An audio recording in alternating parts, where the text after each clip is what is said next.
Chapter 14. Arabesque. In the air of the Easter holidays that year there must have been something unusually amorous even for April. For when Michael came back to school he found that most of his friends and contemporaries had been wounded by love's darts. Alan, to be sure, returned unscathed, but as he had been resting in the comparatively cloistral seclusion of Cobble Place. Michael did not count his whole heart much honor to anything except his lack of opportunity. Everybody else had come back in possession of girls, some even had acquired photographs. There was talk of gloves and handkerchiefs, of flowers and fans, but nobody, as far as Michael could cautiously ascertain, had thought of soap, and he congratulated himself upon his relic. Also, apparently, all his friends in their pursuit of Eastertide nymphs had been successful, and he began to take credit to himself for being unlucky. His refusal, to this already had come Kathleen's suddenly withdrawn hand, gave him a peculiar interest, and those of his friends in whom he confided looked at him with awe. And listened respectfully to his legend of despair. Beneath the hawthorns on the golden afternoons and lingering topaz eves of May, Michael would wait for Alan to finish his game of cricket.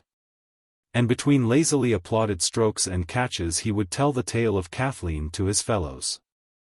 I asked her to wait for me. Of course she was older than me. I said I was ready to marry her when I was 21, but there was another chap, a decent fellow, devilish handsome, too. He was frightfully rich, and so she agreed to elope with him. I helped them no end. I told her father he simply must not attempt to interfere. But, of course, I was frightfully cut up, absolutely knocked out. We're all of us unlucky in love in our family. My sister was in love with an Austrian who was killed by an avalanche. I don't suppose I shall ever be in love again. They say you never really fall in love more than once in your life. I feel a good deal older this term. I suppose I look, well hit indeed, run it out, and again, sir, and again. So Michael would break off the tale of his love, until one of his listeners would seek to learn more of passion's frets and fevers. But, Bangs, what about the day she eloped? What did you do? I wrote poetry, Michael would answer. Great Scott, that's a bit of a swat, isn't it? Yes, it's a bit difficult, Michael would agree. Only, of course, I only write vers libre. No rhymes or anything. And then an argument would arise as to whether poetry without rhymes could fairly be called poetry at all. This argument, or another like it, would last until the cricket stopped, when Michael and his fellows would stroll into the pavilion and examine the scoring book or criticize the conduct of the game. It was a pleasant time, that summer term, and life moved on very equably for Michael, notwithstanding his Eastertide heartbreak. Alan caused him a little trouble by his indifference to anything but cricket, and one Sunday, when May had deepened into June, Michael took him to task for his attitude. Alan had asked Michael over to Richmond for the weekend, and the two of them had punted down the river towards Kew. They had moored their boat under a weeping willow about the time when the bells for church begin to chime across the level water meadows. Alan, aren't you ever going to fall in love? Michael began. Why should I? Alan countered in his usual way. I don't know. I think it's time you did, said Michael. You've no idea how much older it makes you feel. And I suppose you don't want to remain a kid forever. Because, you know, old chap, you are an awful kid beside me. Thanks very much, said Alan. I believe you're exactly 1 month older, as a matter of fact. Yes, in actual time, said Michael earnestly. But in experience I'm years older than you. That must be why you're such a rotten field, commented Alan. After 40 the joints get stiff. Oh, chuck being funny, said Michael severely. I'm in earnest. Now you know as well as I do that last term and the term before I was miserable. Well, look at me now. I'm absolutely happy. I thought you were so frightfully depressed, said Alan, twinkling. I thought you'd had an unlucky love affair. It seems to take you differently from the way it takes most people. Oh, of course, I was miserable, Michael explained. But now I'm happy in her happiness. That's love. Alan burst out laughing, and Michael observed that if he intended to receive his confidences in such a flippant way, he would in future take care to be more secretive. I'm showing you what a lot I care about you, Michael went on in tones of deepest injury, by telling you about myself. I think it's rather rotten of you to laugh. But you've told everybody, Alan pointed out. Michael took another tack, and explained to Alan that he wanted the spur of his companionship in everything. It would be so ripping if we were both in love, he sighed. Honestly, Alan, don't you feel I'm much more developed since last term? I say, you played awfully well yesterday against Dulford second. If you go on improving at the rate you are now, I don't see why you shouldn't get your blue at Oxford. By Jove, you know, in 18 months we shall be at Oxford. Are you keen? Frightfully keen, said Alan. Especially if I haven't got to be in love all the time. I'm not going to argue with you any more, Michael announced. But you're making a jolly big mistake. Still, of course, I do understand about your cricket, and I dare say love might make you a bit boss-eyed. Perhaps when footer begins again next term, I shall get over this perpetual longing I have for Kathleen. You've no idea how awful I felt when she said she loved Trimble. He was rather a bounder too, but of course I had to help them. I say, Alan, do you remember Dora and Winnie? Rather, said Alan, smiling. We made pretty good asses of ourselves over them. Do you remember how fed up Nancy got? So, very easily the conversation drifted into reminiscences of earlier days, until the sky was quilted with rose-tipped pearly clouds. Then they swung a Japanese lantern in the prow and worked upstream towards Richmond, clustering dark against the west, while an ivory moon shimmered on the dying azure of the day behind. Throughout June the image of Kathleen became gradually fainter and fainter with each materialization that Michael evoked. Then one evening before dinner he found that the maid had forgotten to put a fresh cake of soap in the dish. It was a question of ringing the bell or of callously using Kathleen's commemorative tablet. Michael went to his drawer and, as he slowly washed his hands, he washed from his mind the few insignificant outlines of Kathleen that were printed there. The soap was trefoil incarnate, and somewhat cynically Michael relished the savor of it, and even made up his mind to buy a full fat cake when this one should be finished. Kathleen, however, even in the fragrant moment of her annihilation, had her revenge. For Michael experienced a return of the old restlessness and discontent that was not mitigated by Alan's increasing preoccupation with cricket. He did not complain of this, for he respected the quest of school colours, and was proud for Alan. At the same time something must be done to while away these warm summer evenings until at Basingstead Minor, where his mother had delightfully agreed to take a cottage for the summer. He and Alan could revive old days at Cobble Place. One evening Michael went out about 9 o'clock to post a letter and, finding the evening velvety and calm, strolled on through the enticing streets of twilight. The violet shadows in which the white caps and aprons of gossiping maids took on a moth-like immaterial beauty, the gliding, enraptured lovers, the scent of freshly watered flower boxes. The stars winking between the chimney-pots, and all the drowsy alertness of a fine London dusk drew him on to turn each new corner as it arrived. Until he saw the sky stained with dull gold from the reflection of the lively crater of the Earl's Court exhibition. And heard over the vague intervening noises music that was sometimes clearly melodious, sometimes a mere confusion of spasmodic sound. Michael suddenly thought he would like to spend his evening at the exhibition, and wondered to himself why he had never thought of going there casually like this. Why always he had considered it necessary to devote a hot afternoon and flurried evening to its exploitation. By the entrance he met a fellow Jacobean, one Drake, whose accentuated mannishness, however disagreeable in the proximity of the school, might be valuable at the exhibition. Michael therefore accepted his boisterous greeting pleasantly enough, and they passed through the turnstiles together. "I'll introduce you to a smart girl, if you like," Drake offered, as they paused undecided between the attractions of two portions of the exhibition. "She sells Turkish delight by the Cave of the Four Winds." Very OT, my boy, Drake went on. Do you mean, Michael began. What? Rather, said Drake. I've been home to her place. No joking? Michael asked. Yes, affirmed Drake with a triumphant inhalation of sibilant breath. Rather lucky, wasn't it? Michael asked. I mean to say, it was rather lucky to meet her. She might take you home, suggested Drake, examining Michael critically. But I mightn't like her, Michael expostulated. Good Lord, exclaimed Drake, struck by a point of view that was obviously dismaying in its novelty, you don't mean to say you'd bother about that, if you could? Well, I rather think I should, Michael admitted. I think I'd want to be in love. You are an extraordinary chap, said Drake. Now if I were dead nuts on a girl, the last thing I'd think of would be that. They walked along silently, each one pondering the other's incomprehensibleness, until they came to the stall presided over by Miss Mabel Bannerman, who in Michael's opinion bore a curious resemblance to the Turkish delight she sold.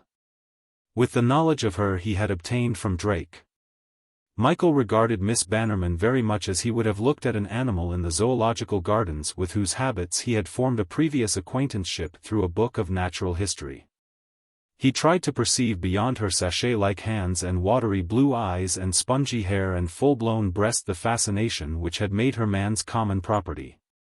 Then he looked at Drake, and came to the conclusion that the problem was not worth the difficulty of solution. I think I'll be getting back, said Michael awkwardly. Why, it's not 10, gasped Drake. Don't be an ass. Mabel gets out at 11, and we can take her home. Can't we, Mabel? Sauce. Mabel archly snapped. This savory monosyllable disposed of Michael's hesitation, and, as the personality of Mabel cloyed him with a sudden nausea like her own Turkish delight, he left her to Drake without another word and went home to bed. The night was hot and drew Michael from vain attempts at sleep to the open window where, as he sat thinking, a strange visionary survey of the evening, a survey that he himself could scarcely account for, was conjured up. He had not been aware at the time of much more than Drake and the Turkish delight stall. Now he realized that he too craved for a Mabel, not a peony of a woman who could be flaunted like a vulgar buttonhole, but a more shy, a more subtle creature, yet conquerable. Then, as Michael stared out over the housetops at the brooding pavilion of sky which enclosed the hectic city, he began to recall the numberless glances, the countless attitudes, all the sensuous phantasmagoria of the exhibition's population. He remembered a slim hand, a slanting eye, lips translucent in a burst of light. He caught at scents that, always fugitive, were now utterly incommunicable. He trembled at the remembrance of some contact in a crowd that had been at once divinely intimate and unendurably remote. The illusion of all the city's sleepers calling to him became more and more vivid under each stifling breath of the night. Somewhere beneath that sable diadem of chimney-tops she lay, that lovely girl of his desire. He would not picture her too clearly lest he should destroy the charm of this amazing omnipotence of longing. He would be content to enfold the imagination of her, and at dawn let her slip from his arms like a cloud. He would sit all the night time at his window, aware of kisses. Was this the emotion that prompted poets to their verses? Michael broke his trance to search for paper and pencil, and wrote ecstatically. In the morning, when he read what he had written, he hastily tore it up, and made up his mind that the Earl's Court exhibition would feed his fire more satisfactorily than bad verses. Half a guinea would buy a season ticket, and July should be a pageant of sensations. Every night Michael went to Earl's Court, and here 100 brilliant but evanescent flames were kindled in his heart. Just as in the exhibition gardens every night for 3 hours the fairy lamps spangled the edge of the paths in threads of many-tinted lights. Michael always went alone, because he did not desire any but his own discoveries to reward his excited speculation. At first he merely enjoyed the sensation of the slow stream of people that continually went up and down, or strolled backwards and forwards. or circled round the bandstand that was set out like a great gaudy coronet upon the parterres of lobelias and geraniums and calceolarias that with nightfall came to seem brocaded cushions. It was a time profitable with 1,000 reflections, this crowded hour of the promenade. There was always the mesmeric sighing of silk skirts and the ceaseless murmur of conversation.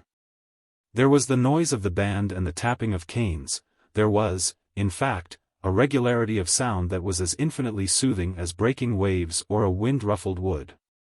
There were the sudden provocative glances which flashed as impersonally as precious stones, and yet lanced forth a thrill that no faceted gem could give.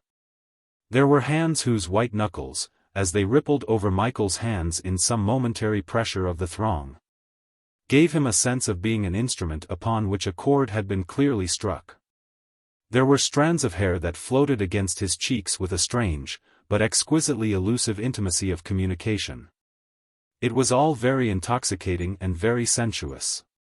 But the spell crept over him as imperceptibly as if he were merely yielding himself to the influence of a beautiful landscape, as if he were lotus-eating in a solitude created by numbers.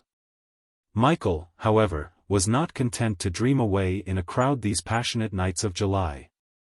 And after a while he set out to find adventures in the great bazaar of the exhibition, wandering through the golden corridors and arcades with a queer sense of suppressed expectancy.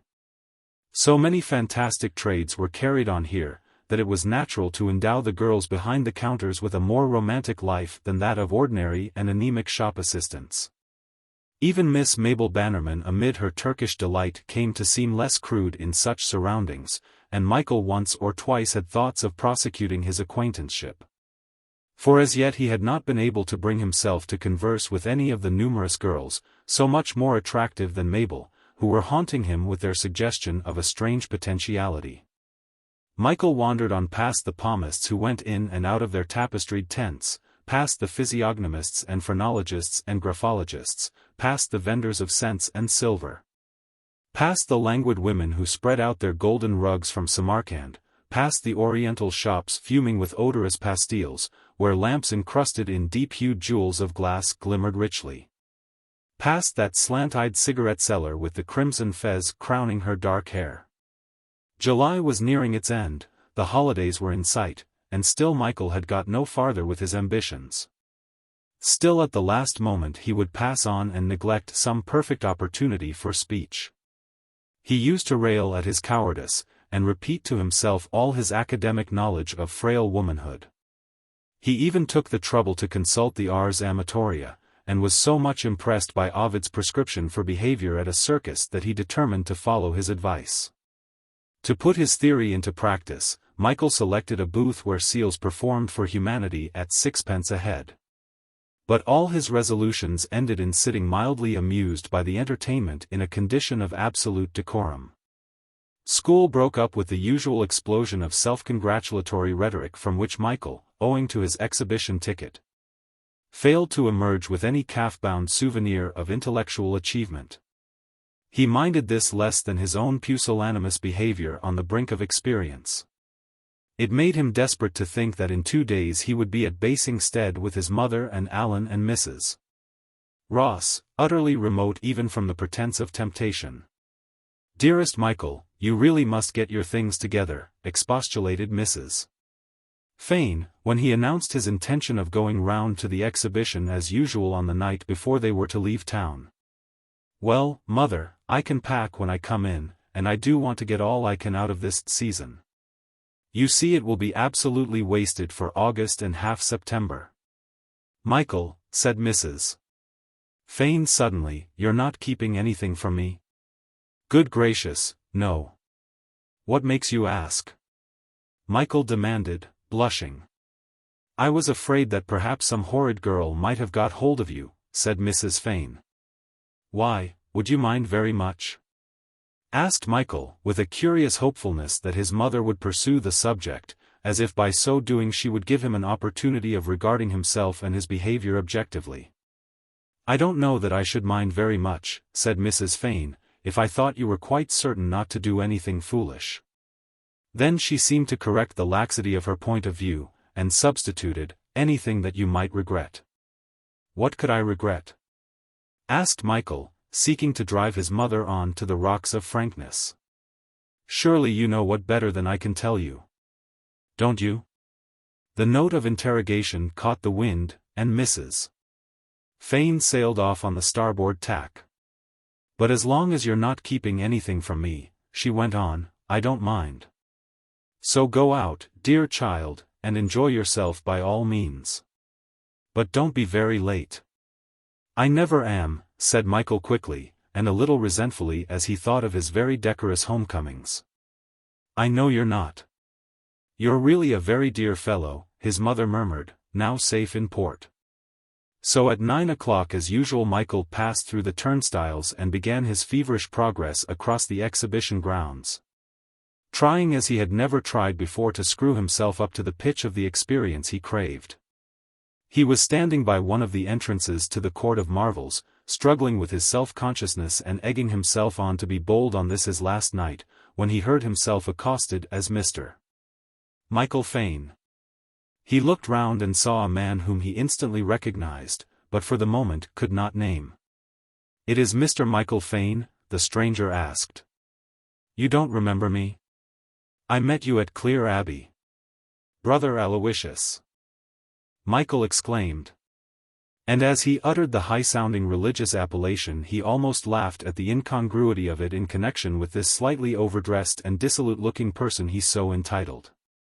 Well, not exactly, old chap. At least not in this get-up. Meets is my name. Oh, yes, said Michael vaguely. There seemed no other comment on such a name, and Mr. Meets himself appeared sensitive to the implication of uncertainty, for he made haste to put Michael at ease by commenting on its oddity. I suppose you're thinking it's a damned funny exchange for Brother Aloysius. But a fellow can't help his name, and that's a fact. You've left the Abbey then? Inquired Michael. Oh Lord, yes. Soon after you went. It was no place for me. Manners, OSB, gave me the push pretty quick. And I don't blame him. Well, what are you doing? Have a drink? Or have you got to meet your best girl? My, you've grown since I saw you last. Quite the Johnny nowadays. But I spotted you all right. Something about your eyes that would be very hard to forget. Michael thought that if it came to unforgettable eyes, the eyes of Mr. Meets would stand as much chance of perpetual remembrance as any, since their unholy light would surely set any heart beating with the breathless imagination of sheer wickedness. Yes, I have got funny eyes, haven't I? Said Meets in complacent realization of Michael's thoughts. And as he spoke he seemed consciously to exercise their vile charm, so that his irises kindled slowly with lambent blue flames. Come on, let's have this drink, urged Meets, and he led the way to a scattered group of green tables. They sat down, and Michael ordered a lemon squash. Very good drink too, commented Meets. I think I'll have the same, Rosie, he said to the girl who served them. Do you know that girl? Michael asked. Used to. About 3 years ago. She's gone oil though, said Meets indifferently. Michael, to hide his astonishment at the contemptuous suggestion of damaged goods, inquired what Meets had been doing since he left the monastery. Want to know? Asked Meets.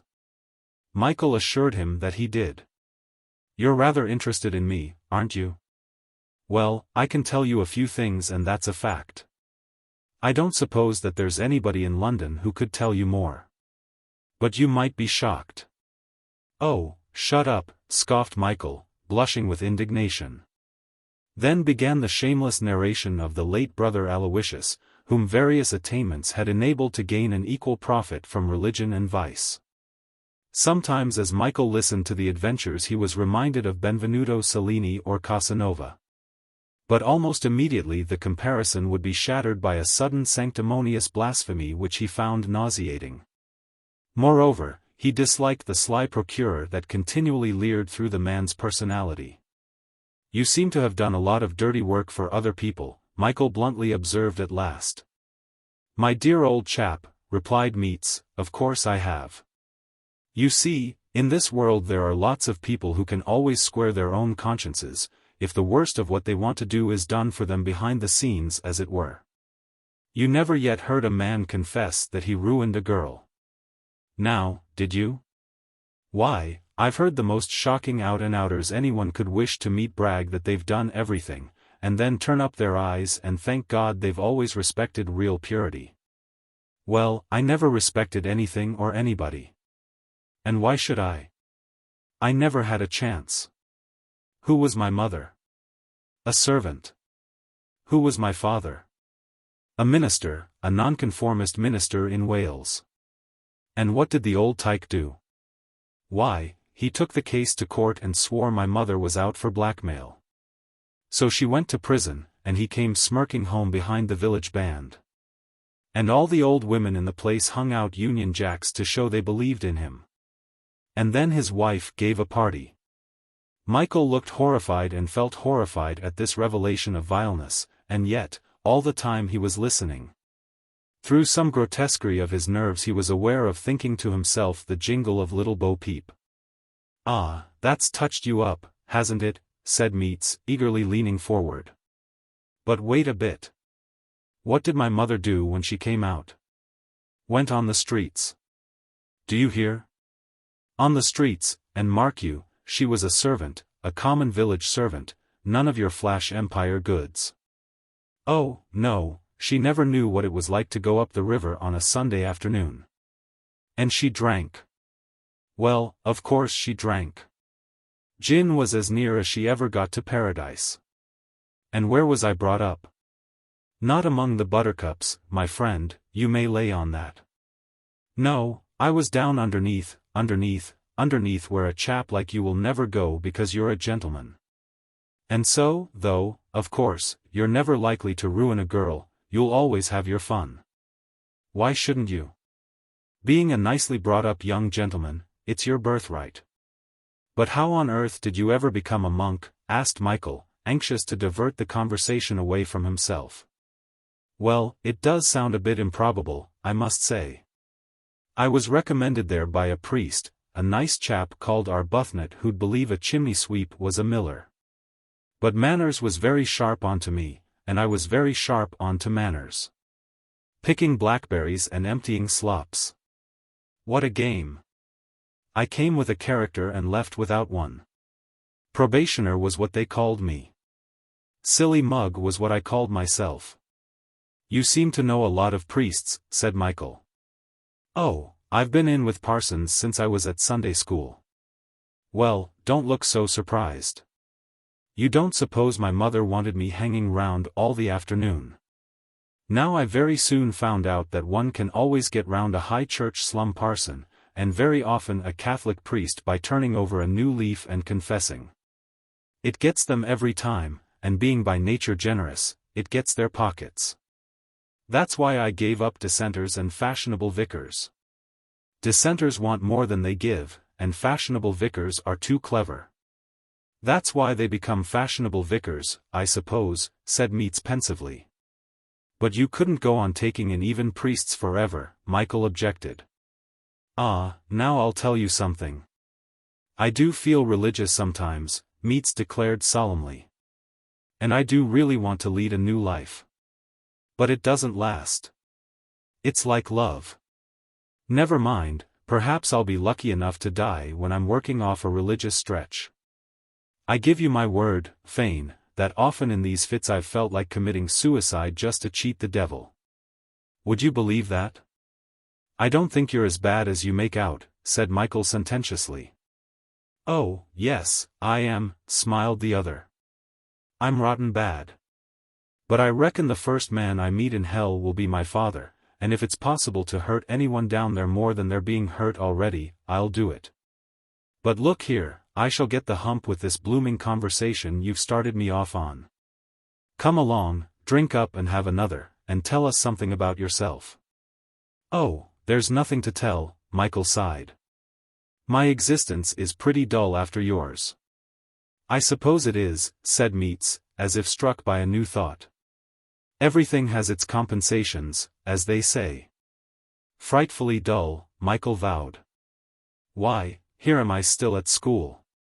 You know I wouldn't half mind going down underneath, as you call it, for a while. I believe I'd like it. If you knew you could get up again all right, commented Meets. Oh, of course, Michael answered. I don't suppose Aeneas would have cared much about going down to hell, if he hadn't been sure he could come up again quite safely. Well, I don't know your friend with the Jewish name, said Meets. But I'll lay he didn't come out much wiser than he went in if he knew he could get out all right by pressing a button and taking the first lift up. Oh, well, I was only speaking figuratively, Michael explained. So was I.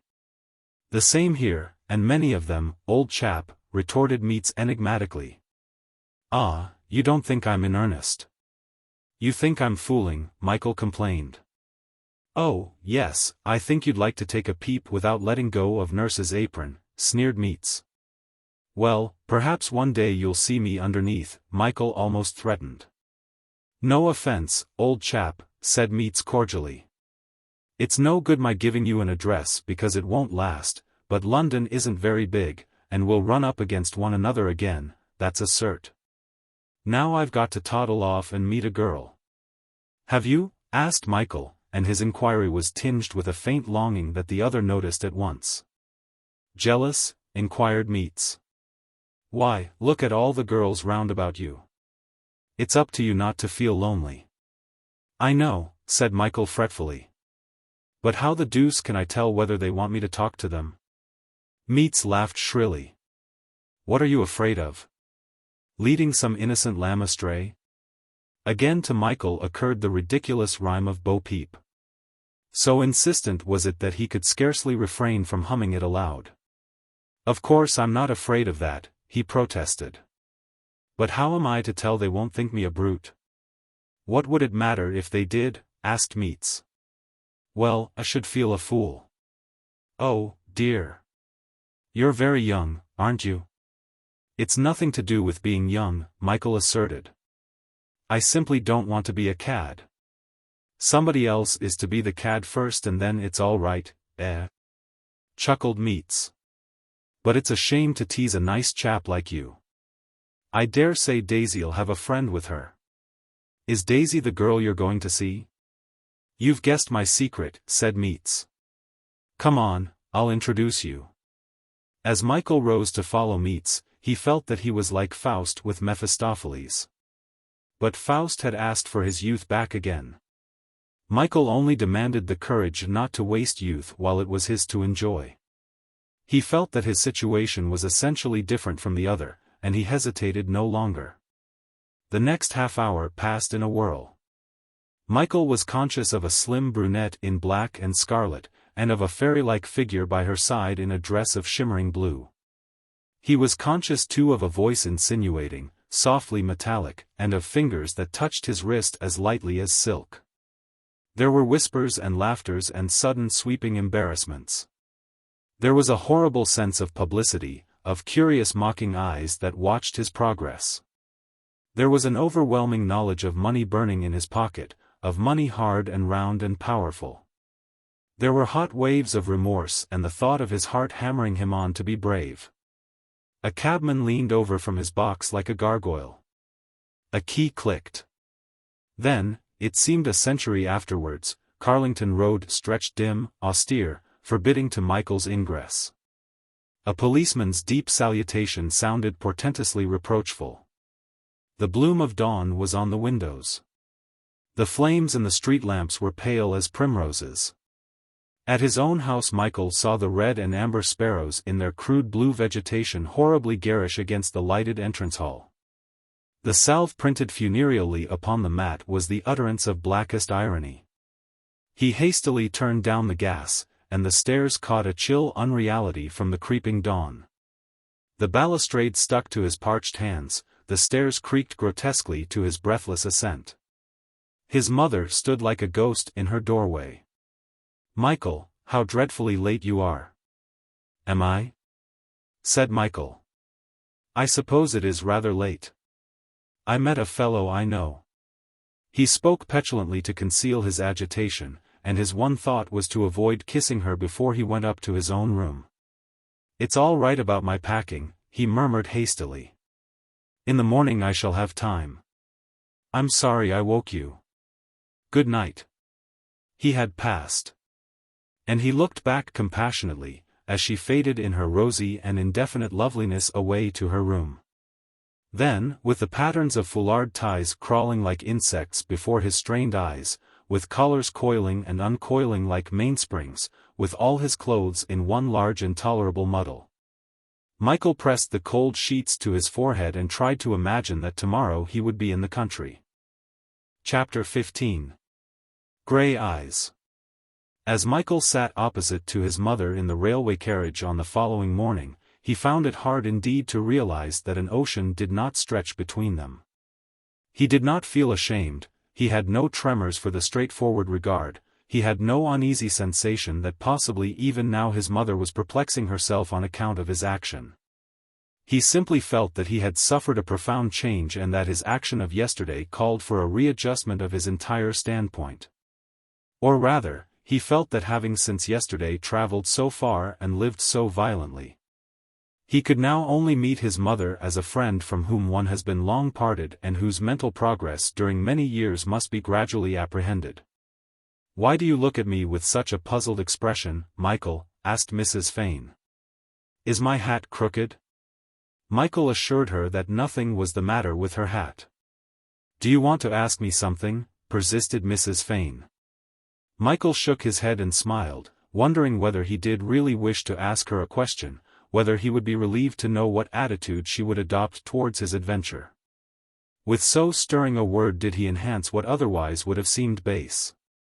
His mother evidently was aware of a tension in this ridiculously circumscribed railway carriage. Would it be released if he were to inform her frankly of what had happened, or would such an admission be an indiscretion from which their relationship would never recover? After all, she was his mother, and there must positively exist in her inmost self the power of understanding what he had done.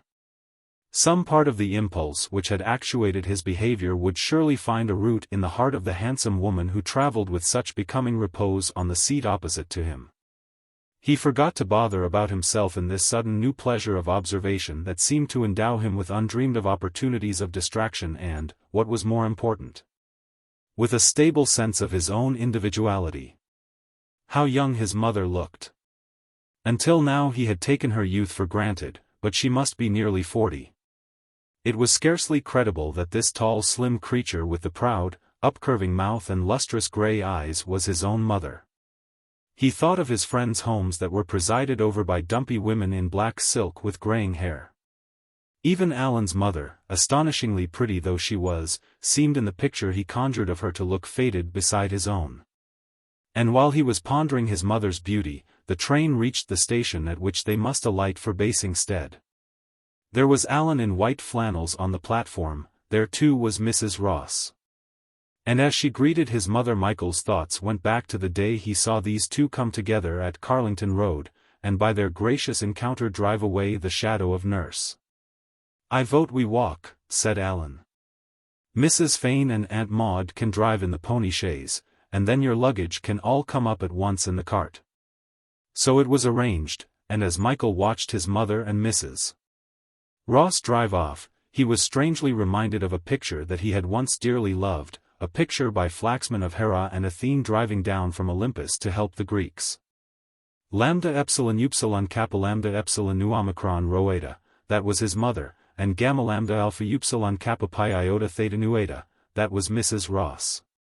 He could actually remember the line in the Iliad that told of the gates of heaven, where the hours keep watch, opening for the goddess's descent, alpha tau mu alpha tau alpha iota delta pi lambda alpha iota mu kappa omicron omicron nu omicron rho alpha nu omicron iota chi omicron nu rho alpha iota. At the same time, for all his high quotations, Michael could not help smiling at the dolefully senescent dun pony being compared to the golden steeds of Hera, or at the pleasant old porter who hastened to throw open the white gate of the station drive, serving as a substitute for the hours. The country air was still sweet between the hazel hedgerows, although the grass was droughty and the scabious blooms were already grey with dust. Nothing for Michael could have been more charged with immemorial perfume than this long walk at July's end. It held the very quintessence of holiday airs through all the marching years of boyhood. It was haunted by the memory of all the glad anticipations of 6 weeks' freedom that time after time had succeeded the turmoil of breaking up for the August holidays. The yellow amaret swinging from the tallest shoot of the hedge was the companion of how many summer walks. The acrid smell of nettles by the roadside was prophetic of how many pastoral days. The butterflies, brown and white and tortoiseshell, that danced away to right and left over the green bushes, to what winding paths did they not summon? And surely Alan gave a final grace to this first walk of the holidays.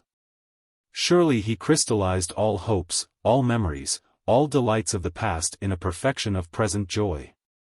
Yet Michael, as he walked beside him, could only think of Alan as a beautiful inanimate object for whom perception did not exist.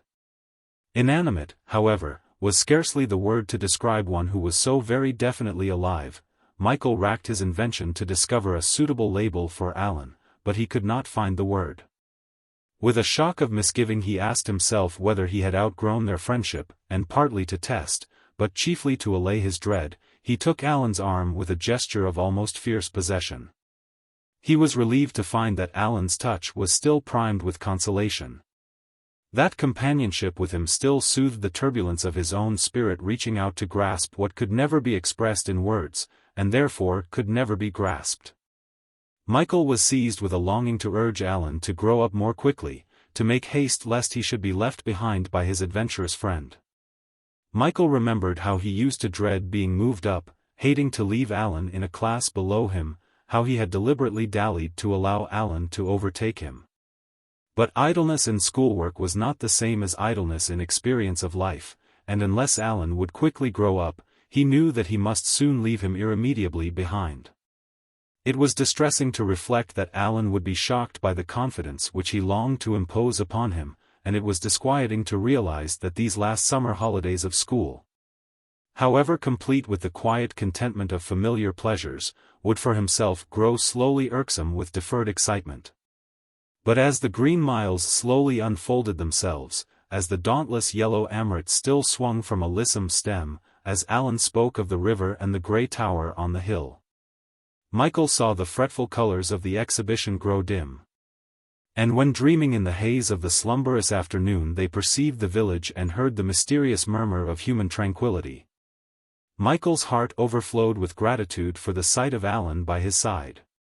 Then the church clock that struck a timeless hour sounded for him one of those moments whose significance would resist eternally whatever lying experience should endeavor to assail the truth which had made of one flashing scene a revelation. Michael was ineffably refreshed by his vision of the imperishable substance of human friendship. And he could not but jeer at himself now for having a little while back put Alan into the domain of objects inanimate. "There's your cottage," said Alan. "It's practically next door to Cobble Place. Rather decent, eh?" Michael could not say how decent he thought it, nor how decent he thought Alan. "I vote we go up the river after tea," he suggested. "Rather," said Alan. "I expect you'll come round to tea with us. Don't be long unpacking." "I shan't, you bet," said Michael.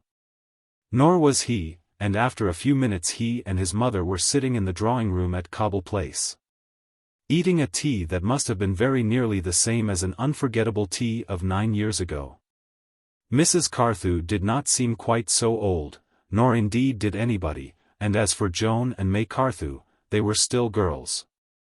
Yet even when he and Alan had stayed down here for the wedding only 4 years ago, Michael had always been conscious of everybody's age. And now he was curiously aware of everybody's youth.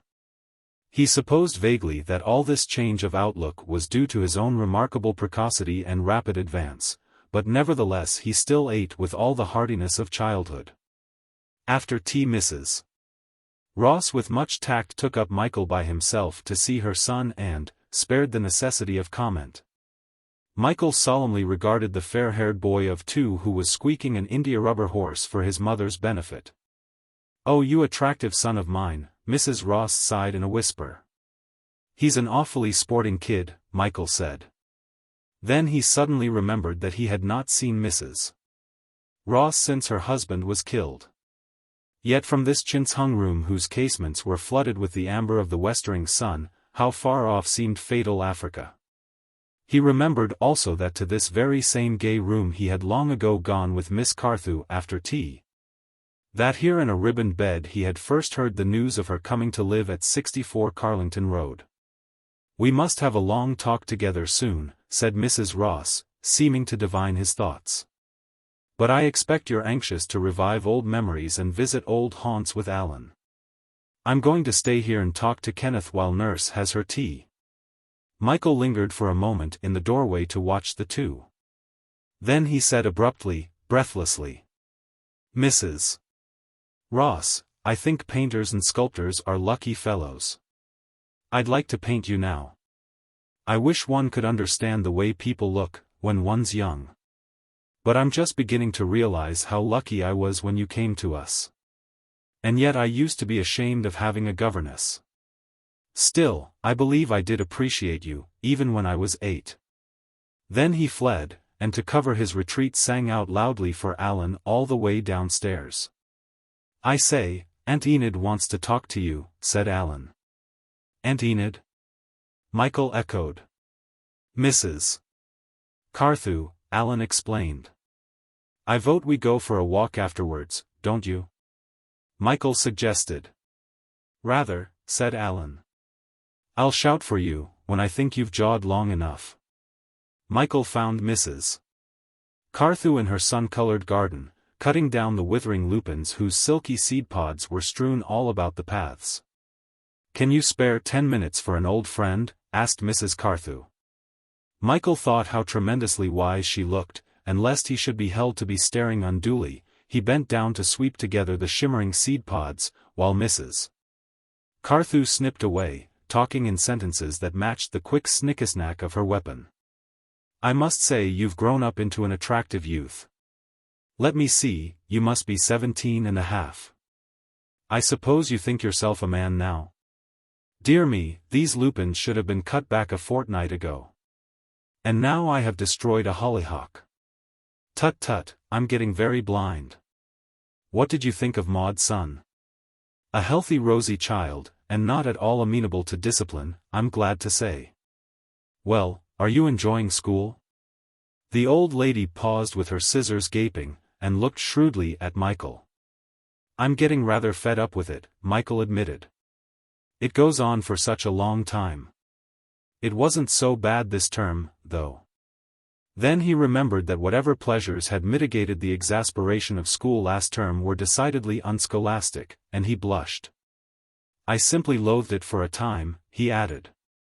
"Alan informs me he acquired his first 11 cap this term and will be in the first 15 as Lord Treasurer or something," Mrs. Carthew went on. "Naturally he must enjoy this shower of honors. Alan is decidedly typical of the better class of unthinking young Englishmen. He is pleasant to look at, a little colt-like perhaps, but that will soon wear off. My own dear boy was very like him, and Maud's dear husband was much the same. You, I'm afraid, think too much, Michael."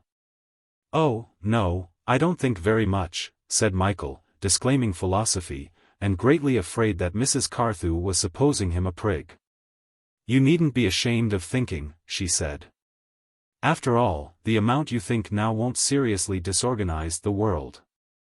But you seem to me old for your age, much older than Alan for instance, and though your conversation with me at any rate is not mature. Nevertheless you convey somehow an impression of maturity that I cannot quite account for." Michael could not understand why, when for the first time he was confronted with somebody who gave his precocity its due, he was unable to discuss it eagerly and voluminously. Why he should half resent being considered older than Alan. "Don't look so cross with me," Mrs. Carthew commanded. "I am an old woman, and I have a perfect right to say what I please to you. Besides, you and I have had many conversations, and I take a great interest in you. What are you going to be?" "Well, that's what I can't find out," said Michael desperately. "I know what I'm not going to be, and that's all." "That's a good deal, I think," said Mrs. Carthew. "Pray tell me what professions you have condemned." I'm not going into the army.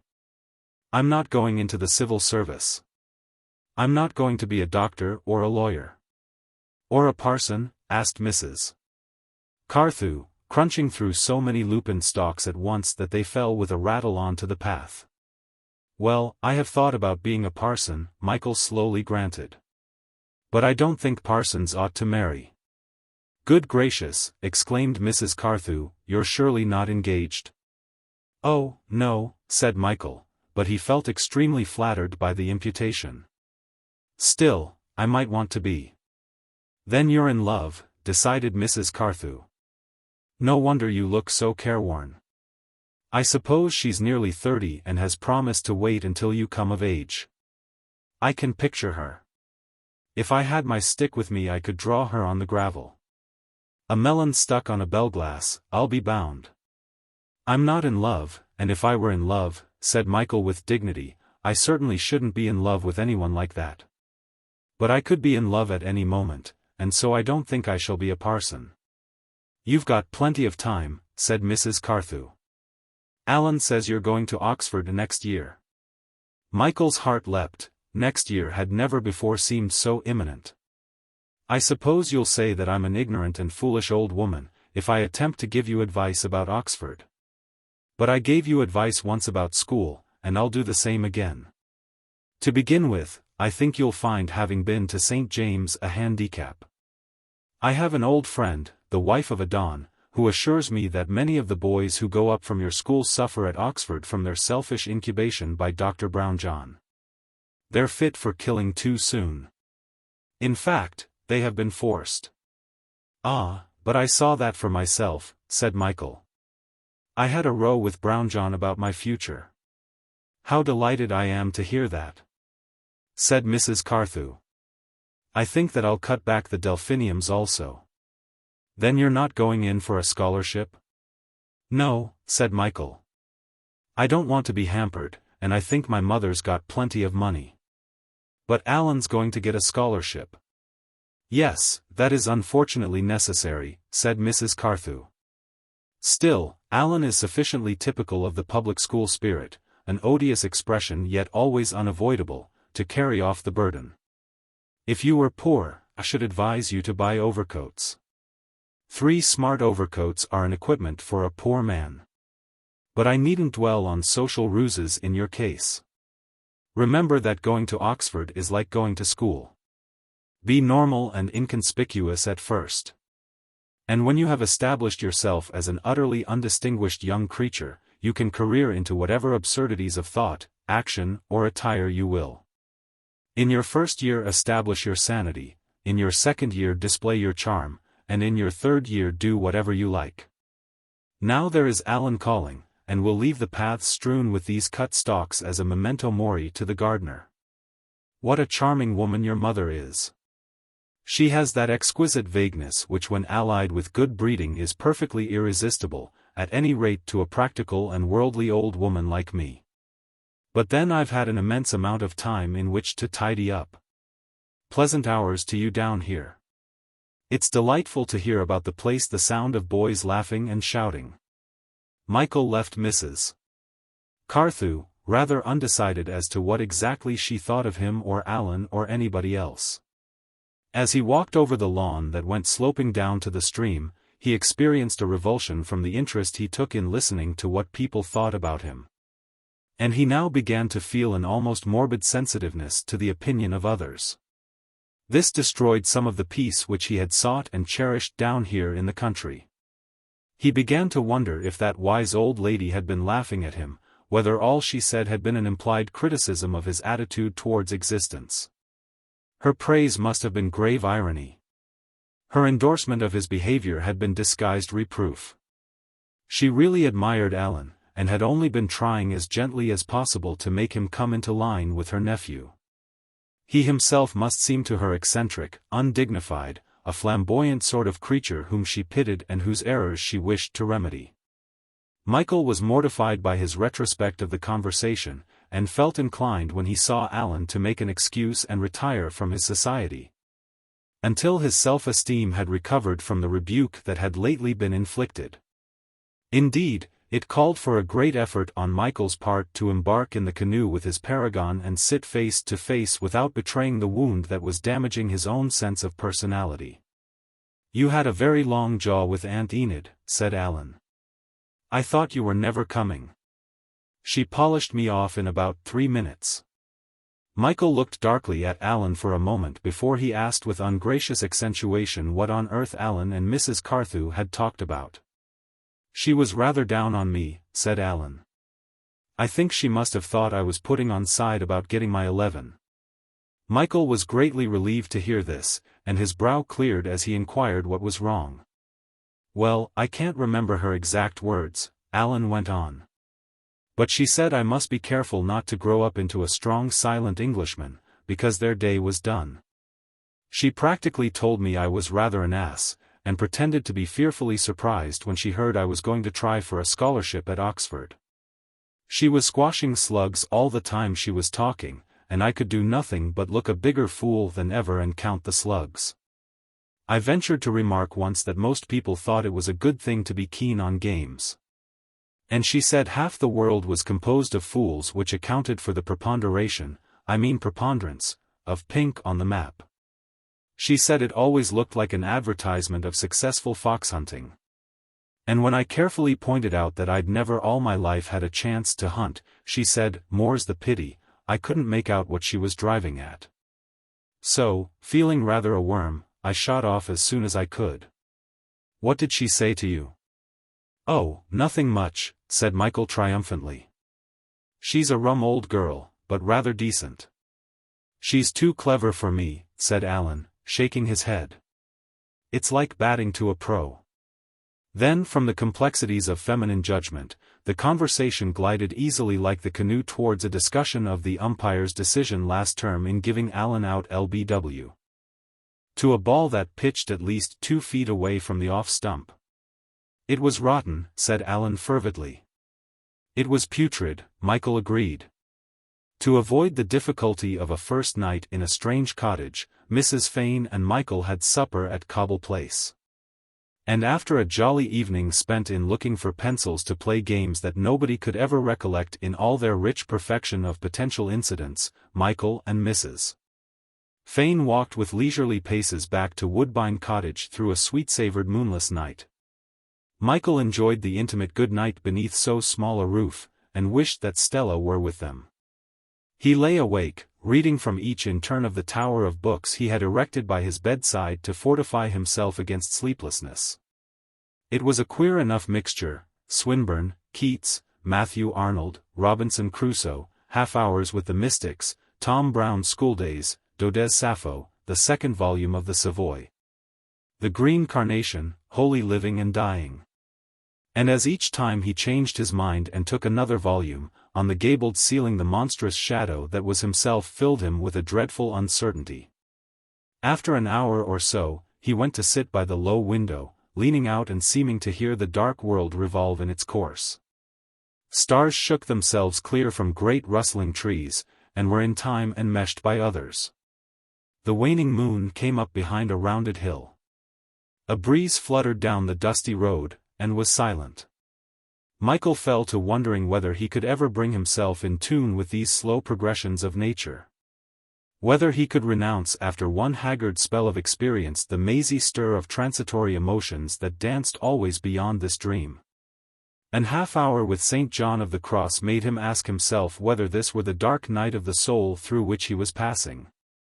But he had never traveled yet, nor was he traveling now. He was simply sitting quiescent, allowing himself to be passed. These calm and stately figures of humanity whom he admired in their seclusion had only reached it after long strife. Mrs. Carthew had lost a husband and a son, had seen her daughter leave her house as a governess. Joan and May had for many years sunk their hopes in tending their mother. Nancy was away earning money, and would be entitled to retire here one day. Mrs. Ross had endured himself and Stella for several years, had married and lost her husband, and had borne a child. All these had won their timeless repose and their serene uncloying ease. They were not fossils, but perdurable images of stone. And his mother, she was, he stopped his reverie. Of his mother he knew nothing. Outside the dust stirred in the road fretfully, a malaise was in the night air. Michael shivered and went back to bed, and as he turned to blow out his candle he saw above him huge and menacing his own shadow. A cock crowed. "Silly ass," muttered Michael, "he thinks it's already morning," and turning over after a dreamless sleep he found it was morning. So he rose and dressed himself serenely for a long sunburnt day.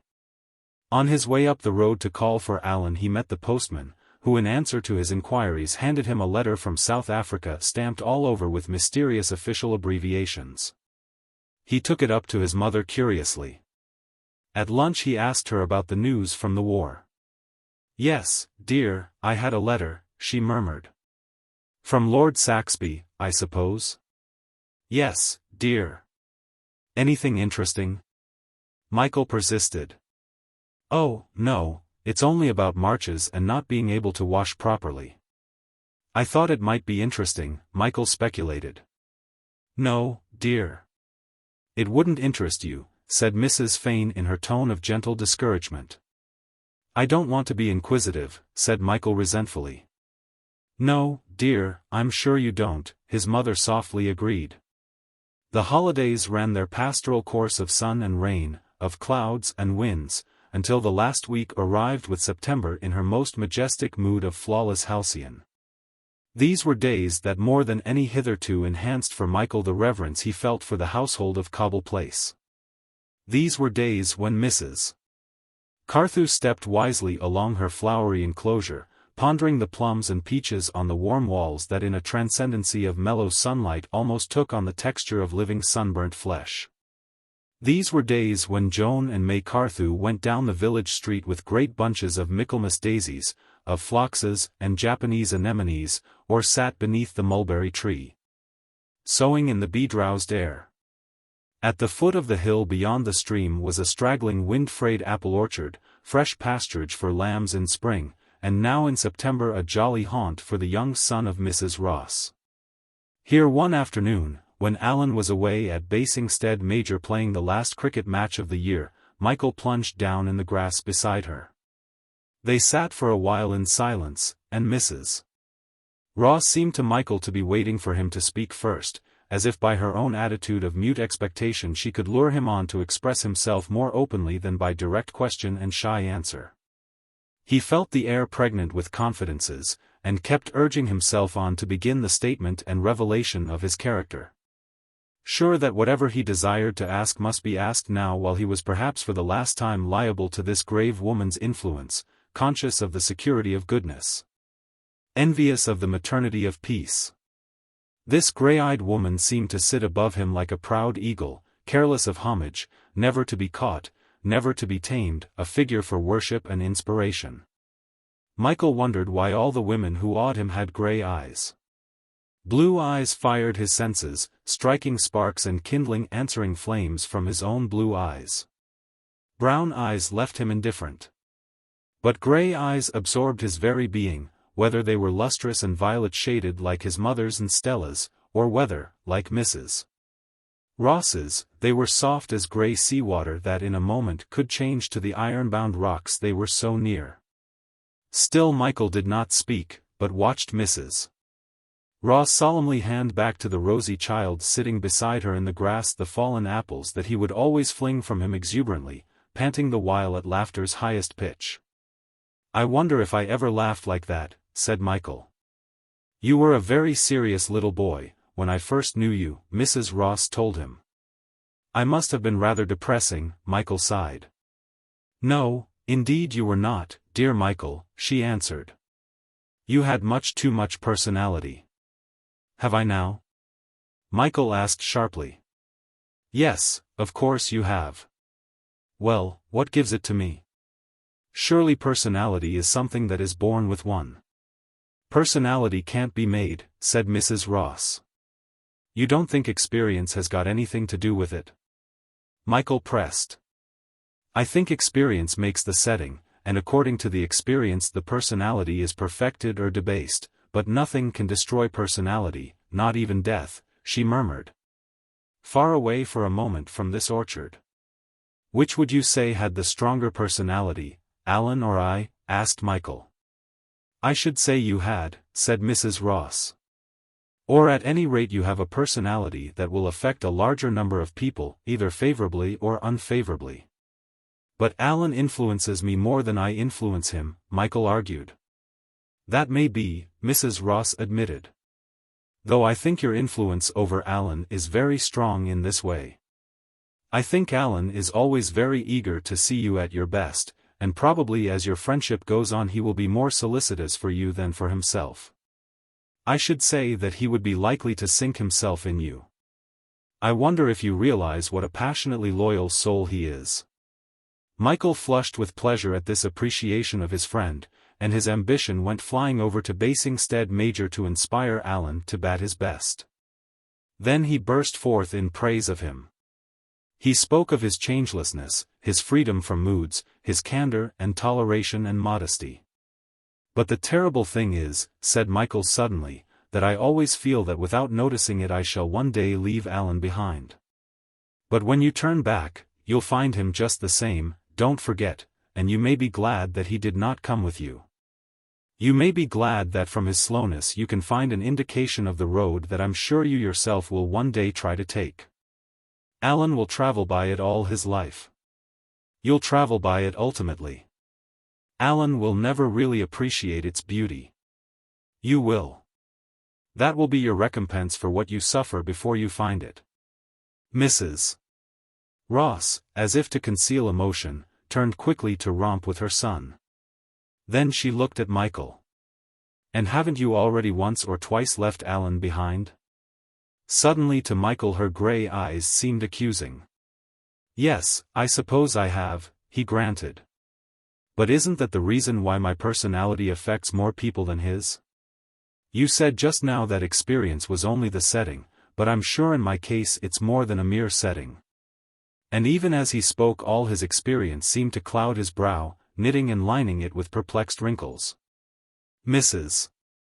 Ross, you won't think me very rude if I say you always remind me of Pallas Athene? You always have, you know. At first it was just a vague outward resemblance, because you're tall and sort of cool-looking, and I really think your nose is rather Greek, if you don't mind my saying so. Oh, Michael, Mrs. Ross smiled. I think you're even more unalterable than Alan. I seem to see you as a little boy again, when you talk like that. Michael, however, was too keen on the scent of his comparison to be put off by smiles, and he went on eagerly. Now I realize that you actually are like Athene. You're one of those people who seem to have sprung into the world fully armed. I can't imagine that you were ever young. Mrs. Ross laughed outright at this. Wait a minute, cried Michael. Or ever old for that matter. And you know all about me. No, you needn't shake your head like that. Because you do. Young Kenneth was so much roused by Michael's triumphant asseverations that he began to shout and kick in delighted tune and fling the apples from him with a vigor that he had never yet reached. You know, Michael continued breathlessly, while the boy on the grass gurgled his endorsement of every word. You know that I'm old for my age, that I've already done things that other chaps at school only whisper about. He stopped suddenly, for the grey eyes had become like rocks, and though the baby still panted ecstatically, there fell a chill. I'm very sorry to hear it, said Mrs. Ross. Well, why did you lead me on to confide in you, said Michael sullenly. I thought you would sympathize. Michael, I apologize, she said, melting. I didn't mean to hurt your feelings. I dare say, Michael, you see how easily all my shining armor falls to pieces. Another broken bottle, Michael muttered. He got up abruptly and, though there were tears in his eyes, she could not win him back. Dear old boy, do tell me. Don't make the mistake of going back into yourself, because I failed you for a moment. Mrs. Ross held out her hand, but Michael walked away. You don't understand, he turned to say. You couldn't understand. And I don't want you to be able to understand. You mustn't think I'm sulking, or being rude, and really I'd rather you didn't understand. That boy of yours won't ever want you to understand. I don't think he'll ever do anything that isn't perfectly comprehensible. Michael, said Mrs. Ross, don't be so bitter. You'll be sorry soon.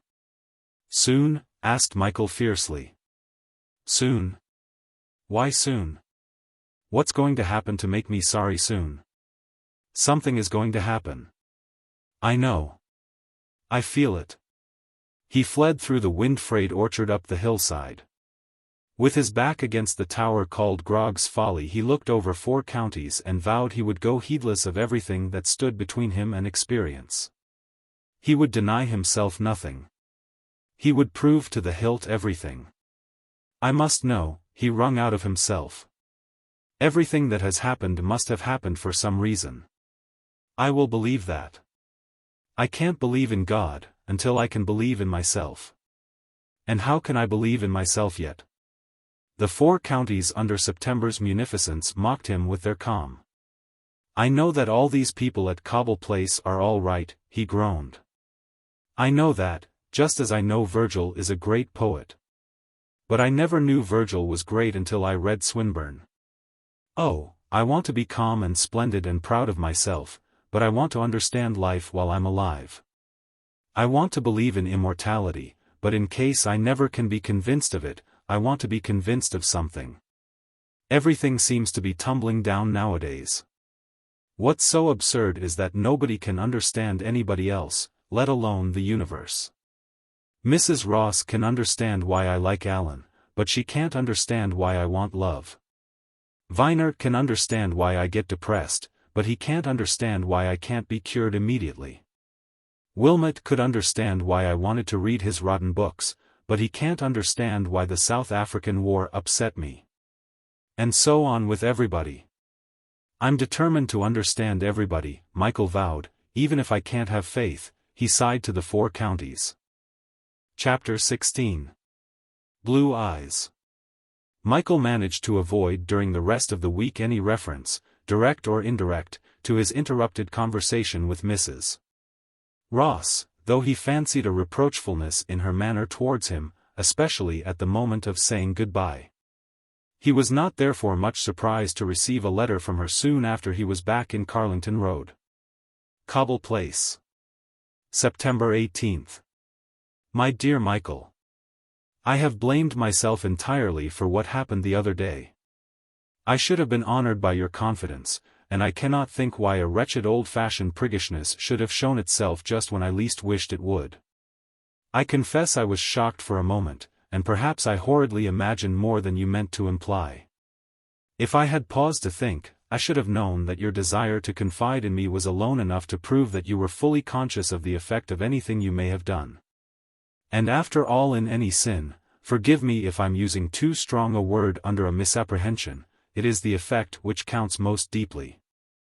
I'm inclined to think that in all you do through life, you will chiefly have to think of the effect of it on other people. I believe that you yourself are one of those characters that never radically deteriorate. This is rather a dangerous statement to make to anyone so young as you are. But I'm sure you are wise enough not to use it in justification of any wrong impulse. Do always remember, my dear boy, that however unscathed you feel yourself to be, you must never assume that to be the case with anyone else. I am really dreadfully distressed to think that by my own want of sympathy on a crucial occasion I have had to try to put into a letter what could only have been hammered out in a long talk. And we did hammer out something the other day. Or am I too optimistic? Write to me sometime and reassure me a little, for I'm truly worried about you, and so indignant with my stupid self. Best love from us all. Your affectionate Maud Ross. Michael merely pondered this letter coldly. He was still under the influence of the disappointment, and when he answered Mrs. Ross he answered her without regard to any wound he might inflict. 64 Carlington Road. Sunday. Dear Mrs. Ross. Please don't bother any more about it. I ought to have known better. I don't think it was such a very crucial occasion. The weather is frightfully hot, and I don't feel much like playing footer this term. I'm reading Dante, not in Italian, of course. London is as near the inferno as anything, I should think. It's horribly hot. Excuse this short letter, but I've nothing to say. Yours affectionately, Michael. Mrs. Ross made one more brief attempt to recapture him, but Michael put her off with the most superficial gossip of school life, and she did not try again.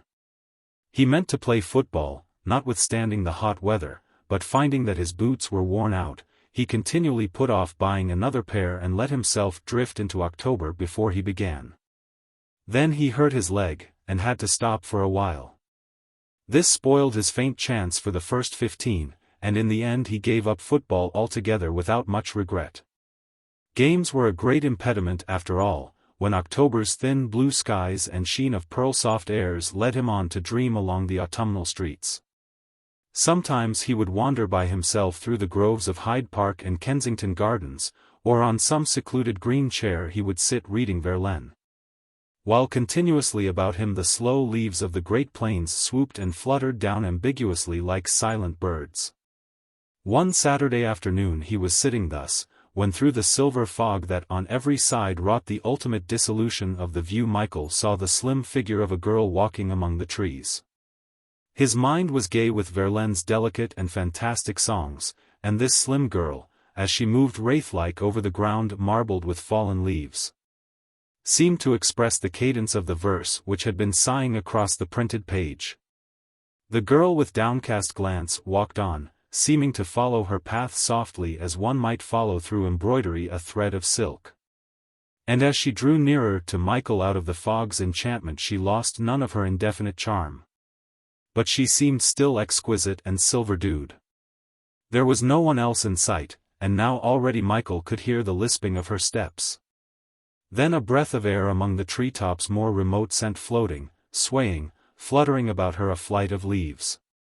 She paused, startled by the sudden shower, and at that moment the down-going autumnal sun glanced wanly through the glades and lighted her gossamer gold hair with kindred gleams.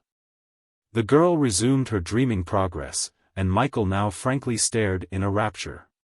She was dressed in deepest green box cloth, and the heavy folds that clung to that lissom form made her ankles behind great pompons of black silk seem astonishingly slender.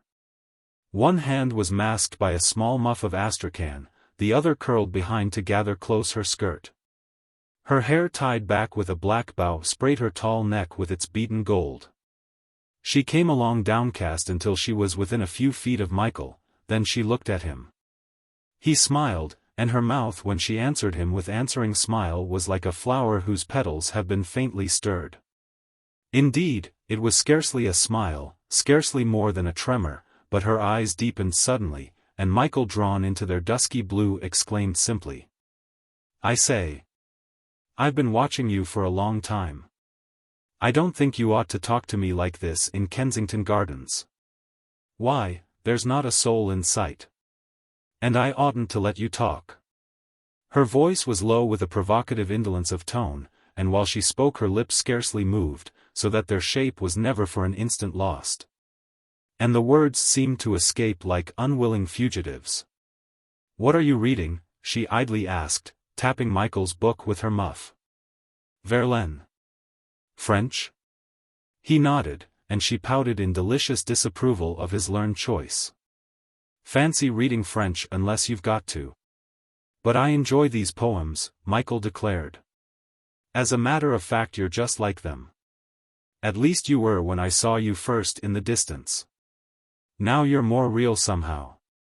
Her gaze had wandered during his comparison and Michael, a little hurt by her inattention, asked if she were expecting somebody. "Oh, no. I just came out for a walk.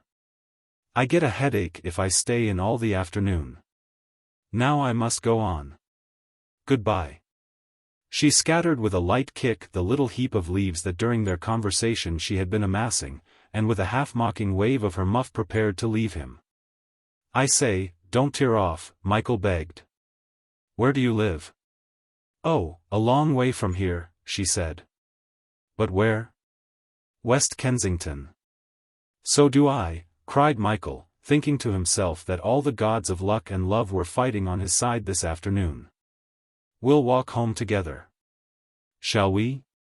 Murmured the girl, poised on bent toes as if she were minded to flee from him in a breath. Oh, we must, vowed Michael. But I mustn't dawdle, she protested. Of course not, he affirmed with almost an inflection of puritanical rigor. You're leaving your book, stupid, she laughed, as he rose to take his place by her side. I wouldn't have minded, because all that's in that book is in you, he declared. I think I'll leave it behind for a lark. She ran back lightly and opened it to see whether his name were on the front page. Michael Fane, she murmured. What does ex libris mean? Yet even as she asked the question her concentration failed, and she seemed not to hear his answer. You didn't really want to know, you funny girl, said Michael. Know what? She echoed, blinking round at him over her shoulder as they walked on. The meaning of ex libris. But I found out your name, she challenged. And you don't know mine. What is it? Michael dutifully asked. I don't think I'll tell you. Ah, do. Well, then, it's Lily, and I've got a sister called Doris. How old are you? How old do you think? 17. Michael hazarded. She nodded. It was on the tip of his tongue to claim kinship on the score of their similar years, but discretion defeated honesty, and he said aloofly, gazing up at the sky. I'm 19 and a half. She told him more as they mingled with the crowds in Kensington High Street, that her mother was Mrs. Hayden, who recited in public sometimes, that her sister Doris wanted to go on the stage, and that they lived in Trelawney Road. I know Trelawney Road, Michael interjected, and in the gathering crowds she was perforce closer to him, so that he was fain to guide her gently past the glittering shops. Immensely conscious of the texture of her dress. They emerged into wider, emptier pavements, and the wind came chilly down from Camden Hill, so that she held her muff against her cheek, framing its faint rose. Twilight drew them closer, and Michael, wishful of an even less frequented pavement, suggested they should cross the road by Holland Park. A moment she paused while a scarlet omnibus clattered past, then she ran swiftly to where the trees overhung the railings.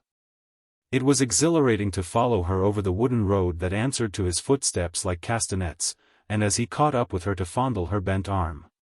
Their walk died away to a saunter, while the street lamps beamed upon them with longer intervals of dark between each succeeding lamp shine. More slowly still they moved towards West Kensington and parting.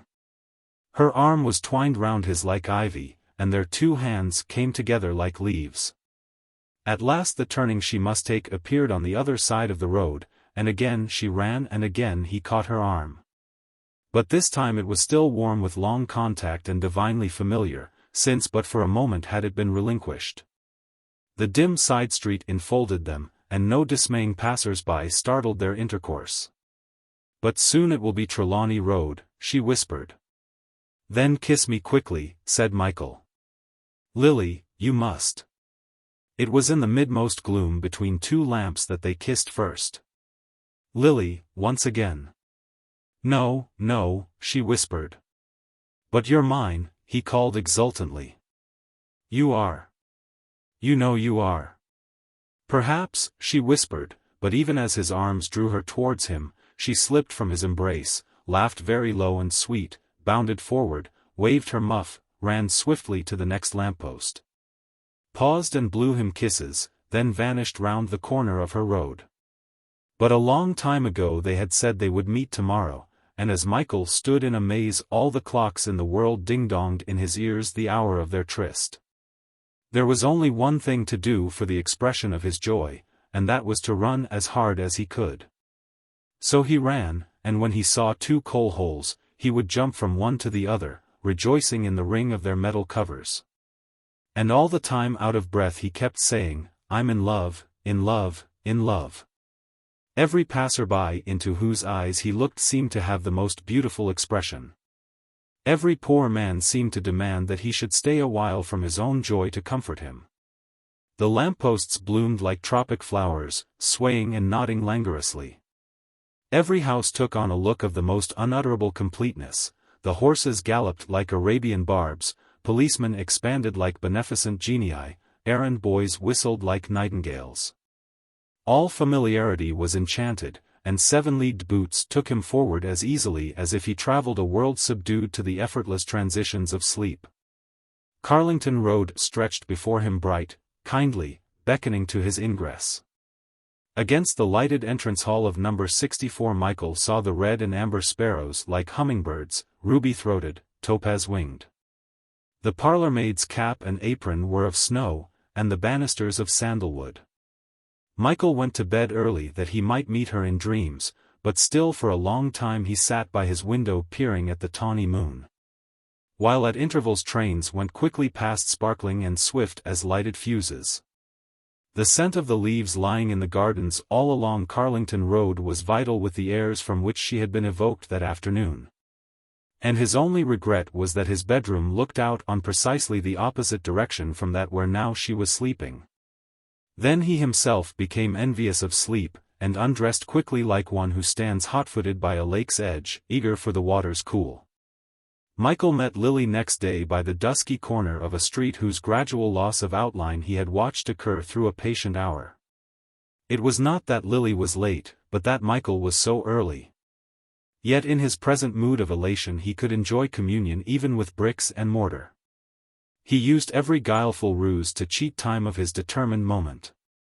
He would walk along with closed eyes for 10 paces and with open eyes for 10 paces, the convention with himself, almost the wager, being that Lily should appear while his eyes were closed.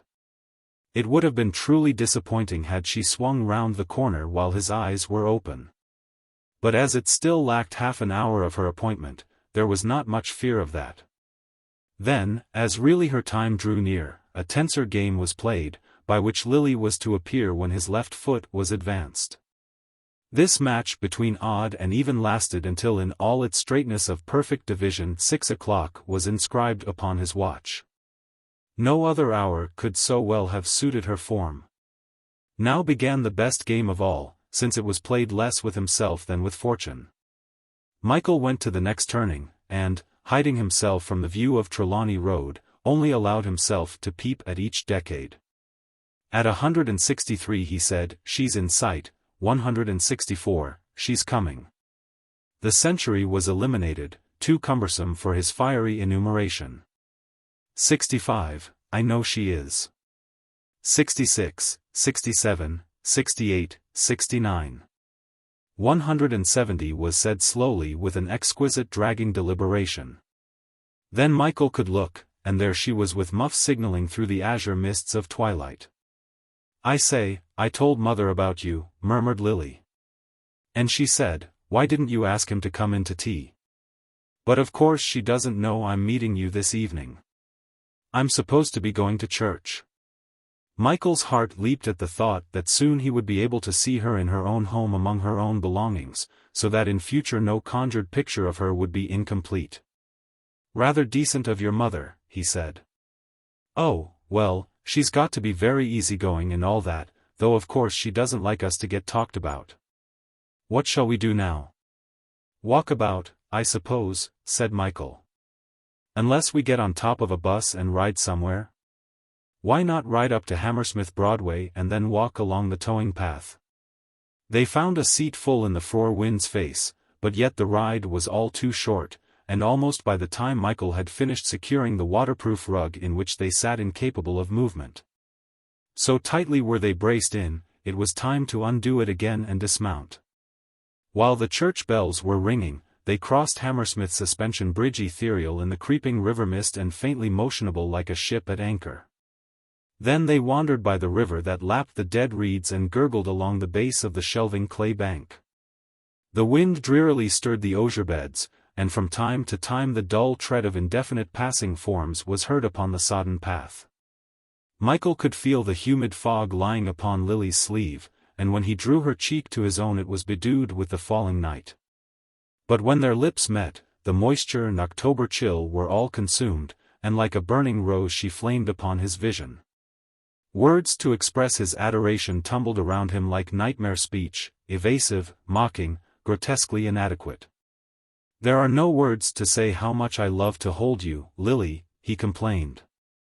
It's like holding a flower. And even in the dark I can see your eyes. I can't see yours, she murmured, and therefore nestled closer. I like you to kiss me, she sighed. Oh, why do you? Michael asked. Why me? You're nice, she less than whispered. Lily, I do love you. And Michael bit his lip at the close of love for the sweet pain of making the foolish word more powerful, more long. What a funny husky voice, she murmured in her own deep indolent tones. Do you like me to call you, darling or dearest, best? He asked. Both. Ah, but which do you like best? To Michael the two words were like melodies which he had lately learned to play. Indeed, they seemed to him his own melodies never played before, and he was eager for Lily to pronounce judgment. Why do you ask questions? She wondered. Say, dearest, to me, Michael begged. No, no, she blushed against his heart. But say which you like best, he urged. Darling or dearest? Well, darling, she pouted. You've said it, cried Michael rapturously. Now you can say it of your own accord. Oh, Lily, say it when you kiss me. But supposing I never kiss you ever again, asked Lily, pulling away from his arms. And besides we must go back. Well, we needn't hurry. Not if you come at once, she agreed. One more kiss, one more gliding dreaming walk, one more pause to bid the river farewell from the towering bridge, one more wrestle with the waterproof rug. One more slow lingering and then suddenly swift escaping finger, one more wave of the muff, one last aerial salutation, and she was gone till Wednesday. Michael was left alone between the tall thin houses of Kensington, but beneath his feet he seemed to feel the world swing round through space. And all the tall thin houses, all the fluted lampposts, all the clustering chimney-pots reeled about him in the ecstasy of his aroused existence. Chapter 17. Lily. When Michael came into the dining room after he had left Lily, his mother said, Dearest boy, what have you been doing? Your eyes are shining like stars. Here was the opportunity to tell her about Lily, but Michael could not avail himself of it. These last 2 days seemed as yet too incomplete for revelation. Somehow he felt that he was creating a work of art, and that to tell his mother of conception or progress would be to spoil the perfection of his impulse. There was only one person on earth to whom he could confide this cataclysmic experience, and that was Alan. He and Alan had dreamed enough together in the past to make him unashamed to announce at last his foothold on reality. But supposing Alan were to laugh, as he had laughed over the absurdity of Kathleen? Such a reception of his news would ruin their friendship. And yet if their friendship could not endure the tale of true love, was it not already ruined? He must tell Alan, at whatever cost. And where should he tell him? Such a secret must not be lightly entrusted. Time and place must come harmoniously, befalling with that rare felicity which salutes the inevitable hours of a human life. Mother, said Michael, would you mind if I stayed the night over at Richmond? Tonight? Mrs. Fane echoed in astonishment. Well, perhaps not tonight, conceded Michael unwillingly. But tomorrow night? Tomorrow night by all means, Mrs. Fane agreed. Nothing has happened, she asked anxiously. You seem so flushed and strange. I'm just the same as usual, Michael declared. It's hot in this room. I think I'll take a short walk. But you've been out all the afternoon, Mrs. Fane protested. Oh, well, I've nothing to do at home. You're not feverish? No, no, Mother, Michael affirmed, disengaging his parched hand from her solicitous touch. But you know I often feel restless. She released him, tenderly smiling, and for one moment he nearly threw himself down beside her, covetous of childhood's petting. But the impulse spent itself before he acted upon it, and soon he was wandering towards Trelawney Road. How empty the corner of it looked, how stark and melancholy soared the grey houses guarding its consecrated entrance, how solitary shone the lampposts. And how sadly echoed the footsteps of people going home. Yet only 3 hours ago they had met on this very flagstone that must almost have palpitated to the pressure of her shoes. Michael walked on until he stood opposite her house. There was a light in the bay window by the front door. Perhaps she would come out to post a letter. Oh, breathless thought. Surely he heard the sound of a turning handle. Ah, why had he not begged her to draw aside the blind at a fixed time that he could be cured of his longing by the vision of her darling form against the pane? How bitter was the irony of her sitting behind that brooding windowpane, unconscious of him. 2 days must crawl past before she would meet him again, before he would touch her hand, look actually into her eyes, watch every quiver and curve of her mouth. Places would be enriched with the sight of her, while he ached with the torment of love. School must drag through 10 intolerable hours, he must chatter with people unaware of her. And she must live 2 days apart from his life, 2 days whose irresponsible minutes and loveless occupations made him burn with jealousy of time itself. Suddenly the door of Lily's house opened, and Michael felt the blood course through his body, flooding his heart, swaying his very soul. There was a voice in the glimmering hall, but not her voice. Nor was it her form that hurried down the steps. It was only the infinitely fortunate maidservant whose progress to the letterbox he watched with a sickening disappointment. There went one who every day could see Lily. Every morning she was privileged to wake her from her rose-fired sleep. Every night she could gossip with her outside the magical door of her room. Lily must sometimes descend into the kitchen, and there they must talk. And yet the idiotic creature was staring curiously at some unutterably dull policeman, and wasting moments she did not appreciate. Then a leaping thought came to Michael, that if she wasted enough time Lily might look round the front door in search of her. But too soon for such an event the maidservant pattered back. The door slammed, and only the windowpanes of dull gold brooded immutably. How long before Lily went up to bed? And did she sleep in a room that fronted the road? Michael could bear it no longer and turned away from the exasperation of her withheld presence. And he made up his mind that he must know every detail of her daily life before he again came sighing ineffectively like this in the night-time. Michael was vexed to find that he could not even conjure Lily to his side in sleep, but that even there he must be surrounded by the tiresome people of ordinary life. However, there was always a delicious moment, just before he lost complete consciousness, when the image of her dissolved and materialized elusively above the nebulous confines of semi-reality. While always at the very instant of awakening he was aware of her moth-winged kisses trembling upon the first liquid flash of daylight. In the quarter Michael suggested to Alan that he should come back to Richmond with him, and when Alan looked a little astonished at this Monday night proposal, he explained that he had a lot to talk over. "I nearly came over at 9 o'clock last night," Michael announced.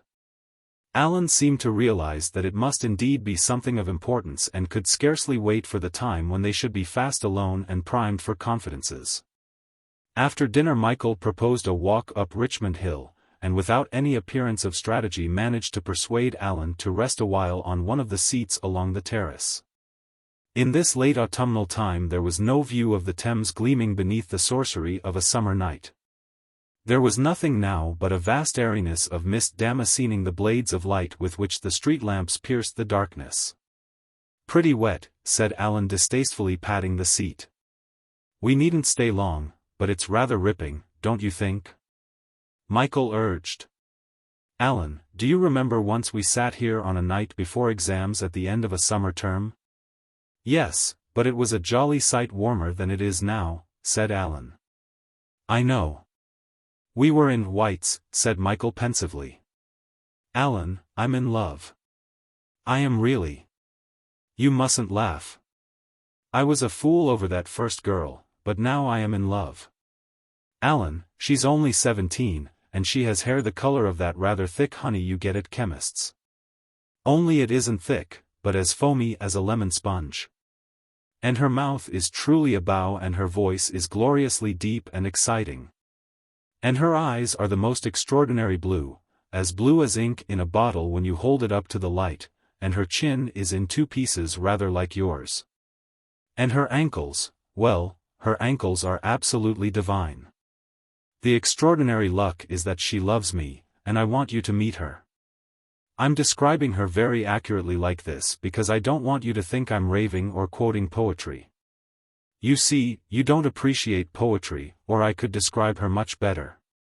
I do appreciate poetry, protested Alan. Oh, I know you like Kipling and Adam Lindsay Gordon, but I mean real poetry. Well, I'm not going to argue about that. But, Alan, you must be sympathetic and believe that I really am in love. She has a sister called Doris. I haven't met her yet, but she's sure to be lovely, and I think you ought to fall in love with her. Now wouldn't that be splendid? Alan, you do believe I'm in love this time? Michael paused anxiously. I suppose you must be, said Alan slowly. And you're glad? Asked Michael a little wistfully. What's going to happen? Alan wondered. Well, of course not much can happen just now. Not much can happen while one is still at school, Michael went on. But let's talk about what is going to be. Let's talk about what is now. Alan looked at him reproachfully. You used to enjoy talking about the future. Because it used always to be more interesting, Michael explained. Alan rose from the seat and taking Michael's arm drew him down the hill. And will you come and meet her sister? Michael asked. I expect so, said Alan. Hurrah, cried the lover. I suppose this means the end of football, the end of cricket, in fact the end of school as far as you're concerned, Alan complained. I wish you'd waited a little. I told you I was years older than you, Michael pointed out, involuntarily making excuses. Only because you would encourage yourself to think so. Well, I hope everything will go well. I hope you won't take it into your head to think you've got to marry her immediately, or any rot like that. Don't be an ass, said Michael.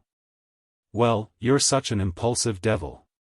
By Jove, the fellow that first called you Bangs was a bit of a spotter. It was Abercrombie, Michael reminded him. I should think that was the only clever thing he ever did in his life, said Alan. Why, I thought you considered him no end of a good man. He was a good forward and a good deep field, Alan granted. But that doesn't make him Shakespeare. Thence onwards war, or rather sport the schoolboy's substitute, ousted love from the conversation, and very soon solo whist with Mr. and Mrs. Merivale disposed of both. On Tuesday night Michael in a fever of enthusiasm for Wednesday's approach wrote a letter to Stella. 64 Carlington Road. October, 1900. My dear Stella. After this you needn't grouse about my letters being dull, and you can consider yourself jolly honored because I'm writing to tell you that I'm in love. Her name is Lily Hayden. Only, of course, please don't go shouting this all over Germany, and don't write a gushing letter to Mother, who doesn't know anything about it. I shouldn't tell you if you were in London, and don't write back and tell me that you're in love with some long-haired dancing master or one-eyed banjo player, because I know now what love is. And it's nothing like what you think it is. Lily is fair, not just fair like a doll, but frightfully fair. In fact, her hair is like bubbling champagne. I met her in Kensington Gardens. It was truly romantic, not a silly, giggling, gone-on-a-girl sort of meeting. I hope you're getting on with your music. I shall introduce Lily to you just before your first concert, and then if you can't play, well, you never will. You might write me a letter and say what you think of my news. Not a gushing letter, of course, but as sensible as you can make it. Your loving brother. Michael. Michael had meant to say much more to Stella, but ink and paper seemed to violate the secluded airs in which Lily had her being. However, Stella would understand by his writing at all that he was in deadly earnest, and she was unearthly enough to supply what was missing from his account. Meanwhile tomorrow was Wednesday, the mate of Saturday and certainly of all the days in the week his second favorite. Monday, of course, was vile. Tuesday was colorless. Thursday was nearly as bad as Monday. Friday was irksome and only a little less insipid than Tuesday. Sunday had many disadvantages. Saturday was without doubt the best day, and Wednesday was next best, for though it was not a half-holiday, as long ago it had been at Randall House, still it had never quite lost its suggestion of holiday. Wednesday, the very word said slowly, had a rich individuality. Wednesday, how promptly it sprang to the lips for any occasion of festivity that did not require full-blown reckless Saturday. Monday was dull red. Tuesday was cream-colored. Thursday was dingy purple. Friday was a harsh scarlet, but Wednesday was vivid apple green, or was it a clear cool blue? One or the other. So, tantalizing himself by not allowing a single thought of Lily while he was undressing, Michael achieved bed very easily. Here all trivialities were dismissed, and like one who falls asleep when a star is shining through his windowpane, Michael fell asleep, with Lily radiant above the horizon. It was rather a disappointing Wednesday, for Lily said she could not stay out more than a minute, since her mother was indoors and would wonder what she was doing.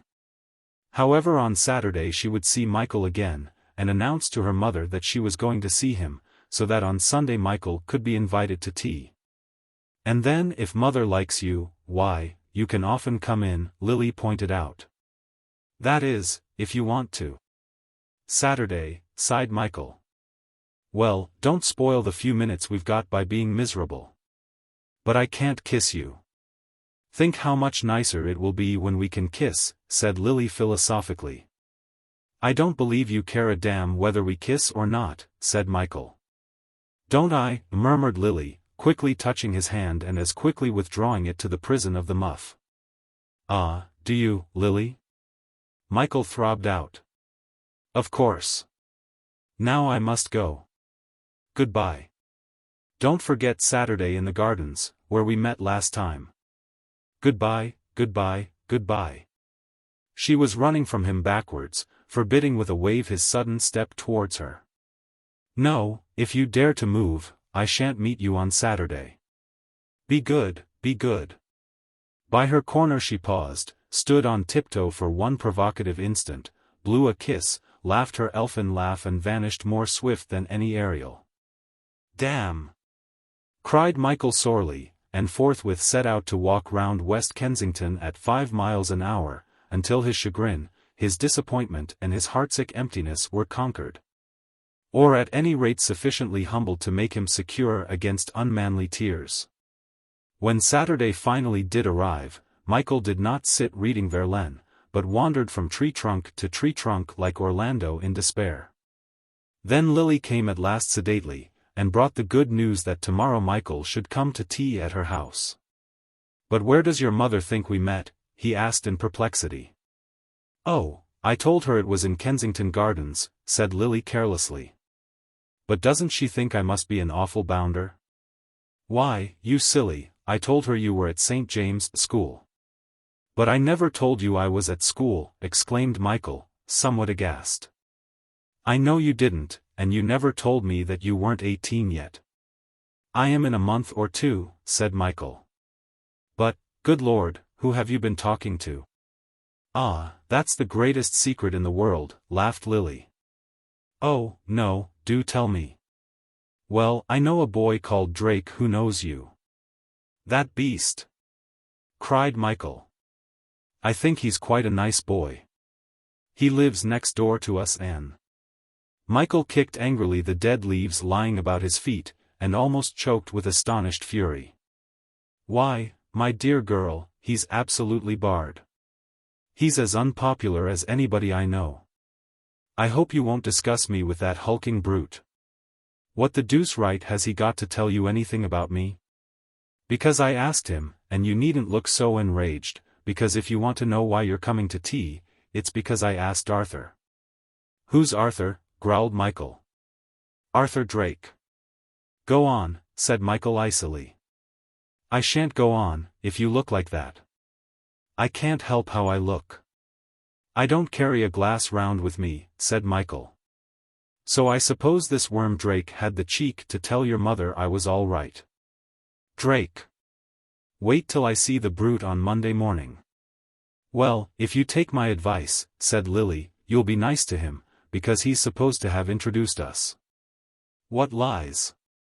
What lies? Michael stamped. You told me a lie about your age, Lily retorted. And I've told Mother a lie on your account, so you needn't be so particular. And if you think you're going to make me cry, you're not. She sat down on a seat and looked out at the bare woodland with sullen eyes. Has Drake ever dared to make love to you? Demanded Michael. That's my business, said Lily. You've no right to ask me questions like that. Michael looked at her so adorable even now, and suddenly throwing his dignity to the dead leaves, he sat close beside her caressingly. Darling Lily, he whispered, it was my fault. I lied first. I don't care how much you talked about me. I don't care about anything but you. I'll even say Drake is a decent chap, though he really isn't even moderately decent. Lily, we had such a rotten Wednesday, and today ought to be perfect. Will you forgive me? Will you? And the quarrel was over. But you don't care anything about Drake? Michael asked, when half an hour had dreamed itself away. Of course not, she reassured him. Arthur likes Doris better than me. But he mustn't like Doris, said Michael eagerly. At least she mustn't like him.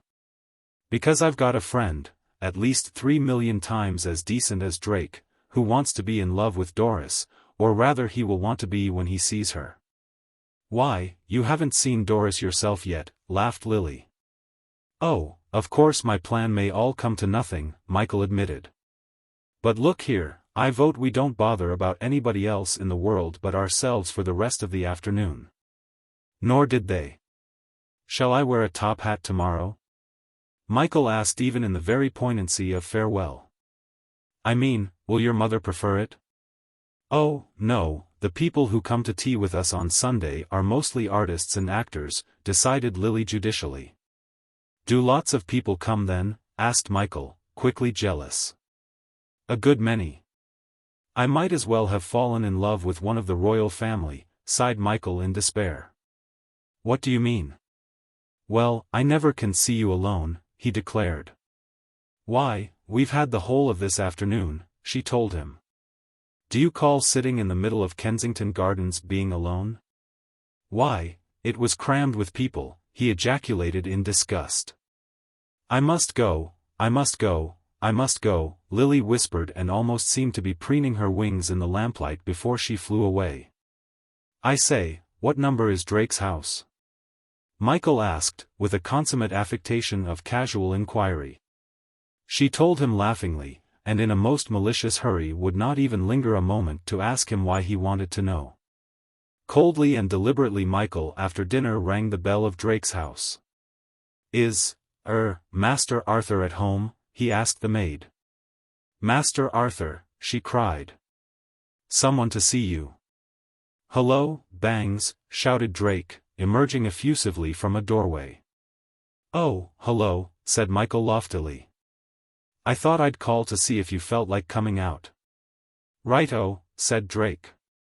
Wait half a tick while I tell my mater. Come in, and meet my people. Oh, no, said Michael. I'm beastly untidy. He would condescend to Drake for the sake of his love, but he did not think that love demanded the sacrifice of condescending to a possibly more expansive acquaintance with Drake's family. So you've met the fair Lily, Drake said, as they strolled along. Pretty smart, what, my boy? I'm going to tea with them tomorrow, Michael informed him. Mrs. Hayden's a bit thick, said Drake confidentially. And Doris is of a very coming-on disposition. Michael thought of Alan and sighed. Then he thought of himself listening to this and he was humiliated. But Lily is a bit standoffish, said Drake. Of course I never could stand very fair girls, myself. I say, talking of girls, there's a girl in Sheringham Road, well, she's an actress's French maid, as a matter of fact, but, my gad, if you like Cayenne, you ought to come along with me. And I'll introduce you. She'll be alone now. Are you on? Oh, thanks very much, said Michael. But I must get back. Good night, Drake. Well, you're a nice chap to ask a fellow to come out. Come on, don't be an ass. Her name's Marie. I don't care if her name's Marie or Mabel or what it is, Michael declared in exasperation. I'm sorry. I've got to go home. Thanks for coming out. He turned abruptly and walked off, leaving Drake to apostrophize his eccentricity and seek consolation with Marie. On Sunday afternoon, Michael, torn between a desire to arrive before the crowd of artists and actors who thronged the house and an unwillingness to obtrude upon the Sabbath lethargy of 3:30, set out with beating heart to invade Lily's home. Love made him reckless and luck rewarded him, for when he inquired for Mrs. Hayden, the maid told him that only Miss Lily was in. Who shall I say? She asked. Mr. Fane. Step this way, please. Miss Lily's down in the morning room. And this so brief and so bald a colloquy danced in letters of fire across the darkling descent of the enclosed stairs down to the ground floor. Someone to see you, Miss Lily. Not Iris could have delivered a richer message. Deep in a wicker chair by a dull red fire sat Lily with open book upon her delicate dress of lavender. The door closed, the daylight of the grey October afternoon seemed already to have fled this room. Dusky in a corner stood a great doll's house, somewhat sad like a real house that has been left long untenanted. Well, now we're alone enough, murmured Lily. He knelt beside her chair and let his head fall upon her silken shoulder. I'm glad you're in your own room, Michael sighed in answer. Outside, a muffin man went ringing through the somber Sabbath chill, and sometimes, disturbing the monotonous railings above the area, absurd legs were seen hurrying to their social tasks. No other sign was given of a life that went on unaware of these two on whom time showered 20 golden minutes. Mother and Doris will be back at 4, Lily said. Is my face flushed? Fresh carnations would have seemed faded near her, when she looked at Michael for an answer. Only very slightly, he reassured her. Come up to the drawing room, she commanded. Can I look at your doll's house? Michael asked. That old thing, said Lily scornfully. Reverently he pulled aside the front of the battered dwelling place, and saw the minute furniture higgledy-piggledy. I wonder if anyone has ever thought of burning an old doll's house, said Michael thoughtfully. It would be rather a rag. I've got an old toy fire engine somewhere at home. You baby, said Lily. Well, it depresses me to see that doll's house all disused and upside down and no good anymore. My kitty sister gave hers to a hospital. What a pity I never thought of burning that, sighed Michael regretfully. I say, sometime we must explore this room. It reminds me of all sorts of things. What sort of things? Asked Lily indifferently. Oh, being a kid. Well, I don't want to be reminded of that, said Lily. I wish I was older than I am. Oh, so do I, said Michael. I don't want to be a kid again. Upstairs in the drawing room it was still fairly light. But the backs of the grey houses opposite and the groups of ghostly trees that filmed the leaden air seemed to call for curtains to be drawn across the contemplation of their melancholy. Yet before they sat down by the crackling fire, Michael and Lily stood with their cheeks against the cold windowpanes in a luxury of bodeful silence. No, you're not to sit so close now, Lily ordained, when by a joint impulse they turned to inhabit the room in which they had been standing. Michael saw a large photograph album and seized it. No, you're not to look in that, Lily cried. Why not? He asked, holding it high above his head. Because I don't want you to, said Lily. Put it down. I want to see if there are any photographs of you when you were a kid. Well, I don't want you to see them, Lily persisted. In the middle of a struggle for possession of the album, Mrs. Hayden and Doris came in, and Michael felt rather foolish. What a dreadfully noisy girl you are, Lily, said Mrs. Hayden. And is this your friend Mr. Fane? How d'ye do? I'm afraid it was my fault, said Michael. I was trying to bag the photograph album. Oh, Lily hates anyone to see that picture of her, Doris interposed. She's so conceited, and just because. Shut up, you beast, cried Lily. Her legs. Doris, interposed Mrs. Hayden. You must remember you're grown up now. Mother, can't I burn the photograph, said Lily. No, she's not to, Mother, Doris interrupted. She's not to, is she? You jealous thing. You'd love to burn it because it's good of me. Well, really, said Mrs. Hayden, what Mr. Fane can be thinking of you two girls, I shouldn't like to guess. The quarrel over the album died down as easily as it had begun, and the entrance of the tea adjusted the conversation to a less excited plane. Mrs. Hayden was a woman whom Michael could not help liking for her open breezy manner and a certain large-handed toleration which suited her loud deep voice. But he was inclined to deprecate her obviously dyed hair and the plentifulness of pink powder, nor could he at first detect in her any likeness to Lily who, though Mrs. Hayden persistently reproached her as a noisy girl, stood for Michael as the slim embodiment of a subtle and easy tranquility. Gradually, however, during the afternoon he perceived slight resemblances between the mother and daughter that showed them vaguely alike, as much alike at any rate as an elk and a roedeer. Doris Hayden was much less fair than Lily, though she could only have been called dark in comparison with her sister. She had a high complexion, wide almond-shaped eyes of a very mutable hazel, and a ripe, sanguine mouth. She was dressed in a coat and skirt of crushed strawberry frieze, whose cool folds seemed to enhance her slightly exotic air. Michael could not help doubting whether she and Alan were perfectly suited to one another. He could not imagine that she would not care for him, but he wondered about Alan's feelings. And Drake's overnight description stuck unpleasantly in his mind with a sensation of disloyalty to Lily, whose sister after all Doris was. They were not left very long without visitors, for one by one young men came in with a self-possession and an assumption of familiarity that Michael resented very much.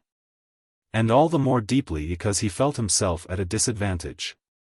He wondered if Lily were despising him, and wished that she would not catch hold of these detestable young men by the lapels of their coats, or submit to their throaty persiflage. Once when the most absolutely self-possessed of all, a tall thin creature with black fuzzy hair and stilted joints, pulled Lily onto his knee to talk to him. Michael nearly dived through the window in a fury of resentment. All these young men seemed to him to revel in their bad taste, and their conversation, half theatrical, half artistic, was of a character that he could not enter into. Mrs. Hayden's loud laugh rang out over the clatter of teacups. Doris walked about the room smoking a cigarette and humming songs. Lily moved from group to group with a nonchalance that seriously perturbed Michael, who retired more and more deeply behind a spreading palm in the darkest corner of the room. Yet he could not tear himself away from the fascination of watching Lily's grace. He could not surrender her to these marionettes of vulgar fashion. He could not go coldly out into the Sabbath night without the consolation of first hustling these intruders before him. The afternoon drew on to real dusk, the gas was lighted.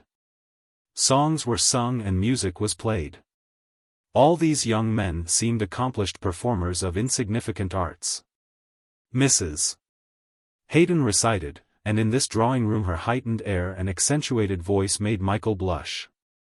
Doris went upstairs for a moment and presently came down in a Spanish dancing dress, in which she swayed about and rattled castanets and banged a tambourine. While the young men sat round and applauded through the smoke of their cigarettes. These cigarettes began to affect Michael's nerves. Wherever he looked he could see their flattened corpses occupying nooks. They were in the flower pots, they littered the grate.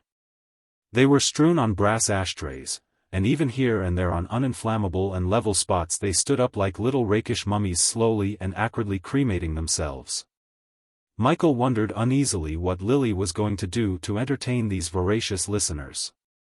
He hoped she would not debase her beauty by dancing on the hearthrug like her sister.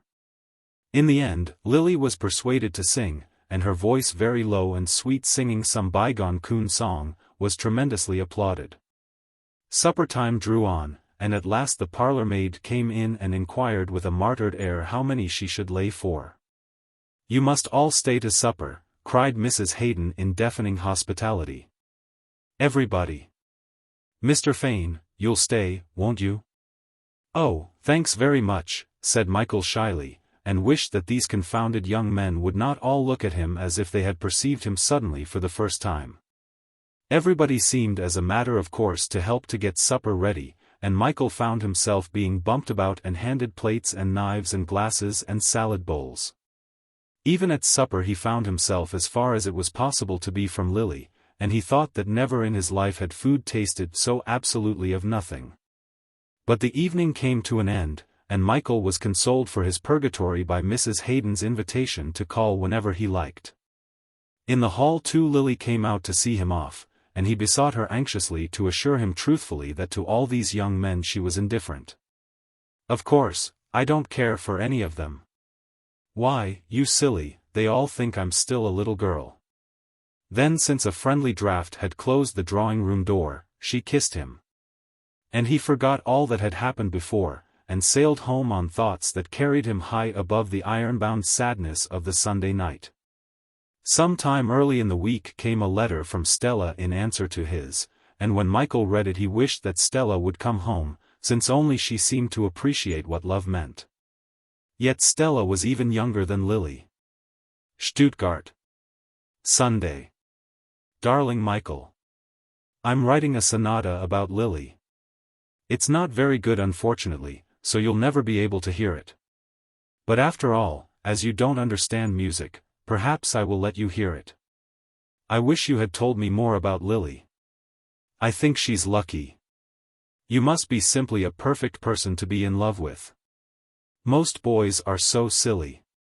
That's why only men of at least 30 attract me. But of course if I could find someone younger who would be content to love me and not mind whether I loved him, I should prefer that. You say I don't know what love is. How silly you are, Michael. Now isn't it thrilling to take Lily's hand? I do know what love is. But don't look shocked, because if you can still look shocked, you don't know what love is. Don't forget I'm 17 next month, and don't forget I'm a girl as well as Lily. Lily is a good name for her, if she is very fair. I expect she really has Sandra hair. I hope she's rather tall and delicate looking. I hope she's a violin sort of girl, or like those notes halfway up the treble. It must have been perfect when you met her.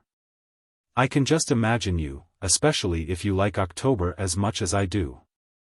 Did the leaves come falling down all round you, when you kissed her? Oh, Michael, it must have been enchanting. I want to come back soon, soon, soon, and see this Lily of yours. Will she like me? Is she fond of music? I must have my first concert next summer. Mother must not put me off. Why doesn't she let me come home now? There's some reason for it, I believe. Thank goodness, you'll have left school soon. You must be sick of it, especially since you've fallen in love. I think of you meeting Lily when I play Schumann, and when I play Chopin I think of you walking about underneath her window, and when I play Beethoven I think of you kissing her. Darling Michael, I love you more than ever. Be interested in me still, because I'm not interested in anybody but you, except, of course, myself and my music. Oh, do bring Lily to my first concert, and I'll see you two alone of all the people in the hall and play you so close together that you'll nearly faint. Now you think I'm gushing, I suppose, so I'll shut up. With a most tremendous amount of love. Your delightful sister. Stella. I wonder if she ought to write like that, said Michael to himself. Oh, well, I don't see why she shouldn't. Certainly as one grew older a sister became a most valuable property. Chapter 18. 18 years old. To Michael it seemed almost incredible that school should be able to continue as the great background against which his love stood out like a delicate scene carved by the artist's caprice in an obscure corner of a strenuous and heroic decoration.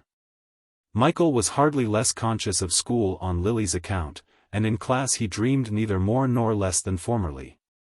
But his dreams partook more of ecstasy than those nebulous pictures inspired by the ambitions and ideals and books of youth's progress. Nevertheless, in the most ultimate refinement of meditation, school weighed down his spirit. It is true that games had finally departed from the realm of his consideration, but equally with games much extravagance of intellect and many morbid pleasures had gone out of cultivation. Balancing loss with gain, he found himself at the close of his last autumn term with a surer foothold on the rock-hewn foundations of truth. Michael called truth whatever of emotion or action or reaction or reason or contemplation survived the destruction he was dealing out to the litter of idols that were beginning to encumber his passage. Many of which he thought he had already destroyed when he had merely covered them with a new coat of guilt. During this period he began to enjoy Wordsworth, to whom he came by way of Matthew Arnold, like a wayfarer who crosses green fields and finds that mountains are faint upon the horizon. A successful lover, as he called himself, he began to despise anything in his reading of poetry that could not measure its power with the great commonplaces of human thought. The Christmas holidays came as a relief from the burden of spending so much of his time in an atmosphere from which he was sure he had drained the last draught of health-giving breath. Michael no longer regarded, save in a contemptuous aside, the microcosm of school. The pleasures of seniority had staled, the whole business was now a tedious sort of mental quarantine. If he had not had Lily to occupy his leisure, he would have expired of restless inanition. And he wondered that the world went on allowing youth's load of education to be encumbered by a dead weight of superfluous information. Alan, for instance, had managed to obtain a scholarship sometime in late December, and would henceforth devote himself to meditating on cricket for one term and playing it hard for another term. It would be 9 months before he went to Oxford. And for 9 months he would live in a state of mental catalepsy, fed despairingly by the masters of the upper sixth with the few poor last facts they could scrape together from their own time-impoverished store. Michael, in view of Alan's necessity for gaining this scholarship, had never tried to lure him towards Doris and a share in his own fortune. But he resolved that during the following term he would do his best to galvanize Alan out of the catalepsy that he woefully foresaw was imminent. Meanwhile the Christmas holidays were here, and Michael on their first night vowed all their leisure to Lily. There was time now for expeditions farther afield than Kensington Gardens, which in winter seemed to have lost some of their pastoral air. The naked trees no longer veiled the houses, and the city with its dingy railings and dingy people and mud-splashed omnibuses was always an intrusion. Moreover, fellow Jacobeans used to haunt their privacy, and often when it was foggy in London, out in the country there was winter sunlight. These were days whose clarity and silence seemed to call for love's fearless analysis. And under a sky of turquoise so faintly blue that scarcely even at the zenith could it survive the silver dazzle of the low January sun, Michael and Lily would swing from Barnet into Finchley with Michael talking all the way. "Why do you love me?" he would flash. "Because I do." "Oh, can't you think of any better reason than that?" Because, oh, Michael, I don't want to think of reasons," Lily would declare. "You are determined to marry me?" Michael would flash again. "Yes, some day." "You don't think you'll fall in love with anybody else?" "I don't suppose so." "Only suppose?" Michael would echo on a fierce pause. "Well, no, I won't." "You promise?" Yes, I promise," Lily would pout. Then the rhythm of their walk would be renewed, and arm in arm they would travel on, until the next foolish perplexity demanded solution. Twilight would often find them still on the road, and when some lofty avenue engulfed their path, the uneasy warmth of the overarching trees would draw them very close, while hushed endearments took them slowly into lampshine.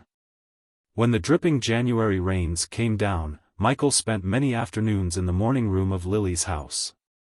Here, subject only to Doris's exaggerated hesitation to enter, Michael would build up for himself and Lily the indissoluble ties of a childhood that, though actually it was spent in ignorance of each other's existence, possessed many links of sentimental communion. For instance, on the wall hung Cherry Ripe, the same girl in white frock and pink sash who nearly 14 years ago had conjured for Michael the first hazy intimations of romance. Here she hung, staring down at them as demurely if not quite so sheerly beautiful as of old. Lily observed that the picture was not unlike Doris at the same age, and Michael felt at once that such a resemblance gave it a permanent value. Certainly his etchings of Montmartre and views of the Sussex Downs would never be hallowed by the associations that made sacred this oleograph of a Christmas annual. There were the picture books of Randolph Caldecott tattered identically with his own. And Michael pointed out to Lily that often they must have sat by the fire reading the same verse at the same moment. Was not this thought almost as fine as the actual knowledge of each other's daily life would have been? There were other books whose pages, scrawled and dog-eared, were softened by innumerable pourings to the texture of Japanese fairy books.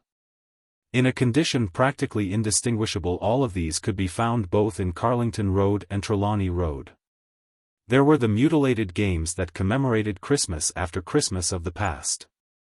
Here was the pack of happy families with Mrs. Chip, now a widow, Mr.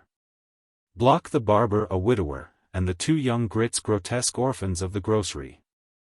There were Ludo and Lotto and Tiddledywinks, whose counters, though terribly depleted, were still eloquent with the undetermined squabbles and favorite colors of childhood. Michael was glad that Lily should spring like a lovely ghost from the dust of familiar and forgotten relics. It had been romantic to snatch her on a dying cadence of Verlaine out of the opalescent vistas of October trees.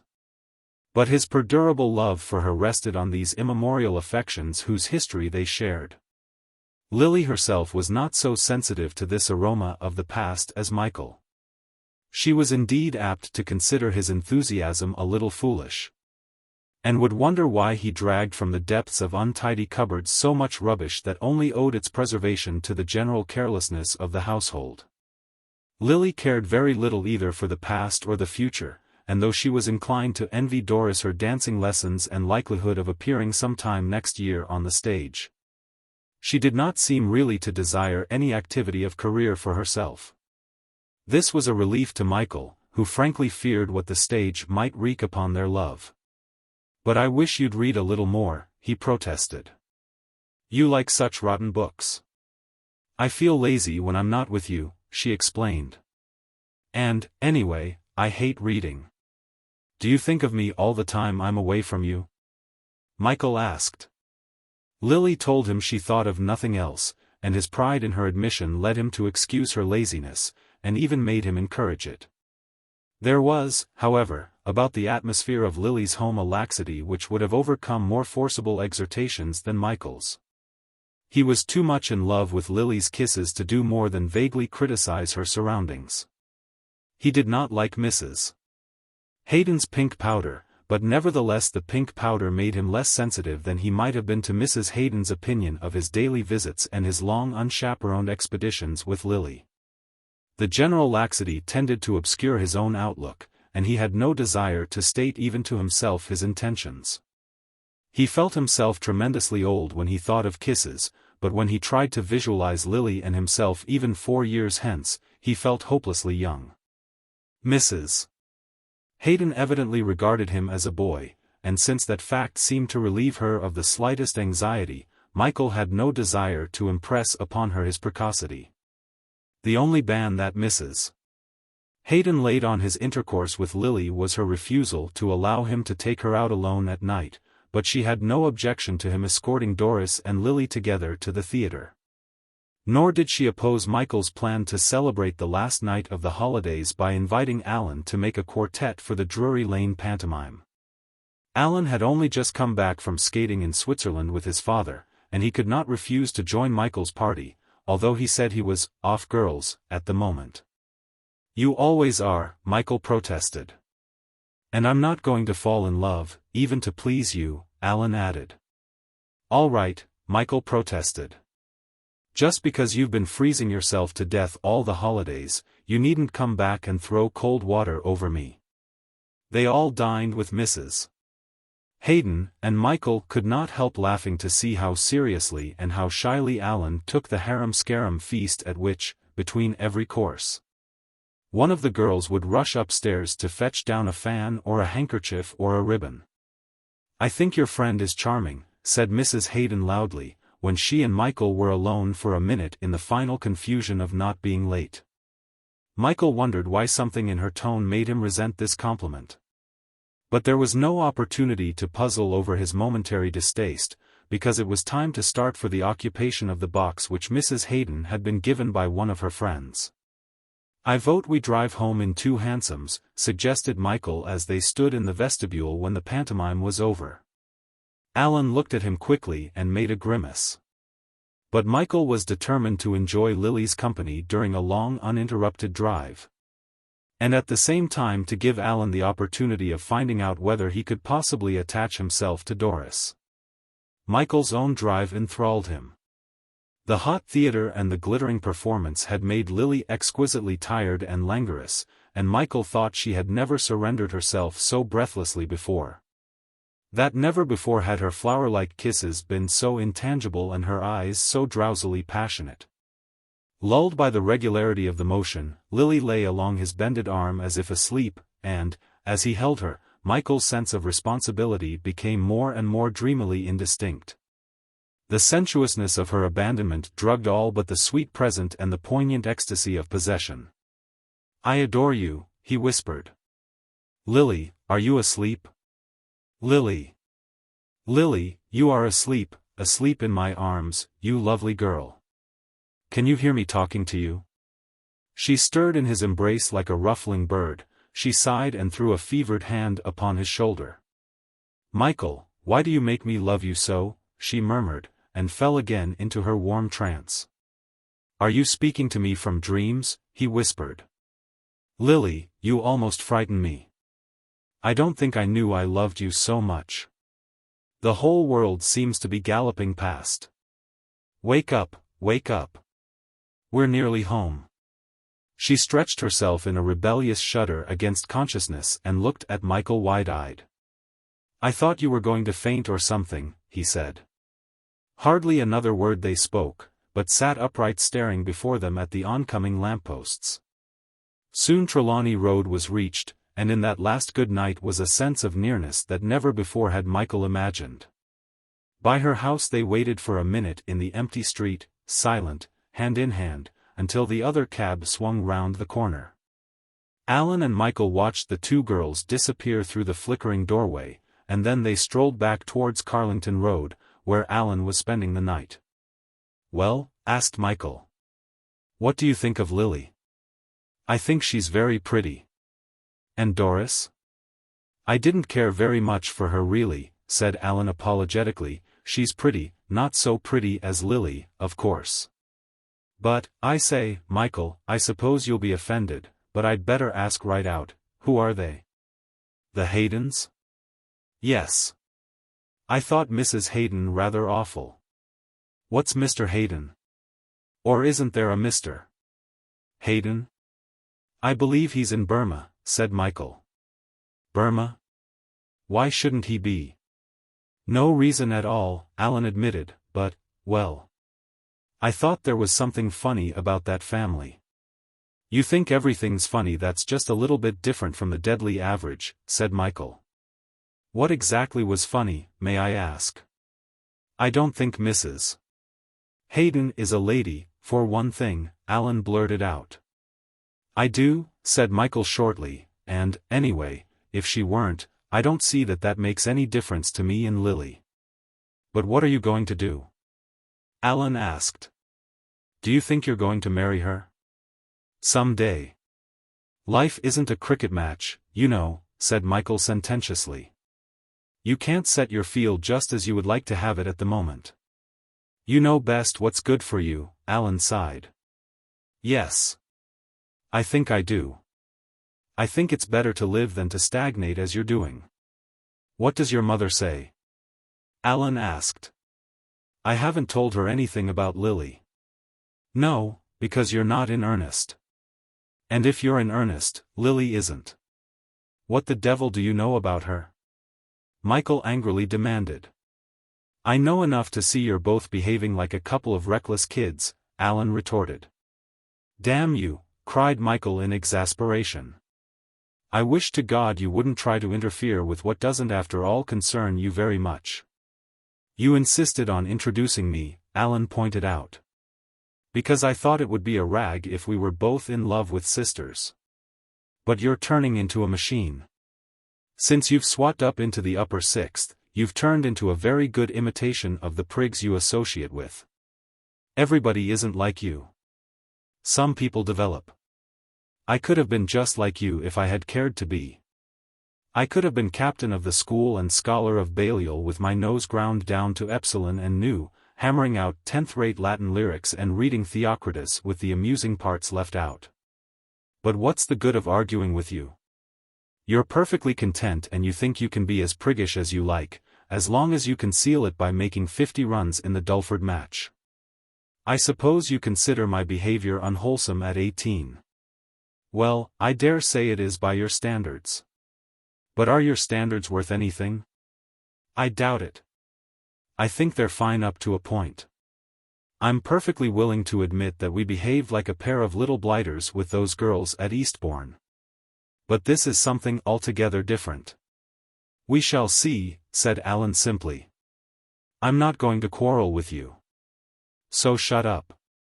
Michael walked along in silence, angry with himself for having caused this ill feeling by his obstinacy in making an unsuitable introduction. And angry with Alan because he would accentuate by his attitude the mistake. By the steps of his house Michael stopped and looked at Alan severely. This is the last time I shall attempt to cure you, he announced. All right, said Alan with perfect equanimity. You can do anything you like but quarrel. You needn't talk to me or look at me or think about me until you want to. I shall feel a bit bored, of course, but, oh, my dear old chap, do get over this lovesickness soon. This isn't like that silly affair at Bournemouth last Easter, Michael challenged. I know that, my dear chap. I wish it was.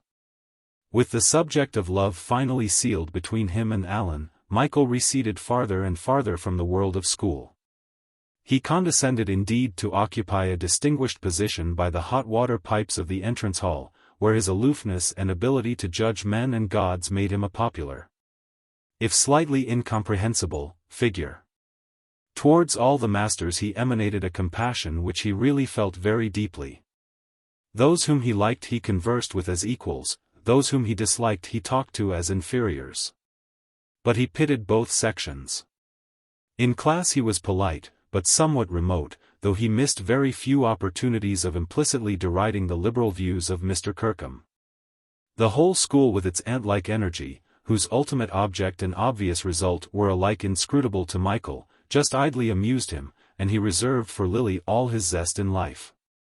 The Lent term passed away with parsimonious February sunlight, with March lying grey upon the houses until it proclaimed itself suddenly in a booming London gale. The Easter holidays arrived, and Mrs. Fane determined to go to Germany and see Stella. Would Michael come? Michael pleaded many disturbed plans of cricket practice, of matriculation at St. Mary's College, Oxford, of working for the English Literature Prize, of anything indeed but his desire to see with Lily April break to May. In the end he had his own way, and Mrs. Fane went to the Continent without his escort. Lily was never eager for the discussions and the contingencies and the doubts of love. In all their walks it had been Michael who flashed the questions, she who let slip her answers. The strange fatigue of spring made much less difference to her than to him, and however insistent he was for her kisses, she never denied him. Michael tried to feel that the acquiescence of the hard, the reasonable. The intellectual side of him to April's passionate indulgence merely showed that he was more surely and more sanely growing deeper in love with Lily every day. Sometimes he had slight tremors of malaise, a sensation of weakening fibers, and dim stirrings of responsibility. But too strong for them was his heart seize, too precious was Lily's rose-bloomed grace of submission. The more sharply imminent her form became upon his thought, the more surely deathless did he suppose his love. Michael's mind was always framing moments in eternity, and of all these moments the sight of her lying upon the vivid grass, the slim, the pastoral, the fair immortal girl stood unparagoned by any. There was no landscape that Lily did not make more inevitably composed. There was no place of which she did not become tutelary. Whether she lay among the primroses that starred the steep brown banks of woodland or whether she fronted the great sunshine of the open country. But most of all when she sat in cowslips, looking over arched knees at the wind. Michael fell into the way of talking to her as if he were playing upon Dorian pipes the tale of his love. "I must buy you a ring, Lily." "What ring shall I buy for you? Rings are all so dull. Perhaps your hands would look wrong with a ring, unless I could find a star sapphire set in silver. I thought you were lovely in autumn, but I think you are more lovely in spring. How the days are going by, it will soon be May. Lily, if you had the choice of everything in the world, what would you choose?" "I would choose to do nothing." "If you had the choice of all the people in the world, would you choose me?" "Yes. Of course." "Lily, you make me curiously lazy. I want never again to do anything but sit in the sun with you. Why can't we stay like this forever?" "I shouldn't mind. I wish that you could be turned into a primrose, and that I could be turned into a hazel bush looking down at you forever. Or I wish you could be a cowslip and I could be a plume of grass." "Lily, why is it that the longer I know you, the less you say?" "You talk enough for both," said Lily. "I talk less to you than to anyone. I really only want to look at you, you lovely thing." But the Easter holidays were almost over, and Michael had to go to Oxford for his matriculation. On their last long day together, Lily and he went to Hampton Court and dreamed the sad time away. When twilight was falling, Michael said he had a sovereign to spend on whatever they liked best to do. Why should they not have dinner on a balcony over the river, and after dinner drive all the way home in a hansom cab? So they sat grandly on the chilly balcony and had dinner, until Lily in her thin frock was cold. "But never mind," said Michael. "I'll hold you close to me all the way to London." They found their driver and told him where to go. The man was very much pleased to think he had a fare all the way to London, and asked Michael if he wanted to drive fast. "No, rather slow, if anything," said Michael. The fragrant miles went slowly past, and all the way they drove between the white orchards, and all the way like a spray of bloom Lily was his.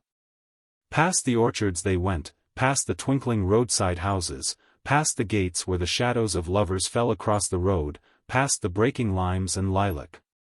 Past the tulips stiff and dark in the moonlight, through the high narrow street of Brentford, past Kew Bridge and the slow trams with their dim people nodding. Through Chiswick and into Hammersmith where a piano organ was playing and the golden streets were noisy. It was Doris who opened the door. 11 o'clock, she said. "Mother's rather angry." "You'd better not come in," said Lily to Michael. "She'll be all right again by next week, when you come back." "Oh, no, I'll come in," he insisted. "I'd rather explain why we're so late." "It's no use arguing with Mother when she's unreasonable," said Lily. "I shall go up to bed, I don't want to have a row." "That's right," Doris sneered. "Always take the shortest and easiest way. You are a coward." "Oh, shut up," said Lily, and without another word went upstairs. "You've spoilt her," said Doris. "Well, are you going to see Mother?" "She isn't in a very pleasant mood, I warn you." "She's never been angry before," said Michael hopelessly. "Well, she has really," Doris explained. "Only she's vented it on me. I say, I'm awfully sorry." "I had no idea," Michael began. "Oh, don't apologize," said Doris. "I'm used to it. Thank God, I'm going on the stage next year. And then Lily and Mother will be able to squabble to their heart's content." Mrs. Hayden was sitting in what was called the cozy corner. And she treated Michael's entrance with exaggerated politeness. "Won't you sit down? It's rather late, but do sit down." All the time she was speaking the plate rack above the cozy corner was catching the back of her hair, and Michael wondered how long it would be before she noticed this. "Really, I think it's very wrong of you to bring my daughter home at this hour," Mrs. Hayden clattered. "I'm sure nobody likes young people to enjoy themselves more than I do." "But 11 o'clock. Where is Lily now?" "Gone to bed," said Doris, who seized the opportunity to depart also. "I'm awfully sorry, Mrs. Hayden," said Michael awkwardly. "But as it was my last night, I suggested driving back from Hampton Court. It was all my fault. I do hope you won't be angry with Lily." "But I am angry with Lily," said Mrs. Hayden. "Very angry. She's old enough to know better, and you're old enough to know better. How will people think I'm bringing up my daughters, if they return at midnight with young men in hansoms? I never heard of such a thing. You're presuming on your age. You've no business to compromise a girl like this." "Compromise?" stammered Michael. "None of the young people but you has ever ventured to behave like this," Mrs. Hayden went on with sharply metallic voice. "Not one of them. And, goodness knows, every Sunday the house is full of them." "But they don't come to see Lily," Michael pointed out. "They come to see you." "Are you trying to be rude to me?" Mrs. Hayden asked. "No, no," Michael assured her. "And, honestly, Mrs. Hayden, I didn't think you minded me taking Lily out." "But what's going to happen?" Mrs. Hayden demanded. "Well, I suppose I want to marry Lily." Michael wondered if this statement sounded as absurd to Mrs. Hayden as it sounded to himself. "What nonsense," she snapped. "What utter nonsense. A schoolboy talking such nonsense. Marriage indeed. You know as well as I do that you've never thought about such a step." "But I have," said Michael. "Very often, as it happens." "Then you mustn't go out with Lily again." "Why, it's worse than I thought. I'm horrified." "Do you mean I'm never to come here again?" Michael asked in despair. "Come occasionally," said Mrs. Hayden. "But only occasionally." "All right. Thanks," said Michael, feeling stunned by this unexpected rebuke. "Good night, Mrs. Hayden." In the hall he found Doris. "Well?" she asked. "Your mother says I'm only to come occasionally." "Oh, that won't last," said Doris encouragingly. "Yes, but I'm not sure that she isn't right," said Michael. "Oh, Doris, damn. I wish I couldn't always see other people's point of view." "Mother often has fits of violent morality," said Doris. "And then we always catch it. But really they don't last." "Doris, you don't understand. It isn't your mother's disapproval I'm worrying over. It's myself." "Lily might have waited to say good night," Michael murmured miserably. But straight upon his complaint he saw Lily leaning over from the landing above and blowing kisses, and he felt more calm. "Don't worry too much about Lily," whispered Doris, as she held the door open for him. "Why? I shouldn't, that's all," she said enigmatically, and closed the door very gently. At the time Michael was not conscious of any deep impression made by the visit to Oxford for his matriculation. He was too much worried by the puzzle of his future conduct with regard to Lily. He felt dull in the rooms where he spent 2 nights alone, he felt shy among the 40 or 50 boys from other public schools, he was glad to go back to London. Vaguely the tall grey tower remained in his mind, and vaguely the cool Gothic seemed to offer a shelter from the problems of behavior, but that was all. When he returned, the torment of Lily's desired presence became more acute. His mother wrote to say that she would not be back for 3 days, and the only consolation was the hint that most probably Stella would come back with her. Meanwhile this was Saturday, and school did not begin until Tuesday. Time after time Michael set out towards Trelawney Road, time after time he checked himself and fought his way home again. Mrs. Hayden had been right, he had behaved badly. Lily was too young to bear the burden of their passionate love. And was she happy without him? Was she sighing for him? Or would she forget him and resume an existence undisturbed by him? But the thought of wasted time, of her hours again unoccupied, of her footsteps walking to places ignorant of him was intolerable. Sunday came round, and Michael thought that he would fling himself into the stream of callers. But the idea of doing so became humiliating, and instead he circled drearily round the neighboring roads, circled in wide curves. and sometimes even swooped into the forbidden diameter of Trelawney Road.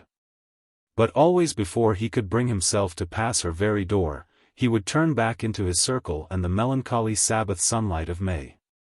Twilight no more entranced him, and the lovers leaning over to one another languorously in their endearments, moving with intertwined arms and measured steps between the wine-dark houses, annoyed him with their fatuous complacency and their bland eyes.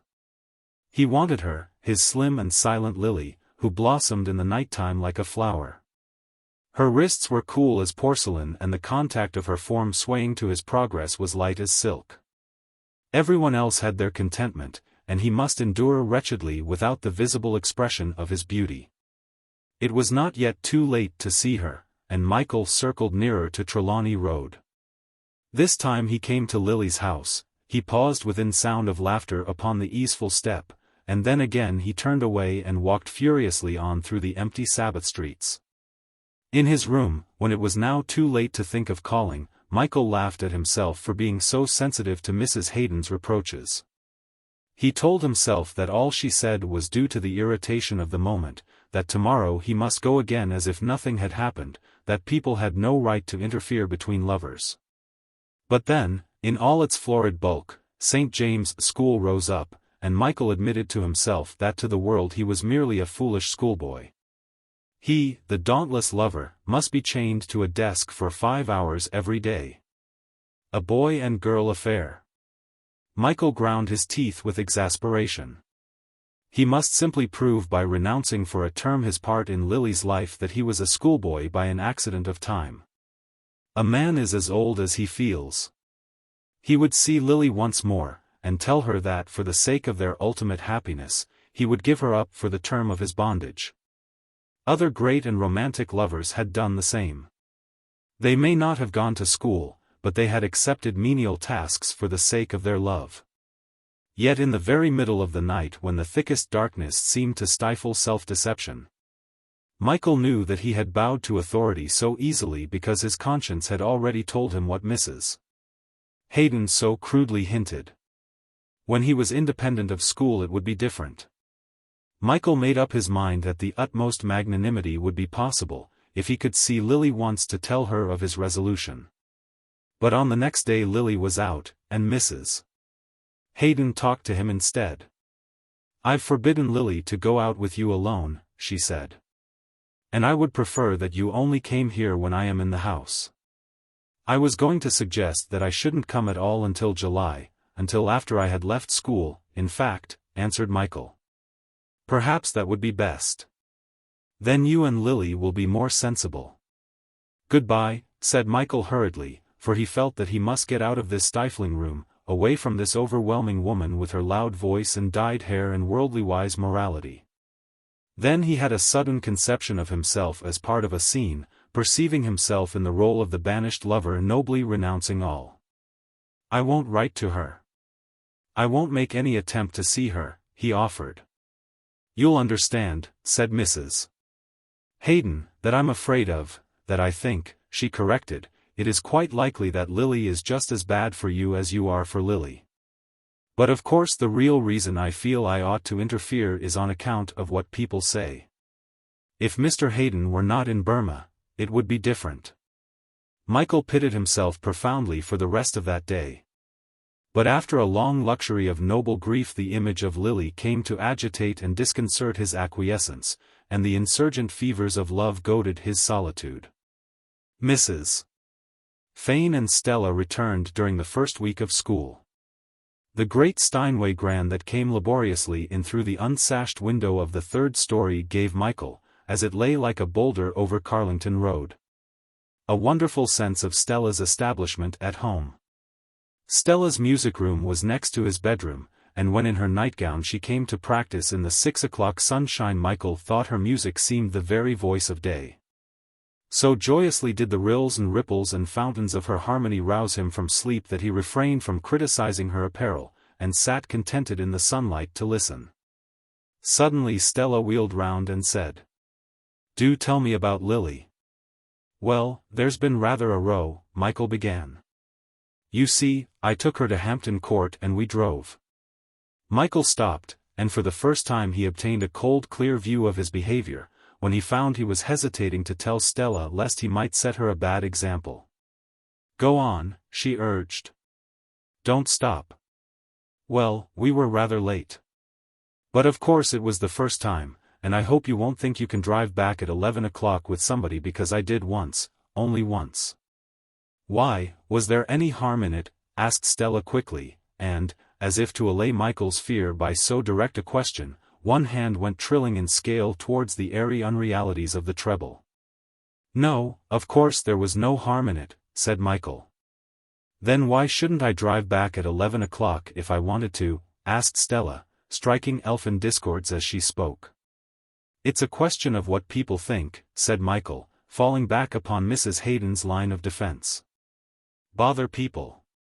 cried Stella, and immediately she put them in their place somewhere very far down in the bass. "Well, anyway," said Michael, "I understood what Mrs. Hayden meant, and I've agreed not to see Lily until after I leave school." "And then?" "Well, then I shall see her," said Michael.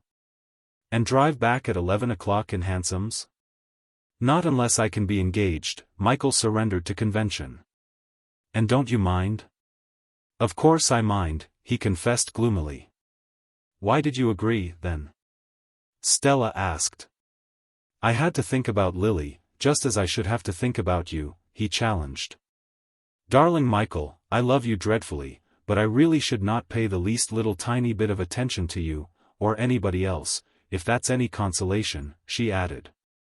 "As it happens, I've never yet met anybody with whom I'd care to drive about in a hansom at 11 o'clock, but if I did, 3 o'clock in the morning would be the same as 3 o'clock in the afternoon."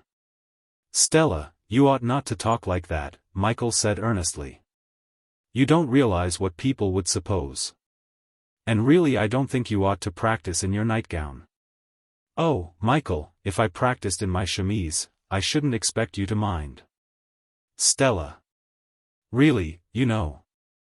"Listen," she said, swinging away from him back to the keyboard. "This is the Lily Sonata." Michael listened, and as he listened he could not help owning to himself that in her white nightgown, straight-backed against the shimmering ebony instrument, little indeed would matter very much among those dancing black and white notes.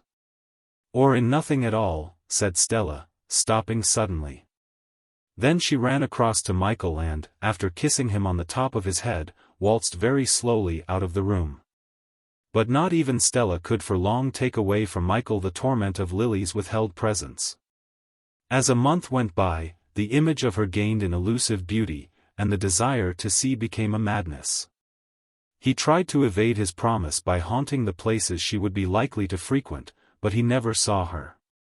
He wondered if she could be in London, and he nearly wrote to ask. There was no consolation to be gained from books, there was no sentiment to be culled from the spots they had known together. He wanted herself, her fragility, her swooning kisses, herself.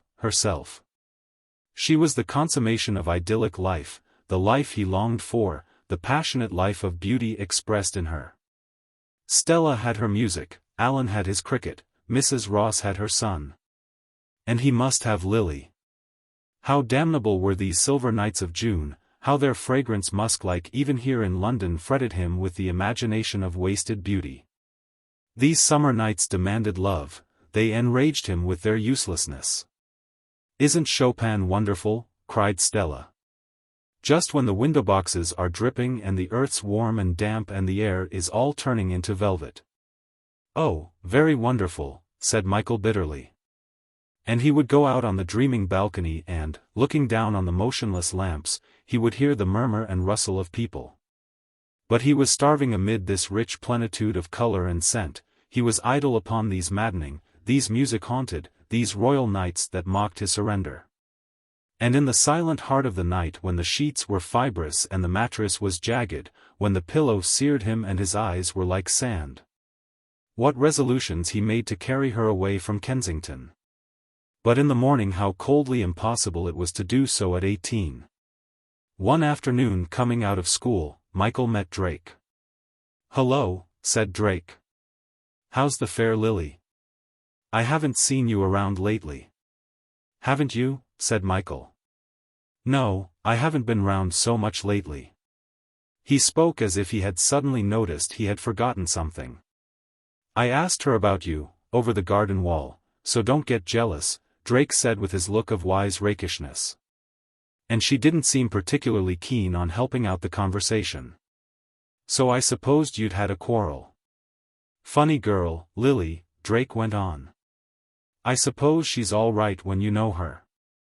Why don't you come into my place? Thanks, said Michael. He felt that fate had given him this opportunity. He had not sought it. He might be able to speak to Lily, and if he could, he would ask her to meet him, and promises could go to the devil. He determined that no more of summer's treasure should be wasted. He had a thrill in Drake's dull drawing room from the sense of nearness to Lily, and from the looking-glass room it was back to back with the more vital drawing room next door. Michael could hardly bear to look out of the window into the oblong gardens. 2 months away from Lily made almost unendurable the thought that in one tremulous instant he might be imparadized in the vision of her reality. Hello. She's there, said Drake from the window. With another chap. Michael with thudding heart and flaming cheeks stood close to Drake. Naughty girl, said Drake. She's flirting. I don't think she was, said Michael, but, even as he spoke, the knowledge that she was tore him to pieces. Chapter 19. Parents. The brazen sun lighted savagely the barren streets, as Michael left Trelawney Road behind him. His hopeless footsteps rasped upon the pavement. His humiliation was complete. Not even was his personality strong enough to retain the love of a girl for 6 weeks. Yet he experienced a morbid sympathy with Lily, so unutterably beneath the rest of mankind was he already inclined to estimate himself. Stella opened wide her gray eyes when she greeted his pale disheartened return. Feeling ill? She asked. I'm feeling a worthless brute, said Michael, plunging into a dejected acquiescence in the worst that could be said about him. Tell me, whispered Stella. Do. I've found out that Lily is quite ready to flirt with anybody. With anybody. What a beastly girl. Stella flamed.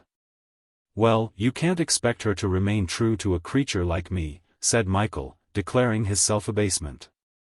A creature like you? Cried Stella. Why, Michael, how can you be so absurd? If you speak of yourself like that, I shall begin to think you are a creature, as you call yourself. No, but you're not, Michael. It's this Lily who is the creature.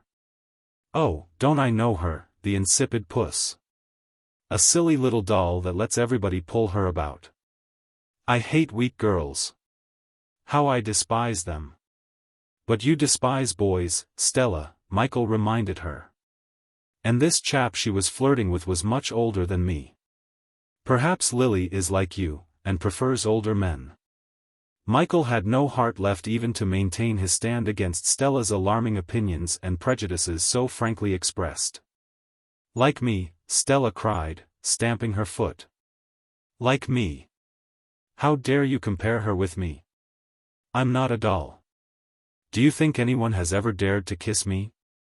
I'm sorry, said Michael. But you talk so very daringly that I shouldn't be surprised by anything you told me. At the same time I can't help sympathizing with Lily. It must have been dull to be in love with a schoolboy, an awkward lout of 18. Michael. I will not hear you speak of yourself like that. I'm ashamed of you. How can you be so weak? Be proud. Oh, Michael, do be proud, it's the only thing on earth worth being. Stella stood dominant before him. Her gray eyes flashed. Her proud, upcurving mouth was slightly curled, her chin was like the chin of a marble goddess, and yet with that brown hair lapping her wide shoulders, with those long legs, lean-flanked and supple. She was more like some heroic boy. Yes, you can be proud enough, said Michael. But you've got something to be proud of. What have I got? You've got me, said Stella fiercely. Why, yes, I suppose I have, Michael softly agreed. Let's talk about your first appearance. I was talking about it to Mother when a man called Prescott came. Prescott? Said Michael. I seem to have heard Mother speak about him. I wonder when it was. A long time ago, though. Well, whoever he was, said Stella, he brought Mother bad news. How do you know? Have you ever seen Mother cry? Yes, once, said Michael. It was when I was talking through my hat about the war. I've never seen her cry, said Stella pensively. Until today. Michael forgot about his own distress in the thought of his mother, and he sat hushed all through the evening, while Stella played in the darkness. Mrs. Fane went up to her own room immediately she came in that night, and the next morning, which was Saturday, Michael listlessly took the paper out to read in the garden. While he waited for Stella to dress herself so that they could go out together and avoid the house over which seemed to impend calamity. Opening the paper, Michael saw an obituary notice of the Earl of Saxby. He scanned the news, only half absorbing it. In another column will be found the details, and Tarek adds another famous name to the lamentable toll of this war. The late nobleman did not go into society much of late years, formerly captain in the Welsh Guards, born 1860, married Lady Emmeline MacDonald. Daughter of the Earl of Skye, K.T., raised corps of mounted infantry, Saxby's horse, great traveller, unfortunately no heir to the title which becomes extinct. Michael guessed the cause of his mother's unhappiness of yesterday. He went upstairs and told Stella. I suppose Mother was in love with him, she said. I suppose she was, Michael agreed. I wish I hadn't refused to say goodbye to him. It seems rather horrible now. Mrs. Fane had left word that she would not be home until after dinner, and Michael and Stella sat apprehensive and silent in the drawing-room. Sometimes they would toss backwards and forwards to each other reassuring words. While outside the livid evening of ochreous oppressive clouds and ashen pavements slowly dislustered into a night swollen with undelivered rain and baffled thunders. About 9 o'clock Mrs. Fane came home. She stood for a moment in the doorway of the room, palely regarding her children. She seemed undecided about something, but after a long pause she sat down between them and began to speak. Something has happened, dear children, that I think you ought to know about before you grow any older. Mrs. Fane paused again and stared before her, seeming to be reaching out for strength to continue. Michael and Stella sat breathless as the air of the night. Mrs. Fane's white kid gloves fell to the floor softly like the petals of a blown rose, and as if she missed their companionship in the stress of explication, she went on more rapidly. Lord Saxby has died in the Transvaal of enteric fever, and I think you both ought to know that Lord Saxby was your father. When his mother said this, the blood rushed to Michael's face and then immediately receded, so that his eyelids as they closed over his eyes to shield them from the room's suddenly intense light glowed greenly. And when he looked again anywhere save directly at his mother, his heart seemed to have been crushed between ice. The room itself went swinging up in loops out of reach of his intelligence, that vainly strove to bring it back to familiar conditions. The nightmare passed, the drawing-room regained its shape and orderly tranquility, the story went on. I have often wished to tell you, Michael, in particular, said his mother, looking at him with great grey eyes whose lustrous intensity cooled his first pained sensation of shamefulness. Years ago, when you were the dearest little boy, and when I was young and rather lonely sometimes, I longed to tell you. But it would not have been fair to weigh you down with knowledge that you certainly could not have grasped then. I thought it was kinder to escape from your questions, even when you said that your father looked like a prince. Did I? Michael asked, and he fell to wondering why he had spoken and why his voice sounded so exactly the same as usual. You see, of course, I was never married to your father. You must not blame him, because he wanted to marry me always, but Lady Saxby wouldn't divorce him. I dare say she had a right to nurse her injury. She is still alive.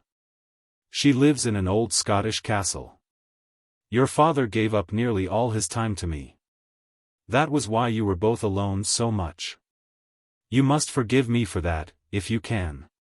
But I knew, as time went on, that we should never be married, and your father only saw you once, dearest Stella, when you were very tiny. You remember, Michael, when you saw him. He loved you so much, for of course, except in name, you were his heir. He wanted to have you to live with him. He loved you. I suppose that's why I liked him so tremendously, said Michael. Did you, dearest boy, said Mrs. Fane, and the tears were in her grey eyes. Ah, how dear it is of you to say that. Mother, I can't tell you how sorry I am I never went to say goodbye. I shall never forgive myself, said Michael. I shall never forgive myself. But you must. It was my fault, said his mother. I dare say I asked you tactlessly. I was so much upset at the time that I only thought about myself. Why did he go? Asked Stella suddenly. Well, that was my fault. I was always so dreadfully worried over the way in which I had spoilt his life that when he thought he ought to go and fight for his country, I could not bear to dissuade him. You see, having no heir, he was always fretting about the extinction of his family, and he had a fancy that the last of his name should do something for his country. He had given up his country for me, and I knew that if he went to the war he would feel that he had paid the debt. I never minded so much that we weren't married, but I always minded the feeling that I had robbed him by my love. He was such a very dear fellow. He was always so good and patient, when I begged him not to see you both. That was his greatest sorrow. But it wouldn't have been fair to you, dear children. You must not blame me for that. I knew it was better that you should be brought up in ignorance. It was, wasn't it? She asked wistfully. Better, Michael murmured. Better, Stella echoed. Mrs. Fane stood up, and Michael beheld her tall, tragical form with a reverence he had never felt for anything. Children, you must forgive me, she said. And then simply, with repose and exquisite fitness she left Michael and Stella to themselves. By the door Stella overtook her. Mother darling, she cried. You know we adore you. You do, don't you? Mrs. Fane smiled, and Michael thought he would cherish that smile to the end of his life. Well, said Michael, when Stella and he were sitting alone again. Of course I've known for years it was something like this, said Stella. I can't think why I never guessed. I ought to have guessed easily, Michael said. But somehow one never thinks of anything like this in connection with one's own mother. Or sister, murmured Stella, looking up at a spot on the ceiling. I wish I could kick myself for not having said goodbye to him, Michael declared. That comes of talking too much. I talked much too much then. Talking destroys action. What a beast I was. Lily and I look rather small now, don't we? He went on. When you think of the amount that Mother must have suffered all these years, it just makes Lily and me look like illustrations in a book. It's a curious thing that this business about Mother and Lord Saxby ought, I suppose, to make me feel more of a worm than ever, but it doesn't. Ever since the first shock, I've been feeling prouder and prouder. I can't make it out. Then suddenly Michael flushed. I say, I wonder how many of our friends have known all the time. Mrs. Carthew and Mrs. Ross both know. I feel sure by what they've said. And yet I wonder if Mrs. Ross does know. She's so strict in her notions that. I wonder, and yet I suppose she isn't so strict as I thought she was. Perhaps I was wrong. What are you talking about? Stella asked. Oh, something that happened at Cobble Place. It's not important enough to tell you. What I'm wondering, said Stella, is what Mother was like when she was my age. She didn't say anything about her family. But I suppose we can ask her some time. I'm really rather glad I'm not Lady Stella Fane. It would be ridiculous for a great pianist to be Lady something. You wouldn't have been Lady Stella Fane, Michael contradicted. You would have been Lady Stella Cunningham. Cunningham was the family name. I remember reading about it all when I was interested in legitimists. What are they? Stella asked. The opposite of illegitimate? Michael explained the difference, and he was glad that the word illegitimate should first occur like this. The pain of its utterance seemed mitigated somehow by the explanation.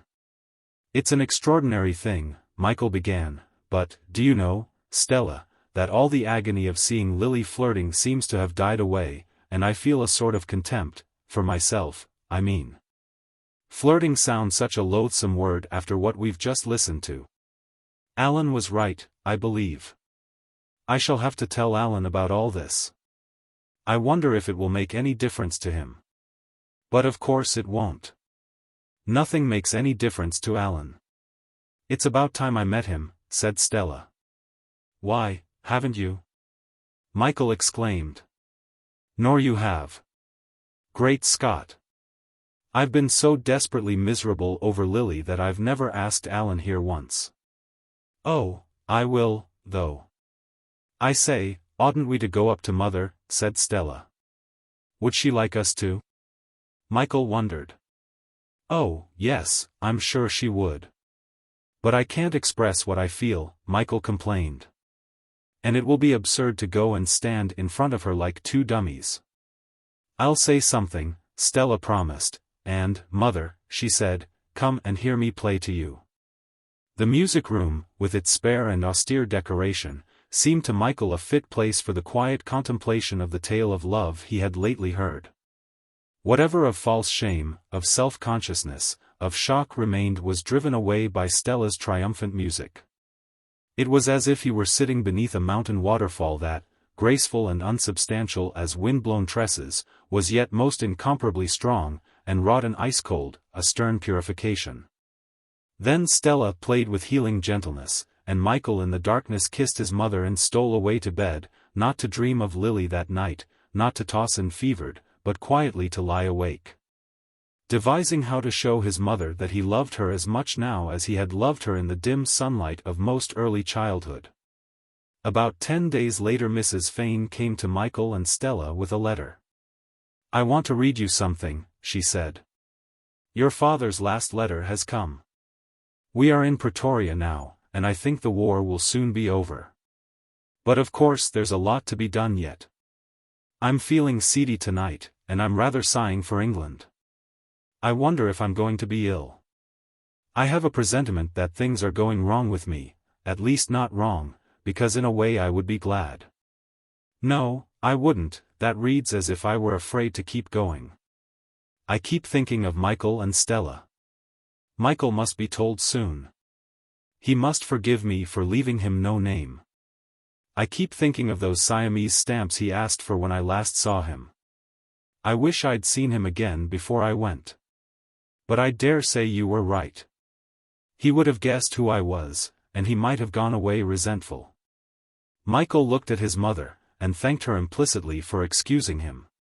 He was glad that his father had not known he had declined to see him. I don't worry so much over Stella. If she really has the stuff in her to make the name you think she will, she does not need any name but her own. But it maddens me to think that Michael is cut out of everything.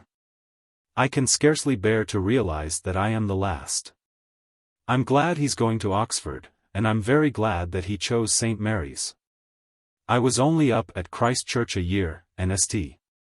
Mary's was a much smaller college in those days. Now of course it's absolutely one of the best. Whatever Michael wants to do he will be able to do, thank God.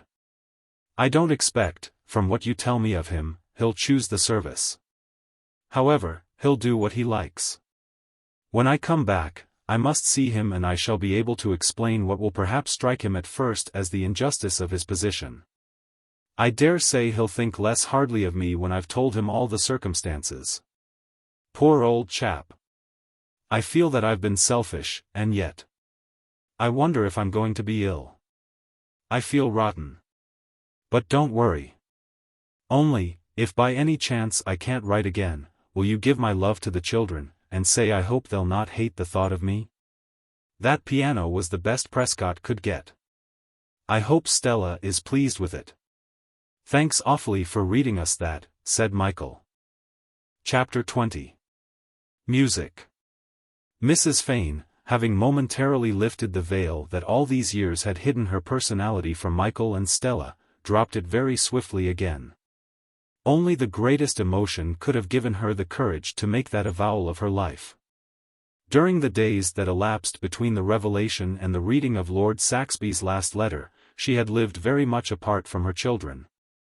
So that the spectacle of her solitary grief had been deeply impressed upon their sensibility. Michael was reminded by her attitude of those long vigils formerly sustained by ladies of noble birth before they departed into a convent to pray, eternally remote from the world. He himself became endowed with a strange courage by the contemplation of his mother's tragical immobility. He found in her the expression of those most voiceless ideals of austere conduct that until this vision of resignation had always seemed doomed to sink broken-winged to earth. The thought of Lily in this mood became an intrusion, and he told himself that, even if it were possible to seek the sweet unrest of her presence, beneath the somber spell of this more classic sorrow he would have shunned that lovely and romantic girl. Michael's own realization of the circumstances of his birth occupied a very small part of his thoughts. His mind was fixed upon the aspect of his mother mute and heavy-lidded from the remembrance of that soldier dead in Africa. Michael felt no outrage of fate in these events. He was glad that death should have brought to his father the contentment of his country's honor, that in the grace of reconciliation he should be healed of his thwarted life. Nor could Michael resent that news of death which could ennoble his mother with this placidity of comprehension, this staid and haughty mien of sorrow. And he was grateful, too, that death should upon his own brow dry the fever dew of passion. But when she had read that last letter, Mrs. Fane strangely resumed her ordinary self. She was always so finely invested with dignity, so exquisitely sheathed, in her repose, Michael scarcely realized that now, after she had read the letter, the vision of her grief was once more veiled against him by that faintly discouraging, tenderly deliberate withdrawal of her personality. And that she was still as seclusive as when from his childhood she had concealed the sight of her love, living in her own rose-misted and impenetrable privacy. It was Stella who by a sudden request first roused Michael to the realization that his mother was herself again. "Mother," she said, "what about my first concert? The season is getting late." "Dearest Stella," Mrs. Fane replied, "I think you can scarcely make your appearance so soon after your father's death." "But, mother, I'm sure he wouldn't have minded." "And after all very few people would know," Stella persisted. "But I should prefer that you waited for a while," said Mrs. Fane, gently reproachful. "You forget that we are in mourning." For Michael somehow the conventional expression seemed to disturb the divinity of his mother's carven woe. The world suddenly intervened. "Well, I don't think I ought to wait forever," said Stella. "Darling child, I wonder why you should think it necessary to exaggerate so foolishly," said Mrs. Fane. "But I'm so longing to begin," Stella went on. "I don't know that anybody has ever suggested you shouldn't begin," Mrs. Fane observed. "But there is a difference between your recklessness and my more carefully considered plans." "Mother, will you agree to a definite date?" Stella demanded. "By all means, dear child, if you will try to be a little less boisterous and impetuous. For one thing, I never knew you were ready to begin at once like this." "Oh, mother, after all these years and years of practicing," Stella protested. "But are you ready?" Mrs. Fane inquired in soft surprise. "Really ready? Then why not this autumn? Why not October?" "Before I go up to Oxford," said Michael quickly. Stella was immediately and vividly alert with plans for her concert. "I don't think any of the smaller halls. Couldn't I appear first at one of the big orchestral concerts at King's Hall? I would like to play a concerto. Chopin, I think, and nothing else. Then later on I could have a concert all to myself, and play Schumann, and perhaps some Brahms." So in the end it was settled after numberless interviews, letters, fixtures, cancellations, and all the fuming impediments of art's first presentation at the court of the world. The affairs and arrangements connected with Stella's career seemed to Michael the proper distraction for his mother and sister during his last 2 or 3 weeks of school, before they could leave London. Mrs. Fane had suggested they should go to Switzerland in August, staying at Lucerne, so that Stella would not be hindered in her steady practice. Michael's last week at school was a curiously unreal experience. As fast as he marshaled the correct sentiments with which to approach the last hours of a routine that had continued for 10 years, so fast did they break up in futile disorder.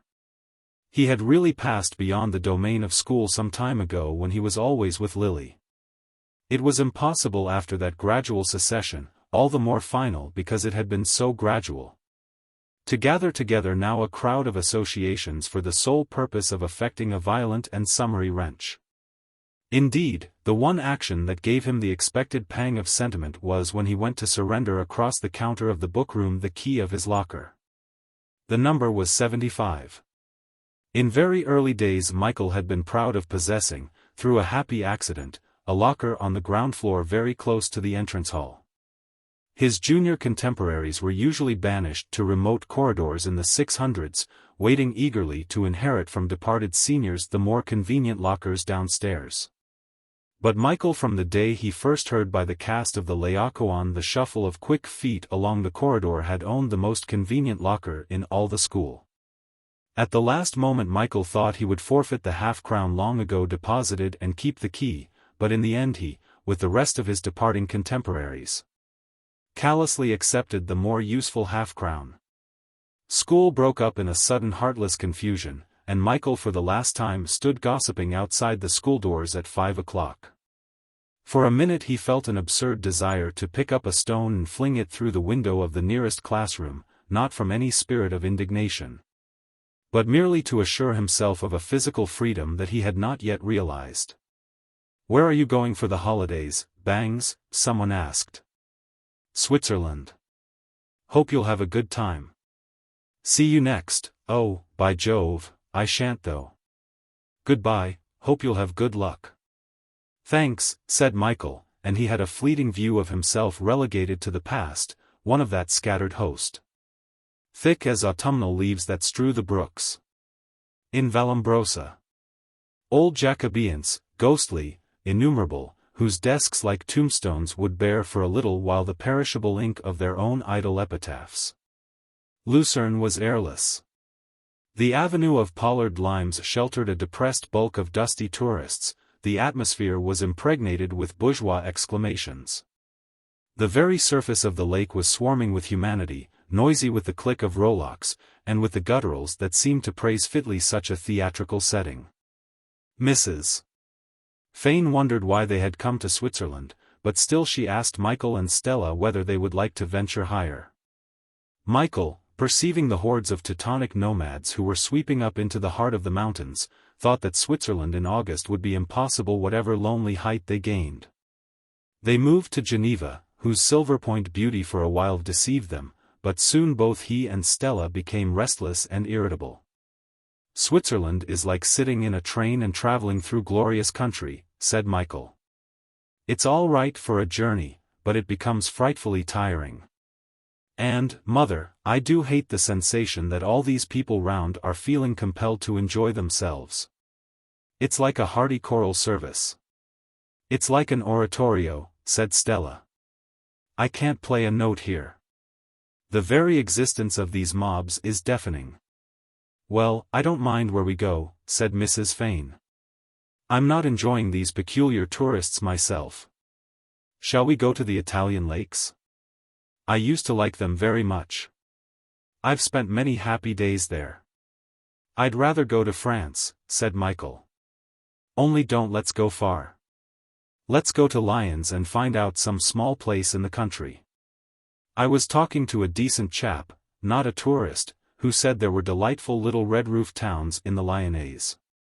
So they left Switzerland and went to Lyons where, sitting under the shade of trees by the tumbling blue Rhone, they settled with a polite agent to take a small house near Chatillon. Hither a piano followed them, and here for 7 weeks they lived, each one lost in sun-dyed dreams.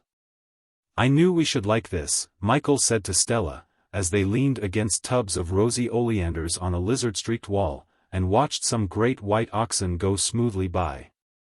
"I like this heart of France better than Brittany or Normandy. But I hope Mother won't be bored here." "There are plenty of books," said Stella. "And anyway she wants to lie back and think, and it's impossible to think except in the sun."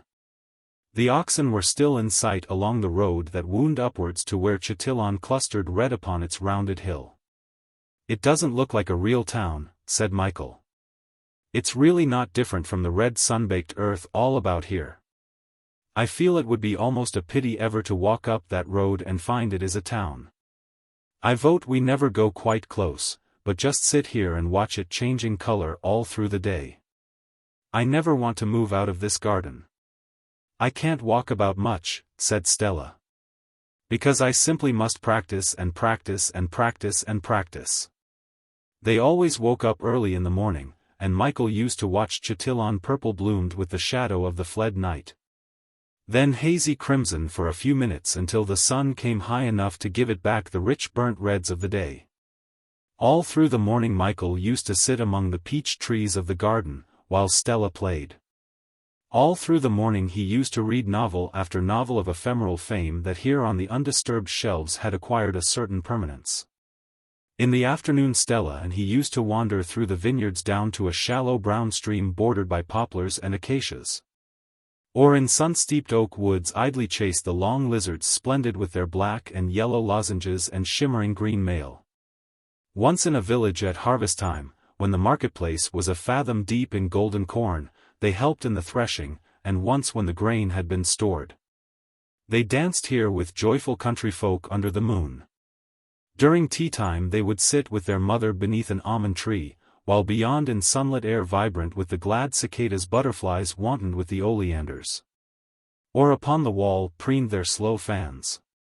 Later, they would pace a walk bordered by tawny tear roses, and out of the globed melons they would scent the garnered warmth of the day floating forth to mingle with the sweet breath of eve. Now was the hour to climb the small hill behind the peach trees. Here across the mighty valley of the Saône they could see 100 miles away the Alps riding across the horizon, light as clouds. And on the other side over their own little house lay Chatillon cherry-bright in the sunset, then damson dark for a while, until it turned to a velvet gloom pricked with points of gold and slashed with orange stains. Michael and Stella always went to bed when the landscape had faded out. But often Michael would sit for a long time and pore upon the rustling, the dark, the moth-haunted night. Or if the moon were up he would in fancy swim out upon her buoyant watery sheen. Sometimes, as he sat among the peach trees, a thought of Lily would come to him. And he would imagine her form swinging round the corner. The leaves and sunlight, while he dreamed of her, dappled the unread pages of his book. He would picture himself with Lily on these sunny uplands of the Lyonnais, and gradually she lost her urban actuality, gradually the disillusionment of her behavior was forgotten. With the obliteration of Lily's failure the anguish for her bodily form faded out, and Michael began to mold her to an incorporeal idea of first love. In this clear air she stood before him recreated, as if the purifying sun, which was burning him to the likeness of the earth around, had been able at the same time to burn that idea of young love to a slim Etruscan shape which could thrill him forever with its beauty, but never more fret him with the urgency of desire. He was glad he had not spoken to her again after that garden interlude. And though his heart would have leapt to see her motionable and swaying to his glances as she came delicately towards him through the peach trees, Michael felt that somehow he would not kiss her, but that he would rather lead her gravely to the hilltop and set her near him to stay forever still, forever young, forever fair. So all through that summer the sun burned Michael, while day by day the white unhurried oxen moved, slow as clouds, up the hill towards the town. But Michael never followed their shambling steps, and therefore he never destroyed his dream of Chatillon. As the time drew nearer and nearer for Stella's concert, she practiced more incessantly. Nor would she walk now with Michael through the vineyards down to the shallow poplar-shadowed stream. Michael was seized with a reverence for her tireless concentration, and he never tried to make her break this rule of work, but would always wander away by himself. One day, when he was lying on a parched upland ridge, Michael had a vision of Alan in Green England. Suddenly he realized that in a few weeks they would be setting out together for Oxford. The dazzling azure sky of France lightened to the blown softness of an English April. Cloistral he saw Oxford, and by the base of St. Mary's Tower the people, small as emmets, hurrying. The roofs and spires were wet with rain, and bells were ringing. He saw the faces of all those who from various schools would encounter with him the greyness and the grace of Oxford, and among them was Alan. How familiar Oxford seemed after all. The principal fact that struck Michael about Stella in these days of practicing for her concert was her capacity for renouncing all extravagance of speech and her steady withdrawal from everything. That did not bear directly on her work. She no longer talked of her brilliance, she no longer tried to astonish Michael with predications of genius. She became curiously and impressively diligent, and, without conveying an idea of easy self-confidence, she managed to make Michael feel perfectly sure of her success. During the latter half of September Michael went to stay with Alan at Richmond, partly because with the nearness of Stella's appearance he began to feel nervous. And partly because he found speculation about Oxford in Alan's company a very diverting pursuit. From Richmond he went up at the end of the month in order to pass Responsions without difficulty. On the 6th of October was the concert at King's Hall. Michael had spent a good deal of time in sending letters to all the friends he could think of, inviting their attendance on this occasion of importance. He even wrote to Wilmot and many of the people he had met at Edward Square. Everyone must help in Stella's triumph. At the beginning of October Mrs. Ross arrived at the Merivale's house, and for the first time since their conversation in the orchard she and Michael met. He was shy at first, but Mrs. Ross was so plainly anxious to show that she regarded him as affectionately as ever that Michael found himself able to resume his intimacy at once. However, since Stella was always uppermost in his thoughts, he did not test Mrs. Ross with any more surprising admissions. On the night before the concert Mr. and Mrs. Merivale, Mrs. Ross, Alan and Michael sat in the drawing-room, talking over the concert from every point of view. "Of course she'll be a success," said Mr. Merivale, and managed to implicate himself as usual in a network of bad puns that demanded the heartiest reprobation from his listeners. "Dear little girl," said Mrs. Merivale placidly. "How nice it is to see children doing things." "Of course she'll be a success," Alan vowed. "You've only got to look at her to see that. By gad, what an off-drive she would have had, if she'd only been a boy." Michael looked at Alan quickly. This was the first time he had ever heard him praise a girl of his own accord. He made up his mind to ask Stella when her concert was over how Alan had impressed her. "Dear Michael," said Mrs. Ross earnestly, "you must not worry about Stella. Don't you remember how years ago I said she would be a great pianist? And you were so amusing about it, because you would insist that you didn't like her playing." "Nor I did," said Michael in laughing defense of himself at 8 years old.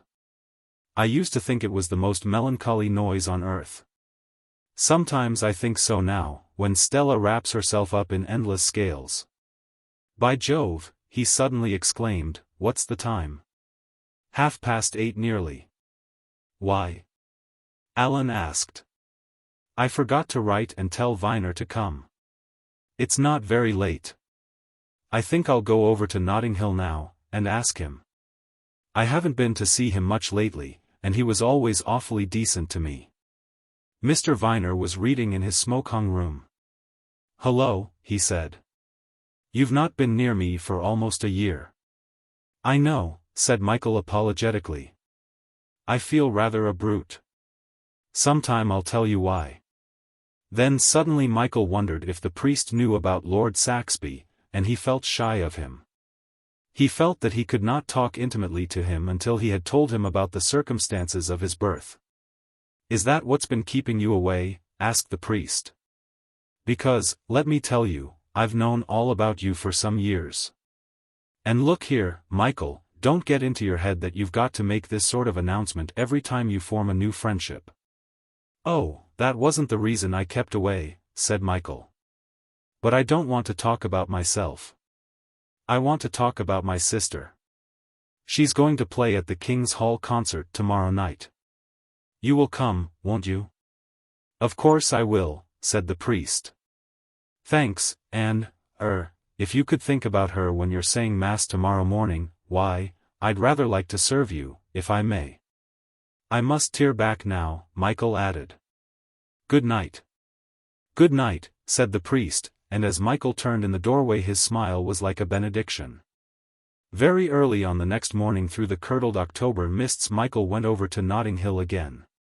The mission church stood obscurely amid a press of mean houses, and as Michael hurried along the fetid narrow thoroughfare, the bell for Mass was clanging among the fog and smoke. Here and there women were belaboring their doorsteps with mangy mats or leaning with grimed elbows on their sills in depressed anticipation of a day's drudgery. From bedridden rooms came the sound of children wailing and fighting over breakfast. Lean cats nosed in the garbage strewn along the gutters. The mission church smelt strongly of soap and stale incense, and in the frore atmosphere the colored pictures on the walls looked more than usually crude and violent. It was the octave of St. Michael and all angels, and the white chrysanthemums on the altar were beginning to turn brown. There was not a large congregation, 2 sisters of mercy, 3 or 4 pious and dowdy maiden ladies, and the sacristan. It was more than 2 years since Michael had served at Mass, and he was glad and grateful to find that every small ceremony still seemed sincere and fit and inevitable. There was an exquisite morning stillness in this small tawdry church. And Michael thought how strange it was that in this festering corner of the city it was possible to create so profound a sense of mystery. Whatever emotion he gained of peace and reconciliation and brooding holiness he vowed to Stella and to her fame and to her joy. After Mass Michael went back to breakfast with Mr. Venner, and as they sat talking about Oxford, Michael thought how various Oxford was compared with school, how many different kinds of people would be appropriate to their surroundings. And he began with some of the ardor that he had given hitherto to envy of life to covet all varieties of intellectual experience. What a wonderfully suggestive word was university, and how exciting it was to see Venner tabulating introductions for his benefit. Michael sat by himself at the concert. During the afternoon he had talked to Stella for a few minutes, but she had seemed more than ever immeasurably remote from conversation. And Michael had contented himself with offering stock phrases of encouragement and exhortation.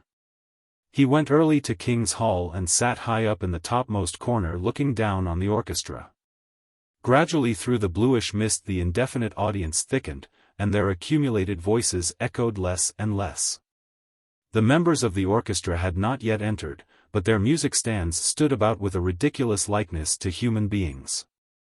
In the middle was Stella's piano, black and lifeless, a little ominous in its naked and insistent and faintly shining ebon solemnity.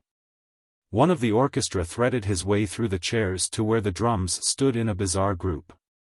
From time to time this lonely human figure struck his instruments to test their pitch, and the low boom sounded hollowly above the murmurous audience. A general accession of light took place, and now suddenly the empty platform was filled with nonchalant men who gossiped while they made discordant sounds upon their instruments. The conductor came in and bowed. The audience clapped. There was a momentary hush, followed by a sharp rat-tat of the baton, and the third Leonora overture began. To Michael the music was a blur. It was soundless beside his own beating heart, his heart that thudded on and on and on, while the faces of the audience receded farther and farther through the increasing haze. The overture was finished. From the hall that every moment seemed to grow darker came a sound of ghostly applause. Michael looked at his program in a fever. What was this unpronounceable German composition, this tonic poem that must be played before Stella's turn would arrive?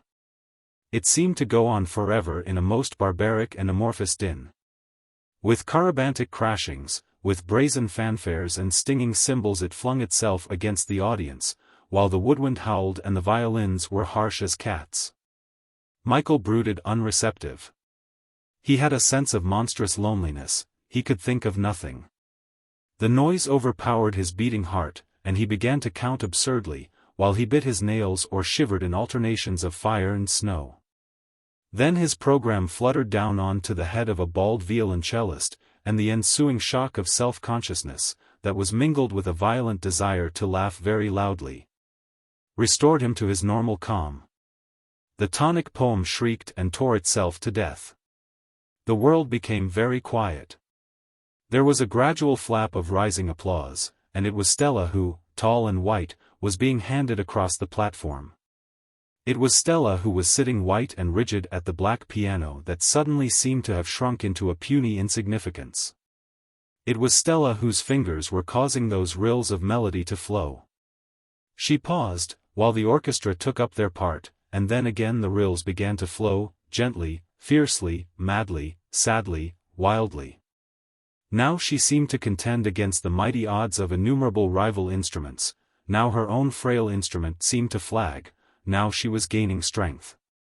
Her cool clear harmonies were subduing this welter of violins, this tempest of horns and clarinets, this menace of bass viols and drums.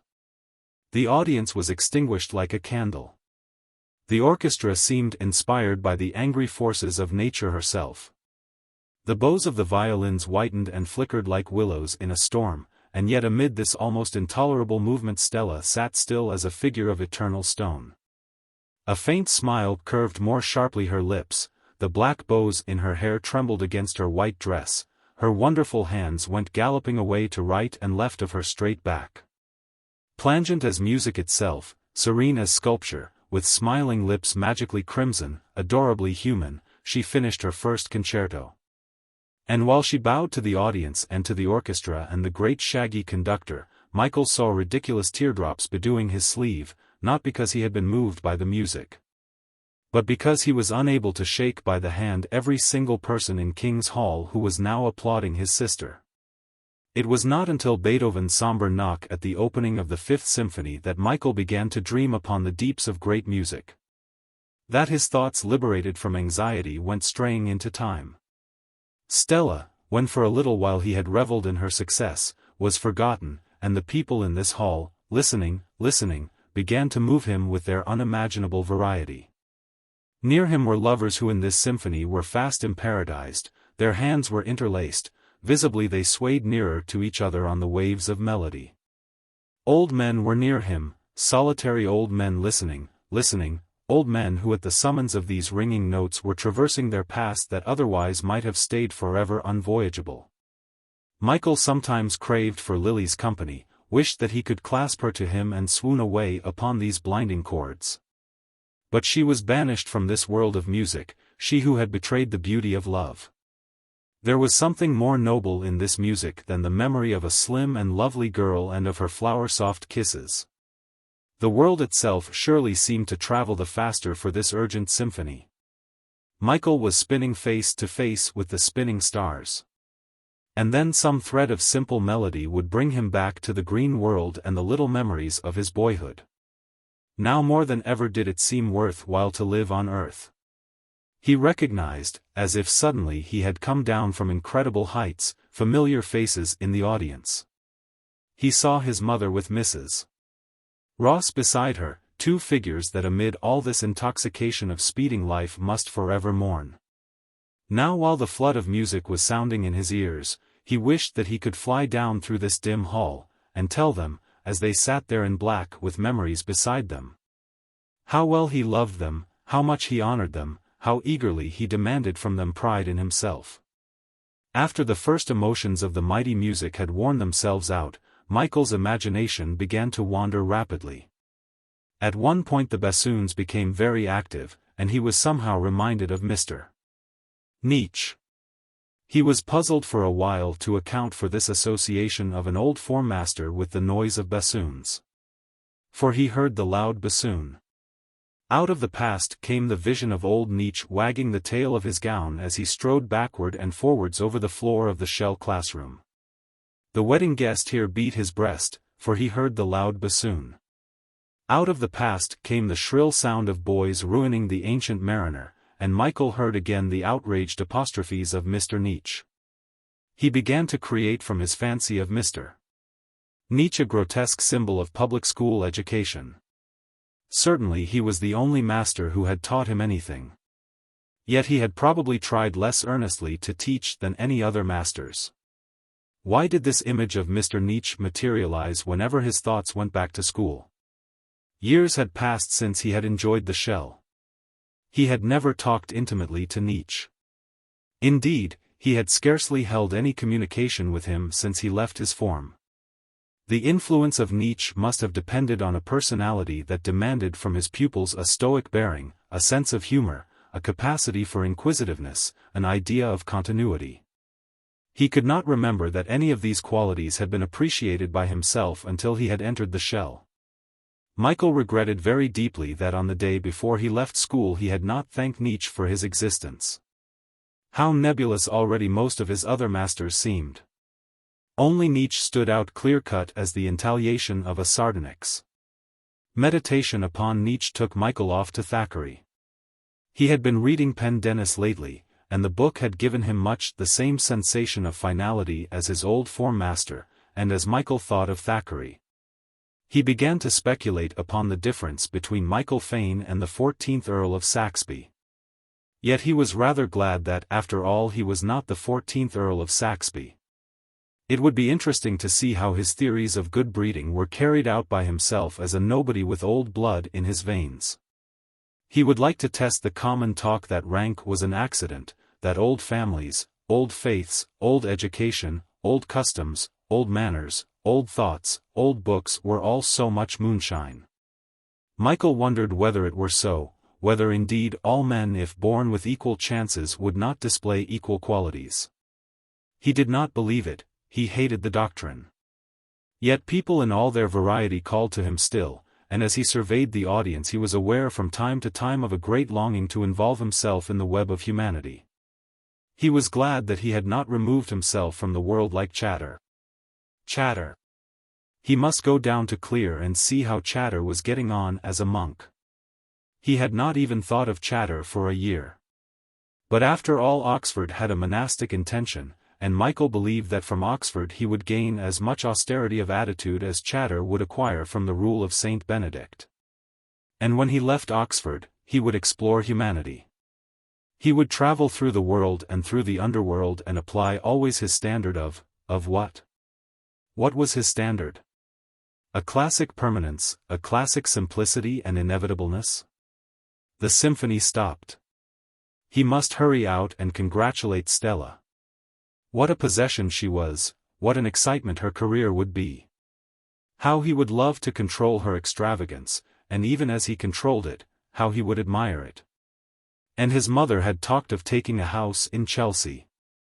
What various interests were springing into existence. He must not forget to ask Alan what train he was going by to Oxford. They must arrive together. He had not yet bought his china. His china. His pictures. His books. His rooms in college. Life was really astonishing. The concert was over, and as Michael came swirling down the stairs on the flood of people going home, he had a strange sensation of life beginning all over again. Book. Chapter 3. Dreaming Spires. Bright memories of young poetic pleasure. In free companionship, the loving stress. Of all life beauty, lulled in studious leisure. When every muse was jocund with excess. Of fine delight and tremulous happiness. The breath of an indolent unbridled June. When delicate thought fell from the dreamy moon. But now strange care, sorrow, and grief oppress. Robert Bridges. Chapter 1. The first day. Michael felt glad to think he would start the adventure of Oxford from Paddington. The simplicity of that railway station might faintly mitigate alarms which no amount of previous deliberation could entirely disperse. He remembered how once he had lightly seen off a Cambridge friend from Liverpool Street and, looking back at the suburban tumult of the Great Eastern Railway, he was grateful for the simplicity of Paddington. Michael had been careful that all his heavy luggage should be sent in advance. And he had shown himself gravely exacting toward Alan in this matter of luggage, writing several times to remind him of his promise not to appear on the platform with more than a portmanteau of moderate size and a normal kit bag. Michael hoped this precaution would prevent at any rate the porters from commenting upon the freshness of him and his friend. "Oxford train?" inquired a porter, as the hansom pulled up. Michael nodded, and made up his mind to show his esteem when he tipped this Promethean. "Third class," the porter went on. Michael mentally doubled the tip, for he had neglected to assure himself beforehand about the etiquette of class. And nothing could have suited so well his self-consciousness as this information casually yielded. "Let me see, you didn't have any golf clubs, did you, sir?" asked the porter. Michael shook his head regretfully, for as he looked hurriedly up and down the platform in search of Alan, he perceived golf clubs everywhere, and when at last he saw him, actually even he had a golf bag slung over his shoulder. "I never knew you played golf," said Michael indignantly. "I don't.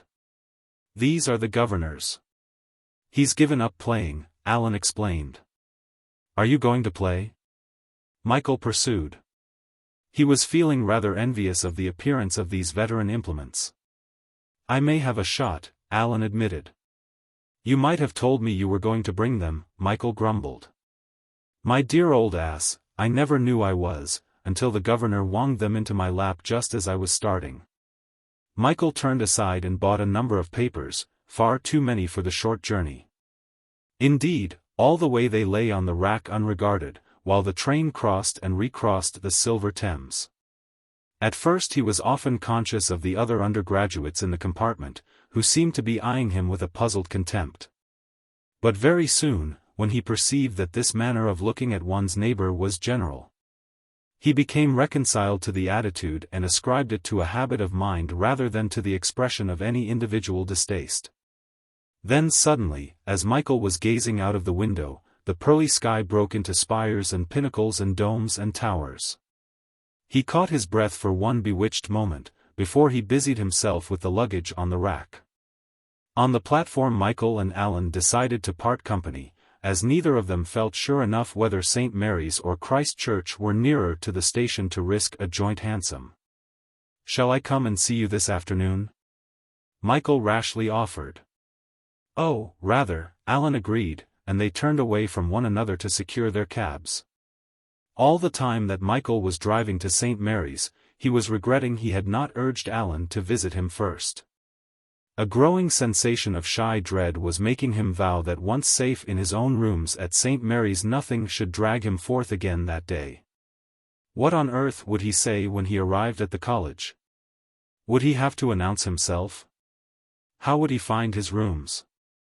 On these points he had pestered several old Jacobeans now at Oxford, but none of them could remember the precise ceremonies of arrival. Michael leaned back in the hansom and cursed their inefficient memories. Then the cab pulled up by the St. Mary's Lodge, and events proceeded with unexpected rapidity.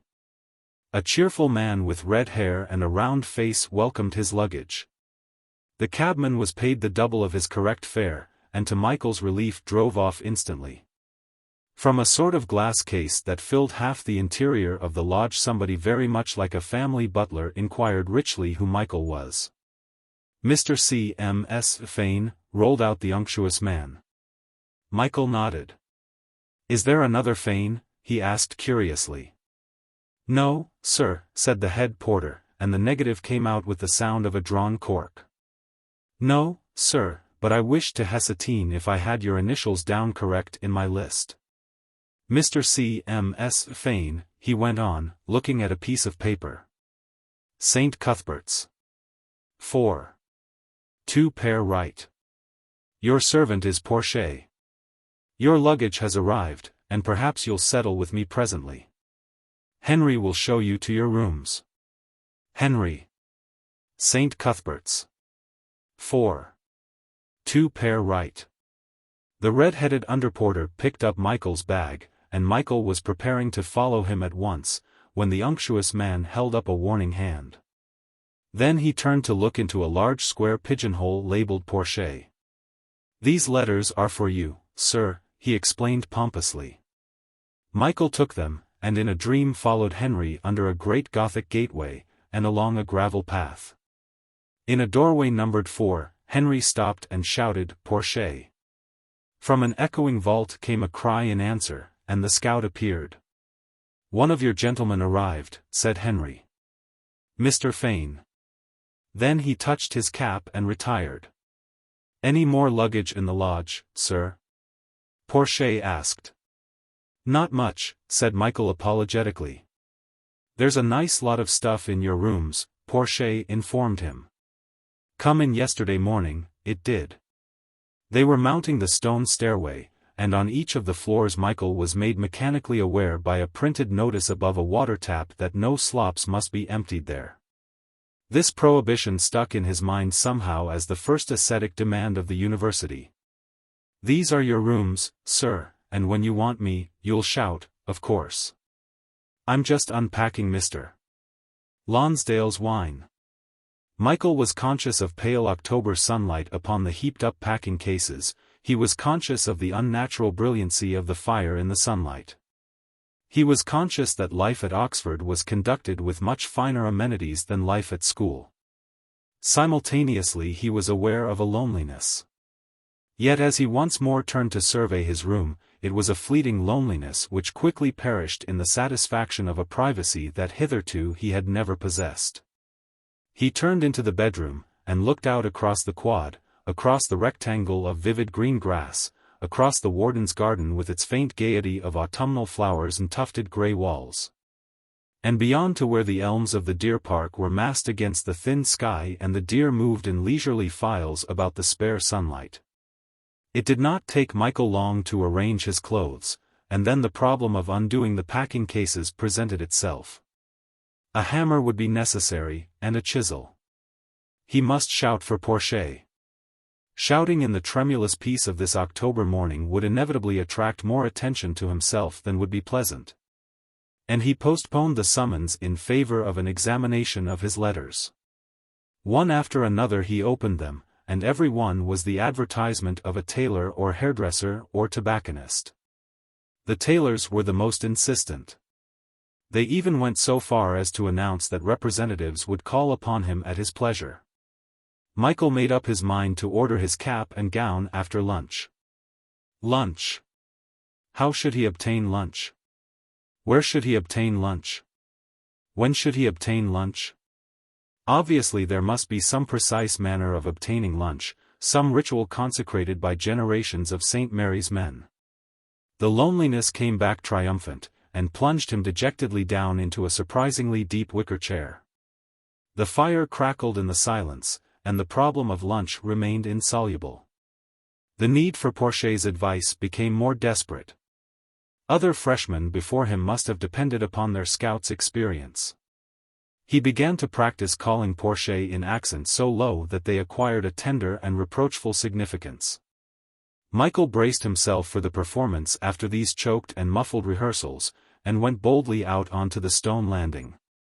An almost entranced silence held the staircase, a silence that he could not bring himself to violate. On the door of the rooms opposite he read his neighbor's name, Mackintosh. He wished he knew whether Mackintosh were a freshman. It would be delightful to make him share the responsibility of summoning Porche from his task of arranging Lonsdale's wine. And who was Lonsdale? No slops must be emptied here. Mackintosh. Fane. Here were 3 announcements hinting at humanity in a desolation of stillness. Michael, reading his own name, gathered confidence in a volume of breath, leaned over the stone parapet of the landing and, losing all his courage in a sigh, decided to walk downstairs and take his chance of meeting Porche on the way. On the floor beneath Michael read Bannerman over the left-hand door and Templeton Collins over the right-hand door. While he was pondering the personality and status of Templeton Collins, presumably the gentleman himself appeared, stared at Michael very deliberately, came forward and, leaning over the parapet, yelled in a voice that combined rage, protest, disappointment and appeal with the maximum of sound, "Porche!" After which, Templeton Collins again stared very deliberately at Michael and retired into his room, while Michael hurried down to intercept the scout. Hoping his dismay at Templeton Collins' impatience would not be too great to allow him to pay a moment's attention to himself. However, on the ground floor the silence was still unbroken, and hopelessly Michael read over the right-hand door Amherst, over the left-hand door Lonsdale. What critical moment had arrived in the unpacking of Lonsdale's wine to make the scout so heedless of Templeton Collins' call? Again it resounded from above, and Michael, looking up involuntarily, caught the downward glance of Templeton Collins himself. "I say, is Portia down there?" the latter asked fretfully. "I think he's unpacking Lonsdale's wine." "Who's Lonsdale?" demanded Templeton Collins. "You might sing out and tell him I want him." With this request Templeton Collins vanished, leaving Michael in a quandary. There was only one hope of relieving the intolerable situation, he thought, which was to shout, "Portia," from where he was standing. This he did at the very moment the scout emerged from Lonsdale's rooms. "Coming, sir," said Portia in an aggrieved voice. "I think Mr. Templeton Collins is calling you," Michael explained, rather lamely he felt, since it must have been obvious to the scout that Michael himself had been calling him. "And I say," he added hurriedly, "you might bring me up a hammer or something to open my boxes, when you've done." Leaving Portia to appease the outraged Templeton Collins, Michael retreated to the security of his own rooms, where in a few minutes the scout appeared to raise the question of lunch. "Will you take commons, sir?" Michael looked perplexed. "Commons is bread and cheese. Most of my gentlemen takes commons. If you want anything extra, you go to the kitchen and write your name down for what you want." This sounded too difficult, and Michael gratefully chose commons. "Ale, sir?" Michael nodded. If the scout had suggested champagne, he would have assented immediately. Portia set to work and undid the cases. He also explained where the china was kept and the wood and the coal. He expounded the theory of roll calls and chapels, and was indeed so generous with information on every point of college existence that Michael would have been glad to retain his services for the afternoon. "And the other men on this staircase?" Michael asked, "Are any of them freshers?" "Mr. Mackintosh, Mr. Amherst, and the Honorable Lonsdale is all freshmen. Mr. Templeton Collins and Mr. Bannerman is second year. Mr. Templeton Collins had the rooms on the ground floor last term. Very noisy gentleman. Very fond of practicing with a coach horn. And he don't improve," said Portia meditatively. "Do you mean on the coach horn?" Michael asked. "Don't improve in the way of noise. Noise seems to regular delight him. He'd shout the head off of a deaf man. Did you bring any wine, sir?" Michael shook his head. "Mr. Lonsdale brought too much." "Too much. It's easier to order it as you want it from the junior common room." "Anything else, sir?" Michael tried to think of something to detain for a while the voluble service of Portia, but as he seemed anxious to be gone, he confessed there was nothing. Left alone again, Michael began to unpack his pictures. Somehow those black and red scenes of Montmartre and the landscapes of the Sussex Downs with a slight atmosphere of Japan seemed to him unsatisfactory in this new room. And he hung them forthwith in his bedroom.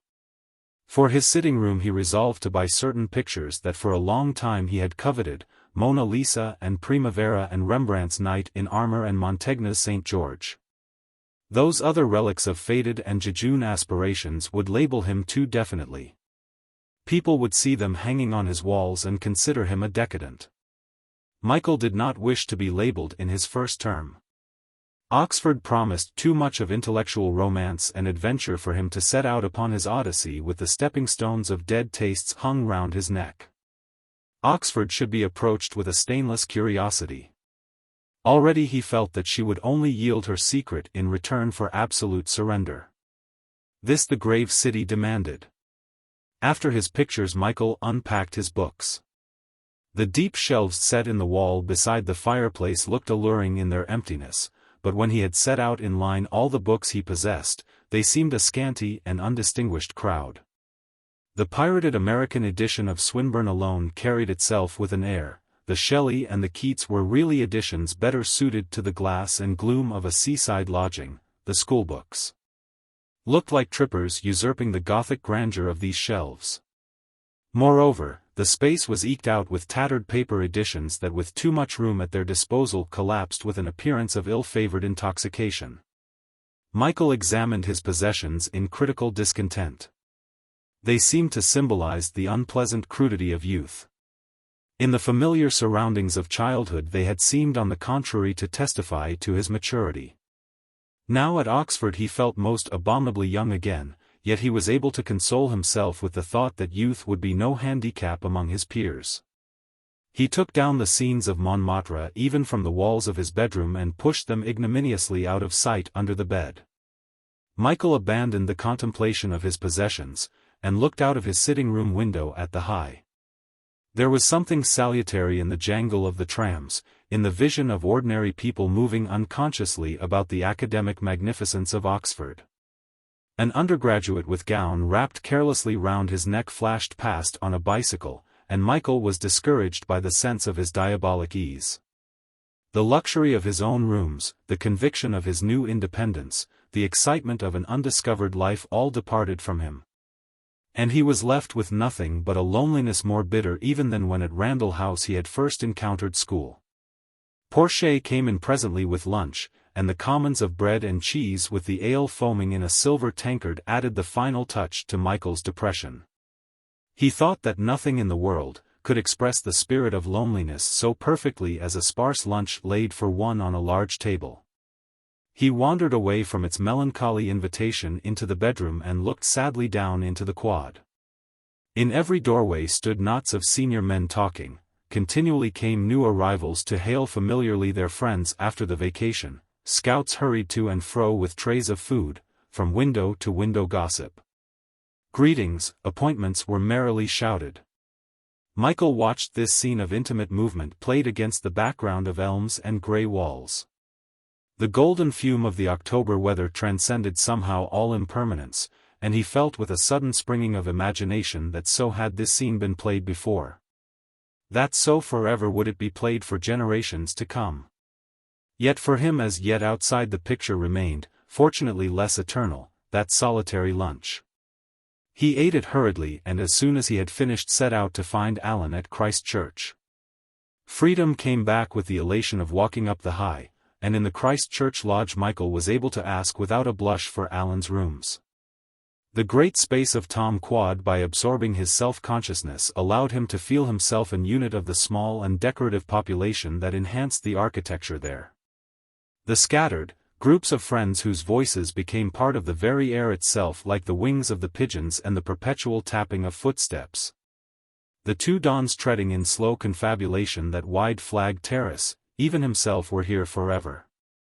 Michael captured again in that moment the crystallized vision of Oxford which had first been vouchsafed to him long ago by that old print of St. Mary's Tower. He turned reluctantly away from Tom Quad, and going on to seek Alan in Meadows, by mistake found himself in Peckwater. A tall fair undergraduate was standing alone in the center of the quad, cracking a whip. Suddenly Michael realized that his father had been at Christ Church. And this tall fair whip-cracker served for him as the symbol of his father. He must have often stood here so, cracking a whip. And Michael never came into Peckwater without recreating him so occupied on a fine autumn afternoon, whip in hand, very tall and very fair in the glinting sunlight.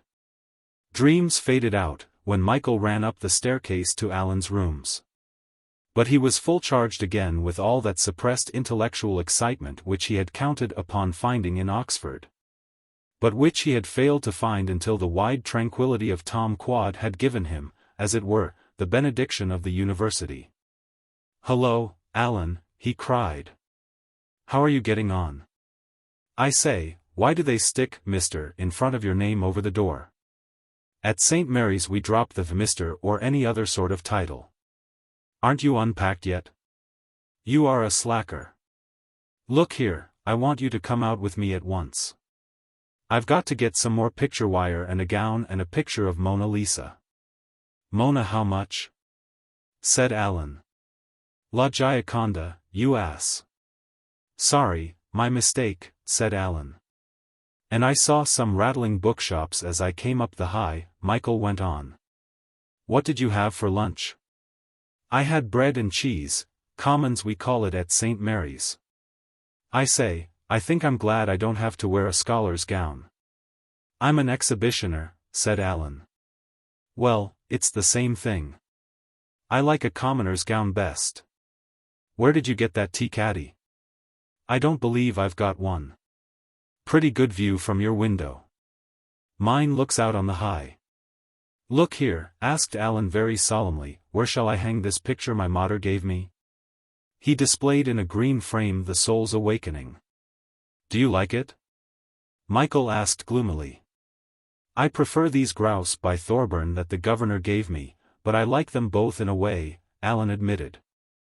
I don't think it much matters where you hang it, Michael said. Then, thinking Alan looked rather hurt, he added hastily, you see it's such a very square room that practically it might go anywhere. Will you have a meringue? Alan asked, proffering a crowded plate. A meringue? Michael repeated. We're rather famous for our meringues here, said Alan gravely. We make them in the kitchen. I ordered a double lot in case you came in.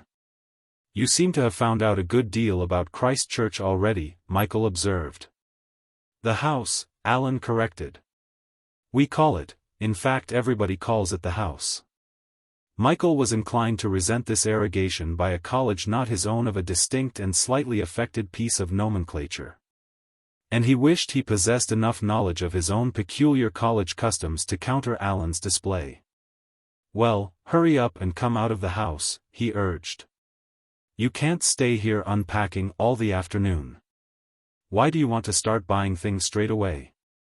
Alan argued. Because I know what I want, Michael insisted. Since when? Alan demanded. I'm not going to buy anything for a bit. Come on, Michael urged. He was in a hurry to enjoy the luxury of traversing the quads of Christ Church in company, of strolling down the high in company, of looking into shop windows in company. Of finally defeating that first dismal loneliness with Alan and his company. It certainly proved to be a lavish afternoon. Michael bought 3 straight-grained pipes so substantially silvered that they made his own old pipes take on an attenuated vulgarity. He bought an obese tobacco jar blazoned with the arms of his college and, similarly blazoned, a protuberant utensil for matches.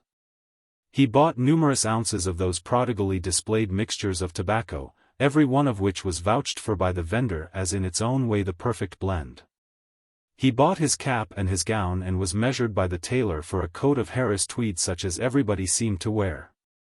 He found the very autotype of Mona Lisa he coveted, and farther he was persuaded by the picture dealer to buy for 2 guineas a signed proof of a small copperplate engraving of the Primavera. This expenditure frightened him from buying any more pictures that afternoon and seemed a violent and sudden extravagance. However, he paid a visit to the bank where, after signing his name several times, he was presented with a check-book. In order to be perfectly sure he knew how to draw a check, he wrote one then and there, and the 5 sovereigns the clerk shoveled out as irreverently as if they were chocolate creams. Made him feel that his new checkbook was the purse of Fortunatus. Michael quickly recovered from the slight feeling of guilt that the purchase of the Botticelli print had laid upon his conscience. And in order to assert his independence in the face of Alan's continuous dissuasion, he bought a hookah, a miniature 5-barred gate for a pipe rack. A mother-of-pearl cigarette holder which he dropped on the pavement outside the shop and broke in pieces, and finally 7 ties of knitted silk. By this time Michael and Alan had reached the Oriental Café in Cornmarket Street. And since it was now 5 o'clock and neither of them felt inclined to accept the responsibility of inviting the other back to tea, they went into the café and ate a quantity of hot buttered toast and party-colored cakes. The only thing that marred their enjoyment and faintly disturbed their equanimity was the entrance of 3 exquisitely untidy undergraduates who stood for a moment in the doorway and surveyed first the crowded café in general. And then more particularly Michael and Alan with an expression of outraged contempt. After a prolonged stare one of them exclaimed in throaty scorn. "Oh, God, the place is chock full of damned freshers." Whereupon he and his companion strode out again. Michael and Alan looked at each other abashed. The flavor had departed from the tea, the brilliant hues of the cakes had paled, the waitress seemed to have become suddenly critical and haughty. Michael and Alan paid their bill and went out. "Are you coming back to my rooms?" Michael asked. Yet secretly he half hoped that Alan would refuse. Dusk was falling, and he was anxious to be alone while the twilight wound itself about this grey city. Alan said he wanted to finish unpacking, and Michael left him quickly, promising to meet him again tomorrow. Michael did not wander far in that dusk of fading spires and towers, for a bookshop glowing like a jewel in the gloom of an ancient street lured him within. It was empty save for the owner, a low-voiced man with a thin pointed beard who as he stood there among his books seemed to Michael strangely in tune with his romantic surroundings. As much in tune as some old painting by Van Dyck would have seemed leaning against the shelves of books. A little wearily, almost cynically, Mr. Lampard bade Michael good evening. "May I look round?" Michael asked. The bookseller nodded. "Just come up?" he inquired. "Today," Michael confessed. "And what sort of books are you interested in?" "All books," said Michael. "This set of Pater for instance," the bookseller suggested, handing Michael a volume bound in thick sea-green cloth and richly stamped with a golden monogram. 9 volumes. £7.10, or £6.15 cash. This information he added in a note of disdainful tolerance. Michael shook his head and looked amused by the offer. "Of course, nobody really cares for books nowadays," Mr. Lampard went on. "In the early 90s it was different. Then everybody cared for books." Michael resented this slur upon the generation to which he belonged. £7.10, he repeated doubtfully. How well those solid sea-green volumes would become the stately bookshelves of his room. "What college?" asked Mr. Lampard. "St. Mary's." "Ah, there used to be some great buyers there. Let me see, Lord William Vaughan, the Marquis of Montgomery's son, was at St. Mary's, and Mr. Richard Mazie. I published his first volume of poems. Of course, you've read his books. He was at St. Mary's. Then there was Mr. Chalfont and Mr. Weymouth. You've heard of the Patchbox? I still have some copies of the first number, but they're getting very scarce. All St. Mary's men and all great book buyers. But Oxford has changed in the last few years. I really don't know why I go on selling books, or rather why I go on not selling them." Mr. Lampard laughed and twisted his beard with fingers that were very thin and white. Outside in the darkness a footfall echoed along some entry. The sound gave to Michael a sense of communion with the past, and the ghosts of bygone loiterers were at his elbow. "Perhaps after all I will take the Pater," he said. "Only I may not be able to pay you this term." The bookseller smiled. "I don't think I shall worry you. Do you know this set, Boccaccio, Rabelais, Straparola, Masuccio, etc.? 11 guineas bound in watered silk. They'll always keep their price, and of course all the photogravures are included." "All right. You might send them too." Michael could not resist the swish of the watered silk as volume 1 of the Decameron was put back into its vacancy. And as he hurried down to college the thought that he had spent £19 1 shilling scarcely weighed against the imagination of lamplight making luminous those silken backs of faded blue and green and red and gold. Against those silk markers and the consciousness that now at last he was a buyer of books, a buyer whose spirit would haunt that bookshop. He had certainly never regretted the 17 and sixpence he had spent on the pirated works of Swinburne. And then he was a wretched schoolboy balanced on the top of a ladder covetous of unattainable splendors, a pitiable cipher in the accounts of Elson's bookshop. At Lampard's he was already a personality. All that so far happened to Michael not merely in one day at Oxford, but really during his whole life was for its embarrassment nothing in comparison with the first dinner in Hull. As he walked through the cloisters and heard all about him the burble of jolly and familiar conversation, he shuddered to think what in a minute he must face. The list of freshmen, pinned up on the board in the lodge, was a discouraging document to those isolated members of public schools other than Eton, Winchester, Harrow or Charterhouse. These four seemed to have produced all but 6 or 7 of the freshmen. Eton alone was responsible for half the list. What chance, thought Michael, could he stand against such an impenetrable phalanx of conversation as was bound to ensue from such a preponderance? However, he was by now at the top of the steps that led up to Hull, and a mild old butler was asking his name. "You'll be at the second freshman's table. On the right, sir. Mr. Wedderburn is at the head of your table, sir." Michael was glad to find his table at the near end of Hull, and hurriedly taking his seat, almost dived into the soup that was quickly placed before him. He did not venture to open a conversation with either of his neighbors, but stared instead at the freshman occupying the armchair at the head of the table. Greatly impressed by his judicial gravity of demeanor, his neat bulk and the profundity of his voice. "How do you become head of a table?" Michael's left-hand neighbor suddenly asked.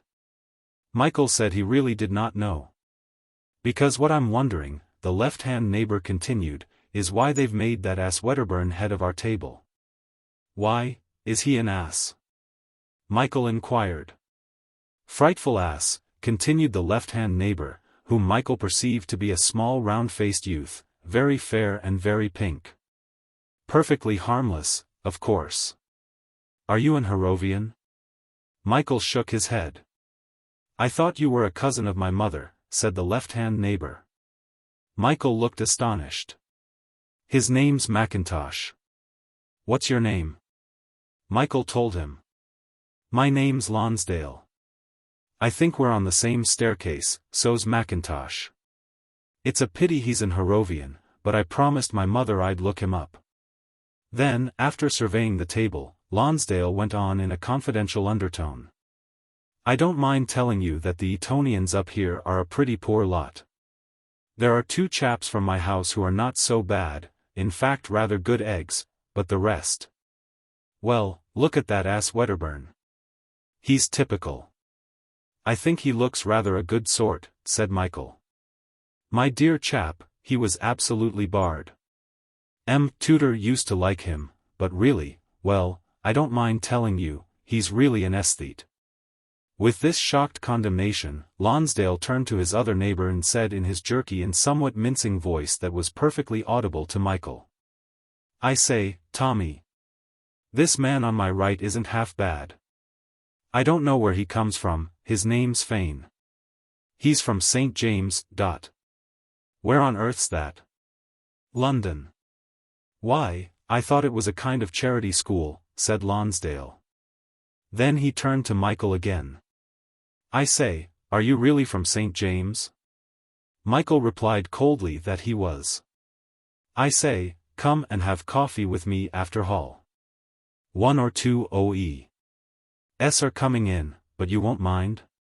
"Why, do you want to find out something about St. James?" demanded Michael, frowning. "Oh, I say, don't be ratty. It's that ass Tommy. He always talks at the top of his voice." Lonsdale, as he spoke, looked so charmingly apologetic and displayed such accomplished sang-froid that Michael forgave him immediately and promised to come to coffee. "Good egg!" Lonsdale exclaimed with the satisfaction of having smoothed over an awkward place. "I say," he offered, "if you'd like to meet Wedderburn, I'll ask him, too. He seems to have improved since he's been up at the varsity. Don't you think that fat man Wedderburn has improved, Tommy?" Tommy nodded. "One day's done him no end of good." "I say," Lonsdale offered, "you haven't met Fane." "Mr. Fane, Mr. Granger. I was just saying to Fane that the Etonians are a rotten lot this term." 1 or 2 are all right," Granger admitted with evident reluctance. "Well, perhaps 2, Lonsdale agreed. This dinner isn't bad, what? By this time the conversation at the table had become more general, and Michael gradually realized that some of the alarm he had felt himself had certainly been felt by his companions. Now at any rate there was a perceptible relaxation of tension. Still the conversation was only general in so much as that whenever anybody spoke, the rest of the table listened. The moment the flow of his information dried up, somebody else began pumping forth instruction. These slightly nervous little lectures were delivered without any claim to authority, and they came up prefaced by the third person of legendary narrative. They say we shall all have to interview the warden tomorrow. They say on Sunday afternoon the wagger makes the same speech to the freshers that he's made for 20 years. They say we ought to go head of the river this year. They say the freshers are expected to make a bonner on Sunday night. They say anyone can have commons of bread and cheese by sending out word to the buttery. It's really included in the 2 and 4pence for dinner. They say they charge a penny for the napkin every night. So the information proceeded, and Michael had just thought to himself that going up to Oxford was very much like going to school again, when from the second-year tables crashed the sound of a concerted sneeze. The dons from high table looked coldly down the hall, expressing a vague, but seemingly impotent disapproval, for immediately afterward that sternutation shook the air a second time. Michael thought the difference between school and Oxford might be greater than he had supposed. The slowest eater at the second freshman's table had nervously left half his savory. Wedderburn without apparent embarrassment had received the sub-warden's permission to rise from dinner. Lonsdale hurriedly marshalled as many of his acquaintances as he could, and in a large and noisy group they swarmed through the moonlight toward his rooms. Michael was interested by Lonsdale's sitting room, for he divined at once that it was typical, just a transplanted Eton study with the addition of smoking paraphernalia. The overmantel was plumed with small photographs of pleasant young creatures in the gay nautical costumes of the 4th of June and festooned hats of Alexandra or Monarch. Of the same pleasant young creatures at an earlier and chubbier age, of the same pleasant young creatures with penciled mustaches and the white waistcoat of Pop. In addition to their individual commemorations, the pleasant young creatures would appear again in house groups, in winning house 11s, and most exquisitely of all in Eton society. Michael always admired the photographs of Pop, for they seemed to him to epitomize all the traditions of all the public schools of England. To epitomize them moreover with something of that immortality of captured action expressed by great Athenian sculpture. In comparison with Pop, the Harrow Philathletic Society was a barbarous group, with all the self-consciousness of a deliberate archaism. Besides the personal photographs in Lonsdale's room there were studies of grouse by Thorburn. And Michael, remembering Allen's grouse, felt in accord with Lonsdale and with all that Lonsdale stood for. Knowing Allen, he felt that he knew Lonsdale, and at once he became more at ease with all his contemporaries in Lonsdale's room. Michael looked at the colored prints of Cecil Aldine's pictures and made up his mind he would buy a set for Allen, also possibly he would buy for Allen the Sir Galahad of Watts, which was rather better. Then the Soul's Awakening. After Lonsdale's pictures Michael surveyed Lonsdale's books, the brilliantly read volumes of Jorrocks, the 2 or 3 odd volumes of the Badminton Library, and the school books tattered and ink-splashed. More interesting than such a library were the glossy New Briars, the Virgin Meerschaum, the patent smoking tables and another table evidently designed to make drinking easy, but by reason of the complexity of its machinery actually more likely to discourage one forever from refreshment. The rest of the space, apart from the furniture bequeathed by the noisy Templeton Collins when he moved to larger rooms above, was crowded with the freshmen whom after Hall Lonsdale had so hastily gathered together unassorted. "I ordered coffee for 16, announced the host.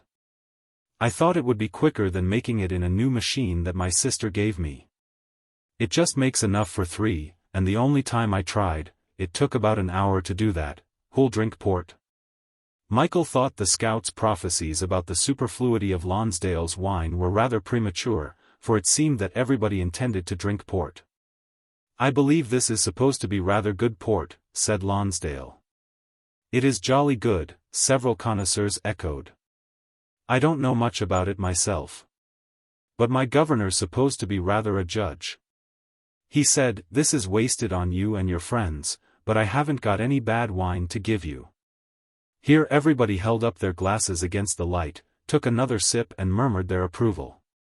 Do you think this is a good wine, Fane? Demanded Lonsdale, thereby drawing so much attention to Michael that he blushed to nearly as deep a color as the port itself. I like it very much, Michael said. Do you like it, Wedderburn? Asked Lonsdale, turning to the freshman who had sat in the armchair at the head of the second table. Damned good wine, pronounced Wedderburn in a voice so rich with appreciation and so deep with judgment that he immediately established a reputation for worldly knowledge. And from having been slightly derided at Eton for his artistic ambitions was ever afterward respected and consulted. Michael envied his air of authority, but trembled for Wedderburn's position when he heard him reproach Lonsdale for his lack of any good pictures. You might stick up one that can be looked at for more than 2 seconds, Wedderburn said severely. What sort of picture? Asked Lonsdale. Primavera, for instance, Wedderburn suggested, and Michael's heart beat in sympathy. Never heard of the horse, Lonsdale answered. Who owned her? My God, Wedderburn rumbled, I'll take you to buy one tomorrow, Lonnie. You deserve it after that. Right-o. Lonsdale cheerfully agreed. Only I don't want my room to look like the academy, you know. Wedderburn shook his head in benevolent contempt. And the conversation was deflected from Lonsdale's artistic education by a long-legged Wykamist with crisp chestnut hair and a thin florid face of dimpling smiles. Has anybody been into Venner's yet? He asked. I have, proclaimed a dumpy Etonian whose down-curving nose hung over a perpetually open mouth. Marjoribanks took me in just before Hull.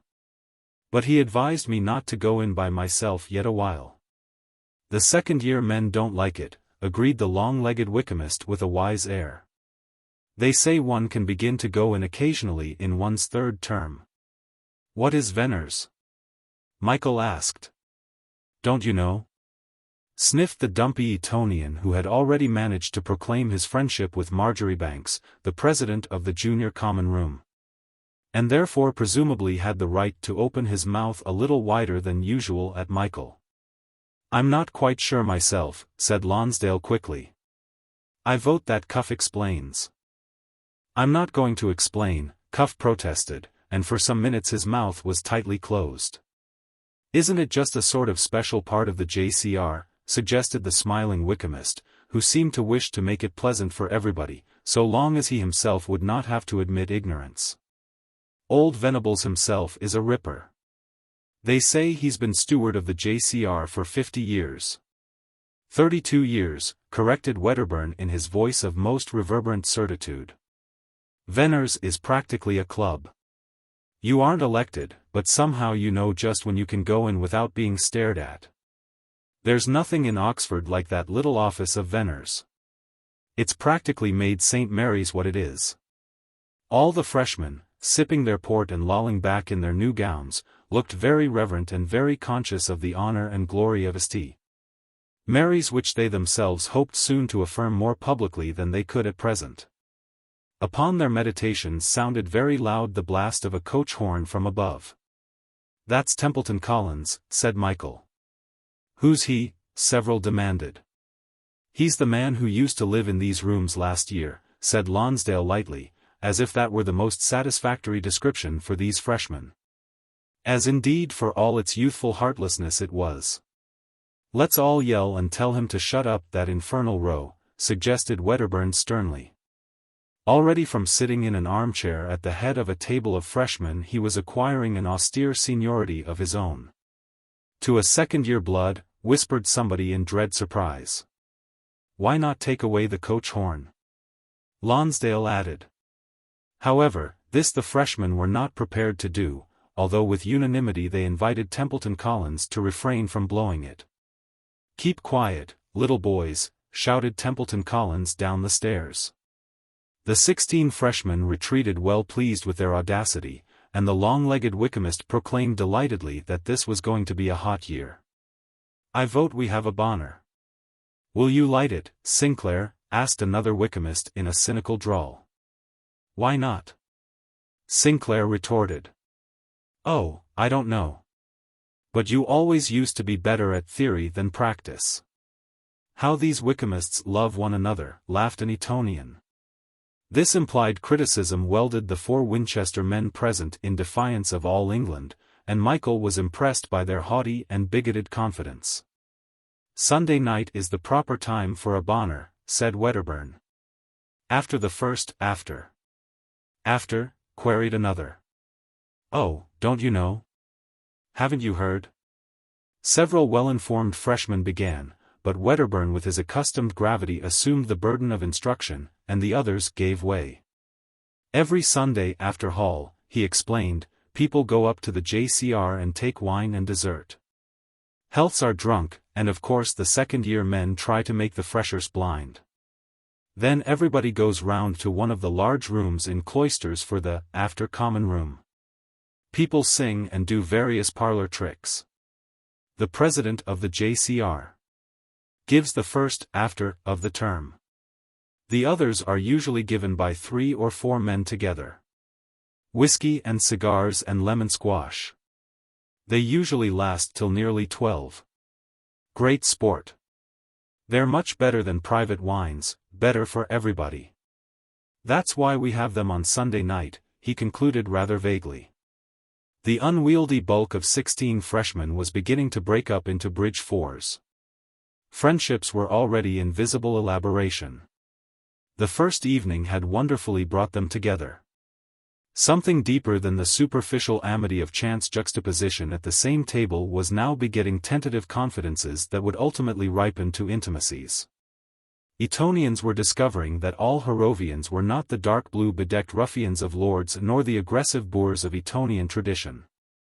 Harrovians were beginning to suspect that some Etonians might exist less flaccid, less deliberately lackadaisical, less odiously serene than the majority of those they had so far only encountered in summer holidays. Carthusians found that athletic prowess was going to count pleasantly in their favor. Even the Wykamists extended a cordiality that was not positively chilling, and though they never lost an opportunity to criticize implicitly all other schools. And though their manners were so perfect that they abashed all but the more debonair Etonians, still it was evident they were sincerely trying to acknowledge a little merit. A little good fellowship among these strange new contemporaries, however exuberantly uneducated they might appear to Wykeham's adamantine mold.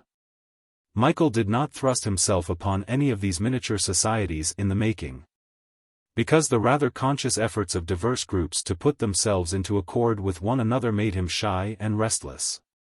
Nobody yet among these freshmen seemed able to take his neighbor for granted.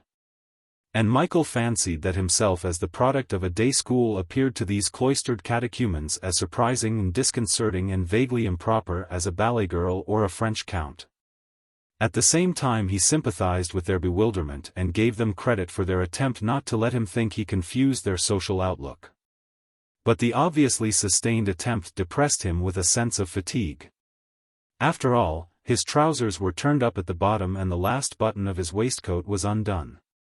Failure to comply with the draconic code of dress could not be attributed to him. As mercilessly it had served to banish into despised darkness a few scholars whose trousers frayed themselves upon their insteps and whose waistcoats were ignobly buttoned to the very end. "An old Giggleswickian," commented someone in reference to one of these disgraced scholars. With such fanatic modishness that Michael was surprised to see he wore the crude tie of the old Carthusians. Such inexorable scorn consorted better with the rich sobriety of the old Wykamist colors. "Why, were you at school with him?" asked Michael quickly. "Me? At Giggleswick?" stammered the Carthusian. "Why not?" said Michael. "You seem to know all about him. Isn't your name Fane?" demanded the Carthusian abruptly, and when Michael nodded, he said he remembered him at his private school.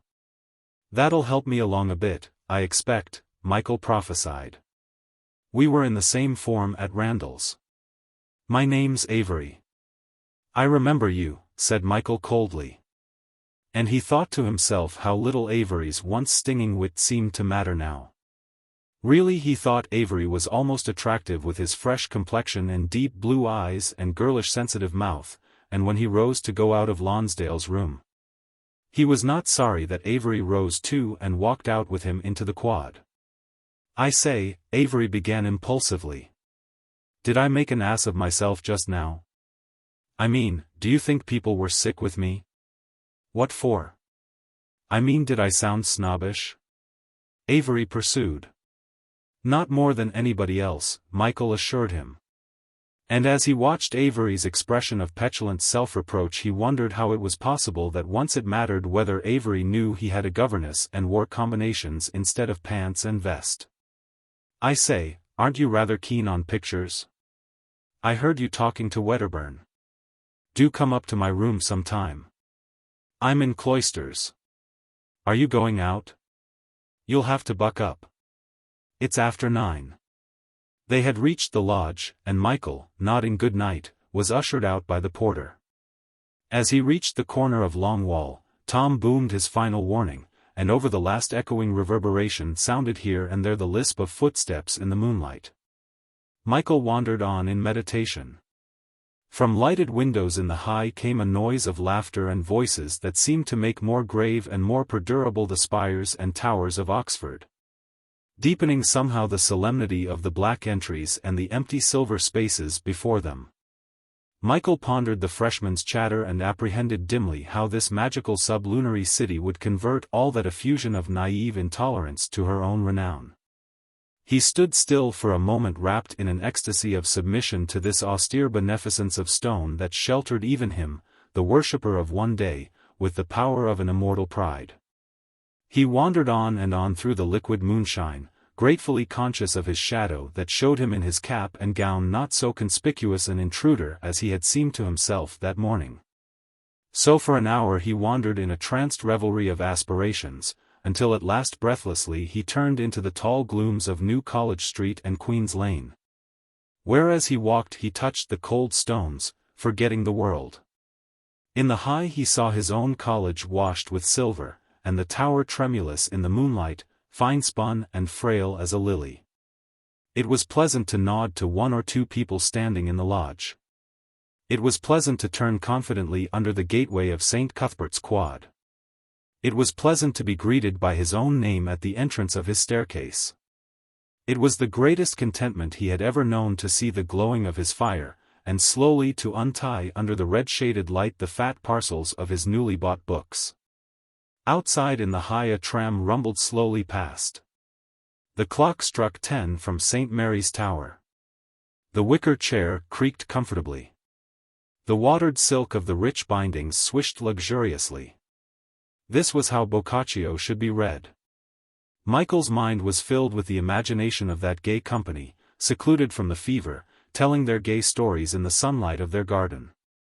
This was how Rabelais should be read. The very pages seemed to glitter like wine.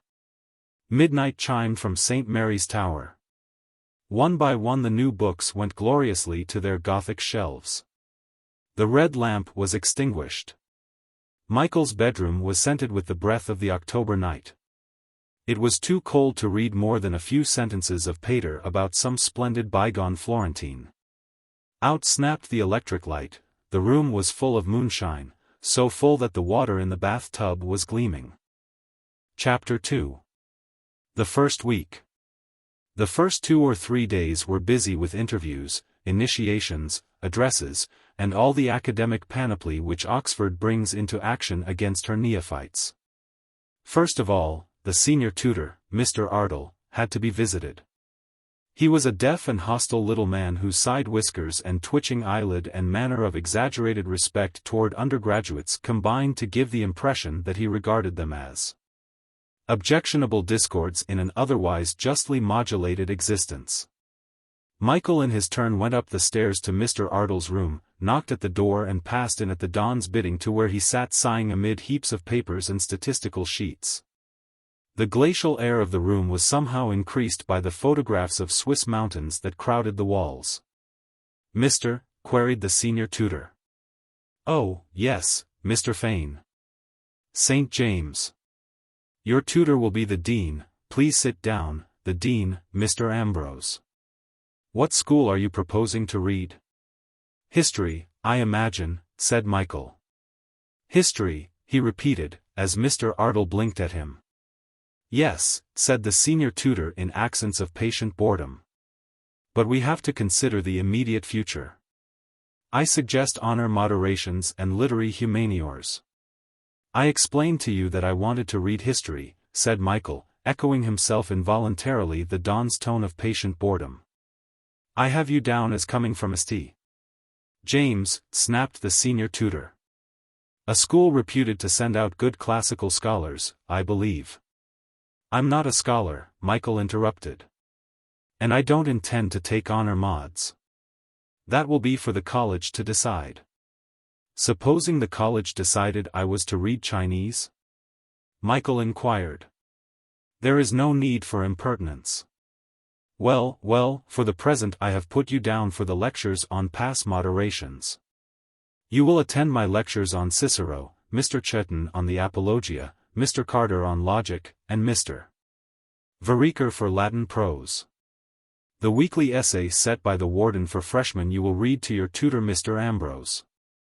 Then he went on to give instructions about chapels and roll calls and dining in hall and the various regulations of the college. While the Swiss mountains stared bleakly down at the chilly interview. Now you'd better go and see Mr. Ambrose, said the senior tutor, and Michael left him.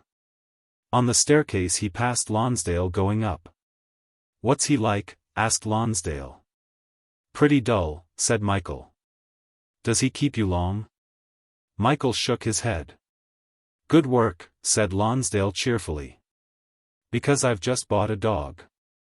And he whistled his way upstairs. Michael wondered what the purchase of a dog had got to do with the senior tutor, but relinquished the problem on perceiving Mr. Ambrose's name on the floor below. The dean's room was very much like the senior tutor's, and the interview, save that it was made slightly more tolerable by the help of a cigarette, was of much the same chilliness owing to Michael's reiterated refusal to read honor moderations. I expected a little keenness, said Mr. Ambrose. I shall be keen enough when I've finished with pass mods, said Michael. Though what good it will be for me to read the Pro Milone and the Apology all over again, when I read them at 15, I don't know. Then take honor moderations, the dean advised. I've given up classics, Michael argued, and as the cigarette was beginning to burn his fingers and the problem of disposing of it in the dean's room seemed insoluble, he hurried out. Lonsdale was whistling his way downstairs from his interview with Mr. Ardle. Hello, Fane, what did he say to you? I think all these dons are very much like schoolmasters, growled Michael resentfully. They can't help it, said Lonsdale. I asked old Ardle if I could keep a dog in college, and he turned as blue as an owl. Anyone would think I'd asked him if I could breed crocodiles. In addition to these personal interviews, the freshmen had certain communal experiences to undergo. Among these was their formal reception into the university. When they trooped after the senior tutor through Gothic mazes and in some beautiful and remote room received from the vice-chancellor a bound volume of Statuta et Decreta Universitatis. This book they carried back with them to college, where in many rooms it shared with Ruff's Guide and Soapy Sponge's sporting tour an intellectual oligarchy. Saturday morning was spent in meeting the warden at the warden's lodgings, where they shook hands with him in nervous quartets. Michael, when he discussed this experience with his fellows, fancied that the warden's butler had left a deeper impression than the warden himself. On Sunday afternoon, however, when they gathered in the hall to hear the annual address of welcome and exhortation, the great moon-faced warden shone undimmed. You have come to Oxford, he concluded, some of you to hunt foxes, some of you to wear very large and very unusual overcoats, some of you to row for your college and a few of you to work. But all of you have come to Oxford to remain English gentlemen. In after life, when you are ambassadors and proconsuls and members of Parliament, you will never remember this little address which I have the honor now of delivering to you. That will not matter, so long as you always remember that you are St. Mary's men and the heirs of an honorable and ancient foundation. The great moon-faced warden beamed at them for one moment, and after thanking them for their polite attention floated out of the hall. The pictures of cardinals and princes and poets in their high golden frames seemed in the dusk faintly to nod approval. The bell was ringing for evening chapel, and the freshmen went murmurously along the cloisters to take their places. Feeling rather proud that the famous choir was their choir and looking with inquisitive condescension at the visitors who sat out of sight of those candle-starred singers. In hall that night the chief topic of conversation was the etiquette and ritual of the first JCR wine. Michael to his chagrin found himself seated next to Mackintosh, for Mackintosh, cousin though he was of the sparkish Lonsdale, was a gloomy fellow scornful of the general merriment. As somebody had quickly said, sharpening his young wit, he was more of a wet blanket than a Mackintosh.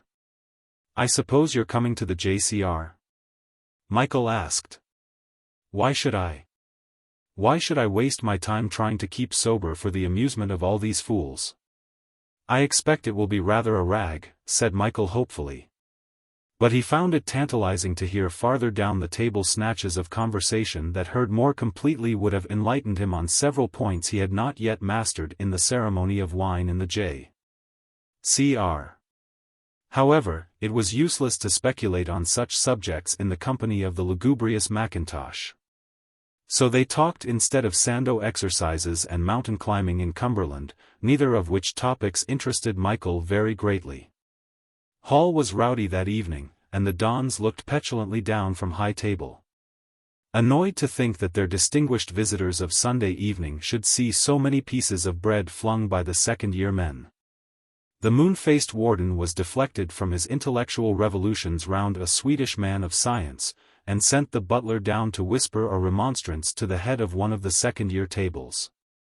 But no sooner had the butler again taken his place behind the warden's chair than a number of third-year men whose table had been littered by the ammunition of their juniors retaliated without apparent loss of dignity. And presently both years combined to bombard under the scholars. Meanwhile the freshmen applauded with laughter, and thought their seniors were wonderful exemplars for the future. After hall everybody went crowding up the narrow stairs to the JCR. And now most emphatically the JCR presented a cheerful sight, with the red-shaded lamps casting such a glow that the decanters of wine stationed before the president's place looked like a treasure of rubies. The two long tables were set at right angles to one another, and the president sat near their apex. All along their shining length at regular intervals stood great dishes of grapes richly bloomed, of apples and walnuts and salted almonds and deviled biscuits. The freshmen by instinct rushed to sit all together at the end of the table more remote from the door. As Michael looked at his contemporaries, he perceived that of the 40-odd freshmen scarcely 25 had come to this, the first JCR. Vaguely he realized that already two sets were manifest in the college, and he felt depressed by the dullness of those who had not come and some satisfaction with himself for coming. The freshmen stared with awe at Marjoribanks, the president of the JCR. And told one another with reverence that the two men on either side of him were those famous rowing blues from New College, Permain and Strutt. While some of them who had known these heroes at school sat anxiously unaware of their presence and spoke of them familiarly as Jack Permain and Bingy. There were several other cynosures from New College and University near the president's chair, a vivid bunch of Leander ties.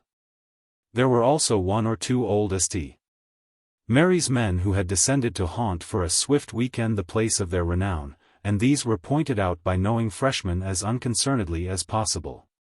One by one the president released the decanters, and round they came. Sometimes they would be held up by an interesting conversation. And when the sherry and the port and the burgundy were all standing idle, a shout of "pass along the wine" would go up, after which for a time the decanters would swing vigorously from hand to hand. Then suddenly Marjoribanks was seen to be bowing to Permain, and Permain was bowing solemnly back to his host. This was a plain token to everybody that the moment for drinking healths had arrived. A great babble of shouted names broke out at the end of the common room remote from the freshmen. So tremendous a din that the freshmen felt the drinking of their own healths at their end would pass unnoticed. So they drank to one another, bowing gravely after the manner of their seniors. Michael had determined to take nothing but Burgundy, and when he had exchanged sentiments with the most of his year, he congratulated himself upon the comparative steadiness of his head. Already in the case of one or two reckless mixers he noticed a difficulty in deciding how many times it was necessary to clip a cigar. An inclination to strike the wrong end of a match and a confusion between right and left and the decanters in their circulation paused before them. After the first tumult of good wishes had died down, Marjoribanks lifted his glass, looked along to where the freshmen were sitting and shouted, "Cuff." Cuff hastily lifted his glass and answering, "Marjorie," drained his salute of acknowledgement. Then he sat back in his chair with an expression, Michael thought, very like that of an actress who has been handed a bouquet by the conductor. But Cuff was not to be the only recipient of honor, for immediately afterward Marjoribanks sang out, "Lonsdale." Lonsdale was at the moment trying to explain to Tommy Granger some trick with the skin of a banana which ought to have been an orange and a wooden match which ought to have been a wax vesta. Michael, who was sitting next to him, prodded anxiously his ribs. "What's the matter?" demanded Lonsdale indignantly. "Can't you see I'm doing a trick?" "Marjoribanks is drinking your health," whispered Michael in an agony that Lonsdale would be passed over. "Hurrah!" shouted Lonsdale, rising to his feet and scandalizing his fellows by his intoxicated audacity. "Where is the old ripper?" "Then, mark over," he shouted and collapsed into Tommy Granger's lap. Everybody laughed, and everybody, even the cynosures from New College and University, began to drink Lonsdale's health without heel taps. "No heelers, young Lonsdale," they called mirthfully. Lonsdale pulled himself together, stood up, and, balancing himself with one hand on Michael's shoulder, replied. "No heelers, you devils? No legs, you mean?" Then he collapsed again. Soon all the freshmen found that their healths were now being drunk, all the freshmen, that is, from Eton or Winchester or Harrow. Michael and one or two others without old schoolfellows among the seniors remained more sober. But then suddenly a gravely indolent man with a quizzical face, who the day before in the lodge had had occasion to ask Michael some trifling piece of information, cried, "Fane," raising his glass. Michael blushed, blessed his unknown acquaintance inwardly and drank what was possibly the sincerest sentiment of the evening. Other senior men hearing his name, followed suit, even the great Marjoribanks himself, and soon Michael was very nearly as full as Lonsdale. An immense elation caressed his soul, a boundless sense of communal life, a conception of sublime freedom that seemed to be illimitable forever. The wine was over. Down the narrow stone stairs everybody poured. At the foot on the right was a little office, the office of Venables, the steward of the JCR. The Eleusinian and impenetrable sanctum of seniority called Venner's. Wine-chartered though they were, the freshmen did not venture even to peep round the corner of the door, but hurried out into the cloisters, where they walked arm in arm shouting. Michael could have fancied himself at a gathering of medieval witches. The moon temporarily clouded over by the autumnal fog made the corbels and gargoyles and sculptured figures above the cloisters take on a grotesque vivacity, as the vapors curled around them. The wine humming in his head, the echoing shouts of his companions, the decorative effect of the gowns, the chiming high above of the bells in the tower, all combined to create for Michael a nightmare of exultation.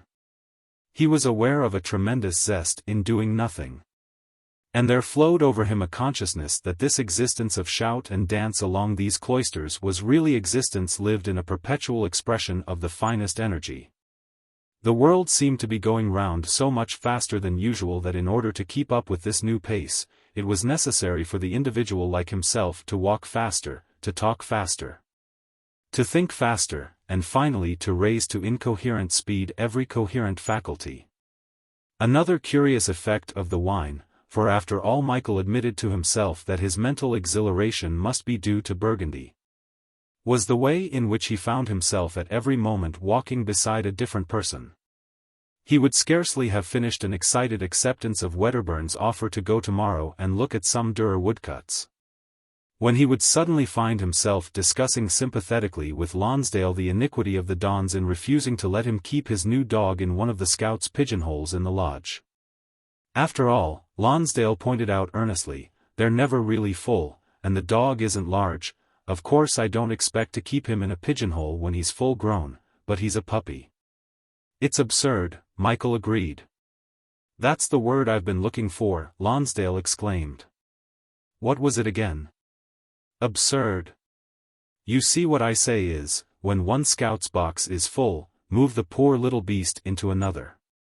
It isn't likely they'd all be full at the same time. What was that word you found just now? Absurd. That's it. It is absurd. It's absurd. And anyway, Michael pointed out, if they were all full they could chain him to the leg of the porter's desk. Of course they could. I say, Fane, you're a damned good sort, said Lonsdale. I wish you'd come and have lunch with me tomorrow. I don't think I've asked very many chaps. I want to show you that dog. He's in a stable off Holywell at present. Beastly shame.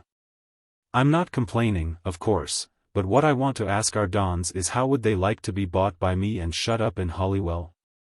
And just when Michael had a very good answer ready, he found himself arm in arm with Wedderburn again, who was saying in his gravest voice that over a genuine woodcut by Dürer it was well worth taking trouble. But before Michael could disengage Wedderburn's Dürer from Lonsdale's dog, he found himself running very fast beside Tommy Granger who was shouting. 5's late again. 6, you're bucketing. Bow, you're late. 2, will you get your belly down? Then Granger stopped suddenly and asked Michael in a very solemn tone whether he knew what was the matter with the crew. Michael shook his head and watched the others steer their devious course toward him and Granger. They're too drunk to row, said Granger. Much too drunk, Michael agreed. When he had pondered for a moment or two his last remark, he discovered it was extraordinarily funny. So he was seized with a paroxysm of laughter, and the more he laughed, the more he wanted to laugh. When somebody asked him what he was laughing at, he replied it was because he had left the electric light burning in his room. Several people seemed to think this just as funny as Michael thought it, and they joined him in his mirth, laughing unquenchably until Wedderburn observed severely in his deepest voice. Buck up. You're all drunk, and they're coming out of Venner's. Then like some patient profound countryman he shepherded them all up to the large room on a corner staircase of cloisters, where the after was going to be held.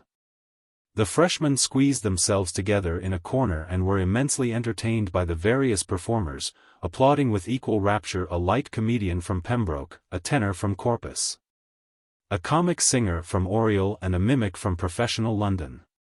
They drank lemon squashes to steady themselves, they joined in choruses, they cheered and smoked cigars and grew more and more conscious as the evening progressed that they belonged to a great college called St. Mary's. Their enthusiasm reached its zenith, when the captain of the varsity 11, a St. Mary's man even as they were St. Mary's men, sang the St. Mary's song in a voice whose gentleness of utterance and sighing modesty in no way abashed the noisy appreciation of the audience. It was a wonderful song, all about the triumphs of the college on river and cricket field, in the schools, in Parliament and indeed everywhere else.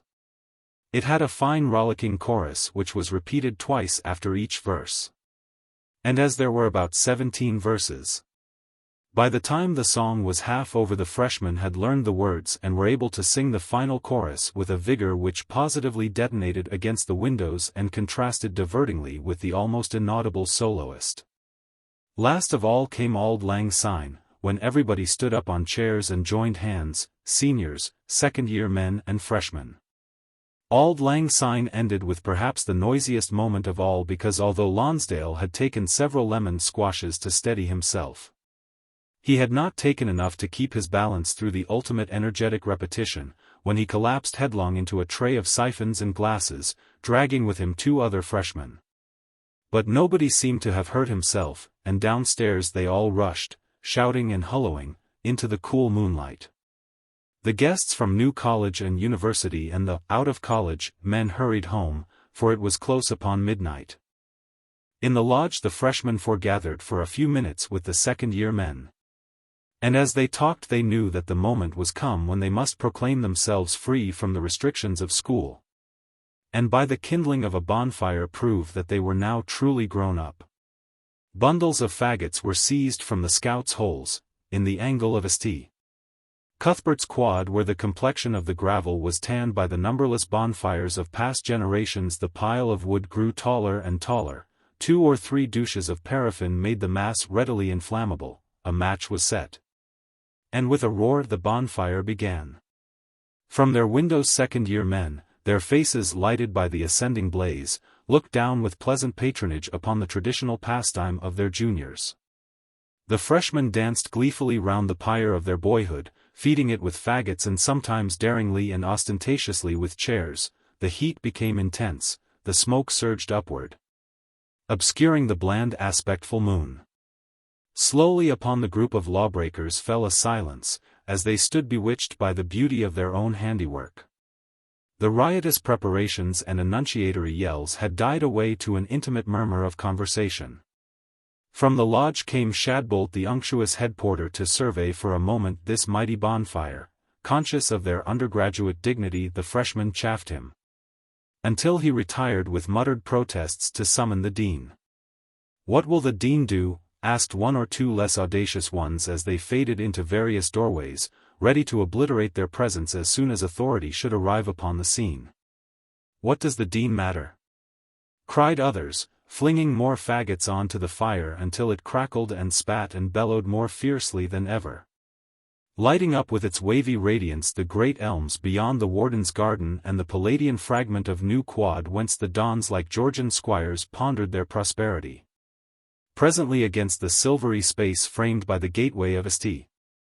Cuthbert's tower appeared the silhouette of the dean, lank and tall with college cap tip-tilted down on to his nose and round his neck a gown wrapped like a shawl. Nearer he came, and involuntarily the freshmen so lately schoolboys took on in their attitude a certain anxiety. Somehow the group round the bonfire had become much smaller. Somehow more windows looking upon the quad were populated with flickering watchful faces. "Great Scott! What can Ambrose do?" demanded Lonsdale despairingly, but when at last the dean reached the zone of the fire, there only remained about 8 freshmen to ascertain his views and test his power. The dean stood for a minute or 2, silently warming his hands. In a ring the presumed leaders eyed him, talking to each other the while with slightly exaggerated carelessness. "Well, Mr. Fane?" asked the dean. "Well, sir," Michael replied. "Damned good," whispered Lonsdale ecstatically in Michael's ear. "You couldn't have said anything better. That's damned good." Michael, under the enthusiastic congratulations of Lonsdale, began to feel he had indeed said something very good, but he hoped he would soon have an opportunity to say something even better. "Enjoying yourself, Mr. Lonsdale?" inquired the dean. "Yes, sir." "Are you?" answered Lonsdale. "Splendid," murmured Michael. A silence followed this exchange of courtesies. The bonfire was beginning to die down, but nobody ventured under the dean's eye to put on more faggots. Underporters were seen drawing near with pails of water, and though a cushion aimed from a window upset one pail. Very soon the bonfire was a miserable mess of smoking ashes and the moon resumed her glory. From an upper window some second-year men chanted in a ridiculous monotone. "The dean, he was the dean, he was the dean, he was the dean. The dean, he was the dean, he was, the dean, he was, the dean." Mr. Ambrose did not bother to look up in the direction of the glee, but took another glance at Michael, Lonsdale, Granger and the other stalwarts. Then he turned away. "Good night," Lonsdale called after the retreating figure of the tall hunched don, and not being successful in luring him back, he poured his scorn upon the defaulters safe in their rooms above. "You are a lot of rotters. Come down and make another." But the freshmen were not yet sufficiently hardy to do this. One by one they melted away, and Lonsdale marked his contempt for their pusillanimity by throwing 2 siphons and his gown into the warden's garden. After which he invited Michael and his fellow diehards to drink a glass of port in his rooms. Here for an hour they sat, discussing their contemporaries. In the morning Shadbolt was asked if anybody had been hauled for last night's Bonner. Mr. Fane, Mr. Granger and the Honourable Lonsdale, he informed the Inquirer. Together those 3 interviewed the Dean. 2 guineas each, he announced after a brief homily on the foolishness and inconvenience of keeping everybody up on the first Sunday of term. And if you feel aggrieved, you can get up a subscription among your co-lunatics to defray your expenses. Michael, Granger and Lonsdale sighed very movingly, and tried to look like martyrs, but they greatly enjoyed telling what had happened to the other freshmen and several second-year men. It was told, too, in a manner of elaborate nonchalance with many vows to do the same tomorrow. Chapter 3. The First Term. His first term at Oxford was for Michael less obviously a period of discovery than from his prefigurative dreams he had expected. He had certainly pictured himself in the midst of a society more intellectually varied than that in which he found himself. And all that first term became in retrospect merely a barren noisy time from which somehow after numberless tentative adjustments and developments emerged a clear view of his own relation to the college. And more particularly to his own year. These trials of personality were conducted with all the help that sensitiveness could render him. But this sensitiveness when it had registered finely and accurately a few hazardous impressions was often sharp as a nettle in its action. So sharp indeed sometimes that he felt inclined to withdraw from social encounters into a solitude of books. Probably Michael would have become a recluse, if he had not decided on the impulse of the moment to put down his name for rugby football. He was fairly successful in the first match, and afterward Carbon, the secretary of the college club, invited him to tea. This insignificant courtesy gave Michael a considerable amount of pleasure, inasmuch as it was the first occasion on which he had been invited to his rooms by a second-year man. With Carbon he found about half a dozen other seniors and a couple of freshmen whom he did not remember to have noticed before. And the warm room, whose murmurous tinkle was suddenly hushed as he entered, affected him with a glowing hospitality. Michael had found it so immediately easy to talk that when Carbon made a general observation on the row of Sunday night celebration, Michael proclaimed enthusiastically the excellence of the bonfire. "Were you in that gang?" Carbon asked in a tone of contemptuous surprise. "I was fined," Michael announced, trying to quench the note of exultation in deference to the hostility he instinctively felt he was creating. "I say," Carbon sneered, "so at last one of the bloods is going to condescend to play rugger. Jonah," he called to the captain of the 15 who was lolling in muscular grandeur at the other end of the room, "we've got a college blood playing 3/4 for us." "Good work," said Jones, with a toast-encumbered laugh.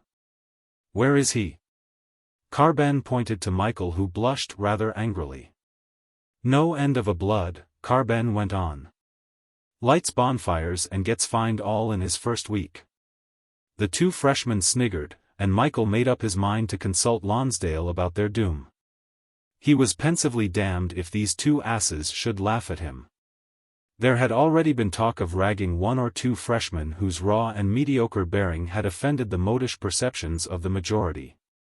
When the proscription was on foot, Michael promised his injured pride that he would denounce them with their red wrists and their smug insignificance. "You were at St. James, weren't you?" asked Jones. "Did you know Mansfield?" "I didn't know him, exactly," said Michael, "but, in fact, we thought him rather a tick." "Thanks very much and all that," said Jones. "He was a friend of mine, but don't apologize." There was a general laugh at Michael's expense from which Carbon's guffaw survived. Jonah was never one for moving in the best society, he said with an implication in his tone that the best society was something positively contemptible. Michael retired from the conversation and sat silent, counting with cold dislike the constellated pimples on Carbon's face. Meanwhile the others exercised their scornful wit upon the bloods of the college. "Did you hear about Fitzroy and Gin Gold?" Carbon indignantly demanded. Gingold was tubbing yesterday and Fitzroy was coaching. Can't you keep your fat little paunch down? I don't want to look at it, said Fitzroy. That's pretty thick from a second-year man to a third-year man in front of a lot of freshers. Gingold's going to Jack rowing, and he's quite right. Quite right, a chorus echoed. Michael remembered Fitzroy very blithely intoxicated at the JCR. He remembered, too, that Fitzroy had drunk his health. This explosion of wrath at the insult offered to Gingold's dignity irritated Michael. He felt sure that Gingold had a fat little paunch and that he thoroughly deserved to be told to keep it out of sight. Gingold was probably as offensive as Jones and Carbon. These rowing bloods think they've bought the college, somebody was wisely propounding. We ought to go head of the river this year, oughtn't we? Michael inquired with as much innocence as he could muster to veil the armed rebuke. Well, I think it would be a good thing, if we dropped 6 places, Carbon affirmed. How many pimples there were, thought Michael, looking at the secretary. And he felt he must make some excuse to escape from this room whose atmosphere of envy and whose castrated dams were shrouding Oxford with a dismal genteelness. Oh, by the way, before you go, said Carbon, you'd better let me put your name down for the UGR. The what? Michael asked, with a faint insolence. The union. Michael, occupied with the problem of adjustment, had no intention of committing himself so early to the union and certainly not under the sponsorship of Carbon. I don't think I'll join this term. He ran down the stairs from Carbon's rooms and stood for a moment apprehensively upon the lawn. Then sublime in the dusk he saw St. Mary's Tower and, refreshed by that image of an aspiration, he shook off the memory of Carbon's tea party as if he had alighted from a crowded Sunday train and plunged immediately into deep country. In hall that night Lonsdale asked Michael what he had been doing, and was greatly amused by his information, so much amused that he called along the table to Granger. I say, Tommy. Do you know we've got a rugger rough with us? Several people murmured in surprise. I say, have you really been playing rugger? Well, great Scott, exclaimed Michael, there's nothing very odd in that. But the rugger roughs are all very bad men, Lonsdale protested. Some are, Michael admitted. Still, it's a better game than soccer. But everybody at St. Mary's plays soccer, Lonsdale went on. Michael felt for a while enraged against the pettiness of outlook that even the admired Lonsdale displayed. How ridiculous it was to despise rugby football because the college was so largely composed of Etonians and Harrovians and Wycomists and Carthusians. It was like schoolboys. And Michael abruptly realized that all of them sitting at this freshman's table were really schoolboys. It was natural after all that with the patriotism of youth they should disdain games foreign to their traditions. This, however, was no reason for allowing rugby to be snuffed out ignominiously. Anyway, I shall go on playing rugger, Michael asserted. Shall I have a shot? Suggested Lonsdale. It's a most devilish good game, Michael earnestly avowed. Tommy, Lonsdale shouted, I'm going to be a rugger rough myself. I shall sconce you, young Lonsdale, if you make such a row, said Wedderburn severely. My God, Weddiers, you are a prize ass, chuckled the offender. Wedderburn whispered to the scout near him. Have you sconced me? Lonsdale demanded. The head of the table nodded. Lonsdale was put to much trouble and expense to avenge his half-crown. Finally, with great care he took down all the pictures in Wedderburn's room and hung in their places gaudy texts. Also for the plaster Venus of Milo he caused to be made a miniature chest protector. It was all very foolish, but it afforded exquisite entertainment to Lonsdale and his auxiliaries, especially when in the lodge they beheld Wedderburn's return from a dinner out of college. And when presently they visited him in his room to enjoy his displeasure. Michael's consciousness of the sharp division in the college between two broad sections prevented him from retiring into seclusion. He continued to play rugby football almost entirely in order to hear with a delighted irony the comments of the bad men on the Bloods. Yet many of these bad men he rather liked, and he would often defend them to his critical young contemporaries. Although on the bad men of his own year he was as hard as the rest of the social leaders. He was content in this first term to follow loyally, with other heedless ones, the trend of the moment. He made few attempts to enlarge the field of his outlook by cultivating acquaintanceship outside his own college. Even Alan he seldom visited, since in these early days of Oxford it seemed to him essential to move cautiously and always under the protection of numbers. These freshmen in their first term found a curious satisfaction in numbers. When they lunched together, they lunched in 8s and 12s. When they dined out of college, as they sometimes did, at the Clarendon or the Mitre or the Queen's, they gathered in the lodge almost in the dimensions of a school treat. "Why do we always go about in such quantity?" Michael once asked Wedderburn. "What else can we do?" answered Wedderburn. "We must subject each other to, we haven't got any clubs yet. We're bound to stick together." "Well, I'm getting rather fed up with it," said Michael. "I feel more like a tourist than a varsity man. Every day we lunch and dine and take coffee and tea in great masses of people. I'm bored to tears by half the men I go about with, and I'm sure they're bored to tears with me. We don't talk about anything but each other's schools and whether A is a better chap than B, or whether C is a gentleman and if it's true that D isn't really. I bought for my own pleasure some rather decent books. And every other evening about 12 people come and read them over each other's shoulders, while I spend my whole time blowing cigarette ash off the pictures. And when they've all read the story of the Nightingale in the Decameron, they sit up till 1 o'clock discussing who of our year is most likely to be elected president of the JCR. For years from now. But for all Michael's grumbling through that first term he was beginning to perceive the blurred outlines of an intimate society at Oxford which in the years to come he would remember.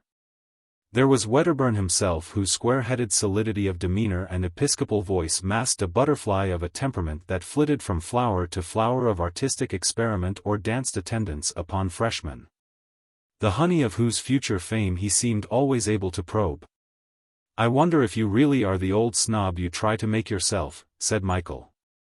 "And yet I don't think it is snobbishness. I believe it's a form of collecting. It's a throwback to primitive life in a private school. One day in your 4th year you'll give a dinner party for about 12 bloods and I shall come too and remind you just when and how and where you picked them all up before their value was perfectly obvious.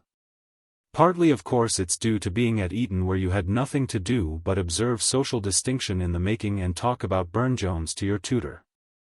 "My dear fellow," said Wedderburn deeply, "I have these people up to my rooms because I like them." "But it is convenient always to like the right people," Michael argued. "There are lots of others just as pleasant whom you don't like. For instance, Avery." "Avery?" Wedderburn snorted. "He's not likely ever to be captain of the varsity 11, said Michael. "But he's amusing, and he can talk about books." "Patronizing ass," Wedderburn growled.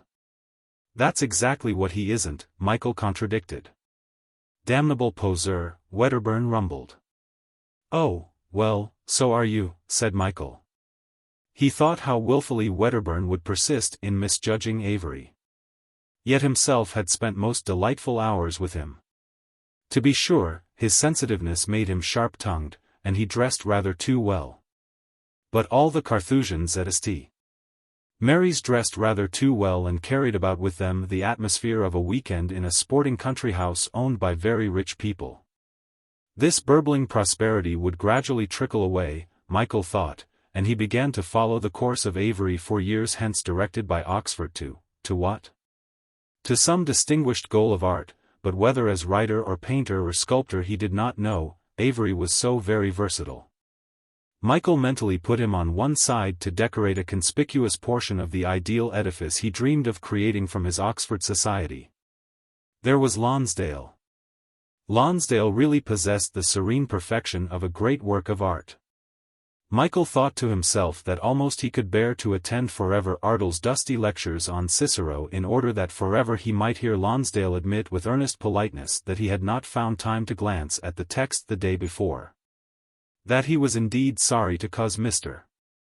Ardle such a mortification, but that unfortunately he had left his Plato in a saddler's shop, where he had found it necessary to complain of a saddle newly made for him. But I am lecturing on Cicero, Mr. Lonsdale. The Pro Milone was not delivered by Plato, Mr. Lonsdale. What's he talking about? Lonsdale whispered to Michael.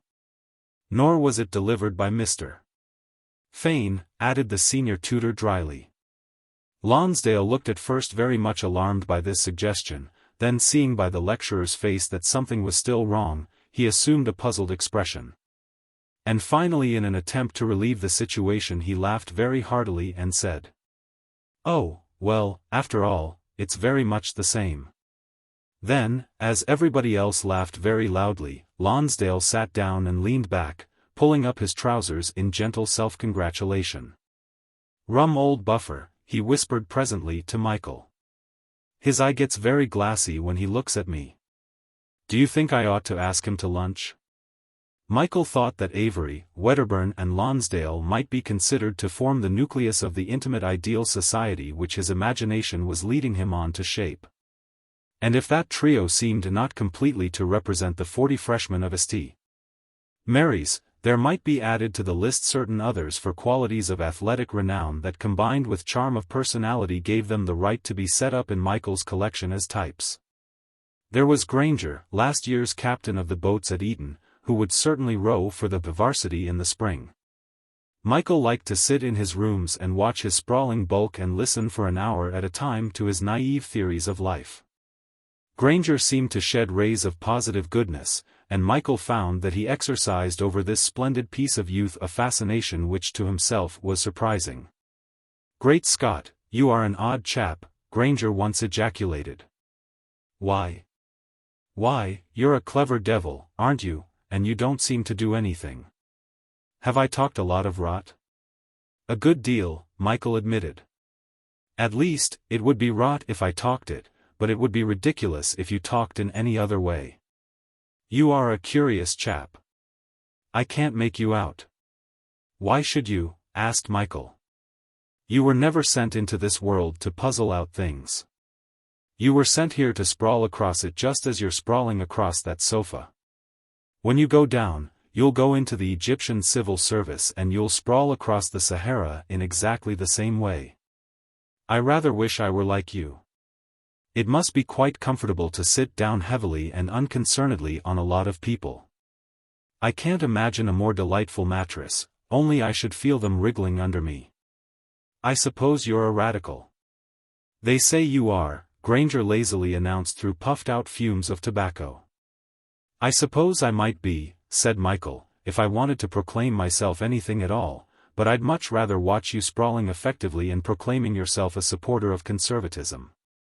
I've really very little inclination to criticize people like you. It's only in books I think you're a little boring." Term wore on, and a pleasurable anticipation was lent to the coming vacation by a letter which Michael received from his mother. Carlington Road. November 20th. Dearest Michael, I'm so glad you're still enjoying Oxford. I quite agree with you, it would be better for me to wait a little while before I visit you, though I expect I should behave myself perfectly well. You'll be glad to hear that I've got rid of this tiresome house. I've sold it to a retired colonel, such an objectionable old man, and I'm really so pleased he's bought it. It has been a most worrying autumn because the people next door were continually complaining of Stella's piano, and really Carlington Road has become impossible. Such an air of living next door, and whenever I look out of the window the maid is shaking a mat and looking up to see if I'm interested. We must try to settle on a new house when you're back in town. We'll stay in a hotel for a while. Stella has had to take a studio, which I do not approve of her doing, and I cannot bear to see the piano going continually in and out of the house. There are so many things I want to talk to you about, money, and whether you would like to go to Paris during the holidays. I dare say we could find a house at some other time. Your loving mother. From Stella. About the same time, Michael also received a letter. My dear old Michael. I seem to have made really a personal success at my concert. And I've taken a studio here because the man next door, a most frightful bounder, said the noise I made went through and through his wife. As she's nearly as big round as the world, I wasn't flattered. Mother is getting very fussy, and all sorts of strange women come to the house and talk about some society for dealing with life with a capital letter. I think we're going to be rather well off, and Mother wants to live in a house she's seen in Park Street, but I want to take a house in Cheyne Walk. I hope you like Cheyne Walk, because this house has got a splendid studio in the garden and I thought with some mauve brocades it would look perfectly lovely. There's a very good paneled room that you could have, and of course the studio would be half yours. I am working at a Frank concerto. I'm being painted by rather a nice youth, at least he would be nice, if he weren't so much like a corpse. I suppose you'll condescend to ask me down to Oxford next term. Yours ever, Stella. P.S. I've come to the conclusion that mere brilliancy of execution isn't enough. Academic perfection is all very well, but I don't think I shall appear in public again until I've lived a little. I really think life is rather exciting, unless it's spelt with a capital letter. Michael was glad that there seemed a prospect of employing his vacation in abolishing the thin red house in Carlington Road. He felt he would have found it queerly shriveled after the spaciousness of Oxford. He was sufficiently far along in his first term to be able to feel the privilege of possessing the high. And he could think of no other word to describe the sensation of walking down that street in company with Lonsdale and Granger and others of his friends. Term drew to a close, and Michael determined to mark the occasion by giving a dinner in which he thought he would try the effect of his friends all together. Hitherto the celebrations of the freshmen had been casual entertainments arranged haphazard out of the idle chattering groups in the lodge. This dinner was to be carefully thought out and balanced to the extreme of nice adjustment. This terminal dinner might, Michael thought, almost become with him a regular function, so that people would learn to speak with interest and respect of Fane's terminal dinners. In a way, it would be tantamount to forming a club strictly subjective, indeed so personal in character as really to preclude the employment of the sociable world. At any rate, putting aside all dreams of the future, Michael made up his mind to try the effect of the first.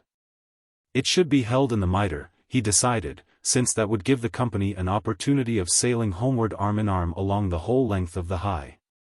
The guests should be Avery, Lonsdale, Wedderburn, Granger, and Allen. Yet when Michael came to think about it, 6 all told seemed a beggarly number for his first terminal dinner. Already Michael began to think of his dinner as an established ceremony of undergraduate society. He would like to choose a number that should never vary every term. He knew that the guests would change, that the place of its celebration would alter, but he felt that some permanency must be kept, and Michael fixed upon 11 as the number. 10 guests and himself. For this first dinner 5 more must be invited, and Michael without much further consideration selected 5 freshmen whose athletic prowess and social amiableness drew them into prominence. But when he had given all the invitations, Michael was a little depressed by the conventional appearance of his list. With the exception of Allen as a friend from another college, and Avery, his list was exactly the same as any that might have been drawn up by Granger. As Michael pondered it, he scented an effluence of correctness that overpowered his individuality. However, when he sat at the head of the table in the private room at the Mitre, and surveyed round the table his terminal dinner party, he was after all glad that on this occasion he had deferred to the prejudices of what in a severe moment of self-examination he characterized as snobbishness. In this room at the Mitre, with its faded red paper and pictures of rod and gun and steeplechase, with its 2 waiters whiskered and in their garrulous subservience eloquent of Thackerayan scenes, with its stuffed ptarmigan and snipe and glass-enshrined giant perch, Michael felt that a more eclectic society would have been out of place. Only Avery's loose-fronted shirt marred the rigid convention of the group. "Who's that man wearing a pie frill?" whispered Allen sternly from Michael's right. Michael looked up at him with an expression of amused apprehension. Avery allows himself a little license, said Michael. But, Alan, he's really all right. He always wears his trousers turned up, and if you saw him on Sunday you'd think he was perfectly dressed. All old Carthusians are. But Alan still looked disapprovingly at Avery, until Lonsdale, who had met Alan several times at the house, began to talk of friends they had in common. Michael was not altogether pleased with himself. He wished he had put Avery on his left instead of Wedderburn. He disliked owning to himself that he had put Avery at the other end of the table to avoid the responsibility of listening to the loudly voiced opinions which he felt grated upon the others. He looked anxiously along toward Avery, who waved a cheery hand. Michael perceived with pleasure and faint relief that he seemed to be amusing his neighbor, a Wykamist called Castleton. Michael was glad of this, for Castleton in some respects was the strongest influence in Michael's year, and his friendship would be good for Avery. Wedderburn had implied to Michael that he considered Castleton rather overrated, but there was a superficial similarity between the two in the sort of influence they both possessed, and jealousy. If jealousy could lurk in the deep-toned and immaculate Wedderburn, might be responsible for that opinion. Michael sometimes wondered what made Castleton so redoubtable, since he was no more apparently than an athlete of ordinary ability. But Wykamist opinion in the college was emphatic in proclaiming his solid merit, and as he seemed utterly unaware of possessing any quality at all. And as he seemed to add to every room in which he sat a serenity and security, he became each day more and more a personality impossible to neglect. Opposite to Avery was Cuff, and as Michael looked at Cuff he was more than ever displeased with himself. The invitation to Cuff was a detestable tribute to public opinion. Cuff was a prominent freshman, and Michael had asked him for no other reason than because Cuff would certainly have been asked to any other so representative a gathering of St. Mary's freshmen as this one might be considered. But a representative gathering of this kind was not exactly what Michael had intended to achieve with his terminal dinner. He looked at Cuff with distaste. Then, too, in the middle of the table were Cranbourne, Stern, and Sinclair, not one of whom was there from Michael's desire to have him, but from some ridiculous tradition of his suitableness.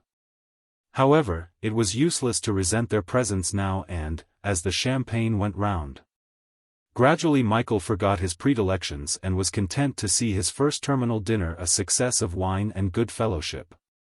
Soon Lonsdale was on his feet making a speech, and Michael sat back and smiled benignly on the company he had collected, while Lonsdale discussed their individual excellencies.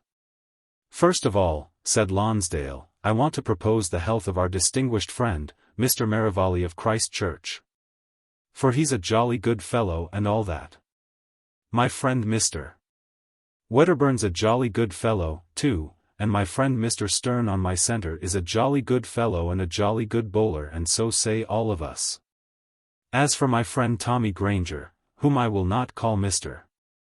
Having known him since we were boys together, I will here say that I confidently anticipate he will get his blue next term and show the tabs that he's a jolly good fellow. I will not mention the rest of us by name, all jolly good fellows, except our host. He's given us a good dinner and good wine and good company, which nobody can deny. So here's his health." Then, in a phantasmagoria in which brilliant liqueurs and a meandering procession of linked arms and the bells of Oxford and a wet night were all indistinguishably confused in one strong impression, Michael passed through his first terminal dinner. Chapter 4. Cheyne Walk. The Christmas vacation was spent in searching London for a new house. Mrs. Fane, when Carlington Road was with a sigh of relief at last abandoned, would obviously have preferred to go abroad at once and postpone the consideration of a future residence. But Michael with Stella's support prevailed upon her to take more seriously the problem of their new home. Ultimately they fixed upon Chelsea, indeed upon that very house Stella had chosen for its large studio separated by the length of a queer little walled garden from the rest of the house. Certainly 173 Cheyne Walk was better than 64 Carlington Road, thought Michael as, leaning back against the parapet of the embankment, he surveyed the mellow exterior in the unreal sunlight of the January noon. Empty as it was, it diffused an atmosphere of beauty and comfort, of ripe dignity and peaceful solidity. The bow windows with their half-opaque glass seemed to repulse the noise and movement of the world from the tranquil interior they so sleekly guarded. The front door with its shimmering indigo surface and fanlight and dolphin-headed knocker, and on either side of the steps the flambeau stands of wrought iron.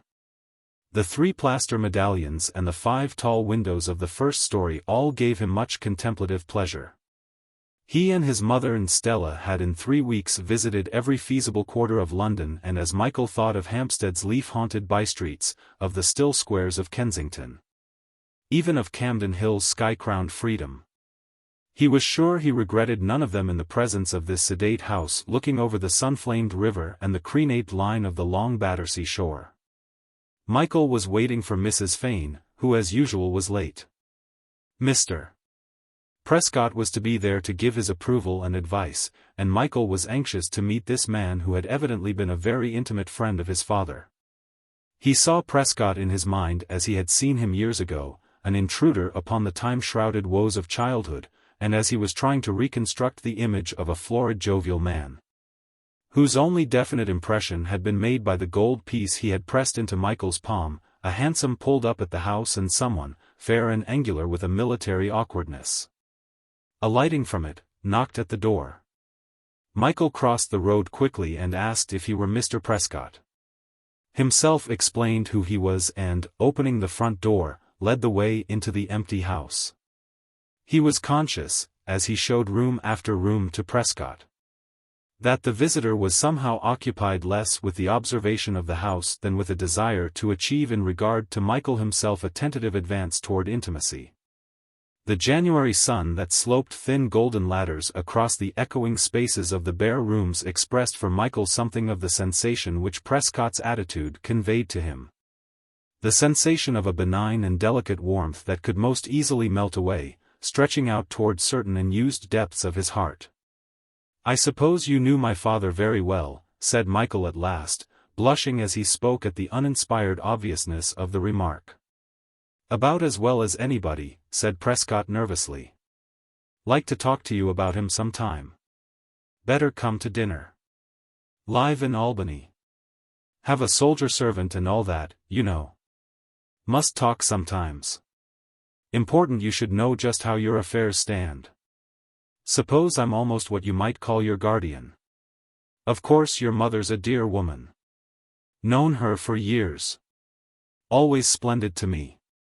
But she mustn't get too charitable." "Do you mean to people's failings?" Michael asked. Michael did not ask this so much because he believed that was what Prescott really meant as because he wished to encourage him to speak out clearly at once so that, when later they met again, the hard shyness of preliminary encounters would have been softened. Moreover, this empty house glinting with golden motes seemed to encourage a frankness and directness of intercourse that made absurd these roundabout postponements of actual problems. "Charitable to societies," Prescott explained. "I don't want her to think she's got to endow half a dozen committees with money and occupation."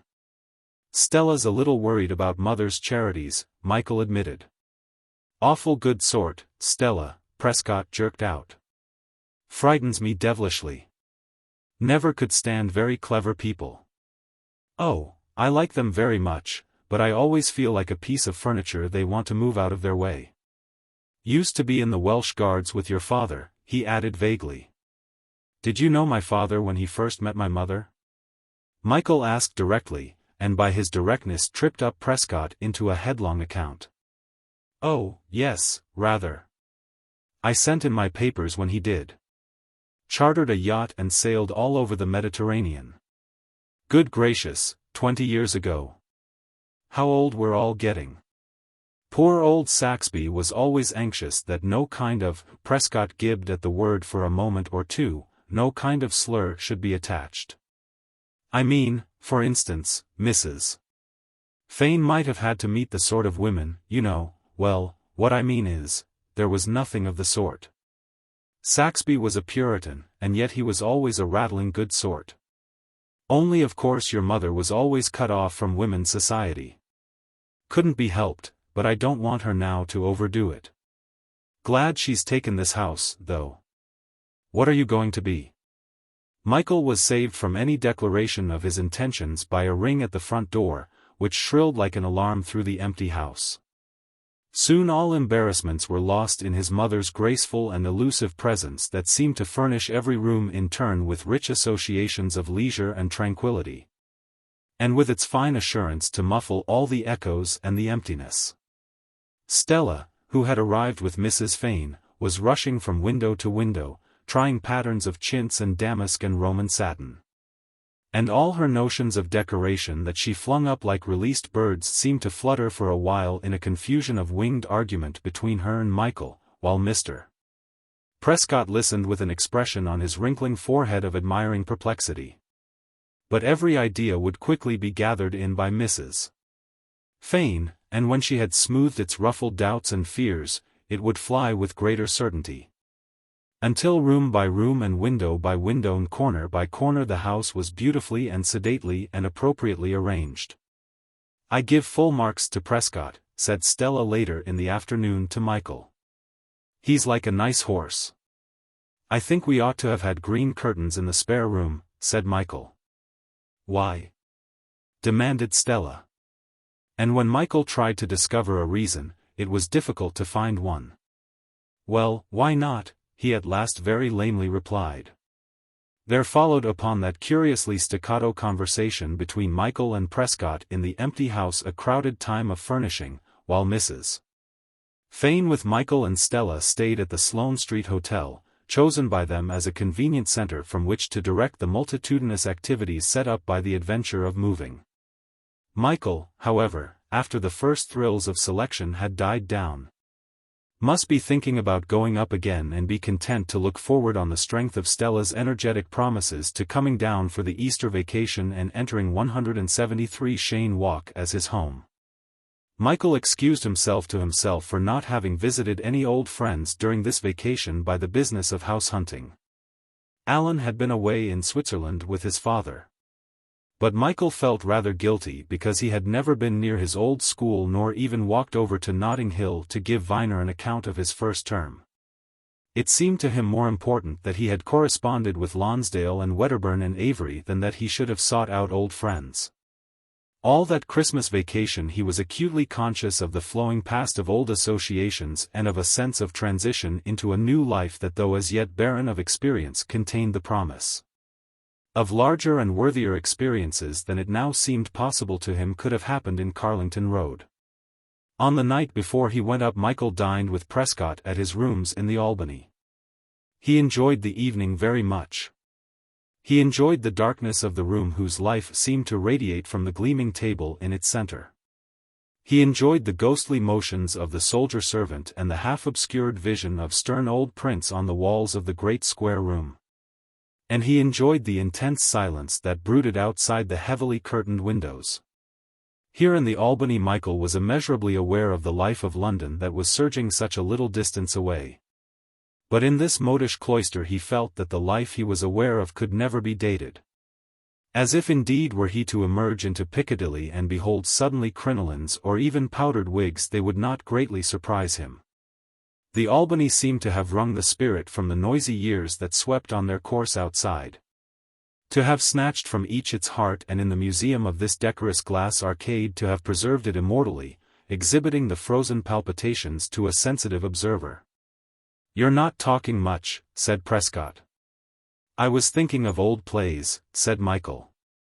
Really he was thinking of one old play to which his mother had been called away by Prescott on a jolly evening forgotten, whose value to himself had been calculated at half a sovereign pressed into his hand.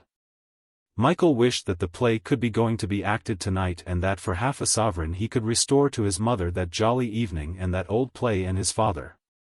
It seemed to him incommunicably sad, so heavily did the Albany with its dead joys rest upon his imagination, that people could not like years be frozen into a perpetual present.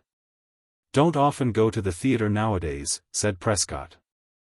When Saxby was alive, Michael fancied that alive was substituted for something that might have hurt his feelings. "We used to go a lot, but it's dull going alone." "Must you go alone?" asked Michael. Oh, no, of course I needn't. But I seem to be feeling oldish. Oldish, repeated the host. Michael felt the usurpation of his own youth, but he could not resist asking whether Prescott thought he was at all like his father, however sharply this might accentuate the usurpation. Oh, yes, I think you are very like, said Prescott. Good Lord, what a pity, what a pity. Saxby was always a great stickler for law and order, you know. He hated anything that seemed irregular or interfered with things. He hated radicals, for instance, and motor cars. He had much more brain than many people thought, but of course, Prescott hurriedly added, as if he wished to banish the slightest hint of professional equipment. Of course he always preferred to be perfectly ordinary. I like to be ordinary, Michael said, but I'm not. Never knew anybody at your age who was. I remember I tried to write some poetry about a man who got killed saving a child from being run over by a train, said Prescott in a tone of wise reminiscence. You know, I think you're a very lucky chap, he added. Here you are all provided for. In your first term at Oxford. No responsibilities except the ordinary responsibilities of an ordinary gentleman. Got a charming sister. Why, you might do anything. What, for example? Queried Michael. Oh, I don't know. There's the diplomatic service. But don't be in a hurry. Wait a bit. Have a good time. Your allowance is to be $400 a year at St. Mary's. And when you're 21 you come into roughly $700 a year of your own, and ultimately you'll have at least $2,000 a year. But don't be a young ass. You've been brought up quietly. You haven't got to cut a dash. Don't get in a mess with women, and, if you do, come and tell me before you try to get out of it. I don't care much about women, said Michael. They're disappointing. What, already? Exclaimed Prescott, putting up his eyeglass. Michael murmured a dark assent. The glass of champagne that owing to the attention of the soldier servant was always brimming, the dark discreet room. And the Albany's atmosphere of passion squeezed into the mold of contemporary decorum or bound up to stand in a row of Thackeray's books. All combined to affect Michael with the idea that his life had been lived. He felt himself to belong to the period of his host, and as the rubied table glowed upon his vision more intensely, he beheld the old impressionable Michael, the nervous, the self-conscious. The sensitive slim ghost of himself receding out of sight into the gloom. Left behind was the new Michael going up to the varsity tomorrow morning for his second term. Going up with the assurance of finding delightful friends who would confirm his distaste for the circumscribed past. Only a recurrent apprehension that under the table he seemed called upon to manage a number of extra legs. Or perhaps it was only a slight uncertainty as to which leg was crossed over the other at the moment. Made him wonder very gently whether after all some of this easy remoteness were not due to the champagne.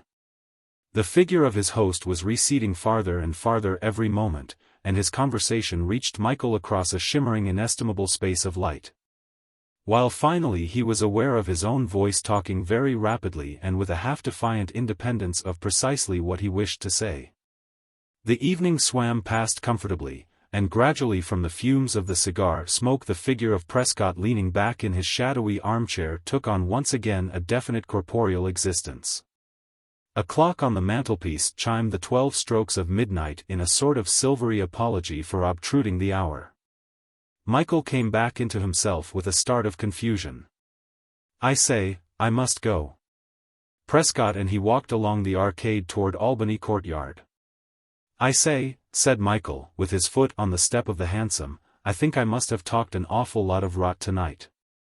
No, my dear boy, I've been very much interested, insisted Prescott. And all the jingling way home Michael tried to rescue from the labyrinth of his memory some definite conversational thread that would lead him to discover what he could have said that might conceivably have mildly entertained his host. Nothing, he finally decided. Next morning Michael met Alan at Paddington, and they went up to Oxford with all the rich confidence of a term's maturity. Even in the drizzle of a late January afternoon the city assumed in place of her eternal and waylaying beauty a familiarity that for Michael made her henceforth more beautiful. After Hall Avery came up to Michael's room, and while the rain dripped endlessly outside, they talked lazily of life with a more clearly assured intimacy than either of them could have contemplated the term before. Michael spoke of the new house, of his sister Stella, of his dinner with Prescott at the Albany, almost indeed of the circumstances of his birth. So easy did it seem to talk to Avery deep in the deep chair before the blazing fire. He stopped short, however, at his account of the dinner. "You know, I think I should like to turn ultimately into a Prescott," he affirmed. "I think I should be happy living in rooms at the Albany without ever having done a very great deal. I should like to feel I was perfectly in keeping with my rooms and my friends and my servant." "But you wouldn't be," Avery objected, "if you thought about it." "No, but I shouldn't think about it," Michael pointed out. "I should have steeled myself all my life not to think about it, and when your eldest son comes to see me, Maurice, and drinks a little too much champagne and talks as fast as his father used to talk, I shall know just exactly how to make him feel that after all he isn't quite the silly ass he will be inclined to think himself about the middle of his third cigar." Michael sank farther back into the haze of his pipe and, contemplating dreamily the Mona Lisa, made up his mind that she would not become his outlook 30 years hence. Some stern old admiral with his hand on the terrestrial globe and a naval engagement in the background would better suit his mantelpiece. "I wonder what I shall be like at 50, he sighed. "It depends what you do in between 19 and 50, said Avery. "You can't possibly settle down at the Albany as soon as you leave the varsity. You'll have to do something." "What, for example?" Michael asked. "Oh, write perhaps." "Write?" Michael scoffed. "Why, when I can read all these," he pointed to his bookshelves, "and all the dozens and dozens more I intend to buy, what a fool I should be to waste my time in writing." "Well, I intend to write," said Avery. "In fact, I don't mind telling you I intend to start a paper as soon as I can." Michael laughed. "And you'll contribute," Avery went on eagerly. "How much?" "I'm talking about articles. I shall call my paper, well, I haven't thought about the title, but I shall get a good one. It won't be like the papers of the 90s. It will be more serious. It will deal with art, of course, and literature, and politics, but it won't be decadent. It will try to reflect contemporary undergraduate thought. I think it might be called the Oxford Looking-Glass." "Yes, I expect it will be a looking-glass production," said Michael. "I should call it The World Turned Upside Down." "I'm perfectly serious about this paper," said Avery reproachfully. "And I'm taking you very seriously," said Michael. "That's why I won't write a line." "Are you going to have illustrations?" "We might have one drawing. I'm not quite sure how much it costs to reproduce a drawing. But it would be fun to publish some rather advanced stuff." "Well, as long as you don't publish drawings that look as if the compositor had suddenly got angry with the page and thrown asterisks at it, and as long as—" "Oh, shut up," interrupted the dreaming editor, "and don't fall into that tiresome undergraduate cynicism. It's so young." "But I am young," Michael pointed out with careful gravity. "So are you. And, Maurice, really you know for me my own ambitions are best. I've got a great sense of responsibility, and if I were to start going through life trying to do things, I should worry myself all the time. The only chance for me is to find a sort of negative attitude to life like Prescott. You'll do lots of things. I think you're capable of them. But I'd rather watch. At least in my present mood I would. I'd give anything to feel I was a leader of men or whatever it is you are. But I'm not. I've got a sister whom you ought to meet. She's got all the positive energy in our family. I can't explain, Maurice, just exactly what I'm feeling about existence at this moment, unless I tell you more about myself than I possibly can, anyway yet a while. I don't want to do any harm, and I don't think I could ever feel I was in a position to do any good. Look here, don't let's talk any more. I meant to dream myself into an attitude tonight, and you've made me talk like an earnest young convert. I think I'll go round and consult Wedderburn about this paper, said Avery excitedly. He thinks you're patronizing, Michael warned him. Avery pulled up, suddenly hurt. Does he? I wonder why. But he won't, if you ask his advice about reproducing advanced drawings. Doesn't he like me? Persisted Avery. I'd better not go round to his rooms. Don't be foolish, Maurice. Your sensitiveness is really all spoiled vanity.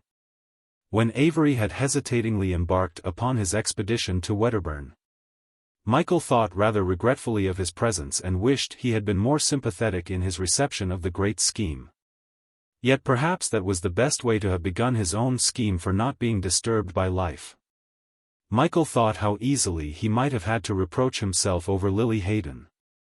He had escaped once. There should be no more active exposure to frets and fevers. Looking back on his life, Michael came to the conclusion that henceforth books should give him his adventures. Actually, he almost made up his mind to retire even from the observation of reality, so much had he felt, all this Christmas vacation, the dominance of Stella, and so deeply had he been impressed by Prescott's attitude of inscrutable commentary.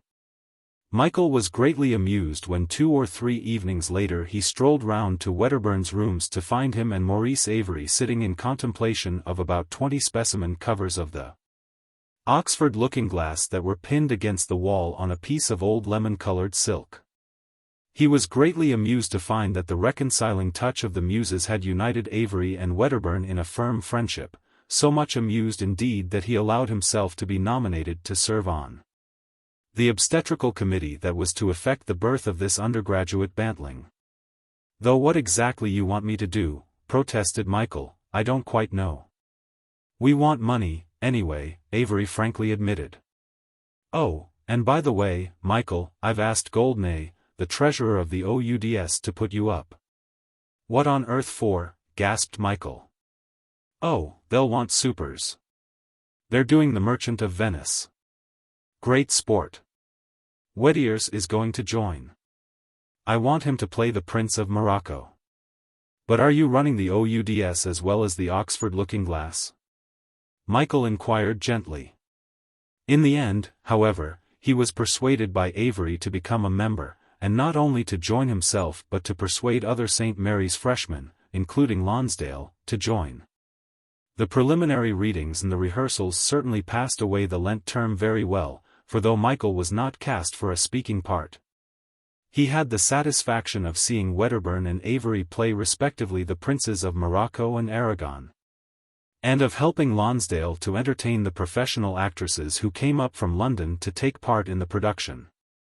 I think I ought to have played Lorenzo, said Lonsdale seriously to Michael, just before the first night. I think Miss Delacourt would have preferred to play Jessica to my Lorenzo. As it is, I'm only a gondolier, an attendant, and a soldier. Michael was quite relieved when this final lament burst forth. It seemed to set Lonsdale once more securely in the ranks of the amateurs. There had been a dangerous fluency of professional terminology in my Lorenzo. I'm only a gondolier, an attendant, and a mute judge, Michael observed. And I don't think that ass from Oriel knows how to play Lorenzo, Lonsdale went on. He doesn't appreciate acting with Miss Delacourt. I wonder if my governor would be very sick if I chucked the Foreign Office and went on the stage. Do you think I could act, if I had a chance? I'm perfectly sure I could act with Miss Delacourt. Don't forget you're lunching with me tomorrow. I don't mind telling you she threw over a lunch with that ass from Oriel who's playing Lorenzo. I never heard such an idiotic voice in my life. Such conversations coupled with requests from Wedderburn and Maurice Avery to hear them their 2 long speeches seemed to Michael to occupy all his leisure that term. At the same time he enjoyed the rehearsals in the lecture rooms at Christ Church, and he enjoyed escaping sometimes to Alan's rooms and ultimately persuading Alan to become a gondolier, an attendant and a soldier. Moreover, he met various men from other colleges, and he began to realize faintly thereby the individuality of each college, but most of all perhaps the individuality of his own college. As when Lonsdale came up to him one day with an expression of alarm to say that he had been invited to lunch by the man who played Lancelot Gobbo. "Well, what of it?" said Michael. "He probably wants to borrow your dog." "He says he's at Lincoln," Lonsdale stammered. "So he is. Well, I don't know where Lincoln is. Have you got a map or something of Oxford?" The performance of The Merchant of Venice took place and was a great success. The annual supper of the club took place, when various old members of theatrical appearance came down and made speeches and told long stories about their triumphs in earlier days. Next morning the auxiliary ladies returned to London, and in the afternoon the disconsolate actors went down to the barges and encouraged their various toggers to victory. Lonsdale forgot all about Miss Delacourt when he saw Tommy Granger almost swinging the St. Mary's boat into the apprehensive stern of the only boat which stood between them and the headship, and that evening his only lament was that the enemy had on this occasion escaped. The Merchant of Venice with its tights and tinsel and ruffs faded out in that Lenten week of drizzling rain. When every afternoon Michael and Lonsdale and many others ran wildly along the drenched towing path beside their togger. And when in the end St. Mary's failed to catch the boat in front, Michael and Lonsdale and many others felt each in his own way that after all it had been greatly worth while to try. Michael came down for the Easter vacation with the pleasant excitement of seeing 173 Cheyne Walk furnished and habitable. In deference to his mother's particular wish he had not invited anybody to stay with him. But he regretted he had not been more insistent when he saw each room in turn nearly twice as delightful as he had pictured it. There was his mother's own sitting room whose rose du Barry cushions and curtains conformed exactly to his own preconceptions, and there was Stella's bedroom very white and severe. And his own bedroom pleasantly medieval, and the dining room very cool and green. And the drawing room with wallpaper of brilliant Chinese birds and in a brass cage a blue and crimson macaw blinking at the sombre Thames. Finally there was the studio to which he was eagerly escorted by Stella. "I haven't done anything but just have it whitewashed," she said. "I wanted you to choose the scheme, as I'm going to make all the noise." The windy March sunlight seemed to fill the great room when Michael and his sister entered it. "But it's absolutely empty," he exclaimed, and indeed there was nothing in all that space except Stella's piano. Looking now almost as small and graceful as in Carlington Road it had seemed ponderous. "You shall decorate the room," she said. "What will you choose?" Michael visualized rapidly for a moment, first a baronial hall with Gothic chairs and skins and wrought iron everywhere, with tapestries and blazonries and heavy gold embroideries. Then he thought of crude and amazing contrasts of barbarous reds and vivid greens and purples, with Persian rugs and a smell of joss sticks and long low divans. Yet, even as Michael's fancy decked itself with kaleidoscopic intentions, his mind swiftly returned to the keyboard's alternations of white and black. So that in a moment exotic splendors were merged in esoteric significance. "I don't think we want anything," he finally proclaimed. "Just 2 or 3 tall chairs and a mask of somebody, Beethoven perhaps, and black silk curtains. You see the piano wouldn't go with elaborate decorations." So every opportunity of prodigal display was neglected, and the studio remained empty.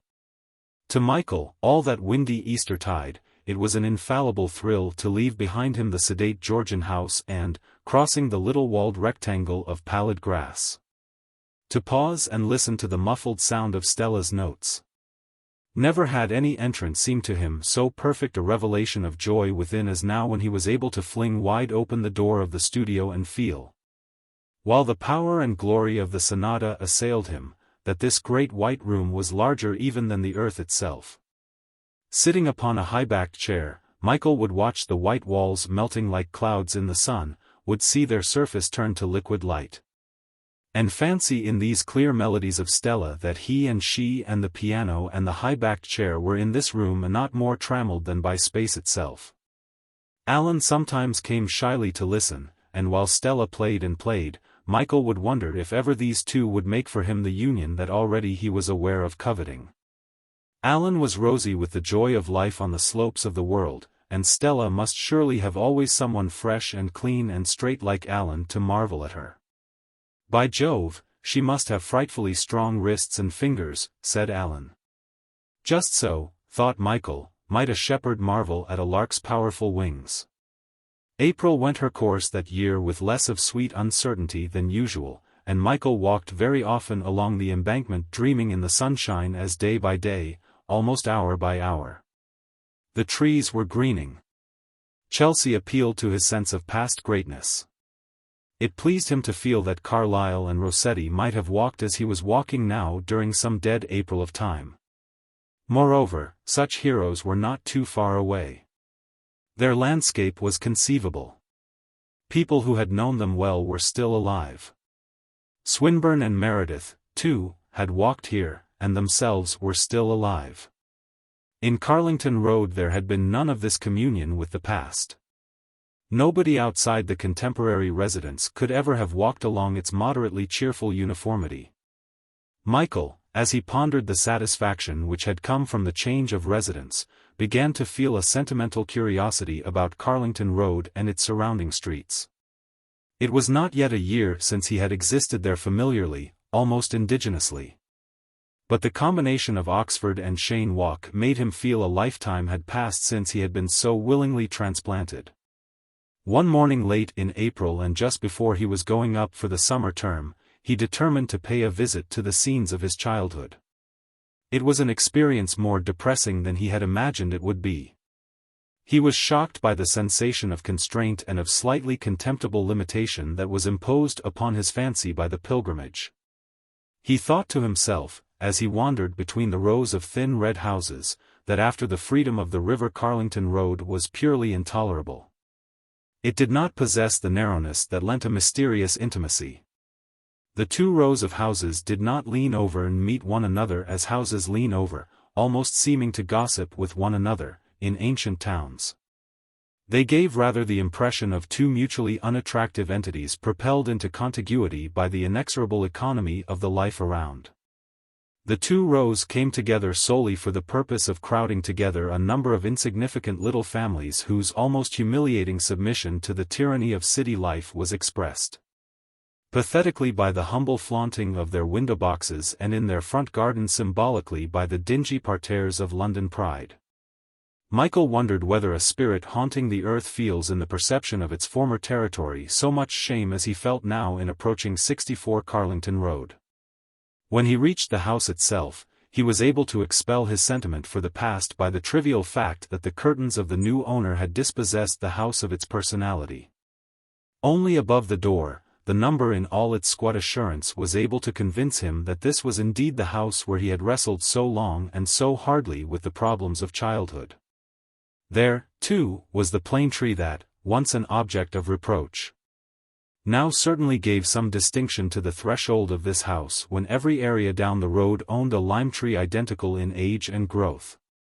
Yet with all his distaste for 64 Carlington Road Michael could scarcely check the impulse he had to mount the steps and, knocking at the door, inform whomsoever should open it that he had once lived in this very house. He passed on, however, remembering at every corner of every new street some bygone unimportant event which had once occupied his whole horizon. Involuntarily he walked on and on in a confusion of recollections, until he came to the corner of the road where Lily Hayden lived. It was with a start of self-rebuke that he confessed to himself that here was the ultimate object of his revisitation. He had scarcely thought of Lily since the betrayal of his illusions on that brazen July day when last he had seen her in the garden behind her house. If he had thought of her at all, she had passed through his mind like the memory, or less even than the definite memory. Like the consciousness that never is absent of beautiful days spent splendidly in the past. Sometimes during long railway journeys Michael had played with himself the game of vowing to remember an exact moment, some field or effect of clouds which the train was rapidly passing.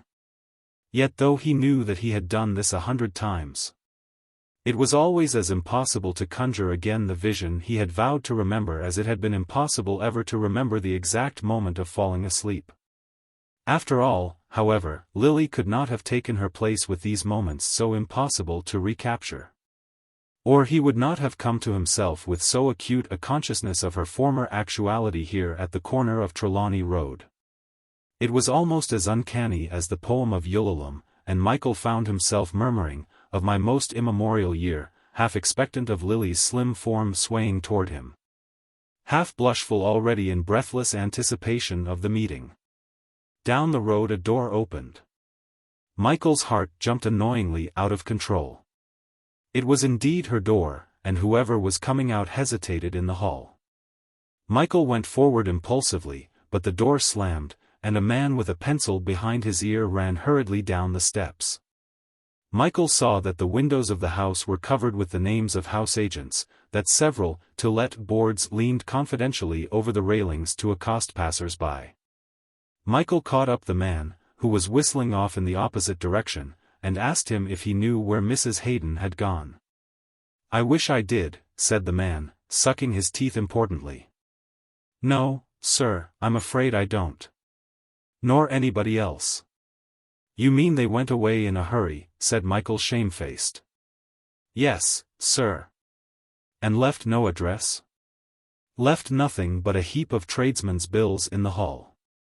Michael turned aside, sorry for the ignominious end of the Haydens, but glad somehow that the momentary temptation to renew his friendship with the family, perhaps even his love for Lily, was so irremediably defeated. In the sunset that night, as he and Stella sat in the drawing-room staring over the incarnadined river, Michael told his sister of his discovery.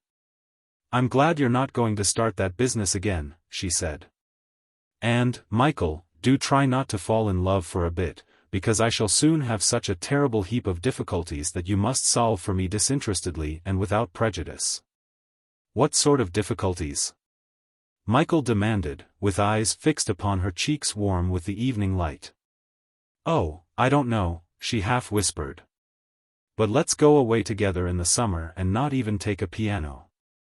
Chapter 5. Youth's Domination. On May morning, when the choir boys of St.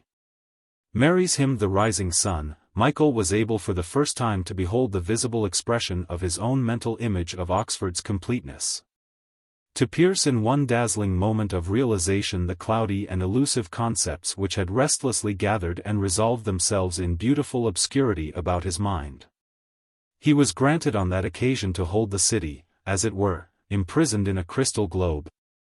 And by the intensity of his evocation to recognize perfectly that uncapturable quintessence of human desire and human vision so supremely displayed through the merely outward glory of its repository. All night Michael and a large party of freshmen, now scarcely to be called freshmen so much did they feel they possessed of the right to live, had sustained themselves with dressed crab and sleepy bridge fours. During the grey hour of hinted dawn they wandered round the college, rousing from sleep such lazy contemporaries as had vowed that not all the joys and triumph of May morning on the tower should make them keep awake, during the vigil. Even so with what it contained of ability to vex other people that last hour hung a little heavily upon the enthusiasts. Slowly, however, the sky lightened, slowly the cold hues and blushes of the sun's youth, that stood as symbol for so much here in St. Mary's, made of the east one great shell of lucent color. The grey stones of the college lost the mysterious outlines of dawn and sharpened slowly to a rose-warmed vitality. The choir boys gathered like twittering birds at the base of the tower. Energetic visitors came half shyly through the portal that was to give such a sense of time's rejuvenation as never before had they deemed possible. Dawns came hurrying like great black birds in the gathering light, and at last the tired revellers. Michael and Wedderburn, Maurice Avery and Lonsdale and Granger and Cuff and Castleton and a score besides equipped in cap and gown went scrambling and laughing up the winding stairs to the top. For Michael the moment of waiting for the first shaft of the sun was scarcely to be endured. The vision of the city below was almost too poignant during the hush of expectancy that preceded the declaration of worship. Then flashed a silver beam in the east. The massed choir boys with one accord opened their mouths and sang just exactly, Michael said to himself, like the morning stars. The rising sun sent ray upon ray lancing over the roofs of the outspread city until with all its spires and towers, with all its domes and houses and still unpopulous streets it sparkled like the sea.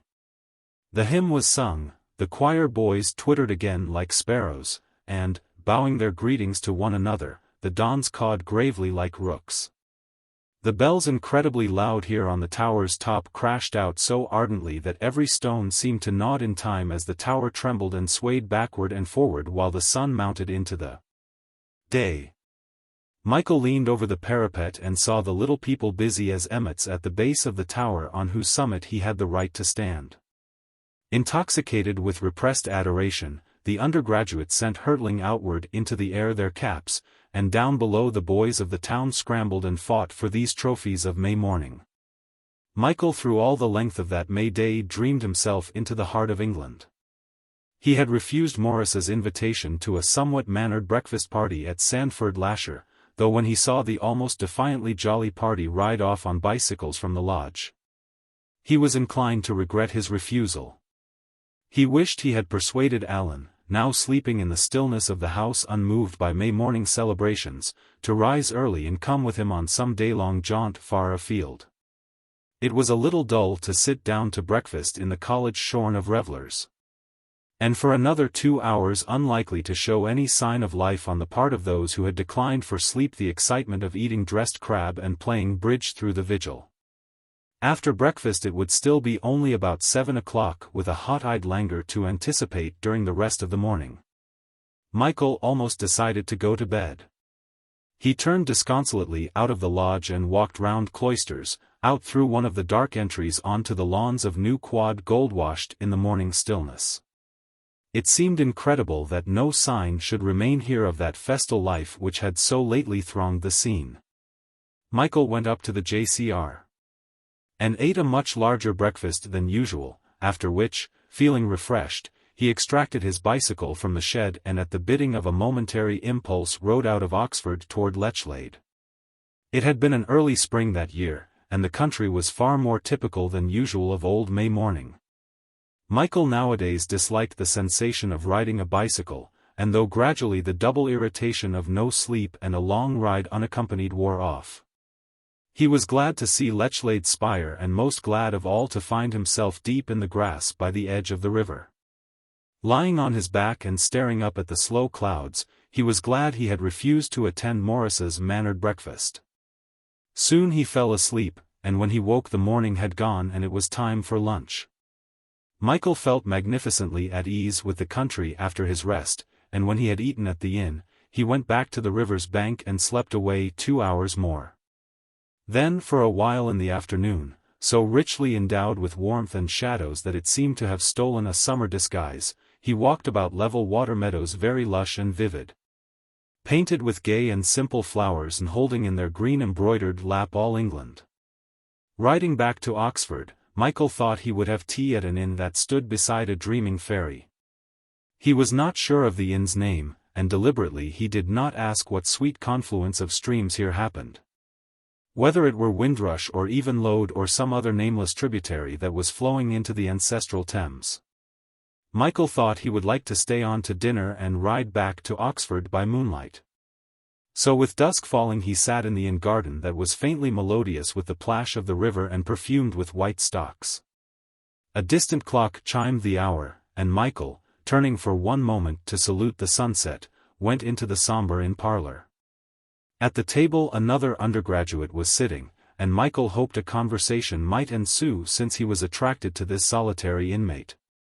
His companion, however, scarcely looked up as he took his seat, but continued to stare very hard at a small piece of writing paper on the table before him. He scarcely seemed to notice what was put on the table by the serving maid, and he ate absently with his eyes still fixed upon his paper. Michael wondered if he were trying to solve a cipher and regretted his preoccupation. Since the longer he spent in his silent company the more keenly he felt the attraction of this strange youth with the tumbled hair and drooping lids and delicately carved countenance. At last he put away the pencil he had been chewing instead of his food, and slipped the paper into the pocket of his waistcoat. Then with an expression of curiosity so intense as to pucker up his pale forehead into numberless wrinkles the pensive undergraduate examined the food on the plate before him. "I think it's rather cold by now," said Michael, unable to keep silence any longer in the presence of this interesting stranger. I was trying to alter the last line of a sonnet. If I knew you better, I'd read you the 6 alternative versions. But if I read them to you now, you'd think I was an affected ass, he drawled. Michael protested he would like to hear them very much. They're all equally bad, the poet proclaimed gloomily. What made you come to this inn? I didn't know that anybody else except me had ever been here. You're at the varsity, I suppose? Michael with a nod announced his college. I'm at Balliol. At Balliol you find the youngest dons and the oldest undergraduates in Oxford. I think just the reverse is true of St. Mary's, Michael suggested. Well, certainly the youngest thing I ever met is a St. Mary's man. I refer to the ebullient Avery whom I expect you know. Oh, rather. In fact, he's rather a friend of mine.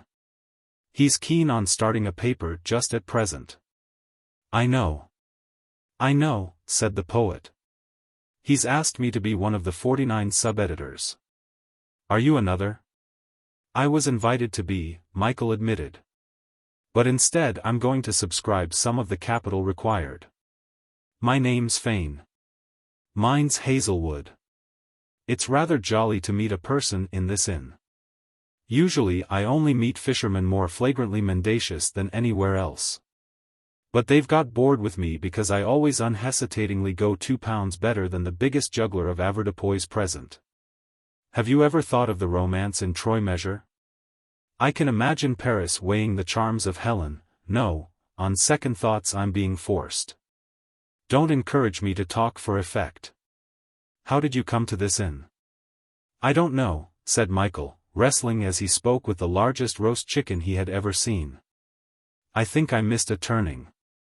I've been at Lechlade all day. We may as well ride back together, Hazelwood proposed. After dinner they talked and smoked for a while in the inn parlour, and then with half a moon high in the heavens they scudded back to Oxford. Hazelwood invited Michael to come up to his rooms for a drink. Do you know many Balliol people? He asked. Michael named a few acquaintances who had been the fruit of his acting in The Merchant of Venice. I dare say some of that push will be in my rooms. Other people use my rooms almost more than I do myself. I think they have a vague idea they're keeping a chapel, or else it's a relief from the unparagoned brutality of the college architecture. Hazelwood was right in his surmise, for when he and Michael reached his rooms, they seemed full of men. It was impossible to say at once how many were present because the only light was given by 2 gigantic wax candles that stood on either side of the fireplace in massive candlesticks of wrought iron. Mr. Fane of St. Mary's, said Hazelwood casually, and Michael was dimly aware of multitudinous nods of greeting and an unanimous murmur of expostulation with Hazelwood for his lateness. I suppose you know that this is a meeting of the Chandos, Guy, the chorus sighed, in a climax of exasperated patience. Forgot all about it, said Hazelwood. But I suppose I can bring a visitor. Michael made a move to depart, feeling embarrassed by the implied criticism of the expostulation. Sit down, said Hazelwood peremptorily. If I can't bring a visitor I resign from the society, and the 550th meeting will have to be held somewhere else. I call upon Lord Comeragh to read us his carefully prepared paper on the catapult in medieval warfare. Don't be an affected ass, Guy, said Comeragh. You know you yourself are reading a paper on the sonnet. Rise from the noble lord, said Hazelwood. The first I've had in a day's fishing. I say, Fane, don't listen to this rot. The company settled back in anticipation of the paper, while the host and reader searched desperately in the dim light for his manuscript. Michael found the evening a delightful end to his day. He was sufficiently tired by his nocturnal vigil to be able to accept the experience without any prickings of self-consciousness and doubt as to whether this Balliol club resented his intrusion. Hazelwood's room was the most personal that so far he had seen in Oxford. It shadowed forth for Michael possibilities that in the sporting atmosphere of St. Mary's he had begun to forget. He would not have liked Tommy Granger or Lonsdale to have rooms like this one of Hazelwood's, nor would he have exchanged the society of Granger and Lonsdale for any other society in Oxford. But he was glad to think that Hazelwood and his rooms existed. He lay back in a deep armchair watching the candlelight flicker over the tapestries, and the shadows of the listeners in giant size upon their martial and courtly populations. He heard in half a dream the level voice of Hazelwood enunciating his theories in graceful singing sentences, and the occasional fizz of a replenished glass.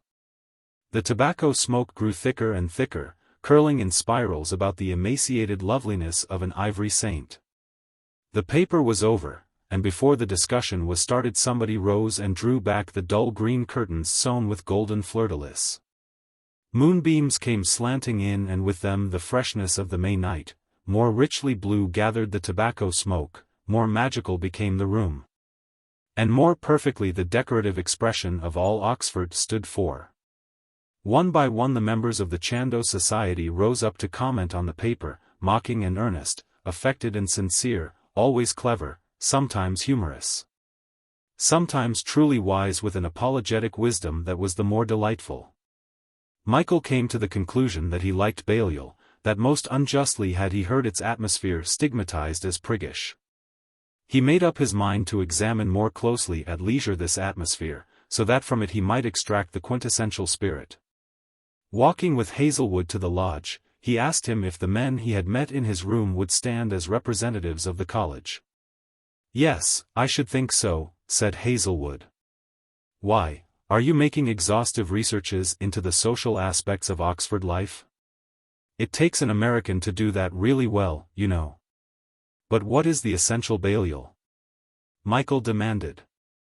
"Who could say so easily? Perhaps it's the same sort of spirit, slightly filtered down through modern conditions, as you found in Elizabethan England." Michael asked for a little more elaboration. "Well, take a man connected with the legislative class, directly by birth and indirectly by opportunities, give him at least enough taste not to be ashamed of poetry. Give him also enough energy not to be ashamed of football or cricket, and add a profound satisfaction with Oxford in general and Balliol in particular, and there you are. Will that description serve for yourself?" Michael asked. "For me? Oh, great Scott, no. I'm utterly deficient in proconsular ambitions." They had reached the lodge by now, and Michael left his new friend after promising very soon to come to lunch and pursue further his acquaintance with Balliol.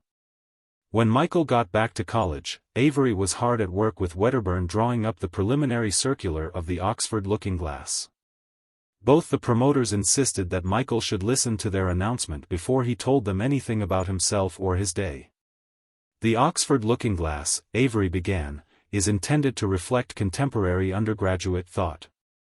"I prefer will reflect," Wedderburn interrupted, in bass accents of positive opinion. "I don't think it very much matters," said Michael, "as long as you don't think that contemporary undergraduate thought is too pretentious.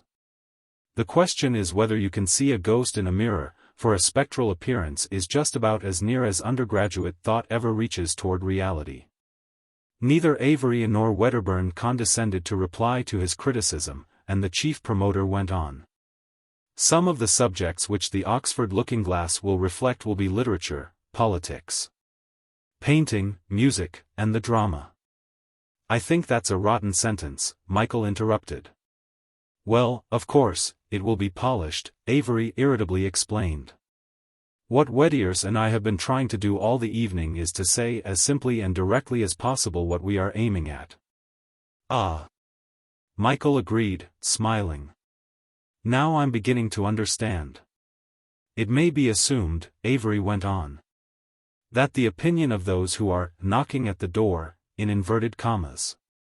I shouldn't think anybody would ever open to people standing outside a door in inverted commas," Michael observed. "Look here, Michael," Avery and Wedderburn protested simultaneously, "will you shut up, or you won't be allowed to contribute." "Haven't you ever heard of the younger generation knocking at the door in Ibsen?" fretfully demanded Maurice. "That the opinion of those who are knocking at the door," he continued defiantly, "is not unworthy of an audience.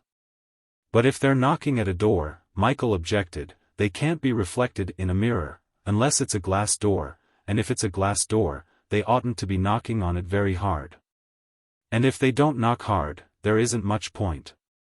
The editor-in-chief, pursued Maurice, undaunted by Michael's attempt to reduce to absurdity the claims of the Oxford Looking-Glass, will be M. Avery, St. Mary's, with whom will be associated C. St. C. Wedderburn, St. Mary's, C. M. S. Fane, St. Mary's, V. L.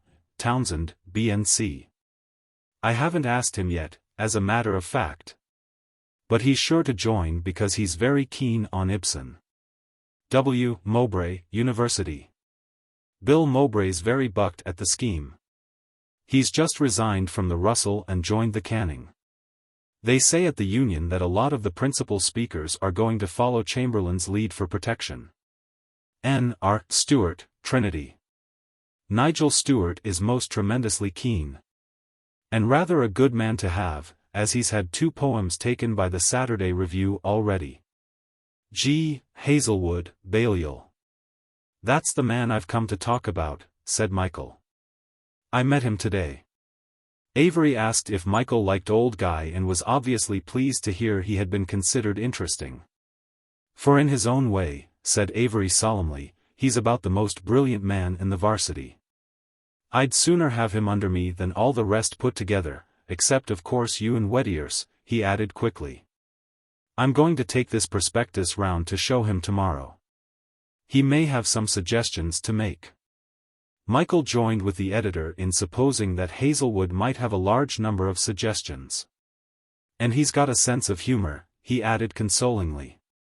For a week or 2 Michael found himself deeply involved in the preliminaries of the Oxford Looking-Glass, and the necessary discussions gave many pleasant excuses for dinner parties at the OUDS. Or the grid to which Townsend and Stewart, both second-year men, belonged. Vernon Townsend wished to make the Oxford Looking-Glass the organ of advanced drama. But Avery, though he was willing for Townsend to be as advanced as he chose within the limits of the space allotted to his progressive pen, was unwilling to surrender the whole of the magazine to drama, especially since under the expanding ambitions of editorship he had come to the conclusion he was a critic himself.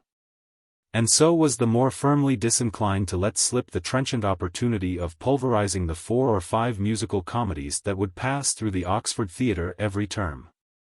However, Townsend's demand for the drama and nothing but the drama was mitigated by his determination as a liberal that the Oxford Looking-Glass should not be made the mouthpiece of the new Toryism represented by Mowbray. And Maurice was able to recover the control of the dramatic criticism by representing to Townsend the necessity for such unflinching exposition of free trade and Palmerston Club principles as would balance Mowbray's torrential leadership of the Tory Democrats. So called, Townsend bitterly observed, because as he supposed they were neither Tories nor Democrats. Mowbray at the end of his second year was certainly one of the personalities of undergraduate Oxford. For a year and a term he had astonished the Russell Club by the vigor of his radicalism. And then just when they began to talk of electing him president and were looking forward to this presidency of the Russell as an omen of his future presidency of the Union itself, he resigned from the Russell, and figuratively marched across the road to the Canning, taking with him half a dozen earnest young converts and galvanizing with new hopes and new ambitions the Oxford Tories now wilting under the strain of the Boer War. Mowbray managed to impart to any enterprise the air of a conspiracy. And Michael never saw him arrive at a meeting of the Oxford Looking-Glass without feeling they should all assume cloaks and masks and mutter with heads close together. Mowbray did indeed exist in an atmosphere of cabals, and his consent to sit upon the committee of the Oxford Looking-Glass was only a small item in his plot to overthrow young liberalism in Oxford. His rooms at university were always thronged with satellites, who at a word from him changed to meteors and whizzed about Oxford feverishly to outshine the equally portentous but less dazzling exhalations of liberal opinion. Stewart of Trinity represented an undergraduate type that perhaps had endured and would endure longer than any of the others. He would have been most in his element if he had come up in the early 90s, but yet with all his intellectual survivals he did not seem an anachronism. Perhaps it was as well that he had not come up in the 90s. Since much of his obvious and youthful charm might have been buried beneath absurdities which in those reckless decadent days were carried sometimes to moral extremes that destroyed a little of the absurdity. As it was, Stuart was perhaps the most beloved member of Trinity. Whether he were feeding rugger blues on plover's eggs or keeping an early chapel with the expression of an earthbound seraph or playing tennis in the varsity doubles or whether surrounded by Baudelaire and Rollinat and Rops and Huysmans, he were composing an ode to Satan. With 2 candles burning before his shrine of King Charles the Martyr and a ram's horn of snuff and glasses of mead waiting for casual callers. With Townsend, Mowbray, and Stuart, thought Michael, added to Wedderburn's pre-Raphaelitism and staid Victorian romance, to Hazelwood's genuine inspiration. And with Maurice Avery to whip the result into a soufflé of exquisite superficiality, it certainly seemed as if the Oxford Looking-Glass might run for at least a year. But what exactly was himself doing on the committee? He could contribute, outside money, nothing of force to help in driving the new magazine along to success. Still, somehow he had allowed his name to appear in the preliminary circular. And next October when the first number was published somehow he would share however indirectly in the credit or reproach accruing. Meanwhile, there were the mere externals of this first summer term to be enjoyed, this summer term whose beginning he had hailed from St. Mary's Tower, this dream of youth's domination set against the grey background of time's endurance that was itself spun of the fabric of dreams. Divinity and past moderations would occur some time at the term's end. Inexplicable as such a dreary interruption seemed in these gliding river days which only rain had power for a brief noontide or evening to destroy. Yet, as an admission that time flies. The candidates for pass mods and divers attended a few sun-drowsed lectures and never omitted to lay most tenderly underneath the cushions of punt or canoe the textbooks of their impertinent examinations. Seldom, however, did Cicero or the logical Jevons emerge in that pool muffled from sight by trellised boughs of white and crimson hawthorn. Seldom did Socrates have better than a most listless audience or St. Paul the most inaccurate geographers, when on the upper river the punt was held against the bank by paddles fast in the mud. For there, as one lay at ease, the world became a world of tall-growing grasses, and the noise of life no more than the monotony of a river's lapping. Or along the level water meadows a faint sibilance of wind. This was the season when supper was eaten by figures in silhouette against the sunset. Figures that afterward drifted slowly down to college under the tree-entangled stars and flitting assiduous bats. With no sound all the way but the rustle of a bird's wing in the bushes and the fizz of a lighted match dropped idly over the side of the canoe. This was the season when for a long while people sat talking at open windows, and from the warden's garden came sweetly up the scent of May flowers. Sometimes Michael went to the parks to watch Alan play in 1 or 2 of the early trial matches, and sometimes they sat in the window of Alan's room looking out into Christchurch meadows. Nothing that was important was ever spoken during these dreaming nights, and if Michael tried to bring the conversation round to Stella, Alan would always talk of leg drives and the problems that perpetually presented themselves to cover point. Yet the evenings were always to Michael in retrospect valuable, betokening a period of perfect happiness from the lighting of the first pipe to the eating of the last meringue. VIII's week drew near, and Michael decided after much deliberation that he would not ask either his mother or Stella to take part in the festival. One of his reasons, only very grudgingly admitted, for not inviting Stella was his fear lest Alan might be put into the shade by certain more brilliant friends whom he would feel bound to introduce to her. Having made up his own mind that Alan represented the perfection of normal youth, he was unwilling to admit dangerous competitors. Besides, though by now he had managed to rid himself of most of his self-consciousness, he was not sure he felt equal to charging the battery of eyes that mounted guard in the lodge. The almost savage criticism of friends and relatives indulged in by the freshmen's table was more than he could equably contemplate for his own mother and sister. So VIII's week arrived with Michael unencumbered and delightfully free to stand in the lodge and watch the embarrassed youth, usually so debonair and self-possessed, herding a long trail of gay sisters and cousins toward his room where even now waited the inevitable salmon mayonnaise. Lonsdale, in a moment of filial enthusiasm, had invited his father and mother and only sister to come up, and afterward had spent 2 days of lavish regret for the rashness of the undertaking. After all, they can only spend the day, he sighed hopefully to Michael. You'll come and help me through lunch, won't you? And we'll rush them off by the first train possible after the first division is rowed. I was an ass to ask them. You won't mind being bored a bit by my governor? I believe he's considered quite a clever man. Michael, remembering that Lord Clevedon had been a distinguished diplomatist, was prepared to accept his son's estimate. They're arriving devilish early, said Lonsdale, coming up to Michael's room with an anxious face on the night before. Ever since his fatal display of affection, he had taken to posting, as it were, bulletins of the sad event on Michael's door. Would you be frightfully bored if I asked you to come down to the station and meet them? It will be impossible for me to talk to the 3 of them at once. I think you'd better talk about wine to the governor. It'll buck him rather to think his port has been appreciated. Tell him how screwed we made the bobby that night when we were climbing in late from that binge on the Cher. And let down glass after glass of the governor's port from Tommy's rooms in Parsons Quad. Michael promised to do his best to entertain the father, and without fail to support the son at the ceremony of meeting his people next morning. I say, you've come frightfully early, Lonsdale exclaimed, as Lord and Lady Clevedon with his sister Sylvia alighted from the train. Well, we can walk round my old college, suggested Lord Clevedon cheerfully. I scarcely ever have an opportunity to get up to Oxford nowadays. I say, I'm awfully sorry to let you in for this, Lonsdale whispered to Michael. Don't encourage the governor to do too much buzzing around at the house. Tell him the mayonnaise is getting cold or something. Soon they arrived at Christ Church, and Michael rather enjoyed walking round with Lord Clevedon and listening to his stately anecdotes of bygone adventure in these majestic quadrangles. I wonder if Lord Saxby was up in your time, asked Michael as they stood in Peckwater. Yes, knew him well.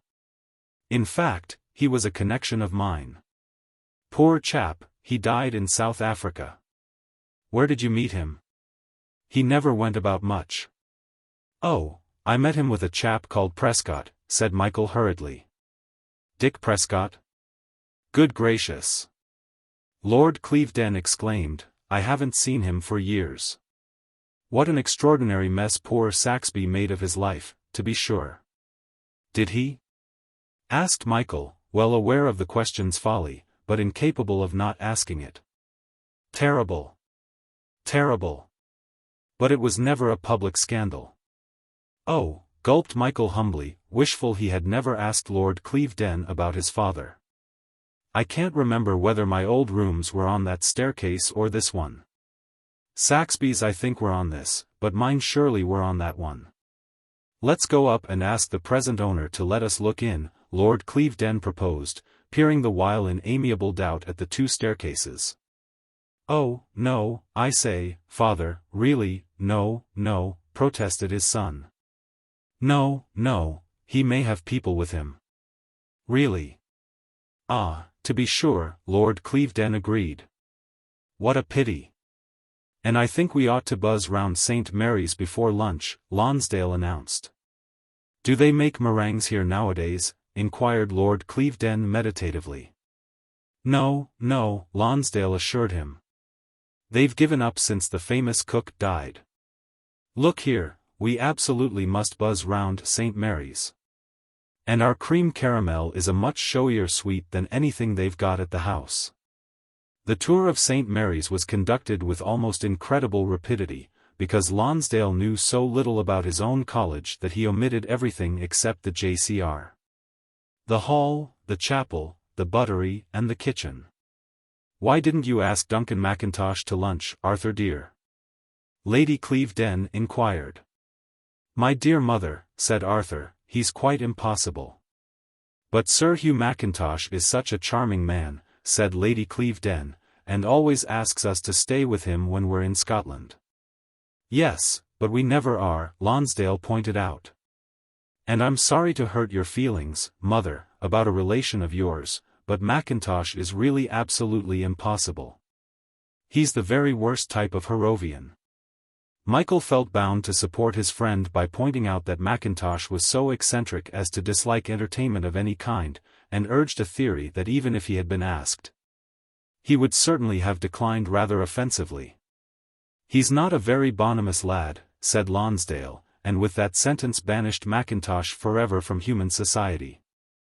After lunch the host supposed in a whisper to Michael that they ought to take his people out in a punt. Michael nodded agreement, and weighed down by cushions the party walked through the college to where the pleasure craft of St. Mary's bobbed at their moorings.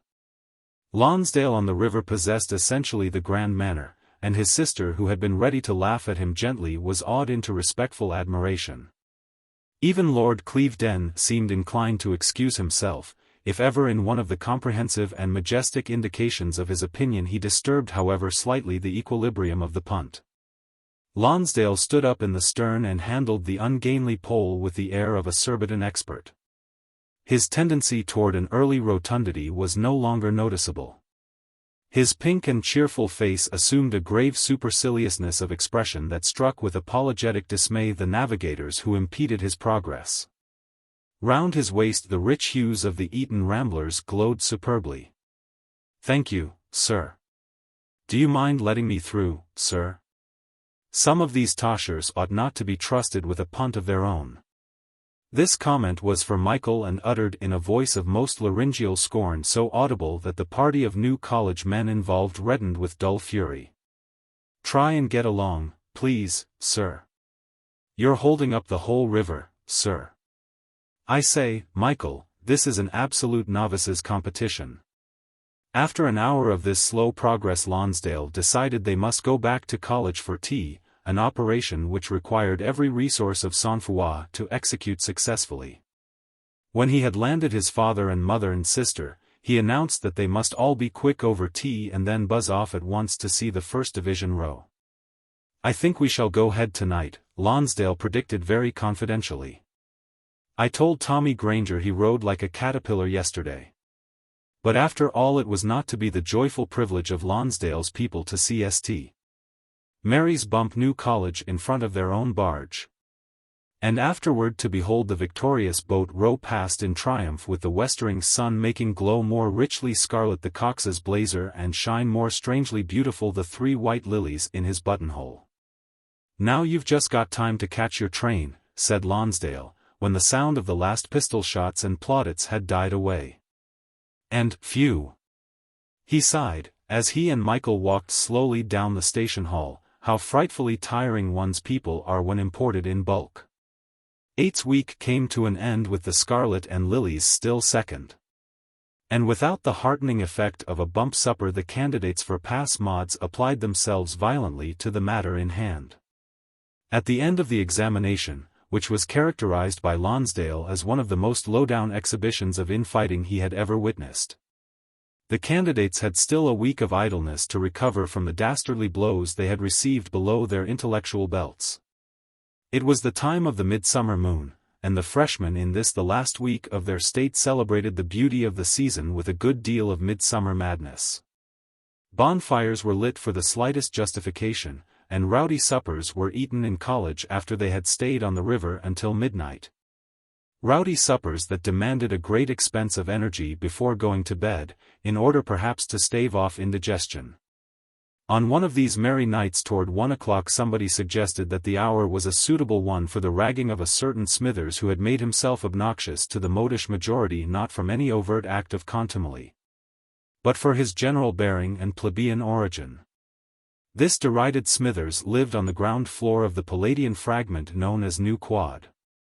The back of New Quad looked out on the Deer Park, and it was unanimously resolved to invade his rooms from the window, so that surprise and alarm would strike at the heart of Smithers. Half a dozen freshmen, Avery, Lonsdale, Granger, Cuff, Sinclair, and Michael, all rendered insensitive to the emotions of other people by the amount of champagne they had drunk, set out to harry Smithers. Michael alone possibly had a personal slight to repay, since Smithers had been one of the freshmen who had sniggered at his momentary mortification in the rooms of Carben, the rugby secretary, during his first week. The others were more vaguely injured by Smithers' hitherto undisturbed existence. Avery disliked his face, Lonsdale took exception to his accent, Granger wanted to see what he looked like, Cuff was determined to be offensive to somebody, and Sinclair was anxious to follow the fashion. Not even the magic of the moonlit park deterred these social avengers from their vendetta. They moved silently indeed over the filmy grass and paused to hearken when in the distance the deer stampeded in alarm before their progress. But the fixed idea of Smithers' reformation kept them to their project. And perhaps only Michael felt a slight sense of guilt in profaning this fairy calm with what he admitted to himself might very easily be regarded as a piece of stupid cruelty.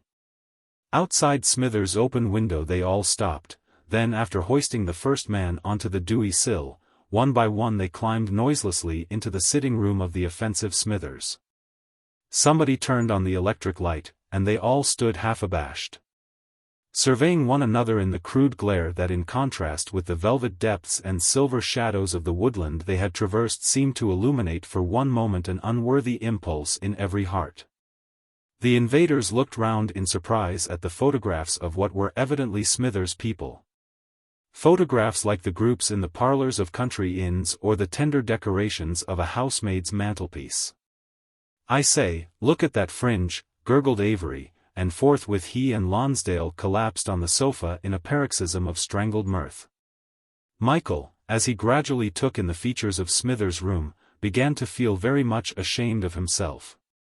He recognized the poverty that stood in the background of this splendid college career, of Percy or Clarence or whatever other name of feudal magnificence had been awarded to counterbalance Smithers. No doubt the champagne in gradual reaction was overcharging him with sentiment. But observing in turn each tribute from home that adorned with a pathetic utility this bleak room dedicated for generations to poor scholars, Michael felt very much inclined to detach himself from the personal ragging of Smithers and go to bed. What seemed to him in this changed mood so particularly sad was that on the evidence of his books Smithers was not sustained by the ascetic glories of learning for the sake of learning. He was evidently no classical scholar with a future of such dignity as would compensate for the scraping and paring of the past. To judge by his books, he was at St. Mary's to ward off the criticism of outraged radicals by competing on behalf of the college and the university in scientific knowledge with newer foundations like Manchester or Birmingham. Smithers was merely an advertisement of Oxford's democratic philanthropy, and would only gain from his university a rather inferior training in chemistry at a considerably greater personal cost but with nothing else that Oxford could and did give so prodigally to others more fortunately born. At this point in Michael's meditations Smithers woke up, and from the bedroom came a demand in startled Cockney to know who was there. The reformers were just thinking about their reply, when Smithers, in a long nightgown and heavy-eyed with sleep, appeared in the doorway between his two rooms. "Well, I'm jiggered," he gasped. "What are you fellers doing in my sitting room?" It happened that Cuff at this moment chose to take down from the wall what was probably an enlarged portrait of Smithers' mother in order to examine it more closely. The son, supposing he meant to play some trick with it, sprang across the room, snatched it from Cuff's grasp, and shouting an objurgation of his native Hackney or Bermondsey, fled through the open window into the deer park. Cuff's expression of dismay was so absurd that everybody laughed very heartily. And the outburst of laughter turned away their thoughts from damaging Smithers' humble property and even from annoying any more Smithers himself with proposals for his reformation. "I say, we can't let that poor devil run about all night in the park with that picture," said Granger. "Let's catch him and explain we got into his rooms by mistake. I hope he won't throw himself into the river or anything," murmured Sinclair, anxious not to be involved in any affair that might spoil his reputation for enjoying every rag without the least reproach ever lighting upon him personally. "I say, for goodness sake, let's catch him," begged Michael, who had visions of being sent to explain to a weeping mother in a mean street that her son had died in defending her enlargement. Out into the moon-washed park the pursuers tumbled, and through its verdurous deeps of giant elms they hurried in search of the outlaw. "It's like a scene in the Merry Wives of Windsor," Michael said to Avery, and as he spoke he caught a glimpse of the white-robed Smithers, running like a young druid across a glade where the moonlight was undimmed by boughs. He called to Smithers to go back to his rooms, but whether he went at once or huddled in some hollow tree half the night Michael never knew. For by this time the unwanted stampeding of the deer and the sound of voices in the Fellows' sacred pleasure ground had roused the dean, who, supported by the nocturnal force of the college servants, was advancing against the 6 disturbers of the summer night. The next hour was an entrancing time of hot pursuit and swift evasion, of crackling dead branches and sudden falls in lush grass, of stealthy procedure round tree trunks, and finally of scaling a high wall, dropping heavily down into the rose beds of the warden's garden, and by one supreme effort of endurance going to ground in St. Cuthbert's quad. "By Jove, that was a topping rag," puffed Lonsdale, as he filled 6 glasses with welcome drink. "I think old Shadbolt recognized me," he said. "It's no use you putting your coat over your EAD, sir, because I knows you by your gait." "I wonder what happened to Smithers," said Michael. "Damned good thing if he fell into the share," Avery asserted. "I don't know why on earth they want to have a bounder like that at St. Mary's." "A bounder like what?" asked Castleton, who had sloped into the room during Avery's expression of opinion. Castleton was greeted with much fervor, and a disjointed account of the evening's rag was provided for his entertainment. "But why don't you let that poor devil alone?" demanded the listener. At this time of night nobody was able to adduce any very conclusive reason against letting Smithers alone, although Maurice Avery insisted that men like him were very bad for the college. Dawn was breaking when Michael strolled round Cloisters with Castleton. Determined to probe through the medium of Castleton's common sense and Wykehamist notions the ethical and aesthetic rights of people like Smithers to obtain the education Oxford was held to bestow impartially. After all, Oxford wasn't founded to provide an expensive 3 years of idleness for the purpose of giving a social cachet to people like Cuff, Castleton pointed out. "No, Michael agreed, but no institution has ever yet remained true to the principles of its founder. The Franciscans, for instance, or Christianity itself. The point surely is not whether it has evolved into something inherently worthless, but whether, however much it may have departed from original intentions, it still serves a useful purpose in the scheme of social order." "Oh, I'm not grumbling at what Oxford is," Castleton went on. "I simply suggest that the Smitherses have the right, being in a small minority, to demand courtesy from the majority, and, after all, Oxford is serving no purpose at all. If she cannot foster good manners in people who are supposed to be born with a natural tendency toward good manners, I should be the first to regret an Oxford with the Smitherses in the majority. But I think that those Smitherses who have fought their way in with considerable difficulty should not go down with the sense of hatred which that poor solitary creature must surely feel against all of us." Michael asked Castleton if he had ever talked to him. "No, I'm afraid I haven't. I'm afraid I'm too lazy to do much more than deplore theoretically these outbursts of rowdy superiority. Now, as I'm beginning to talk almost as priggishly as a new sub-editor of The Spectator might talk, to bed." The birds were singing, as Michael walked back from escorting Castleton to his rooms. St. Mary's Tower against the sky opening like a flower seemed to express for him a sudden aspiration of all life toward immortal beauty. In this delicate hour of daybreak all social distinctions, all prejudices and vulgarities became the base and clogging memories of the night before. He felt a sudden guilt in beholding this tranquil college under this tranquil dawn. It seemed, spread out for his solitary vision, too incommunicable a delight. And suddenly it struck him that perhaps Smithers might be standing outside the gate of this dream city, that he, too, might wish to salute the sunrise. He blushed with shame at the thought that he had been of those who rushed to drive him away from his contemplation. Straightway when Michael reached his own door, he sat down and wrote to invite Smithers to his 3rd terminal dinner, never pausing to reflect that so overwhelming an hospitality after such discourtesy might embarrass Smithers more than ever. Yet, after he had worried himself with this reflection when the invitation had been accepted, He fancied that Smithers sitting on his right hand next to Guy Hazelwood, more charming than Michael had ever known him, seemed to enjoy the experience. And triumphantly he told himself that contrary to the doctrine of cynics, Quixotry was a very effective device. Chapter 6. Grey and Blue. When Michael, equipped with the prospect of reading at least 50 historical works in preparation for the more serious scholastic enterprise of his second year, came down for the long vacation, he found that somehow his mother had changed. In old days she had never lost for an instant that air of romantic mystery with which Michael as a very little boy for his own satisfaction had endowed her, and with which, as he grew older, he fancied she armed herself against the world of ordinary life. Now after a month or two of Chelsea's easy stability, Mrs. Fane had put behind her the least hint of the unusual and seemed exceptionally well suited by her surroundings.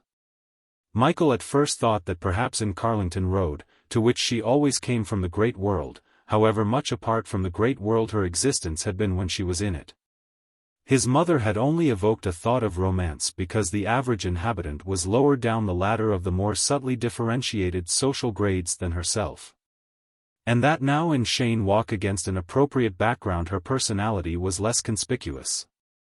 Yet when he had been at home for a week or two he realized that indeed his mother had changed profoundly. Michael put together the few bits of outside opinion he could muster and concluded that an almost lifelong withdrawal from the society of other women had now been replaced by an exaggerated pleasure in their company. What puzzled him most was how to account for the speed with which she had gathered round her so many acquaintances. It was almost as if his father, in addition to bequeathing her money enough to be independent of the world, had bequeathed also enough women friends to make her forget that she had ever stood in any other relation to society. Where does mother get hold of all these women? Michael asked Stella irritably, when he had been trapped into a rustling drawing room for the whole of a hot summer afternoon. Oh, they're all interested in something or other, Stella explained. And mother's interested in them. I expect, you know, she had rather a rotten time really when she was traveling round. But she used always to be so vague and amusing, said Michael, and now she's as fussy and practical as a vicar's wife.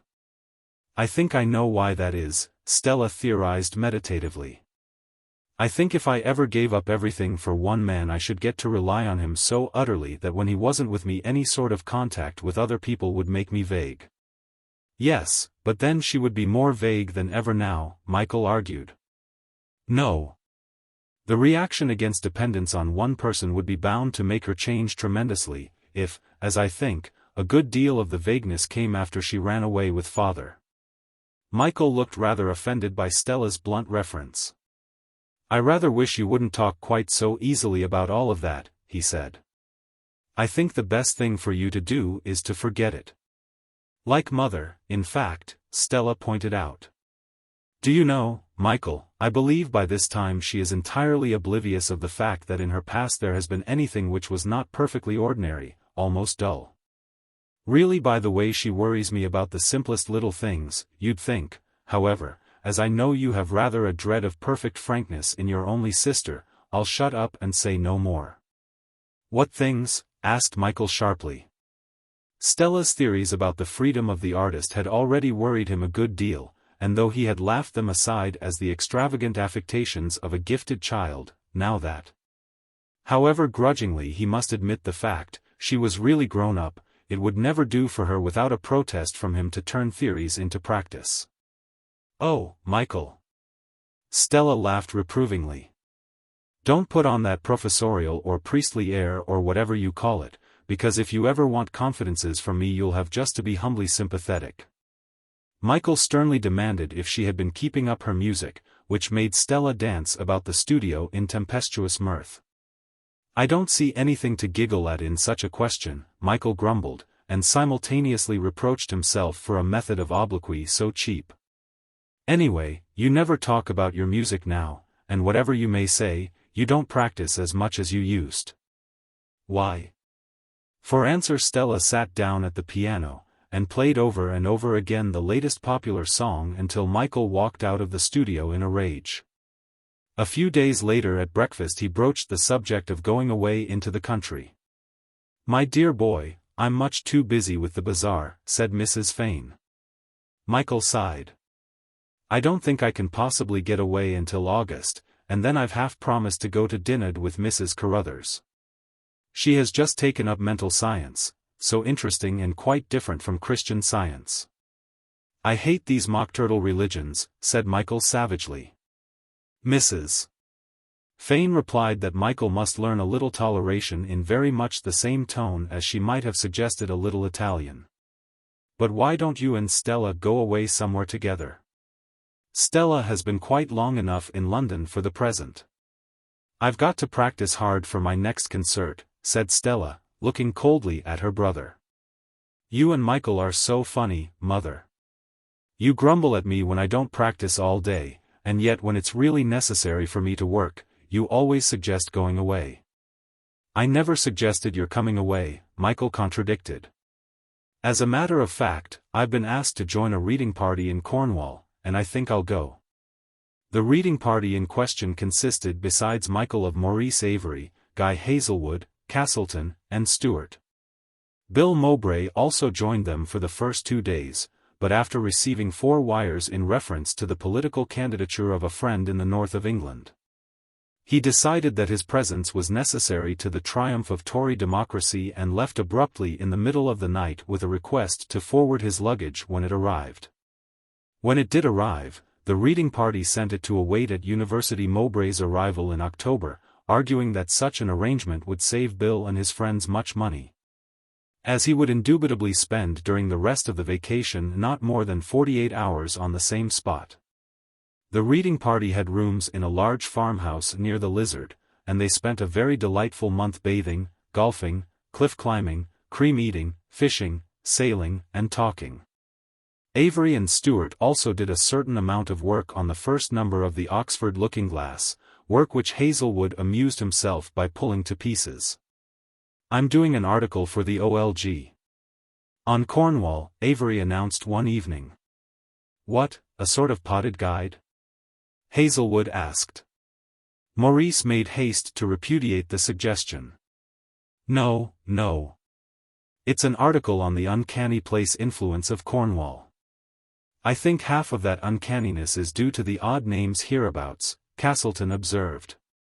"The signposts are like incantations." "Much more than that," Avery earnestly assured him. "It really affects me profoundly sometimes." Hazelwood laughed. "Oh, Maurice, not profoundly. You'll never be affected profoundly by anything," he prophesied. Maurice clicked his thumbs impatiently. "You always know all about everybody and me in particular, Guy, but though, as you're aware, I'm a profound materialist." "Maurice is plumbing the lead tonight," Hazelwood interrupted, with a laugh. "He'll soon transcend all human thought." "Here in Cornwall," Maurice pursued, undaunted, "I really am affected sometimes with a sort of horror of the unknown. You'll all rag me, and you can, but though I've enjoyed myself frightfully, I don't think I shall ever come to Cornwall again." With this announcement he puffed defiance from his pipe. "Shut up, Maurice," Hazelwood chaffed. "You've been reading Cornish novelists, the sort of people who write about over-emotionalized young men and women acting to the moon in hut circles or dancing with their own melodramatic psyches on the top of a cromlech. Do you believe in presentiments, Guy?" Michael broke in suddenly. "Of course I do," said Hazelwood. "And I'd believe in the inherent weirdness of Cornwall. If people in books didn't always go there to solve their problems and if Maurice weren't always so facile with the right emotion at the right moment." "I've got a presentiment tonight," said Michael, and not wishing to say more just then, though he had been compelled against his will to admit as much, he left the rest of the party and went up to his room. Outside the tamarisks lisped at intervals in a faint wind that rose in small puffs and died away in long sighs. Was it a presentiment he felt, or was it merely thunder in the air? Next morning came a telegram from Stella in Paris. "Join me here rather quickly." Michael left Cornwall that afternoon, and all the length of the harassing journey to London he thought of his friends bathing all day and talking half through the intimate night, until gradually, as the train grew hotter, they stood out in his memory like cool people eternally splashed by grateful fountains. Yet at the back of all his regrets for Cornwall, Michael was thinking of Stella and wondering whether the telegram was merely due to her impetuous way or whether indeed she wanted him more than rather quickly. It was dark when he reached London, and in the close August night the street lamps seemed to have lost all their sparkle, seemed to glow luridly like the sinister lamps of a dream. "I'm really awfully worried," he said aloud to himself, as through the stale city air the hansom jogged heavily along from Paddington to Charing Cross. Michael arrived at Paris in the pale burning blue of an August morning, and arriving as he did in company with numerous Cockney holiday-makers, something of the spirit of Paris was absent. The city did not express herself immediately as Paris unmistakable, but more impersonally as the great railway station of Europe, a center of convenience rather than the pulsing heart of pleasure. However, as soon as Michael had taken his seat in the bony fiacre and had ricocheted from corner to corner of half a dozen streets, Paris was herself again. With her green jalousies and gilded letterings, her prodigality of almost unvarying feminine types. Those who so neatly and so gaily hurried along the pavements and those who in soiled dressing jackets hung listlessly from upper windows. Stella's address was near the Quai d'Orsay. And when Michael arrived he found she was living in rooms over a bookseller's shop with a view of the Seine and beyond of multitudinous roofs that in the foreground glistened to the sun like a pattern of enamel. Until with distance they gradually lost all definition and became scarcely more than a woven damascene upon the irresolute horizon of city and sky. Michael never surrendered to disillusion the first impression of his entrance that August morning. In one moment of that large untidy room looking over the city that most consciously of all cities has taken account of artists he seemed to capture the symbol of the artist's justification. Stella's chestnut hair streamed down her straight back like a warm drift of autumn leaves. She had not finished dressing yet, and the bareness of her arms seemed appropriate to that Hungarian dance she played. All the room was permeated with the smell of paint, and before an easel stood a girl in long unsmocked gown of green linen. This girl Michael had never seen, but he realized her personality as somehow inseparably associated with that hot-blooded bacchante on whose dewy crimson mouth at the moment her brush rested. Geranium flowers, pierced by the slanting rays of the sun, stood on the windowsill of an inner room whose door was open. Stella did not stop to finish the dance she was playing, but jumped up to greet Michael, and in the fugitive silence that followed his introduction to her friend Clarissa Vine, he heard the murmur of ordinary life without which drowned by the lightest laugh nevertheless persisted unobtrusive and imperturbable. Yet, for all Michael's relief at finding Stella at least superficially all right, he could not help disapproving a little of that swift change of plan which, without a word of warning to himself before the arrival of the telegram in Cornwall, had brought her from London to Paris. Nor could he repress a slight feeling of hostility toward Miss Clarissa Vine whose exuberant air did not consort well with his idea of a friend for Stella. He was certainly glad, whether he were needed or not, that he had come rather quickly. Clary was going to paint all that morning, and Michael, who was restless after his journey, persuaded Stella to abandon music for that day and through the dancing streets of Paris come walking. The brother and sister went silently for a while along the river's bank. "Well," said Michael at last, "why did you wire for me?" "I wanted you." Stella spoke so simply and so naturally that he was inclined to ask no more questions and to accept the situation as one created merely by Stella's impetuousness. But he could not resist a little pressure, and begged to know whether there were no other reason for wanting him but a fancy for his company. Stella agreed there might be, and then suddenly she plunged into her reasons. First, she took Michael back to last autumn and a postscript she had written to a letter. "Do you remember how I said that academic perfection was not enough for an artist, that there was also life to be lived?" Michael said he remembered the letter very well indeed, and asked just how she proposed to put her theory to the test. "I told you that a youth was painting me." "But you also said he looked like a corpse," Michael quickly interjected. "You surely haven't fallen in love with somebody who looks like a corpse?"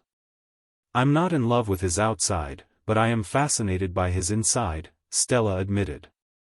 Michael looked darkly for a moment, overshadowed by the thought of the fellow's presumption. "I never yet met a painter who had very much inside," he commented. "But then, my dearest Michael, I suppose you'll confess that your acquaintanceship with the arts as practiced, not talked about, is rather small." Michael looked round him and eyed all Paris with comprehensive hostility. "And I suppose this chap is in Paris now," he said. "Well, I can't do anything.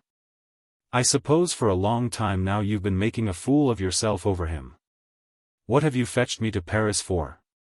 He felt resentful to think that his hope of Stella and Alan falling in love with one another was to be broken up by this upstart painter whom he had never seen. "I've certainly not been making a fool of myself," Stella flamed. "But I thought I would rather you were close at hand." "And who's this Clarissa Vine?" Michael indignantly demanded. "She's the girl I traveled with to Paris. But I never heard of her before. All this comes of your taking that studio before we moved to Cheyne Walk." By the token that Stella did not contradict him, Michael knew that all this had indeed come from that studio, and to show his disapproval of the studio, he began to rail at Clarissa. "I can't bear that overblown type of girl. I suppose every night she'll sit and talk hot air till 3 o'clock in the morning." "I shall go mad," Michael exclaimed, aghast at the prospective futility of the immediate future. Stella insisted that Clarissa was a good sort, that she had had an unhappy love affair, that she thought nothing of men but only of her art. That she made one want to work and was therefore a valuable companion, and, finally, to appease if possible Michael's mistrust of Clary by advertising her last advantage. Stella said that she could not stand George Ayliffe. Michael announced that, as Miss Vine had scarcely condescended to address a single word to him in the quarter of an hour he was waiting for Stella to dress, it was impossible for him to say whether he could stand her or not, but that he was still inclined to think she was thoroughly objectionable. "Well, tonight at our party, you shall sit next to her," Stella promised. "Party?" interrogated Michael, in dismay. "We're having a party in our rooms tonight.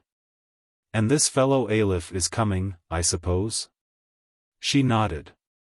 "And I shall have to meet him?" She nodded again very cheerfully. They went back to fetch Clary out to lunch, but rather decently, Michael was bound to admit. She made some excuse for not coming, so that he and Stella were able to spend the afternoon together. It was a jolly afternoon, for though Stella had closed her lips tightly to any more confidences, she and Michael enjoyed themselves wandering in a light-hearted dream, grasping continually at those airy bubbles of vitality that floated upward sparkling from the debonair streets. The party at the girls' rooms that evening seemed to Michael, almost more than he cared to admit to the side of him conscious of being Stella's brother, a recreation of ideal bohemia. He knew the influence of the rich August moon was responsible for most of the enchantment and that the same people encountered earlier in the day in the full glare of the sunlight would have seemed to him too keenly aware of the effect at which they were aiming. But to resist their appeal, coming as they did from the heart of Paris to this long riverside room with its lamps and shadows, was impossible.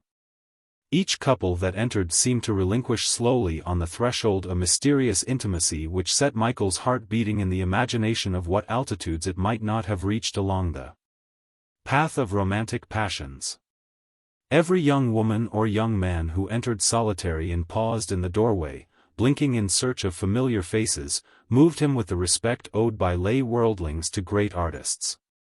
Masterpieces brooded over the apartment, and Michael tolerated in his present mood of unqualified admiration personalities so pretentious, so vain, so egotistical, as would in his ordinary temper have plunged him into speechless gloom.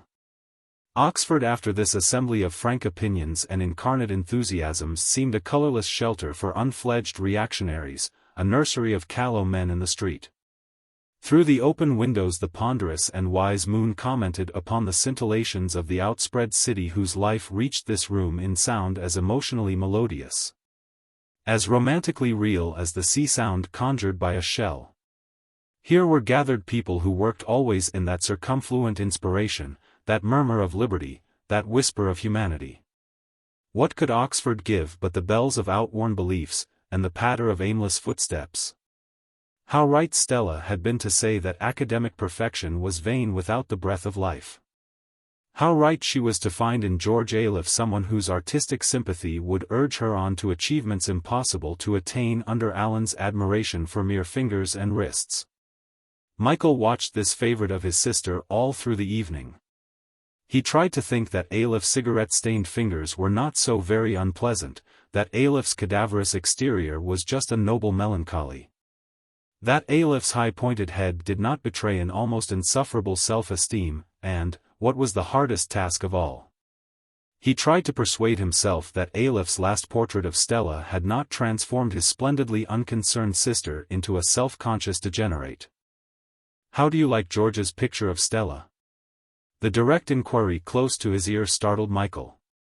He had been leaning back in his chair, listening vaguely to the hum of the guests' conversation and getting from it nothing more definite than a sense of the extraordinary ease of social intercourse under these conditions.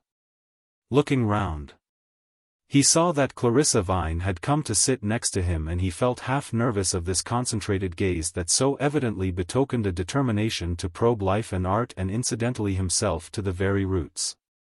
"I think it's a little thin, don't you?" said Clary.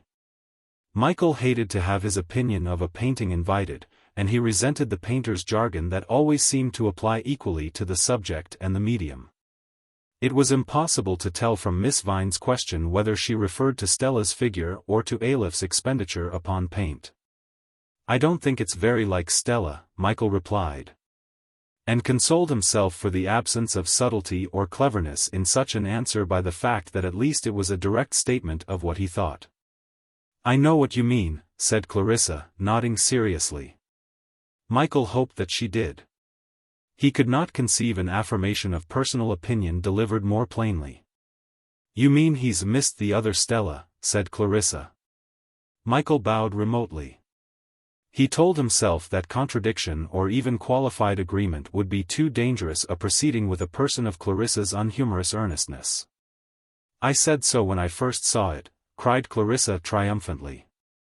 "I said, my God, George, you've only given us half of her." Michael took a furtive glance at the portrait to see whether his initial impression of a full-length study had been correct, and, finding that it was, concluded Clarissa referred to some metaphysical conception of her own. From the amplification of this he edged away by drawing attention to the splendor of the moon. "I know what you mean," said Clarissa. "But I like sunshine effects best." "I wasn't really thinking about painting at that moment," Michael observed, without remembering that all his mind was supposed to be occupied with it. "You know you're very paintable," Clarissa went on. "I suppose you've sat to heaps of people. All the same, I wish you'd let me paint you. I should like to bring out an aspect I dare say lots of people have never noticed." Michael was not proof against this attack, and, despising the while his weak vanity, asked Clarissa what was the aspect. "You're very passionate, aren't you?" she said, shaking Michael's temperament in the thermometer of her thought. "No. Rather the reverse," said Michael, as he irritably visualized himself in a tiger skin careering across one of Clarissa's florid canvases. "All the same, I wish you would sit for me," persisted Clarissa. Michael made up his mind he must speak seriously to Stella about this friend of hers. It was really very unfair to involve him in this way with a provocative young paintress who, however clever she might be, was most obviously unsympathetic to him. What a pity Maurice Avery was not here. He would so enjoy skating on the thin ice of her thought. Yet ice was scarcely an appropriate metaphor to use in connection with her. There should be some parallel with strawberries to illustrate his notion of Clarissa, who was after all with her precious aspirations and constructive fingers a creature of the sun. Yet it was strange and rather depressing to think that English girls could never get any nearer to the Maenad than the evocation of the image of a farouche dairymaid. All the time that Michael had been postulating these conclusions to himself, he had been mechanically shaking his head to Clarissa's request. "What can you be thinking about?" she asked, and at the moment mere inquisitiveness unbalanced the solemnity of her search for truth. Stella had gone to the piano, and someone with clumsy hair was testing the pitch of his violin. So Michael assumed the portentous reverence of a listening amateur and tried to suggest by his attitude that he was beyond the range of Clarissa's conversation. He did not know who had made the duet that was being played, nor did he greatly care, since, aside from his own participation in what it gave of unified emotion to the room, on its melodies he, as it were, voyaged from heart to heart of everyone present. There had been several moments during his talk with Clarissa when he had feared to see vanish that aureole with which he had encircled this gathering. That halo woven by the mist of his imagination and illuminated by the essential joy of the company.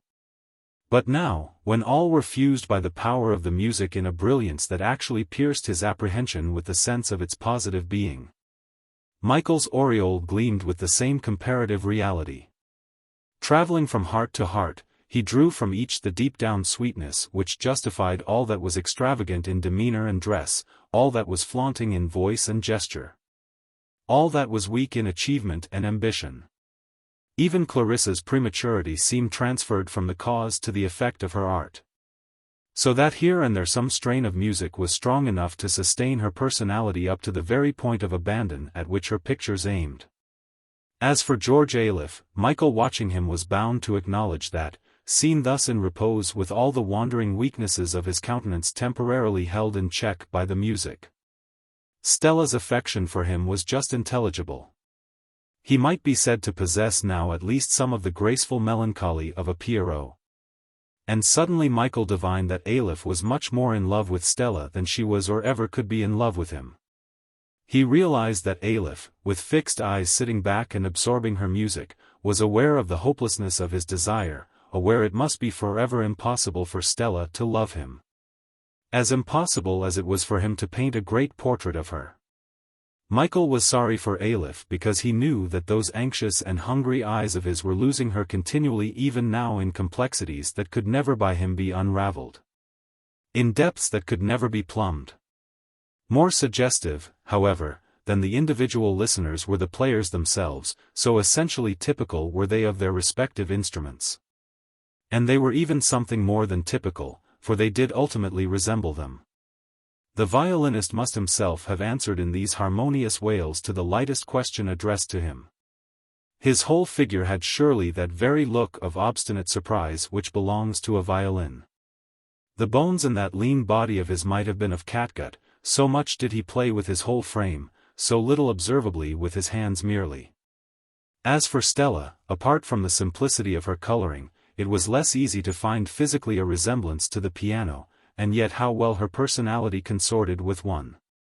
Were she ignorant of the instrument, it would still be possible to compare her to a piano with her character so self-contained and cool and ordered that yet, played upon by people or circumstances, could reveal with such decorous poignancy the emotion beneath, emotion, however, that was always kept under control. As in a piano the pressure or release of a pedal can swell or quell the most expressive chord. There was something consolatory to Michael in the way Stella's piano part corrected the extreme yearning of the violin. On ascending notes of the most plangent desire the souls of the listeners were drawn far beyond the capacity of their own artistic revelation. It became almost tragical to watch their undisciplined soaring regardless of the height from which they must so swiftly fall. Yet when the violin had thoughtlessly lured them to such a zenith that had the music stopped altogether on that pole a reaction into disappointed sobs might not have been surprising. Stella with her piano brought them back to the normal course of their hopes. Seemed to bear tenderly each thwarted spirit down to earth and to set it back in the lamps and shadows of this long riverside room. While with the wistfulness of that cool accompaniment she mitigated all the harshness of disillusion. Michael looked sharply across at Ayliffe during this rescue and wondered how often by Stella herself had he been just as gently treated. The duet came to an end, and was followed by absurd games and absurdly inadequate refreshments, until almost altogether the guests departed. From the street below fainter and fainter sounded their murmurous talk, until it died away, swallowed up in the nightly whisper of the city. Ayliffe stayed behind for a time, but he could not survive Michael's too polite, Mr. Ayliffe, although he did not perhaps realize all the deadliness of this undergraduate insult. Clarissa went off to bed after expressing once more her wish that Michael would sit for her. "Oh, what for?" "Of course he will, Clary," cried Stella. "Of course I won't," said Michael, ruffling. "What do you want him to sit for?" Stella persisted, paying not the least regard to Michael's objection. "Oh, something ascetic," said Clary, staring earnestly into space as if the pictorial idea was being dangled from the ceiling. Just now it was to be something passionate, Michael pointed out scornfully. He suspected Clarissa's courage in the presence of Stella's disdainful frankness. "Ah, perhaps it will be both," Clary promised, and, "Good night, most darling Stella," she murmured intensely. Then with one backward look of reproach for Michael she walked with rather self-conscious sinuousness out of the room and up to bed. "My hat, Stella, where did you pick up that girl? She's like a performing leopard," Michael burst out. "She's utterly stupid and utterly second-rate, and she closes her eyes for effect and breathes into your face and doesn't wear stays. I get something out of all these queer people," Stella explained. "New art flower vases, I should think," scoffed Michael. "Why on earth you wanted to fetch me from Cornwall to look after you in this crowd of idiots I can't imagine. I may not be a great pianist in the making, and I'm jolly glad I'm not, if it's to make one depend on the flattery of these fools. You know perfectly well that most of the evening you enjoyed yourself very much. And you oughtn't to be horrid about my friends. I think they're all so dreadfully touching." "Yes, and touched," Michael grumbled. "You're simply playing at being in Bohemia. You'd be the first to laugh at me, if I dressed up Alan and Maurice Avery and half a dozen of my friends in velvet jackets and walked about Paris with them, smelling of onions." "My dear Michael," Stella argued, "do get out of your head the notion that I dressed these people up. I found them like that. They're not imported dolls." "Well, you're not bound to know them. I tell you they all hang on to you because you have money. That compensates for any jealousy they might feel because you are better at your business than any of them are at theirs." "Rot!" Stella ejaculated. However, the argument that might have gone on endlessly was quenched suddenly by the vision of the night seen by Stella and Michael simultaneously. They hung over the sill entranced, and Michael was so closely held by the sorcery of the still air that he was ready to surrender instantly his provocative standpoint of intolerance. The contest between prejudice and sentiment was unequal in such conditions. No one could fail to forgive the most outrageous pretender on such a night. No one could wish for Stella better associates than the moonstruck company which had entered so intangibly, had existed in reality for a while so blatantly, but was now again dissolved into elusive specters of a legendary paradise. "I suppose what's really been the matter with me all the evening," confessed Michael, on the verge of going to bed, "is that I've felt out of it all. Not so much out of sympathy with them as acutely aware that for them I simply didn't exist. That's rather galling. Now at Oxford, supposing your friend Aleph were suddenly shot down among a lot of men in my year, he would be out of sympathy with us, and we should be out of sympathy with him. Even up to the point of debagging him, but we should all be uncomfortably aware of his existence. Seriously, Stella, why did you send for me? Not surely just to show me off to these unappreciative enthusiasts?" "Perhaps I wanted a standard measure," Stella whispered, with a gesture of disarming confidingness. "Something heavy and reliable. My dear girl, I'm much too much of a weathercock, or if you insist on me being heavy, let's say a pendulum. And there's nothing quite so confoundedly unreliable as either. Enough of gas. Good night." There followed a jolly time in Paris, but for Michael it would have been a jollier time if he could have let himself go with half the ridiculous pleasure he had derived from lighting bonfires in St. Cuthbert's Quad or erecting a coconut shy in the Warden's Garden. He was constantly aware of a loss of dignity which worried him considerably and for which he took himself to task very sternly. Finally he attributed it to one of two reasons, either that he felt a sense of constraint in Stella's presence on her account, or that his continued holding back was due to his difficulty in feeling any justification for extravagant behavior. when he had not the slightest intention of presenting the world with the usufruct of his emotions in terms of letters or color or sound. "I really think I'm rather jealous of all these people," he told Stella. "They always seem to be able to go on being excited, and everything that happens to them they seem able to turn to account. Now, I can do nothing with my experience.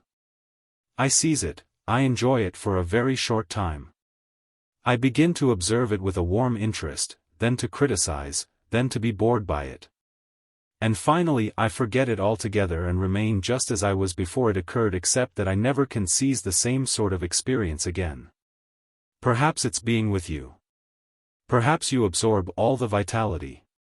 Stella looked depressed by this suggestion. "Let's go away and leave all these people," she proposed. "Let's go to Compton together, and we'll see if you're depressed by me then. But if you are, oh, Michael, I shan't know what to do." "Only you won't be, if we're in Compton. It was such a success last time. In a way, you know, we really met each other there for the first time. It was a relief to say farewell to Clarissa and her determination to produce moderately good pictures, to Aleph and his morbid hopes, to all that motley crowd. So pathetic and yet so completely self-satisfied. It was pleasant to arrive in Compton and find that Madame Regnier's house had not changed in 3 years, that the 3 old widows had not suffered from time's now slow and kindly progress. That M. Regnier still ate his food with the same noisy recklessness, that the front garden blazed with just the same vermilion of the geranium flowers. For a week they spent industrious days of music and reading, and long mellow afternoons of provincial drowsiness that culminated in the simple pleasures of cassis and billiards at night. Michael wrote a sheaf of long letters to all his friends, among others to Lonsdale, who on hearing that he was at Compton wrote immediately to Prince Raoul de Castelverdusen, an Eton contemporary, and asked him to call upon Michael. The young prince arrived one morning in a 70 HP car and by his visit made him, Regnier, the proudest bourgeois in France. Prince Raoul, who was dressed, so Stella said, as brightly as it was possible even for a prince to dress nowadays, insisted that Michael and his sister must become temporary members of the Société du Sport de Compton. This proposal at first they were inclined to refuse, but M. Regnier and Madame Regnier and the 3 old widows were all so highly elated at the prospect of knowing anybody belonging to this club, and were so obviously cast down when their guests seemed to hesitate, that Michael and Stella, more to please the pension Regnier than themselves, accepted Prince Raoul's offer. It was amusing, too. This so excessively aristocratic club where every afternoon princesses and duchesses and the wives of Greek financiers sat at tea or watched the tennis and polo of their husbands and brothers and sons. Stella and Michael played sets of tennis with Castelverdusen and the Vicomte de Miramont. Luxurious sets in which there were always 4 little boys to pick up the balls and at least 3 dozen balls to be picked up. Stella was a great success as a tennis player, and their sponsor introduced the brother and sister to all the languidly beautiful women sitting at tea, and also to the over-tailored sportsmen who were cultivating a supposedly Britannic seriousness of attitude toward their games. Soon Michael and Stella found themselves going out to dinner and playing bridge and listening to much admiration of England in a Franco-Cockney accent that was the result of a foreign language mostly acquired from grooms.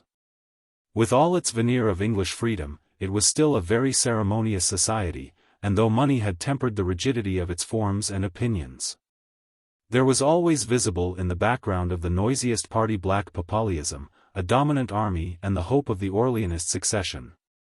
Verdusen also took them for long drives in the forest, and altogether time went by very gaily and very swiftly, until Stella woke up to the fact that her piano had been silent for nearly a fortnight.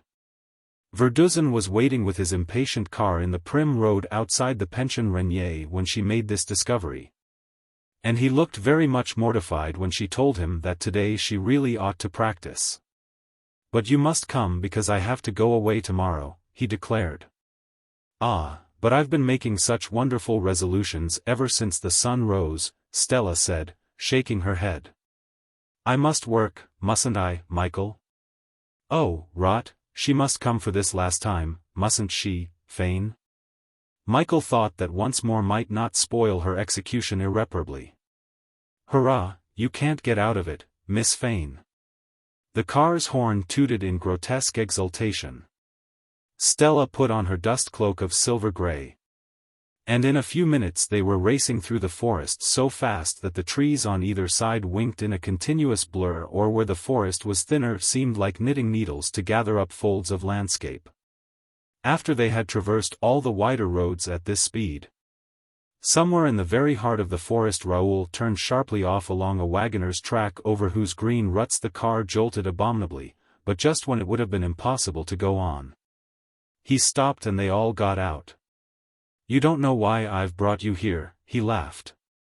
Michael and Stella looked their perplexity to the great delight of the young man. "Wait a minute and you'll see," he chuckled.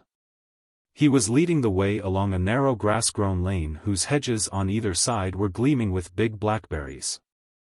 "We shall soon be right out of the world," said Stella.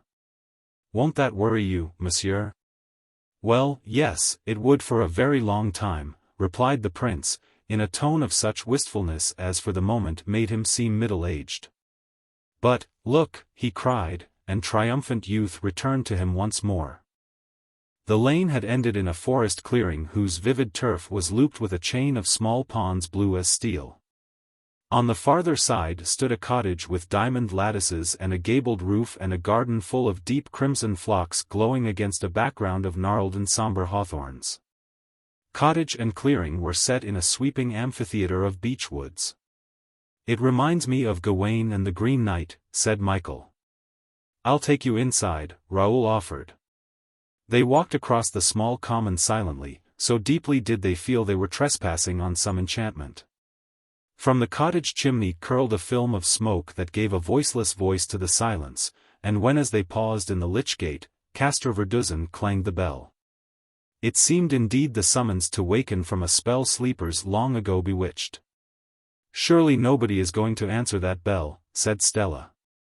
"Why, yes, of course, Ursule will open it." "Ursule! Ursule!" he cried. "C'est moi, Monsieur Raoul."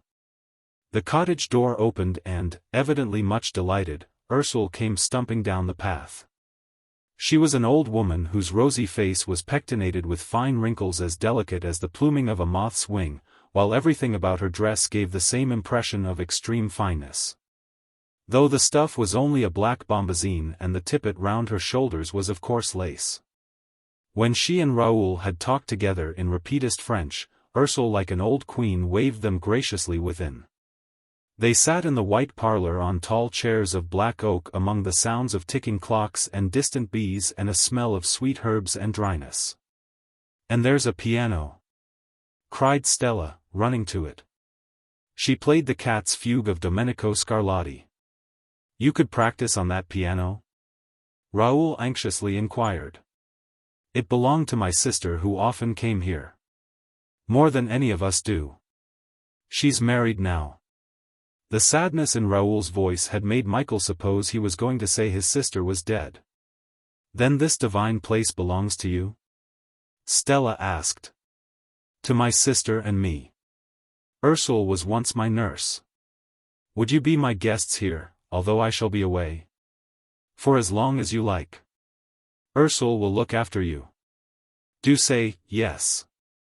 "Why, what else could we say?" Michael and Stella demanded simultaneously. It was a disappointment to the Reniers when Michael and Stella came back to announce their retreat into the fast woodland, but perhaps M. Renier found compensation in going down to his favorite café that afternoon and speaking of his guests, Monsieur and Mademoiselle Fane, now staying with M. Le Prince de Castroverdozen at his hunting lodge in the forest. Later that afternoon with their luggage and music Raoul brought Michael and Stella back to the cottage in his car, after which he said goodbye. Ursule was happy to have somebody to look after, and the cottage that had seemed so very small against the high beaches of the steep country behind was much larger when it was explored. It stretched out a rectangular wing of cool and shadowed rooms toward the forest. In this portion Ursule lived, and there was the pantry, and the kitchen embossed with copper pans, and the still room which had garnered each flowery year in its course. Coterminous with Ursul's wing was a flagged court where a stone wellhead stained with grey and orange lichen mirrored a circumscribed world. Beyond into an ancient orchard whose last red apples ripened under the first outstretched boughs of the forest tossed an acre of garden with runner beans still in bloom. In the part of the cottage where Stella and Michael lived, besides the white parlor with the piano, there was the hall with a great hooded fireplace and long polished dining table lined and botched by the homely meals of numberless dead banquetiers. And at either end of the cottage there were 2 small bedrooms with frequent changing patterns in dimity and chintz, with many tinted china ornaments and holy pictures that all combined to present the likeness of 2 glass cases enshrining an immoderately gay confusion of flowers and fruit and birds. Here in these ultimate September days of summer's reluctant farewell life had all the rich placidity of an apricot upon a sun-steeped wall. Michael, while Stella practiced really hard, read Gregorovius' History of the Papacy. And when she stopped suddenly he would wake half-startled from the bloody horrors of the 10th century narrated laboriously with such cold pedantry. And here above the first elusive silence swallows gathering on the green common, robins in their autumnal song, and down a corridor the footfalls and tinkling keys of Ursul. It was natural that such surroundings should beget many intimate conversations between Michael and Stella. And if anything were wanting to give them a sense of perfect ease, the thought that here at Compton 3 years ago they had realized one another for the first time always smoothed away the trace of shyness. "Whether I had come out to Paris or not," asked Michael earnestly, "there never would have been anything approaching a love affair between you and that fellow Aleph?" He had to recur to this uneasy theme. "There might have been, Michael. I think that people who like me grow to rely tremendously on themselves require rather potty little people to play about with. It's the same sort of pleasure one gets from eating cheap sweets between meals. With somebody like George, one feels no need to bother to sustain one's personality at highest pitch. George used to be grateful for so little. He really wasn't bad. But didn't you feel it was undignified to let him even think you might fall in love with him? I don't want to be too objectionably fraternal, but if Aleph was as cheap as you admit, you ran the risk of cheapening yourself." "Only to other people," Stella argued, "not to myself." "My dear Michael, you've no idea what a relief it is sometimes to play on the piano a composition that is really easy, ridiculously, fatuously easy." "But you wouldn't choose that piece for public performance," Michael pointed out. He was beginning to feel the grave necessity of checking Stella's extravagance. "Surely the public you saw gathered round me in Paris wasn't very important?" She laughed in almost contemptuous remembrance. "Then why did you wire for me if the whole affair was so trivial as you make out now?" "I wanted a corrective," Stella explained. "But how am I a corrective outside the fact that I'm your brother? And, you know, I don't believe you would consider that relationship had much to do with my importance one way or the other." "In fact," said Stella, laughing, "what you're really trying to do is to work the conversation round to yourself. One reason why you're a corrective to George is that you're a gentleman." "There you are!" cried Michael excitedly, and as if with that word she had released a spring that was holding back all the pent-up conclusions of some time past. He launched forth upon the display of his latest excavation of life. "We all half apologize for using the word gentleman, but we can't get on without it. People say it means nothing nowadays. Although if it ever meant anything, it should mean more nowadays than it did in the past, since every generation should add something to its value. I haven't been able to talk this out before. Because you're the only person who knows what I was born and at the same time is able to understand that for me to think about my circumstances rather a lot doesn't imply any very morbid self-consciousness. You're all right. You have this astonishing gift which would have guaranteed you self-expression whatever you had been born. When one sees an artist up to your level, one doesn't give a damn for his ancestors or his family or his personal features apart from the security of the art's consummation. Perhaps I have a vague inclination toward art myself, but inclinations are no good without something to lean up against at the end. These people who came to your party that night in Paris are in a way much happier, or rather much more secure than me. However far they incline without support, they're most of them inclining away from a top-heavy suburban life. So if they become failures, they'll always have the consolation of knowing they had either got to incline outward or be suffocated. Michael stopped for a while and stared out through the cottage lattices at the stretch of common, at the steel-blue chain of ponds and the narrow portal that led to this secluded forest world. And away down the lane to where on either side of the spraying brambles a plantation of delicate birch trees was tinted with the diaphanous brown and gold and pale fawn of their last attiring. If I could only find in life itself, said Michael, sighing, a path leading to something like this cottage. But, meanwhile, go on, Stella urged. Do go on with your self-revelation. It's so fascinating to me. It's like a chord that never resolves itself, or a melody flitting in and out of a symphony. Something rather pathetic in fact, Michael suggested. Oh, no, much too elusive and independent to be pathetic, she assured him. My difficulty is that by natural inheritance I'm the possessor of so much I can never make use of, Michael began again. I'm not merely discontented from a sense of envy. That trivial sort of envy doesn't enter my head. Indeed, I don't think I'm ever discontented or even resentful for one moment, but if I were the head of a great family I should have my duties set out in a long line before me. And all my theories of what a gentleman owes to the state would be weighted down with importance, or at any rate with potential significance, whereas now, he shrugged his shoulders. I don't see much difference really, Stella said. You're not prevented from being a gentleman and proving it on a smaller scale perhaps. Yes, yes, Michael plunged on excitedly. But crowds of people are doing that, and every day more and more loudly the opinion goes up that these gentlemen are accidental ornaments, rather useless. Rather irritating ornaments of contemporary society. Every day brings another sneer at public schools and universities. Every new writer who commands any attention drags out the old idol of the noble savage and invites us to worship him. Only now the noble savage has been put into corduroy trousers.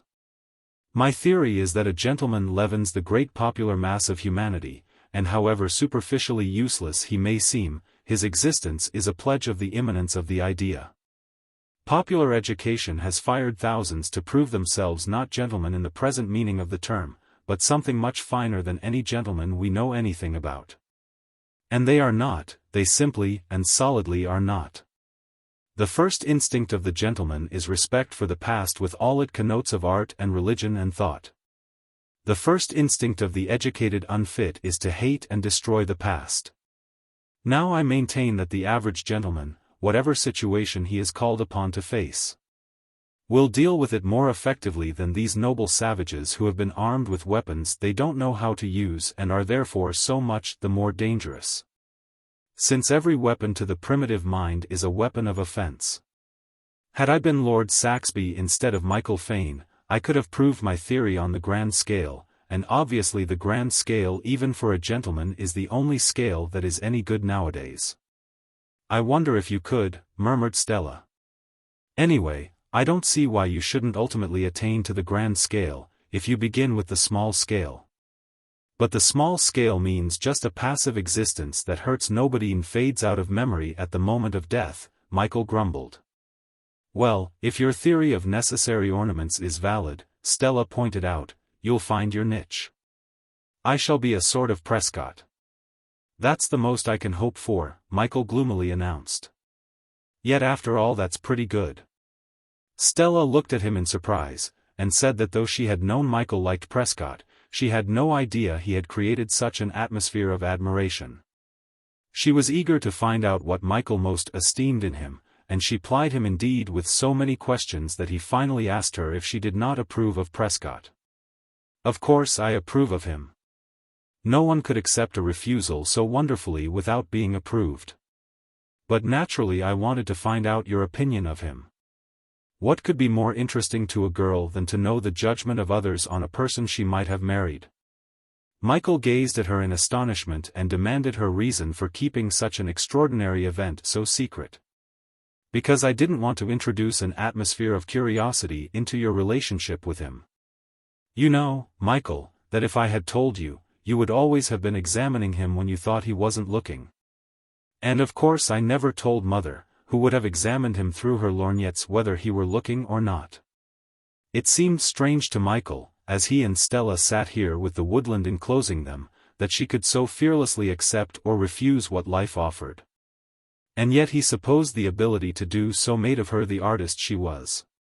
Thinking of her that night, as he sat up reading in the clock-charmed room where lately she had played him through the dawn of the English Constitution, he told himself that even this cottage which so essentially became them both, was the result of Stella's appeal to Raoul de Castrovirduzen. An appeal in which his own personality had scarcely entered. Castrovirduzen. Prescott. Aleph. What folly it had been for him to make his own plans for her and Alan. Yet it had seemed so obvious and so easy that these two should fall in love with each other. Michael wondered whether he were specially privileged in being able to see through to a sister's heart, whether other brothers went blindly on without an inkling that their sisters were loved. It was astonishing to think that the grave Prescott had stepped so far and so rashly from his polite seclusion as to accept the risk of ridicule for proposing to a girl whose mother's love for a friend of his own he had spent his life in guarding. Michael put out the lamp and, lighting a candle, went along the corridor to bed. From the far end he heard Stella's voice calling to him and turned back to ask her what she wanted. She was sitting up in bed very wide-eyed, and, in that dainty room of diminutive buds and nosegays all winking in the soft candlelight, she seemed with her brown hair tied up with a scarlet bow someone disproportionately large and wild. Yet someone whom for all her largeness and wildness it would still be a joy devotedly to cherish and protect. "Michael, I've been thinking about what you said," she began, "and you mustn't get cranky.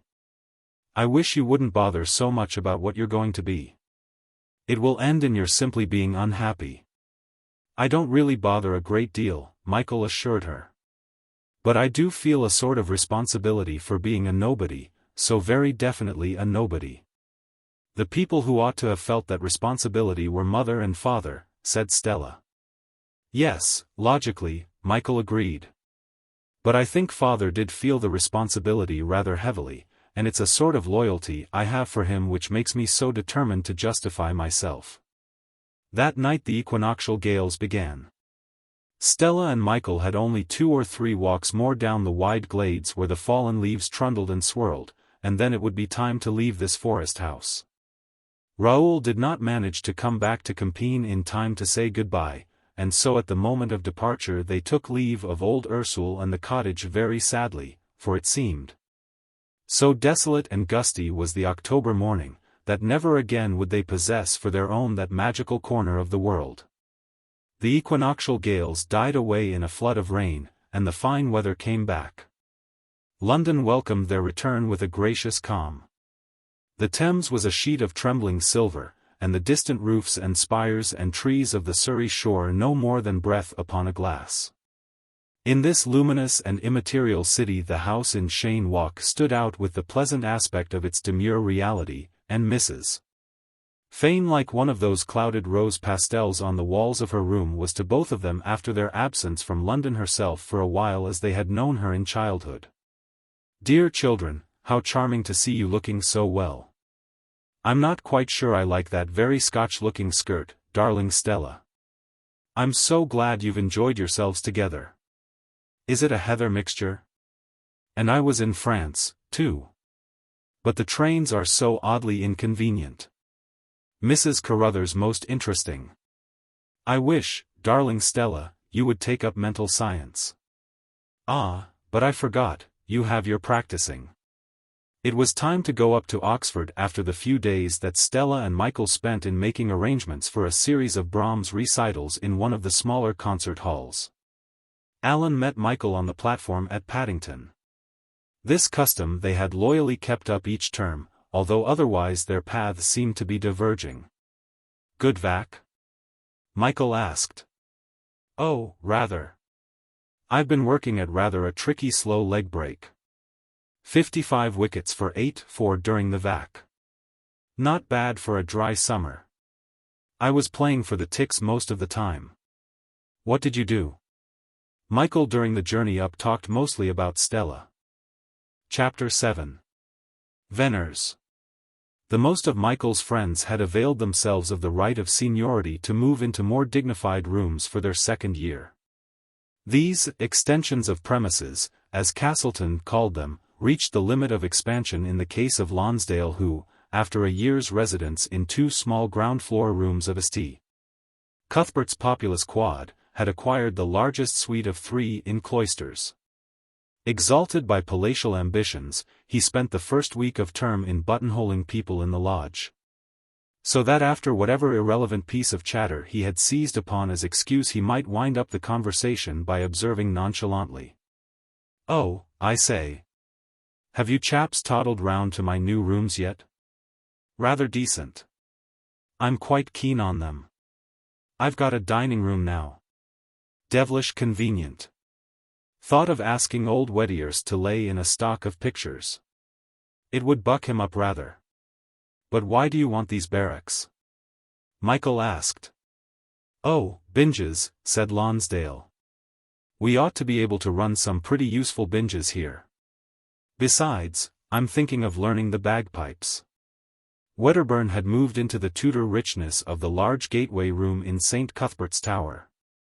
Avery had succeeded the Canoris Templeton Collins on Michael's staircase, and had brought back with him from Flanders an alleged Rubens to which the rest of the furniture and the honest opinions of his friends were ruthlessly sacrificed. Michael alone had preferred to remain in the rooms originally awarded to him. He had a sentimental objection to denying them the full period of their participation in his own advance along the lines he had marked out for himself. As he entered them now to resume the tenure interrupted by the long vacation, he compared their present state with the negative effect they had produced a year ago. Being anxious to arrange some decorative purchases he had made in France, Michael had ordered commons for himself alone. How intimate and personal that sparse lunch laid for one on a large table now seemed. How trimly crowded was now that inset bookcase, and what imprisoned hours it could release to serve his pleasure. There was not now indeed a single book that did not recall the charmed idleness of the afternoon it commemorated. Nor was there one volume that could not conjure for him at midnight with enchantments eagerly expected all the day long. It was a varied library this that in 3 terms he had managed to gather together. When he began, ornate sets like great gaudy heralds had proclaimed those later arrivals which were after all so much the more worshipful. The editions of luxury had been succeeded by the miscellanies of mere information. Works that fired the loiterer to acquire them for the sake of the knowledge of human byways they generally so jejunely proffered.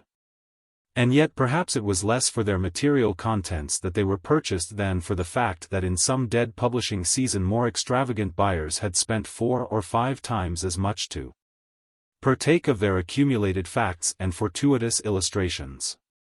With Michael the passion for remainders was short-lived, and he soon pushed them ignobly out of the way for the sake of those stately rarities that combined a decorous exterior with the finest flavor of words and a permanent value that was yet subject to mercantile elation and depression. If among these ambassadors of learning and literature was to be distinguished any predominant tone, perhaps the kindliest favor had been extended toward the more unfamiliar and fantastic quartos of the 17th century. Those speculative compendiums of lore that, though enriched by the classic Renaissance, were nevertheless more truly the eclectic consummation of the Middle Ages. The base of their thought may have been unsubstantial, a mirage of philosophy, offering but a Neoplatonic or Gnostic kaleidoscope through which to survey the universe. But so rich were their tinctures and apparels, so diverse was the pattern of their ceremonious commentary, and so sonorous was their euphony that Michael made of their reading a sanctuary where every night for a while he dreamed upon their cadences resounding through a world of polychromatic images and recondite jewels, of spiritual maladies and minatory comets, of potions for revenge and love, of talismans, to fortune, touchstones of treasure and eternal life, and strange influential herbs. Mere words came to possess Michael so perilously that under the spell of these Jacobeans he grew half contemptuous of thought less prodigally ornate. The vital ideas of the present danced by in thin-winged progress unperceived, or rather perceived as bloodless and irresolute ephemerides. When people reproached him for his willful prejudice, he pointed out how easy it would always be to overtake the ideas of the present and how much waste of intellectual breath would be avoided by letting his 3 or 4 Oxford years account for the most immediately evanescent. Oxford seemed to him to provide an opportunity, and more than an opportunity, an inexpugnable command to wave with most reluctant hands farewell to the backward of time, around whose brink rose up more truthful dreams than those that floated indeterminate, beckoning through the mist across the wan mountains of the future. On the walls Michael's pictures had been collected to achieve through another medium the effect of his books. Mona Lisa was there not for her lips or eyes, but rather for that labyrinth of rocks and streams behind. And since pictures seldom could be found to provide what he sought in a picture, there were very few of them in his sitting room. 1 hour of the anatomy of melancholy or of urn burial could always transform the pattern of the terracotta wall-paper to some diagrammatic significance. Apart from the accumulation of books and pictures, he had changed the room scarcely at all. Curtains and covers, chairs and tables, all preserved the character of the room itself as something that existed outside the idiosyncrasies of the transient inhabitants who read and laughed and ate and talked for so comparatively fleeting a space of time between its 4 walls. With all that he had imposed of what in the opinion of his contemporaries were eccentricities of adornment, the rooms remained, as he would observe to any critic, essentially the same as his own. Instead of college groups which marked merely by the height of the individual's waistcoat opening the almost intolerable fugacity of their record, there were Leonardo and Blake and Frederick Walker to preserve the illusion of permanence, or at least of continuity. Instead of the bleached and desiccated ribs of momentarily current magazines cast away in sepulchral indignity, there were 100 quartos whose calf bindings had the durableness and sober depth of walnut furniture, moreover, that was still in use. Yet it was in Venner's office where Michael found the perfect fruit of time's infinitely fastidious preservation, the survival not so much of the fittest as of the most expressive. Here, indeed, whatever in his own rooms might affect him with the imagination of the eternal present of finite conceptions, was the embodiment of the possible truth of those moments in which at intervals he had apprehended, whether through situations or persons or places, the assurance of immortality. Great pictures, great music and most of all great literature would always remain as the most obvious pledge of man's spiritual potentiality. But these subtler intimations of momentary vision had such power to impress themselves that Michael could believe in the child Blake when he spoke of seeing God's forehead pressed against the window panes. Could believe that the soul liberated from the prison of the flesh had struggled in the very instant of her recapture to state the ineffable. To him Blake seemed the only poet who had in all his work disdained to attempt the recreation of anything but these moments of positive faith. Every other writer seemed clogged by human conceptions of grandeur. Most people, seeking the imaginative reward of their sensibility, would obtain the finest thrill that Oxford could offer from the sudden sight of St. Mary's Tower against a green April afterglow, or of the moon-parched High Street in frost. Michael, however, found in Venner's office, just as he had found in that old print of St. Mary's Tower rather than in the tower itself, the innermost shrine of Oxford. The profoundest revelation of the shining truth round which the mysterious material of Oxford had grown through the Middle Ages. Michael with others of his year had during the summer term ventured several times into Venner's, but the entrance of even a comparatively obscure senior had always driven them out. They had not yet enjoyed the atmosphere of security without which a club unlike an orchard never tastes sweet.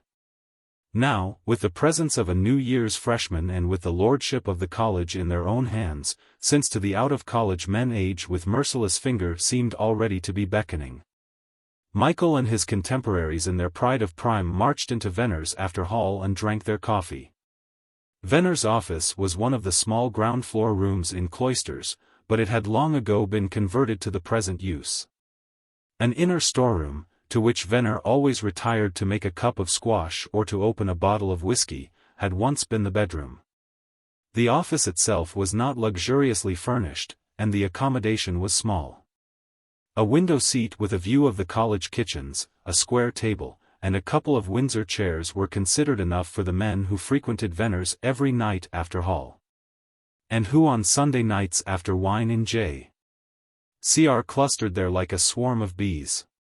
Venner's own high chair stood far back in the corner behind his high sloping desk on which, always spread open, lay the great ledger of J.C.R. accounts. On the shelves above were the account books of bygone years in which were indelibly recorded the extravagances of more than 30 years of St. Mary's men. Over the fireplace was a gilt mirror of Victorian design stuck round with the fixture cards of the university and the college, with notices of grinds and musical clubs and debating societies. In fact, with all the printed petty news of Oxford. A few photographs of winning crews, a bookcase with stores of college stationery, a Chippendale sideboard with a glass case of priced cigars on top, and an interesting drawerful of Venner's relics above the varnished wainscot completed the furniture. The wallpaper was of that indefinite brownish yellow which one finds in the rooms of old-fashioned solicitors, and of that curious oily texture which seems to produce an impression of great age and at the same time of perfect modernity. Yet the office itself, haunted though it was by the accumulated personalities of every generation at St. Mary's, would scarcely have possessed the magical effect of fusion which it did possess, had not all these personalities endured in a perpetual present through the conservative force of Venner himself. John Venables had been steward of the junior common room for 33 years. But he seemed to all these young men that came within the fragrancy of his charm to be as much an intrinsic part of the college as the tower itself. The moon-faced warden, the dry-voiced dons, the deer park, the elms, the ancient doors and traceries, the lawns and narrow entries, the groinings and the lattices, were all subordinate in the estimation of the undergraduates to Venner. He knew the inner history of every rag. He realized why each man was popular or unpopular or merely ignored. He was a treasure-house of wise counsel and kindly advice. He held the keys of every heart. He was an old man with florid, clean-shaven face, a pair of benignant eyes intensely blue, a rounded nose, a gentle voice and most inimitable laugh. Something there was in him of the old family butler, a little more of the yeoman farmer, a trace of the head gamekeeper, a suspicion of the trainer of horses. But all these elements were blended to produce the effect of someone wise and saintly and simple who could trouble himself to heal the lightest wounds and could rouse with a look or a gesture undying affection. With such a tutelary spirit, it was not surprising the freedom of Venner's should have been esteemed a privilege that could only be conferred by the user's consciousness of his own right. There was no formal election to Venner's. There simply happened a moment when the St. Mary's man entered unembarrassed that mellow office and basked in that sunny effluence. In this ripe old room, generous and dry as sherry wine. How pleasant it was to sit and listen to Venner's ripe old stories, how amazingly important seemed the trivial gossip of the college in this historic atmosphere, how much time was apparently wasted here between 8 and 10 at night. And what a thrill it always was to come into college about 9:30 of a murky evening and stroll round cloisters to see if there was anybody in Venner's. It could after all scarcely be accounted a waste of time to sit and slowly mature in Venner's, and sometimes about 9:30 the old man would be alone.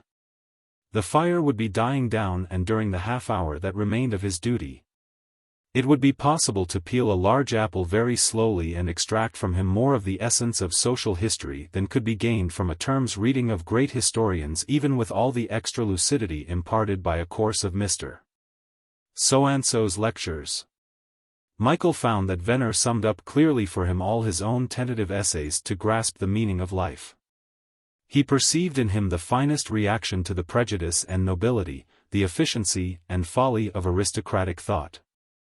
He found in him the ideal realization of his own most cherished opinions. England, and all that was most inexplicable in the spirit of England, was expressed by Venner. He was a landscape, a piece of architecture, a simple poem of England. One of Venner's applauded tricks was to attach a piece of string to the tongs for a listener to hold to his ears, while Venner struck the tongs with the poker and evoked the sound of St. Mary's chimes. But the poker and tongs were unnecessary, for in Venner's own voice was the sound of all the bells in England. Communion with this gracious, this tranquil, this mellow presence affected Michael with a sense of the calm certainty of his own life.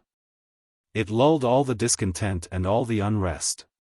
It indicated for the remainder of his Oxford time a path which, if it did not lead to any outburst of existence, was at least a straight path, green-bordered and gay with birdsong. With here and there a sight of ancient towers and faiths, and here and there an arbor in which he and his friends could sit and talk of their hopes. "Venner," said Lonsdale one evening, "do you remember the Bishop of Cirencester when he was up?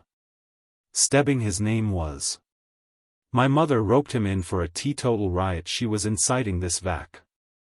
"Oh, yes, I think he was rather a wild fellow," Venner began, full of reminiscence. "But we'll look him up."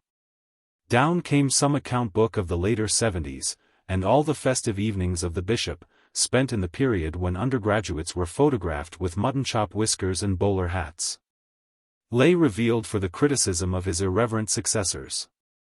"There you are," chuckled Venner triumphantly. "What did I say? 1 dozen champagne. 3 bottles of brandy. All drunk in one night, for there's another half-dozen put down for the next day.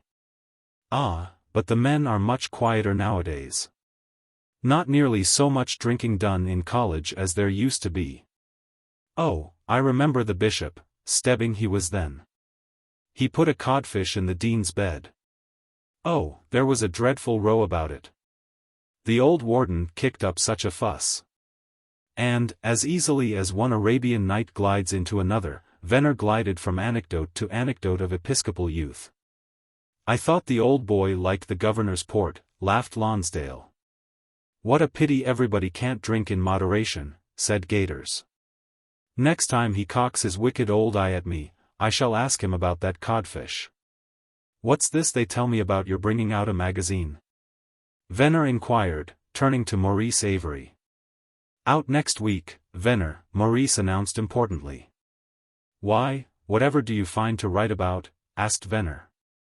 "But I suppose it's amusing. I've often been asked to write my own life. What an idea! As if I had any time. I'm glad enough to go to bed when I get home, though I always smoke a pipe first. We had 2 men here once who brought out a paper. Chalfont and Weymouth. I used to have some copies of it somewhere. They put in a lot of skits of the college dons. The warden was quite annoyed. 'Most scurrilous, Venables,' he said to me, I remember. 'Most scurrilous.'" Venner chuckled at the remembrance of the warden's indignation.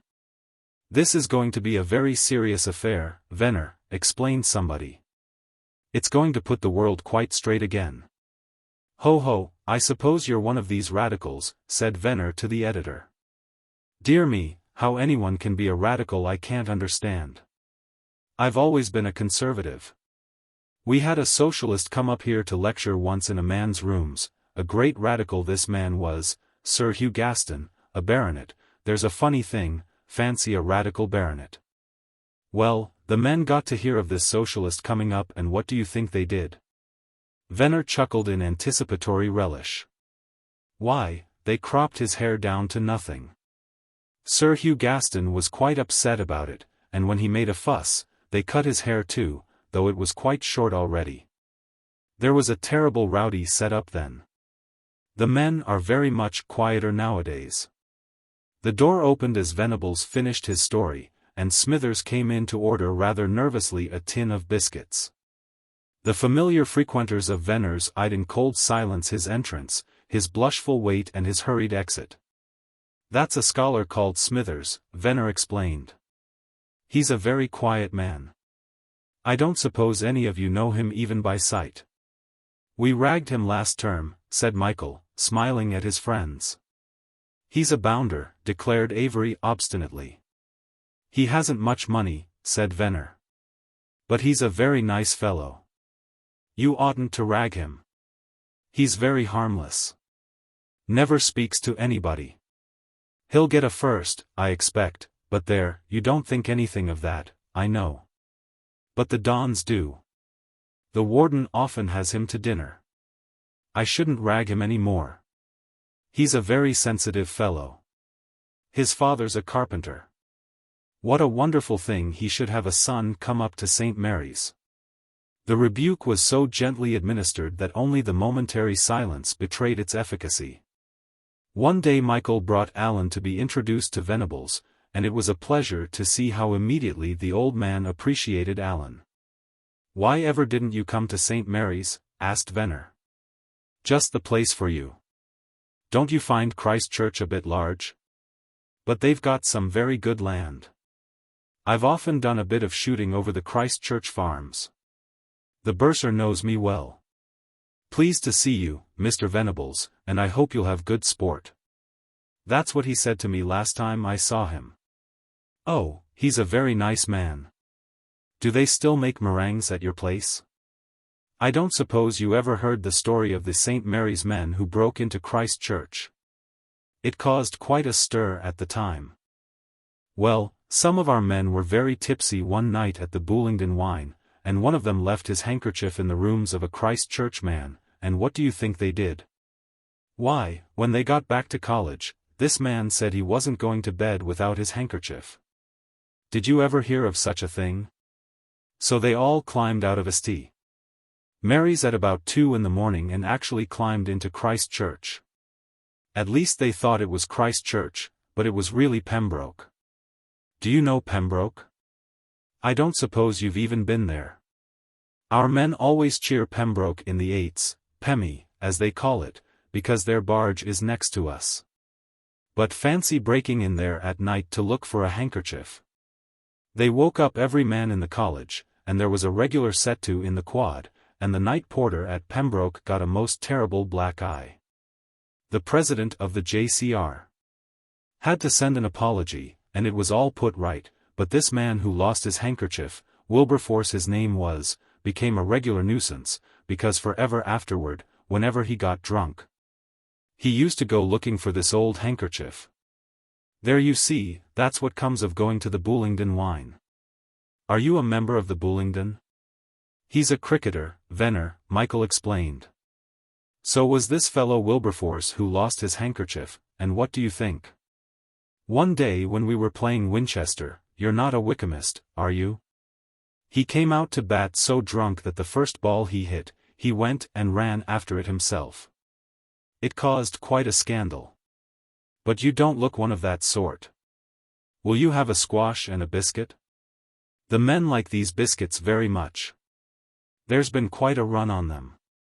Michael was anxious to know how deep an impression Venner had made on Alan. You've got nobody like him at the house? He asked. Alan was bound to admit there was indeed nobody. He's an extraordinary chap, said Michael. He's always different, and yet he's always absolutely the same. For me he represents Oxford. When one's in his company, one feels one's with him forever, and yet one knows that people who have gone down can feel just the same, and that people who haven't yet come up will feel just the same. You know, I do really think that what it sets out to do St. Mary's does better than any other college. And the reason of that is Venner's. It's the only successful democracy in the world. I shouldn't have called it a democracy, said Alan. Everybody doesn't go there. But everybody can go there. It depends entirely on themselves. What about that fellow Smithers you were talking about? Alan asked. He seems barred. But he won't be, Michael urged hopefully. He'd be happier at the house all the same, Alan said. He'd find his own set there. But so he can at St. Mary's. Then it isn't a democracy, Alan stoutly maintained. I say, Alan, exclaimed Michael, in surprise. You're getting quite a logician. Well, you always persist in treating me like an idiot, said Alan. But I am reading honor mods. It's a swat, but I've got to get some sort of a class. You'll probably get a first, said Michael. Yet how curious it was to think of Alan, whom he still regarded as chiefly a good-looking and capable athlete, taking a first class in a school he himself had indolently passed over. Of course he would never take a first. He was too much occupied with the perfection of new leg breaks. And what would he do after his degree, his third in greats? A third was the utmost Michael mentally allowed him in the final schools. I suppose you'll ultimately try for the Indian Civil? Michael asked. Do you remember when we used to lie awake talking in bed at Carlington Road? It was always going to be me who did everything intellectual, you were always the sportsman. I am still. Michael, I think I've got a chance of my blue this year. If I can keep that leg break, he added fervidly. There's no slow right-hander of much class in the varsity. I worked like a navvy at that leg break last vac. I thought you were grinding for mods, Michael reminded him, with a smile. I worked like a navvy at mods, said Alan. You'll be a proconsul, I really believe. Michael looked admiringly at his friend. And do you know, Alan, in appearance you're turning into a regular Viking. I meant to have my hair cut yesterday, said Alan, in grave and reflective self-reproof. It's not your hair, cried Michael. It's your whole personality. I never appreciated you until this moment. I think you talk more rot nowadays than you used to talk even, said Alan. So long, I must go back and work. The tall figure with the dull gold hair curling out from the green cap of Harris tweed faded away in the November fog that was traveling in swift and smoky undulations through the Oxford streets. What a strangely attractive walk Alan had always had, and now it had gained something of determination, whether from leg breaks or logic Michael did not know. But the result was a truer grace in the poise of his neck, a longer and more supple swing from his tapering flanks. Michael went on up the high and stood for a moment, watching the confusion caused by the fog at Carfax. Listening to the fretful tinkles of the numerous bicycles and the jangling of the trams and the shouts of the paperboys. Then he walked down Cornmarket Street past the shops splashing through the humid coils of vapor their lights upon the townspeople, loiterers and purchasers who thronged the pavements. Undergraduates strolled along, linked arm in arm and perpetually staring. How faithfully each group resembled its forerunners and successors. All had the same fresh complexions, the same ample green coats of Harris tweed, the same grey flannel trousers. Only in the casual acknowledgments of his greeting when he recognized acquaintances was there the least variation, since some would nod or toss their heads, others would shudder with their chins. And a few would raise their arms in a fan-like gesture of social benediction. Michael turned round into the Broad where the fog made mysterious even the tea-tray Gothic of Balliol, and Trinity with its municipal ampelopsis. A spectral cabman saluted him interrogatively from the murk. A fox terrier went yapping down the street at the heels of a Don's wife hurrying back to Banbury Road. A belated paperboy yelled, "Varsity and Blackheath result," hastening toward a more profitable traffic.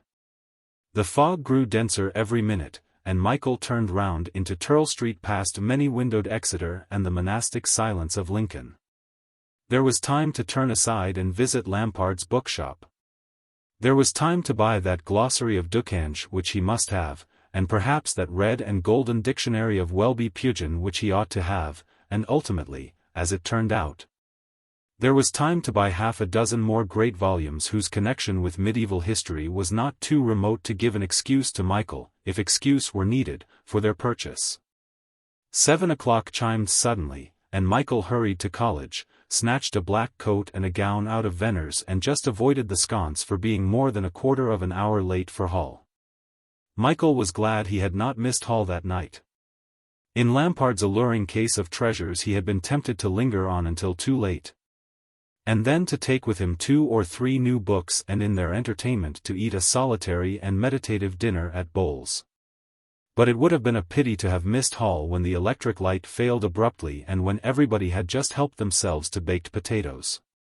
It would have been sad not to have seen the scholars' table so splendidly wrecked or heard the volleys of laughter resounding through the darkness. "By gad," said Lonsdale, when the light was restored and the second year leaned over their table in triumphant exhaustion. "Did you see that bad man Carbend combing the potatoes out of his hair with a fork? I say, Porcher," he said to his old scout who was waiting at the table, "do bring us some baked potatoes. Isn't there none left? Inquired Porcher. Mr. Lonsdale, sir, you'd better keep a bit quiet. The sub-warden's looking very savage indeed. At this moment Maurice Avery came hurrying in to dinner. Oh, sconce him, shouted everybody. It's nearly 5:20 past. Couldn't help it, said Maurice very importantly. Just been seeing the first number of the OLG through the press.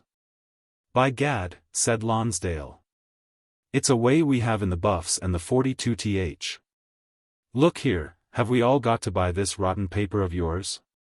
What's it going to cost? A shilling, said Maurice modestly. A bob, cried Lonsdale. But, my dear old inkslinger, I can buy the 5 o'clock Star for a halfpenny. Maurice had to put up with a good deal of chaff from everybody that night.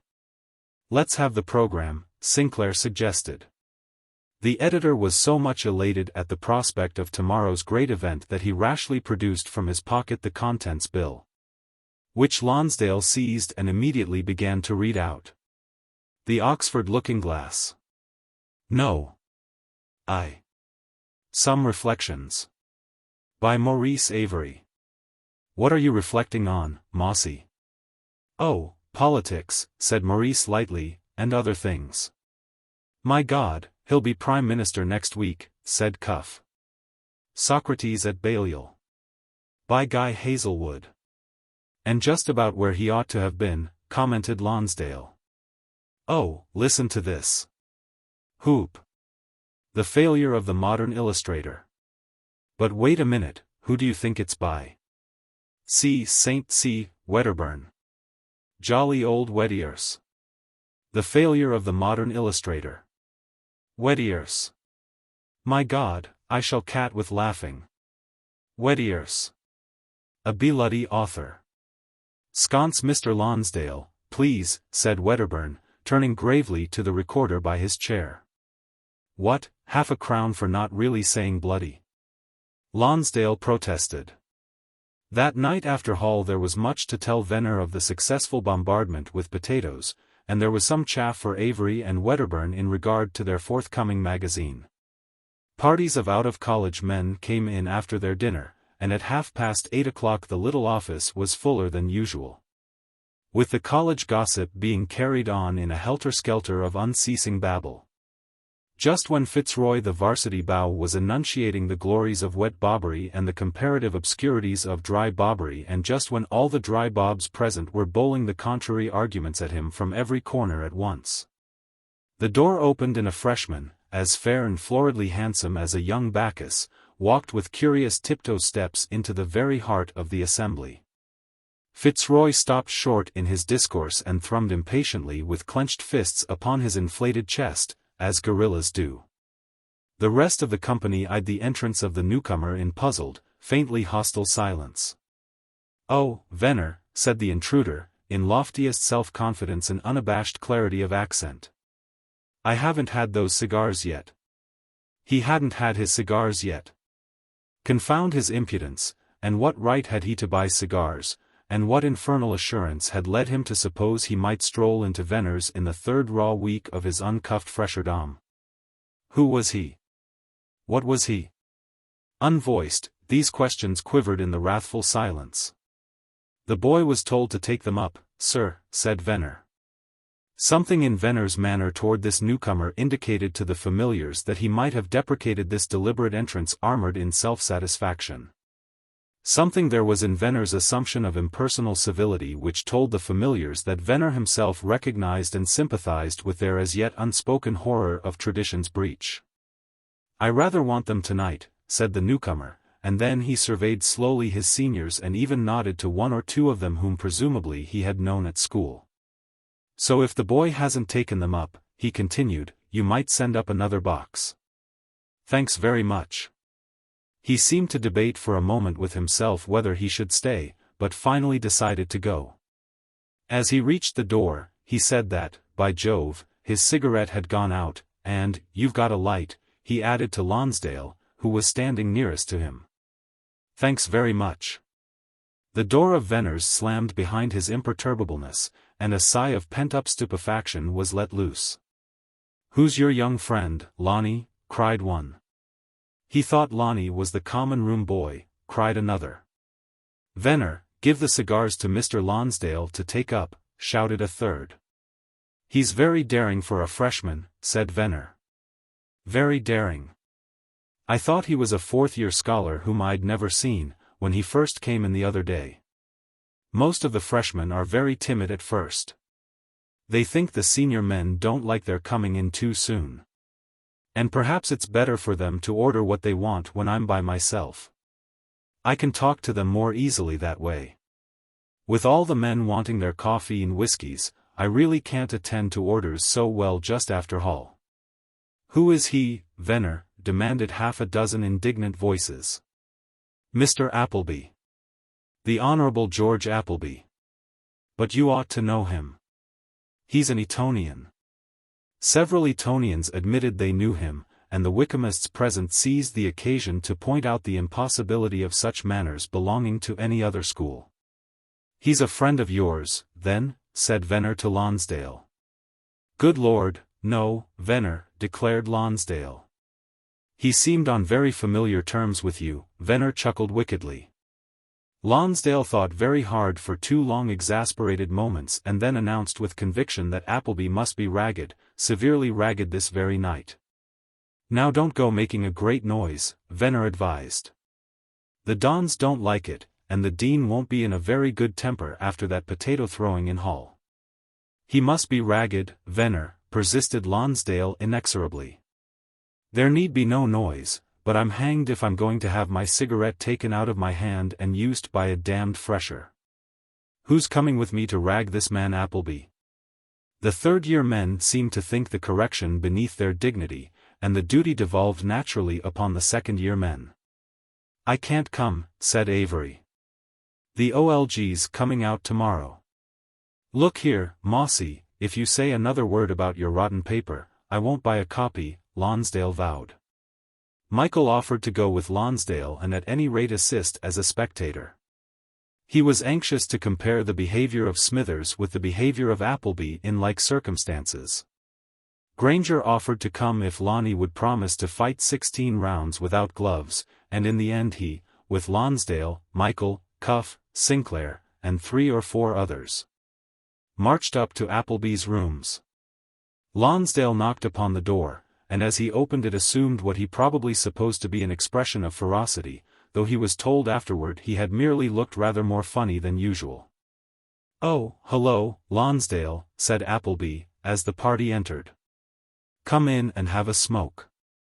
How's your governor?"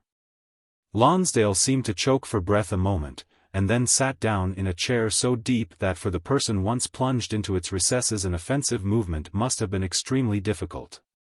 "Come in, you chaps," Appleby pursued in hospitable serenity. "I don't know any of your names, but take pews, take pews. Venner hasn't sent up the cigars I ordered." "We know," interrupted Lonsdale severely. "But I've some pretty decent weeds here," continued Appleby, without a tremor of embarrassment. "Who's for whiskey?"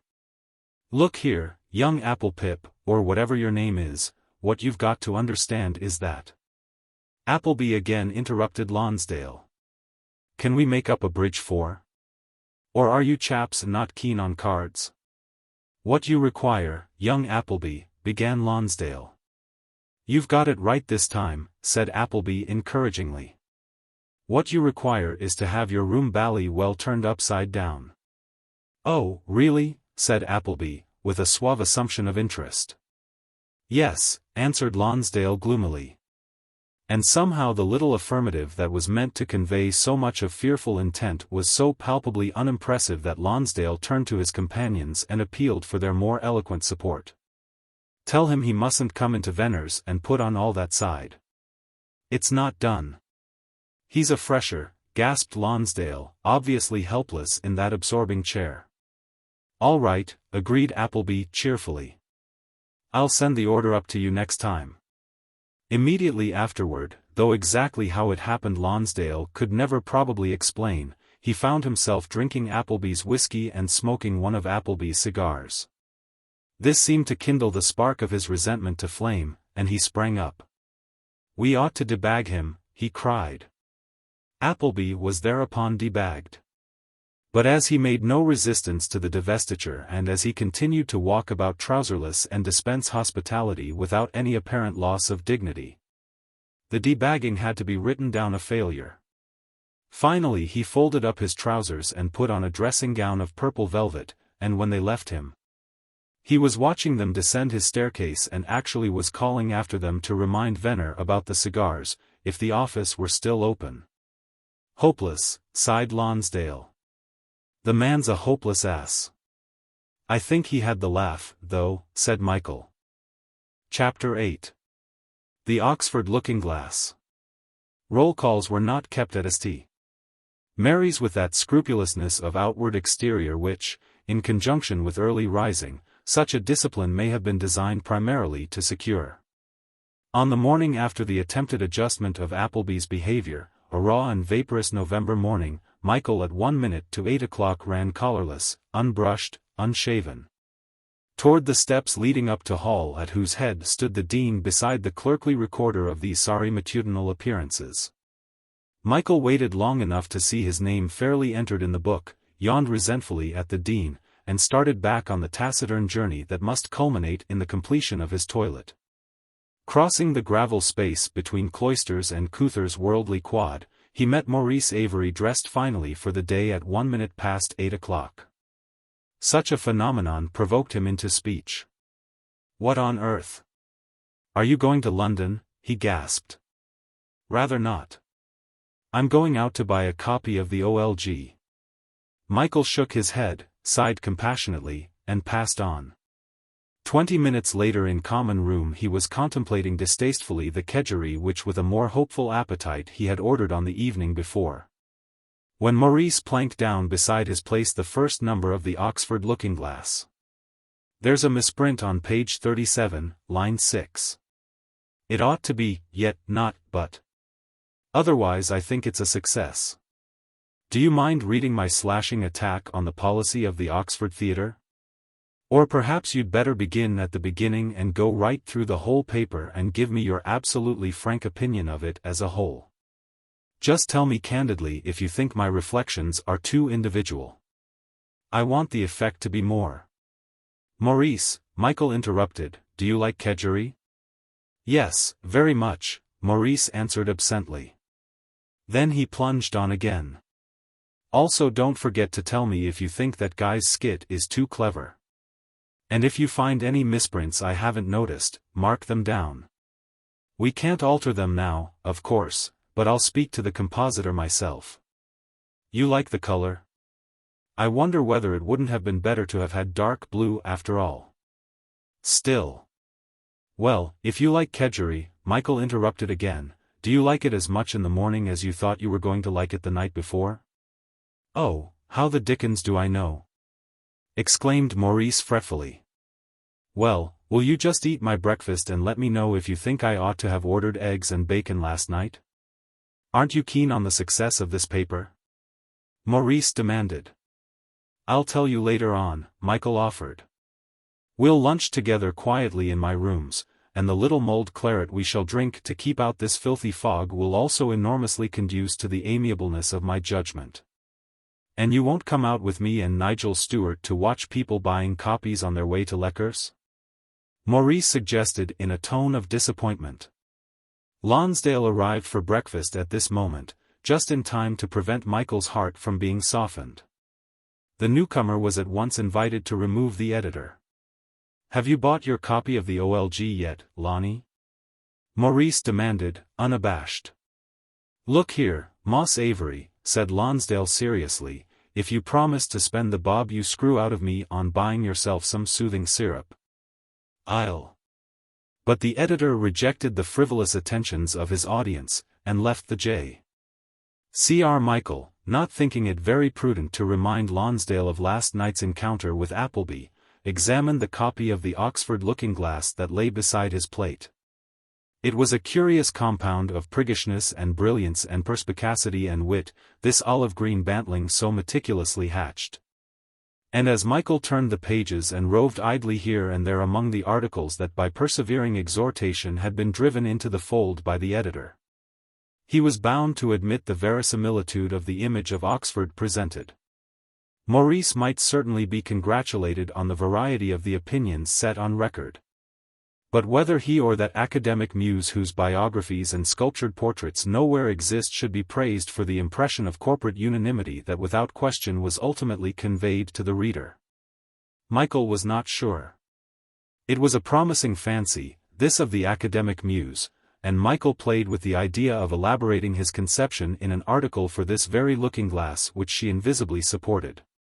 The Oxford looking-glass might serve her like the aegis of Pallas Athene, an aegis that would freeze to academic stone the self-confident chimeras of the 20th century. Michael began to feel that his classical analogies were enmeshing the original idea, involving it already in complexities too manifold for him to unravel. His ideas always fled like waking dreams at the touch of synthesis. Perhaps Pallas Athene was herself the academic muse. Well enough might the owl and the olive serve as symbols of Oxford. The owl could stand for all the grotesque pedantry, all the dismal hootings of age, all the slow deliberate sweep of the dawn's mind, the seclusions, the blinkings in the daylight and the unerring destruction of intellectual vermin. While the olive would speak of age and the grace and grayness of age each year made young again by its harvest of youth, of sobriety sun-kindled to a radiancy of silver joy, of wisdom, peace, and shelter, and Attic glories. Michael became so nearly stifled by the net of his fancies that he almost rose from the table then and there, ambitious to take pen in hand and test the power of its sharpness to cut him free. He clearly saw the grey-eyed goddess as the personification of the spirit of the university, but suddenly all the impulse faded out in self-depreciation. Guy Hazelwood would solve the problem with his pranked-out elusiveness, would trace more featly the attributes of the academic muse and establish more convincingly her descent from Apollo or her identity with Athene. At least, however, he could offer the idea, and if Guy made anything of it, the second number of the Oxford Looking-Glass would hold more of Michael Fane than the £10 he had laid on the table of its exchequer. Inspired by the zest of his own fancy, he read on deliberately. Some Reflections. By Maurice Avery. The editor had really succeeded in reflecting accurately the passing glance of Oxford. Although perhaps the tortuous gilt of the frame with which he had tried to impart style to his mirror was more personal to Maurice Avery than general to the university. Moreover, his glass would certainly never have stood a steady and protracted gaze. Still, with all their faults, these paragraphic reflections did show forth admirably the wit and unmatured cynicism of the various junior common rooms. Did signally flash with all the illusion of an important message, did suggest a potentiality for durable criticism. Socrates at Balliol. By Guy Hazelwood. There was enough of Guy in his article to endear it to Michael. And there was so much of Oxford in Guy that whatever he wrote spontaneously would always enrich the magazine with that adventurous gaiety and childlike intolerance of Athene's favorites. The Failure of the Modern Illustrator. By St. C. Wedderburn. Here was Wetier's writing with more distinction than Michael would have expected, but not with all the sartorial distinction of his attire. Let us turn now to the illustrators of the 60s and 70s, and we shall see, Wedderburn in the plural scarcely managed to convey himself into print. The neat bulk began to sprawl, the solidity became pompous, the profundity of his spoken voice was lacking to sustain so much sententiousness. Quo Vadis? By Nigel Stewart. Nigel's plea for the inspiration of modernity to make more vital the decorative Anglicanism whose cause he had pledged his youth to advance, was with all its predetermined logic and emphasis of rhetorical expression an appealing document. Michael did not think it would greatly serve the purpose for which it had been written. But its presence in the Oxford Looking-Glass was a guarantee that the youngest magazine was not going to ignore the force that perhaps more than any other had endowed Oxford with something that Cambridge for all her poets lacked. Michael himself had since he came up let the practice of religion slide, but his first fervors had not burned themselves out so utterly as to make him despise the warmth they once had kindled. His inclination in any argument was always toward the Catholic point of view, and though he himself allowed to himself the license of agnostic speech and agnostic thought, he was always a little impatient of a skeptical nonage and very contemptuous indeed of an unbelief which had never been tried by the fire of faith. He did not think Stuart's challenge with its plaintive undercurrent of well-bred pessimism would be effective save for the personality of the writer, who revealed his formal grace notwithstanding the trumpeting of his young epigrams and the tassels of his too conspicuous style. With all the irritation of its verbal cleverness, he rejoiced to read Quo Vadis, and he felt in reading it that Oxford would still have silver plate to melt for a lost cause. Under the stimulus of Nigel Stuart's article, Michael managed to finish his breakfast with an appetite. As he rose to leave the common room, Lonsdale emerged from the zareba of illustrated papers with which he had fortified his place at table. "Have you been reading that thing of Mossy's?" he asked incredulously. Michael nodded. "Isn't it most awful rot?" "Some of it," Michael assured him. "I suppose it would be only sporting to buy a copy," sighed Lonsdale. "I suppose I ought to buzz round and buck the college up into supporting it. By Jove, I'll write and tell the governor to buy a copy. I want him to raise my allowance this year, and he'll think I'm beginning to take an interest in what he calls affairs." Michael turned into Venner's before going back to his own rooms. "Hullo, is that the paper?" asked Venner. "Dear me, this looks very learned. You should tell him to put some more about sport into it. Our fellows are all so dreadfully wild about sport. They'd be sure to buy it then. Going to work this morning?" "That's right. I'm always advising the men to work in the morning. But bless you, they don't pay any attention to me. They only laugh and say, 'What's old Venner know about it?'" Michael, sitting snugly in the morning quiet of his room, leaned over to poke the fire into a blaze, eyed with satisfaction November's sodden mists against his window, and settled himself back in the deep chair to the Oxford looking-glass. Oxford Liberalism. By Vernon Townsend. A Restatement of Tory Ideals. By William Mowbray. These two articles Michael decided to take on trust. From their perusal he would only work himself up into a condition of irritated neutrality. Indeed, he felt inclined to take all the rest of the magazine on trust. The tranquility of his own room was too seductive. Dreaming became a duty here. It was so delightful to count from where he sat the books on the shelves and to arrive each time at a different estimate of their number. It was so restful to stare up at Mona Lisa and traverse without fatigue that labyrinth of rocks and streams. His desk, not yet deranged by work or correspondence, possessed a monumental stability of neatness that was most soothing to contemplate. It had the restfulness of a well-composed landscape where every contour took the eye easily onward and where every tree grew just where it was needed for a moment's halt. The olive-green magazine dropped unregarded onto the floor, and there was no other book within reach. The dancing fire danced on. Far away sounded the cries of daily life. The chimes in St. Mary's Tower struck without proclaiming any suggestion of time. How long these roll-call mornings were and how rapidly dream on dream piled its drowsy outline. Was there not somewhere at the other end of Oxford a lecture at 11 o'clock? This raw morning was not suitable for lectures out of college. Was not Maurice coming to lunch? How deliciously far off was the time for ordering lunch. He really must get out of the habit of sitting in this deep wicker chair, until evening licensed such repose. Some people had foolishly attended a 10 o'clock lecture at St. John's. What a ludicrous idea. They had ridden miserably through the cold on their bicycles and with numb fingers were now trying to record scraps of generalization in a notebook that would inevitably be lost long before the schools. At the same time it was rather lazy to lie back like this so early in the morning. Why was it so difficult to abandon the Cyrenean creakings of this chair? He wanted another match for his second pipe, but even the need for that was not violent enough to break the luxurious catalepsy of his present condition. Then suddenly Maurice Avery and Nigel Stuart burst into the room, and Michael by a supreme effort plunged upward onto his legs to receive them.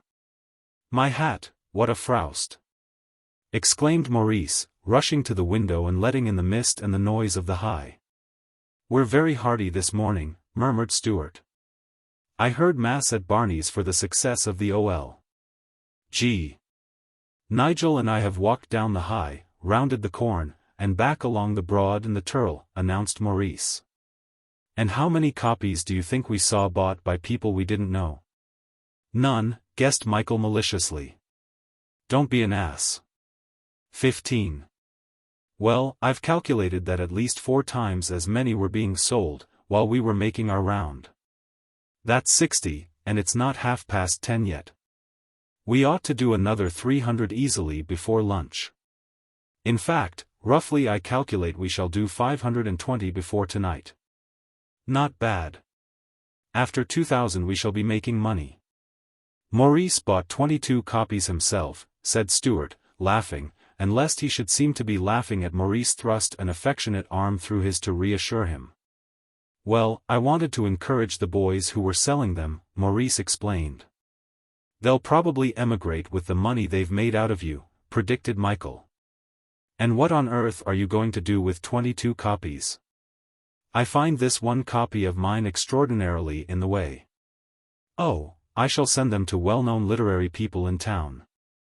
In fact, I'm going to write round and get the best-known old Oxford men to give us contributions from time to time, without payment, of course. I expect they'll be rather pleased at being asked. Don't you think it may turn their heads?" Michael anxiously suggested. "It would be dreadful to read of the sudden death of Quiller Couch from apoplectic pride, or to hear that Hilaire Belloc or Max Beerbohm had burst with exultation in his bath." "It's a pity you can't be funny in print," said Maurice severely. "You'd really be some use on the paper then." "But what we've really come round to say," interposed Stuart, "is that there's an OL.G. dinner tonight at the Grid, and then afterward we're all going across to my digs opposite." "And what about lunch with me?" Both Maurice and Nigel excused themselves. Maurice intended to spend all day at the Union. Nigel had booked himself to play fug soccer with 3 hardy Trindogs of Trinity. "But when did you join the Union?" Michael asked the editor. "I thought it was policy," he explained. "After all, though we laugh at it here, most of the varsity does belong. Besides, Townsend and Bill Mowbray were both keen. You see, they think the OLG is going to have an influence in varsity politics. And, after all, I am editor." "You certainly are," Michael agreed. Nothing quite so editorial was ever conceived by the overwrought brain of a disappointed female contributor.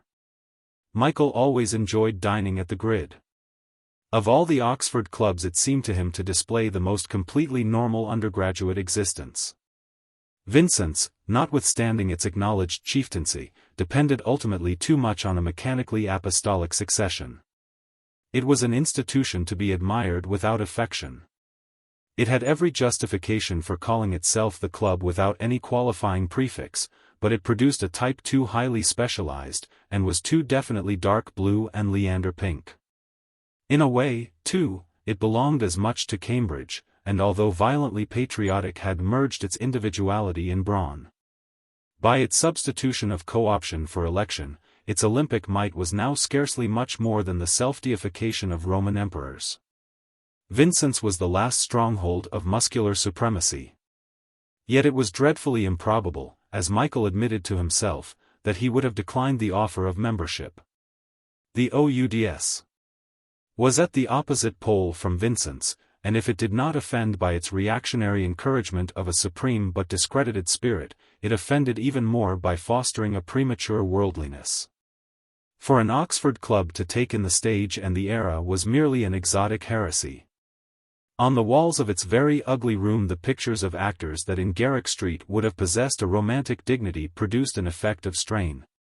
A proclamation of mountebank worship that differed only in degree from the photographs of actresses on the mantelpiece of a second-rate room in a second-rate college.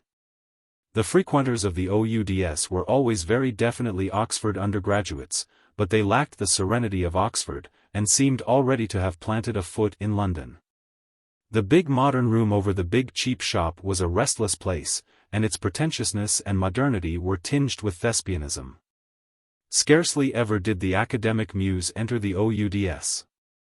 Michael thought. She must greatly dislike thespianism with all that it connoted of mildewed statuary in an English garden. Yet it would be possible to transmute the ouds, he dreamed. It had the advantage of a limited membership. It might easily become a grove where Apollo and Athene could converse without quarreling. Therefore, he could continue to frequent its halls. The Bullingdon was always delightful. The grey bowlers and the white trousers striped with vivid blue displayed its members, in their costume, at least, as unchanging types. But the archaism made it a club too conservative to register much more than an effect of peculiarity. The Bullingdon had too much money, and not enough unhampered humanity to achieve the universal. The Union, on the other hand, was too indiscriminate. Personality was here submerged in organization. Manchester or Birmingham could have produced a result very similar.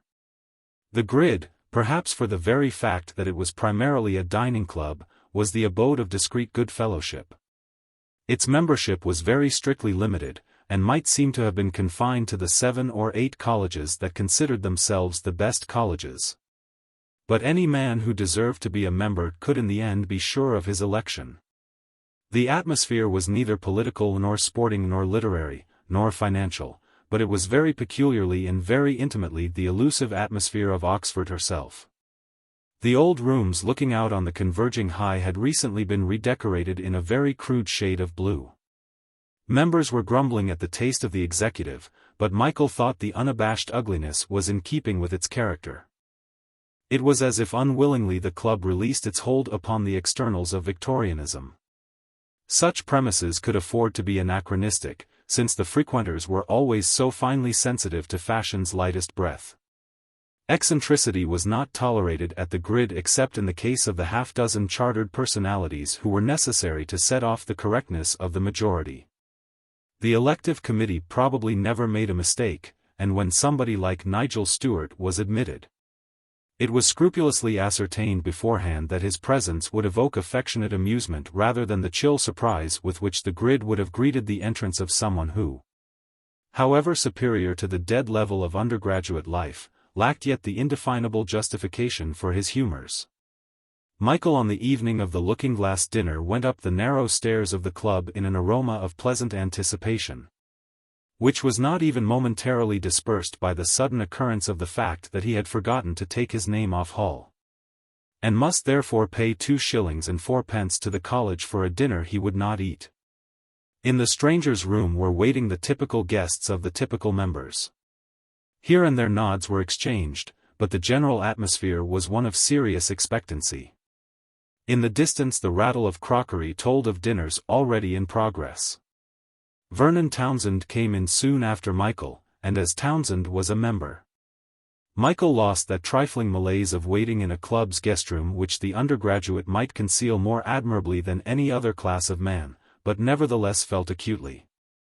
"Not here yet, I suppose," said Townsend. It was unnecessary to mention a name. Nigel Stewart's habits were proverbial. "Read my article?" asked Townsend. "Splendid," Michael murmured. "It's going to get me the librarianship of the Union," Townsend earnestly assured Michael. Michael was about to congratulate the sanguine author without disclosing his ignorance of the articles inside, when Bill Mowbray rushed breathlessly into the room. Everybody observed his dramatic entrance, whereupon he turned round and rushed out again, pausing only for one moment to exclaim in the doorway, "Good God, that fool will never remember." "See that?" asked Townsend darkly, as the Tory Democrat vanished. Michael admitted that he undoubtedly had. "Bill Mowbray has become a poseur," Townsend declared. "Or else he knows his ridiculous article on Toryism was too badly stashed by mine," he added. "We shan't see him again tonight," Michael prophesied. Townsend shrugged his shoulders. "We shall, if he can make another effective entrance," he said a little bitterly. Maurice Avery and Wedderburn arrived together. The combination of having just been elected to the grid and the birth of the new paper had given Maurice such an effervescence of good spirits as even he seldom boasted. Wedderburn in contrast seemed graver, supplying in company with Maurice a solidity to the pair of them that was undeniably beneficial to their joint impression. They were followed almost immediately by Guy Hazelwood, who with his long legs came sloping in as self-possessed as he always was. Perhaps his left eyelid drooped a little lower than it was accustomed, and perhaps the sidelong smile that gave him a superficial resemblance to Michael was drawn down to a sharper point of mockery. But whatever stored-up flashes of mood and fancy Guy had to deliver, he always drawled them out in the same half-tired voice emphasized by the same careless indolence of gesture. And so this evening he was the same Guy Hazelwood, sure of being with his clear-cut pallor and effortless distinction of bearing. The personality that everyone would first observe in whatever company he found himself. "Nigel not here, of course," he drawled. "Let's have a sweep on what he's been doing. 5 bob all round. I say he's just discovered Milton to be a great poet and is now reading Lycidas to a spellbound group of the very hardiest trindogs in Trinity." "I think he saw the perfect flapper," said Maurice, "and has been trying ever since to find out whether she were a Don's daughter or a theatrical bird of passage." "I think he's forgotten all about it," pronounced Wedderburn very deeply indeed. "I hope he saw that ass Bill Mowbray tearing off in the opposite direction and went to fetch him back," said Townsend. "I think he's saying Vespers for the week before last," Michael proposed as his solution. Stewart himself came in at that moment, and in answer to an united demand to know the reason of his lateness embraced in that gentle and confiding air of his all the company. Included them all as it were in an intimate aside, and with the voice and demeanor of a strayed archangel explained that the fearful velocity of a pill was responsible for his unpunctuality. "But you're quite all right now, Nigel?" inquired Guy. "You could almost send a testimonial." "Oh, rather," murmured Nigel, with tender assurance lighting up his great, innocent eyes. "I expect, you know, dinner's ready." Then he plunged his arm through Guy's, and led the way toward the private dining room he had actually not forgotten to command. Dinner, owing to Avery's determined steering of the conversation, was eaten to the accompaniment of undiluted shop. Never for a moment was any topic allowed to oust the Oxford looking-glass from discussion. Even Guy was powerless against the editor intoxicated by ambition's fulfillment. Maurice sat in triumphant headship with only Mowbray's vacant place to qualify very slightly the completeness of his satisfaction. He hoped they all liked his scheme of inviting well-known, even celebrated, old Oxford men to contribute from time to time. He flattered himself they would esteem the honor vouchsafed to them. He disclaimed the wish to monopolize the paper's criticism and nobly invited Townsend to put in their places a series of contemporary dramatists. He congratulated Guy upon his satiric article and assured him of his great gifts. He reproached Michael for having written nothing, and vowed that many of the books for which he had already sent a printed demand to their publishers must in the December issue be reviewed by Michael. He arranged with Nigel Stewart and Wedderburn at least a dozen prospective campaigns to harry advertisers into unwilling publicity. At 9 o'clock, the staff of the Oxford Looking-Glass, reflecting now a very roseate world, marched across the High to wind up the evening in Stewart's digs. On the threshold the host paused in sudden dismay. "Good Lord, I quite forgot. There's a meeting of the De Rebus Ecclesiasticis in my digs tonight. They'll all be there, what shall I do?" "You can't possibly go," declared everybody. "Mrs. Arbour," Nigel called out, hurriedly dipping into the landlady's quarters. "Mrs. Arbour." Mrs. Arbour assured him comfortably of her existence as she emerged to confer with him in the passage. "There may be 1 or 2 men waiting in my rooms. Will you put out siphons and whiskey and explain that I shan't be coming?" "Any reason to give, sir?" asked Mrs. Arbour. The recalcitrant shook his seraphic head. "No, sir," said Mrs. Arbour cheerfully, "quite so. Just say you're not coming." "Yes, sir." "Oh, they'll make themselves at home without you, I'll be bound." It's not likely to be a very noisy party, is it, sir? Oh, no. It's the de rebus ecclesiasticis, Mrs. Arbor. I see, sir. Foreigners. I'll look after them. Nigel, having disposed of the pious debaters, joined his friends again, and it was decided to adjourn to Guy's digs in Holywell. Arm in arm the 6 journalists marched down the misted High.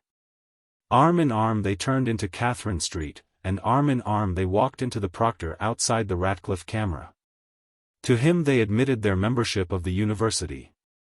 To him they proffered very politely their names and the names of their colleges, and with the same politeness agreed to visit him next morning. The proctor raised his cap and with his escort faded into the fog. Arm in arm the 6 journalists continued their progress into Holywell. Guy had digs in an old house whose gabled front leaned outward, whose oriel windows were supported by oaken beams worm-eaten and grotesquely carved. Within, a wide balustrade staircase went billowing upward unevenly. Guy's room that he shared with 2 intellectual athletes from his own college was very large. It was paneled all round up to the ceiling, and it contained at least a dozen very comfortable armchairs. He had imposed upon his partners his own tastes and with that privilege had cut off electric light and gas, so that lit only by 2 Pompeian lamps, the room was very shadowy when they all came in. Comera and Anstruther are working downstairs, I expect, Guy explained, as one by one, while his guests waited in the dim light, he made a great illumination with wax candles. Then he poked up the fire and set glasses ready for anyone's need. Great armchairs were pulled round in a semicircle, pipes were lit, the stillness and mystery of the Oxford night crept along the ancient street. A stillness which at regular intervals was broken by multitudinous chimes, or faintly now and then by passing footfalls. Unexcited by argument the talk rippled in murmurous contentment. Michael was in no mood himself for talking, and he sat back listening now and then, but mostly dreaming.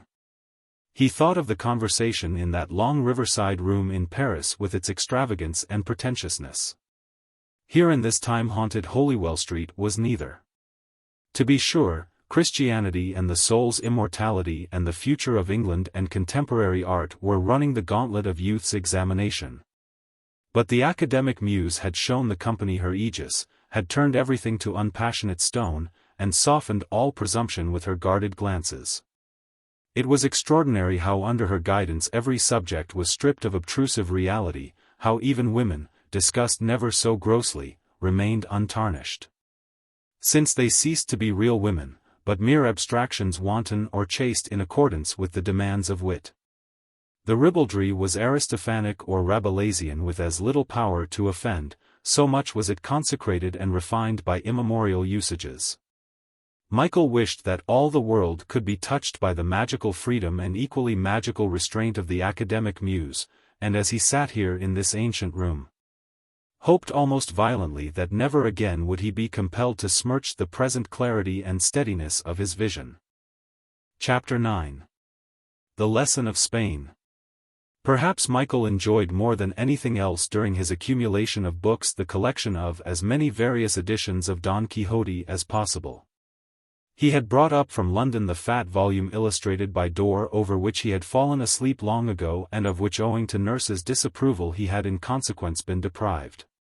Half the pages still showed where they had been bent under the weight of his small body, this honorable scar and the familiar musty smell and the book's unquestionable if slightly vulgar dignity prevented Michael from banishing it from the shelf that now held so many better editions. However much the zest in Dorr's illustrations had died away in the flavor of Skelton's English, Michael could not abandon the big volume with what it held of childhood's first intellectual adventure. The shelf of Don Quixote's became in all his room one of the most cherished objects of contemplation. There was something in the Q and the X repeated on the back of volume after volume that positively gave Michael an impression in literal design of the knight's fantastic personality.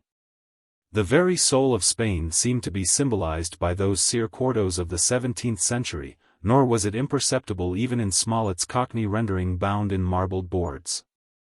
Staring at the row of Don Quixotes on a dull December afternoon, Michael felt overwhelmingly a desire to go to Spain himself. To drink at the source of Cervantes' mighty stream of imagination, which with every year's new reading seemed to him to hold more and more certainly all that was most vital to life's appreciation. He no longer failed to see the humor of Don Quixote, but even now tears came more easily than laughter. And he regretted as poignantly as the knight himself those times of chivalry which with all the extravagance of their decay were yet in essence superior to the mode that ousted them into ignominy. Something akin to Don Quixote's impulsive dismay Michael experienced in his own view of the 20th century. He felt he needed a constructive ideal of conduct to sustain him through the long pilgrimage that must ensue after these hushed Oxford dreams. Term was nearly over. Michael had heard from Stella that she was going to spend 2 or 3 months in Germany. Her Brahms recitals, she wrote, had not been so successful as she ought to have made them. In London she was wasting time. Mother was continually wanting her to come to the theatre. It seemed almost as if Mother were trying to throw her in the way of marrying Prescott. He had certainly been very good, but she must retreat into Germany, and there again work hard. Would not Michael come too? Why was he so absurdly prejudiced against Germany? It was the only country in which to spend Christmas. The more Stella praised Germany, the more Michael felt the need of going to a country as utterly different from it as possible. He did not want to spend the vacation in London. He did not want his mother to talk vaguely to him of the advantage for Stella in marrying Prescott. The idea was preposterous. He would be angry with his mother, and he would blurt out to Prescott his dislike of such a notion. He would thereby wound a man whom he admired and display himself in the light of the objectionably fraternal youth. In the dreary and wet murk of December the sun-dried volumes of Cervantes spoke to him of Spain. Maurice Avery came up to his room, fatigued with fame and disappointed that Castleton, with whom he had arranged to go to Rome, had felt at the last moment he must take his mother to Bath. To him Michael proposed Spain. But why not Rome? Maurice argued. As I originally settled. Not with me, Michael pointed out. I don't want to go to Rome now. I always feel luxuriously that there will occur the moment in my life when I shall say, I am ready to go to Rome. I must go to Rome. It's a fancy of mine and nothing will induce me to spoil it by going to Rome at the wrong moment. Maurice grumbled at him, told him he was affected, unreasonable. And even hinted Michael ought to come to Rome simply for the fact that he himself had been balked of his intention by the absurdly filial Castleton. I do think mothers ought not to interfere, Maurice protested. My mother never interferes. Even my sisters are allowed to have their own way. Why can't Mrs. Castleton go to Bath by herself? I'm sure Castleton overdoes this duty pose. And now you won't come to Rome. Well, will you come to Florence?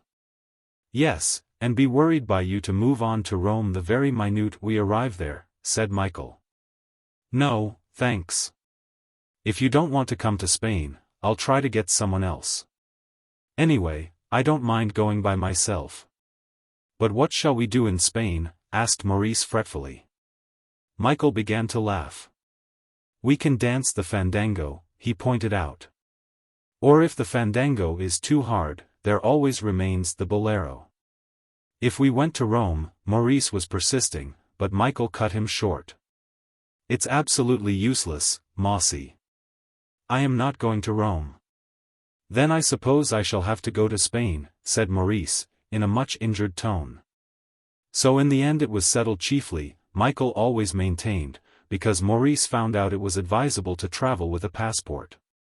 As not by the greatest exaggeration of insecurity could a passport be deemed necessary for Rome, Maurice decided it was an overrated city and became at once fervidly Spanish. Even to the extent of saying gracias whenever the cruet was passed to him in Hull. Wedderburn at the last moment thought he would like to join the expedition, so Maurice with the passport in his breast pocket preferred to call it. There were 2 or 3 days of packing in London, while Maurice stayed at 173 Cheyne Walk and was a great success with Mrs. Fane. The rugby match against Cambridge was visited in a steady downpour. Wedderburn fetched his luggage, and the last dinner was eaten together at Cheyne Walk. Mrs. Fane was tenderly, if rather vaguely, solicitous for their safety. "Dearest Michael," she said, "do be careful not to be gored by a bull. I've never been to Spain. One seems to know nothing about it. Mr. Avery, do have some more turkey. I hope you don't dreadfully dislike garlic. Such a pungent vegetable. Michael darling, why are you laughing? Isn't it a vegetable? Mr. Wedderburn, do have some more turkey. A friend of mine, Mrs. Carruthers, who is a great believer in mental science. Michael always laughs at me when I try to explain. Hark, there is the cab, really. I hope it won't be raining in Spain. Rain, rain, go to Spain. So ominous, isn't it? Goodbye, dearest boy, and write to me at Mrs. Carruthers, High Towers, Godalming. I say, I know Mrs. Carruthers. She lives near us, Maurice exclaimed. Come on, his friends insisted. You haven't time now to explain the complications of Surrey society. I'm so glad, said Mrs. Fane. Because you'll be able to see that Michael remembers the address. I never forget addresses, mother, protested Michael. No, I know. I always think everyone is like me. Merry Christmas, and do send a postcard to Stella. She was so hurt you wouldn't go to Germany. In the drench and soak of December weather they drove off in the four-wheeler. On such a night it seemed more than ever romantic to be setting out to Spain. And all the way to Victoria Maurice tried to decide by the occasional gleam of a blurred lamplight how many pesetas one received for an English sovereign. The crossing to Dieppe was rough. But all memories of the discomfort were wiped out when next day they saw the Sud Express looking very long and swift and torpedo-like between the high platforms of that white drawing-room. The Gare d'Orléans. Down they went all day through France with rain speckling the windows of their compartment, past the naked poplar trees and rolling fallows until dusk fell sadly on the flooded agriculture. Dawn broke as they were leaving behind them the illimitable Landis. Westward the Atlantic clouds swept in from the Bay of Biscay, parting momentarily to reveal rifts of milky turquoise sky. Wider and wider grew the rifts, and when the train passed close to the green cliffs of St. Jean Delaware Loos, the air was soft and fragrant, the sea was blue. At Iron they were in Spain, and Michael, as he walked up and down the platform waiting for déjeuner, watched, with a thrill of conviction that this was indeed a frontier. The red and blue toy soldiers and the black and green toy soldiers dotted about the toy landscape. Maurice was rather annoyed that nobody demanded their passports and that every official should seem so much more anxious to examine their railway tickets. But when they reached Madrid and found that no bullfights would be held before the spring, he began to mutter of Rome and was inclined to obliterate the Spaniards from the category of civilization. So earnestly had he applied himself by the jiggling light of the train to the mastery of all the grades from matador to banderillo. In Seville, however, Maurice admitted he could not imagine a city more perfectly adapted to express all that he desired from life. Seville with her guitars and lemon trees, her castanets and oranges and fans, her fountains and carnations and flashing Andalusians, was for him the city to which one day he would return and dream. Here one day he could come when seriously he began to write or paint or take up whatever destiny in art was in store for him. Here he would forget whatever blow life might hold in the future. He would send everybody he knew to Seville, notwithstanding Michael's objection that such generosity would recoil upon himself in his desire to possess somewhere on earth the opportunity of oblivion. Maurice and Wedderburn both bought Spanish cloaks and hats and went with easels to sit beside the Guadalquivir that sun-stained to the hue of its tawny banks was so contemptuous of their gentlemanly watercolors. As contemptuous as those cigarette girls that came chattering from the tobacco factory every noon. Michael preferred to wander over the roofs of the cathedral.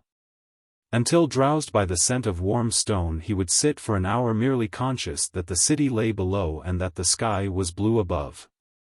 After Seville they traveled to Granada, to Cadiz and Cordova and other famous cities. And in the train they went slowly through La Mancha, where any windmill might indeed be mistaken for Pentapolin of the naked arm. And where at the stations the water carriers even in January cried, "Agua, agua," so that already the railway carriages seemed parched by the fierce summer sun. They travelled to Salamanca and Toledo, and last of all they went to Burgos, where Maurice and Wedderburn strove in vain to draw corner after corner of the cathedral, in the dust and shadows of whose more remote chantries Michael heard many masses. A realization of the power of faith was stirred in him by these masses that every day of every year were said without the recognition of humanity.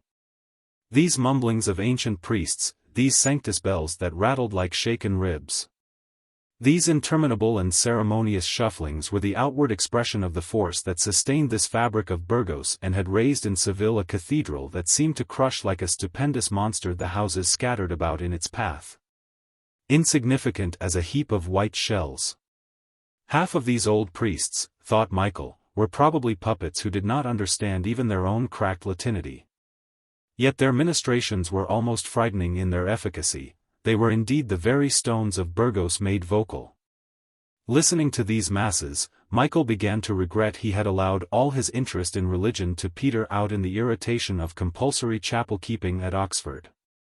Here in Burgos, he felt less the elevating power of faith than the unrelenting and disdainful inevitableness of its endurance. At Bournemouth, when he experienced the first thrill of conversion, he had been exultingly aware of a personal friendliness between himself and God. Here in Burgos he was absorbed into the divine purpose neither against his will nor his desire. Since he was positively aware of the impotency of his individuality to determine anything in the presence of omnipotence. He told himself this sense of inclusion was a sign of the outpouring once more of the grace of God. But he wished with a half-whimsical amusement that the sensation were rather less like that of being contemptuously swept by a broom into the main dust heap. Yet as on the last morning of his stay in Burgos Michael came away from Mass. He came away curiously fortified by his observation of the mouldy confessionals worn down by the knees of so many penitents. That much power of impression at least had the individual on this cathedral. When Michael lay awake in the train going northward he remembered very vividly the sense of subordination which in retrospect suddenly seemed to him to reveal the essential majesty of Spain. The train stopped at some French station. Their carriage was already full enough, but a bilious and fussy Frenchman insisted there was still room, and on top of him broke in a loud-voiced and assertive Englishman with a meek wife. It was intolerable. Michael, Wedderburn, and Maurice displayed their most polite obstructiveness, but in the end each of them found himself upright, stiff-backed and exasperated. Michael thought regretfully of Spain, and remembered those peasants who shared their crusts, those peasants with rank skins of wine and flopping turkeys. Those peasants who wrought so inimitably their cigarettes and would sit on the floor of the carriage rather than disarrange the comfort of the three English travellers. Michael went off into an uneasy sleep trying to arrange synthetically his deductions. Trying to put Don Quixote and Burgos Cathedral and the grace of God and subordination and feudalism and himself into a working theory of life. And just when the theory really seemed to be shaping itself, he was awakened by the Englishman prodding his wife. "What is it, dear?" she murmured. "Did you pack those collars that were in the other chest of drawers?" "I think so, dear." "I wish you'd know something for a change," the husband grumbled. The Frenchman ground his teeth in swollen sleep, exhaling himself upon the stale air of the compartment. Maurice was turning over the pages of a comic paper. Wedderburn snored. It was difficult to achieve subordination of one's personality in the presence of other personalities so insistently irritating. Stella had not come back from Germany when Michael reached home, which was a disappointment as he had looked forward to planning with her a journey back to Spain as soon as possible. His mother during this vacation had lapsed from mental science into an association to prevent premature burial.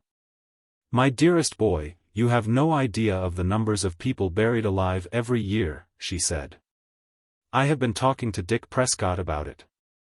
I cannot understand his indifference. I intend to devote all my time to it. We are going to organize a large bazaar next season. banging their foreheads against the coffins. It's dreadful to think of. Do be careful, Michael. I have written a long letter to Stella explaining all the precautions she ought to take. Who knows what may happen in Germany? Such an impulsive nation. At least the Kaiser is. Don't laugh, my dear boy, it's so much more serious than you think. Would you like to come with me to Mrs. Carruthers and hear some of the statistics? Gruesome, but most instructive. At 3 o'clock. You needn't wait for tea, if you're busy. The lecturer is an Eurasian. Where is Eurasia, by the by? Michael kissed his mother with affectionate amusement. Will you wear the mantilla I brought you from Spain? Look, it's as light as burnt tissue paper.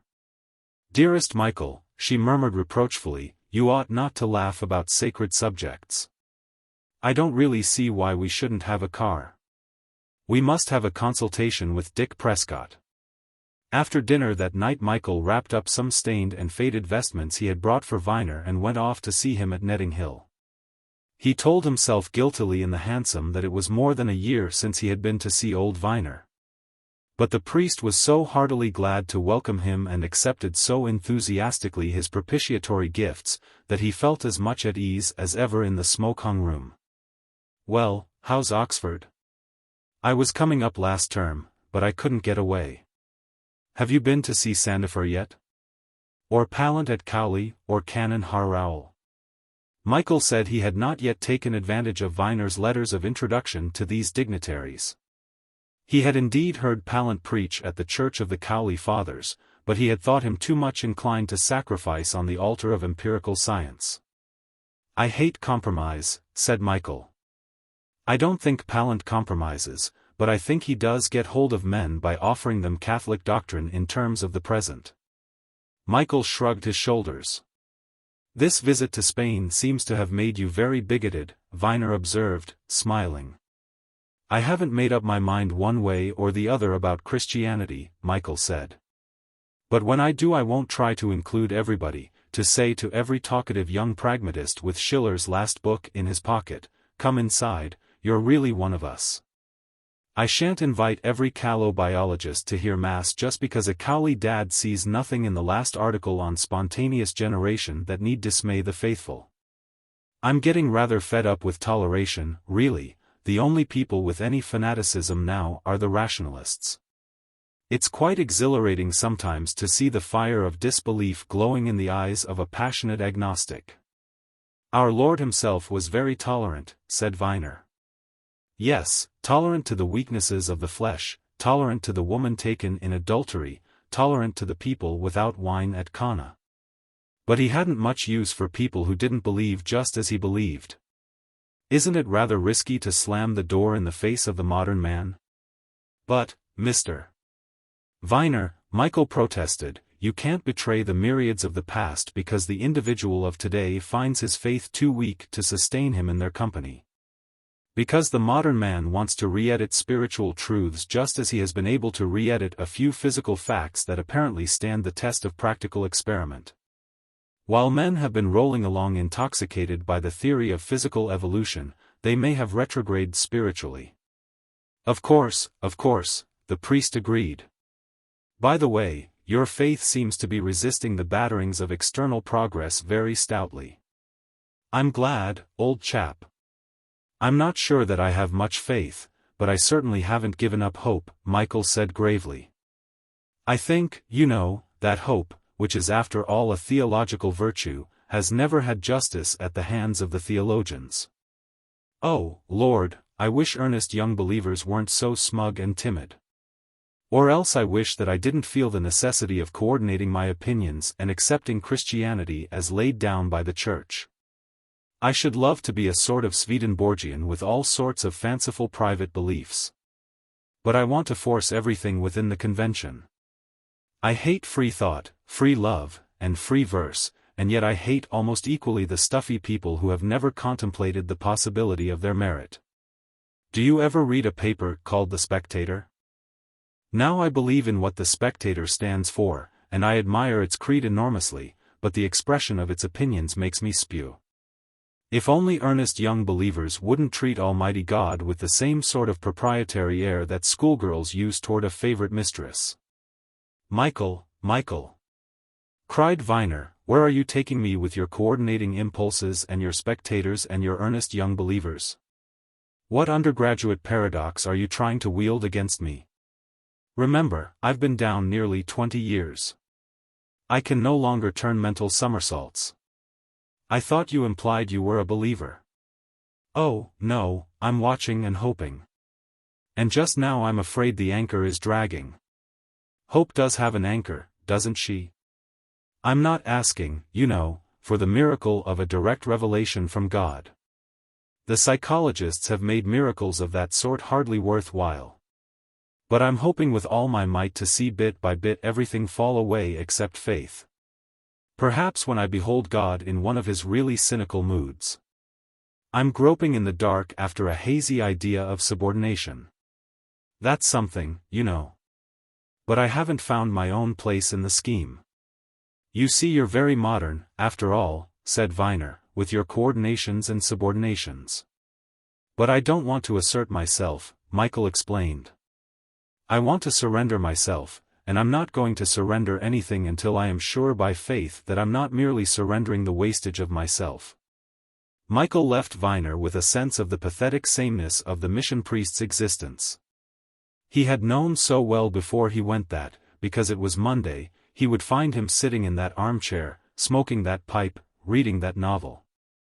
Every other evening he would be either attending to parochial clubs in rooms of wood and corrugated iron, or his own room would be infested with boys who from year to year, from month to month, never changed in general character, but always gave the same impression of shrill cockney, of boisterous familiarity, of self-satisfied election.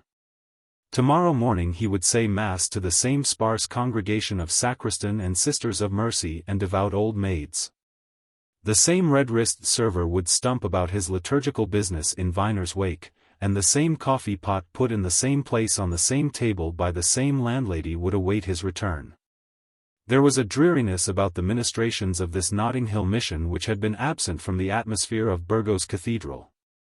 No doubt superficially even at Burgos there was a sameness, but it was a glorious sameness, a sameness that approximated to eternity. Long ago had the priests learned subordination. They had been absorbed into the omnipotence of the Church against which the gates of hell could not prevail. Venner remained, however much as he might have surrendered of himself to his mission work, essentially an isolated, a pathetic individual. As usual, Michael met Alan at Paddington, and he was concerned to see that Alan looked rather pale and worried. "What problems have you been solving this vac?" Michael asked. "Oh, I've been swatting like a pig for mods," said Alan hopelessly. "You are a lucky lazy devil." Even during the short journey to Oxford Alan furtively fingered his textbooks, while he talked to Michael about a depressing January in London. "Never mind. Perhaps you'll get your blue next term," said Michael. "And if you aren't determined to play cricket all the long, we'll go away and have a really sporting vac somewhere." "If I'm ploughed," said Alan gloomily, "I've settled to become a chartered accountant." Michael enjoyed his second Lent term.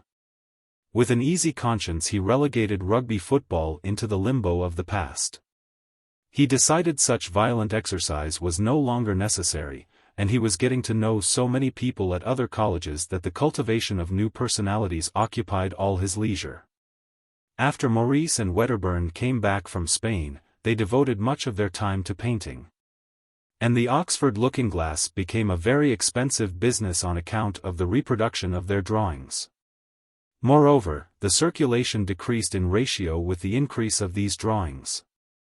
And the 5 promoters who did not wish to practice art in the pages of their magazine convoked several meetings of protest.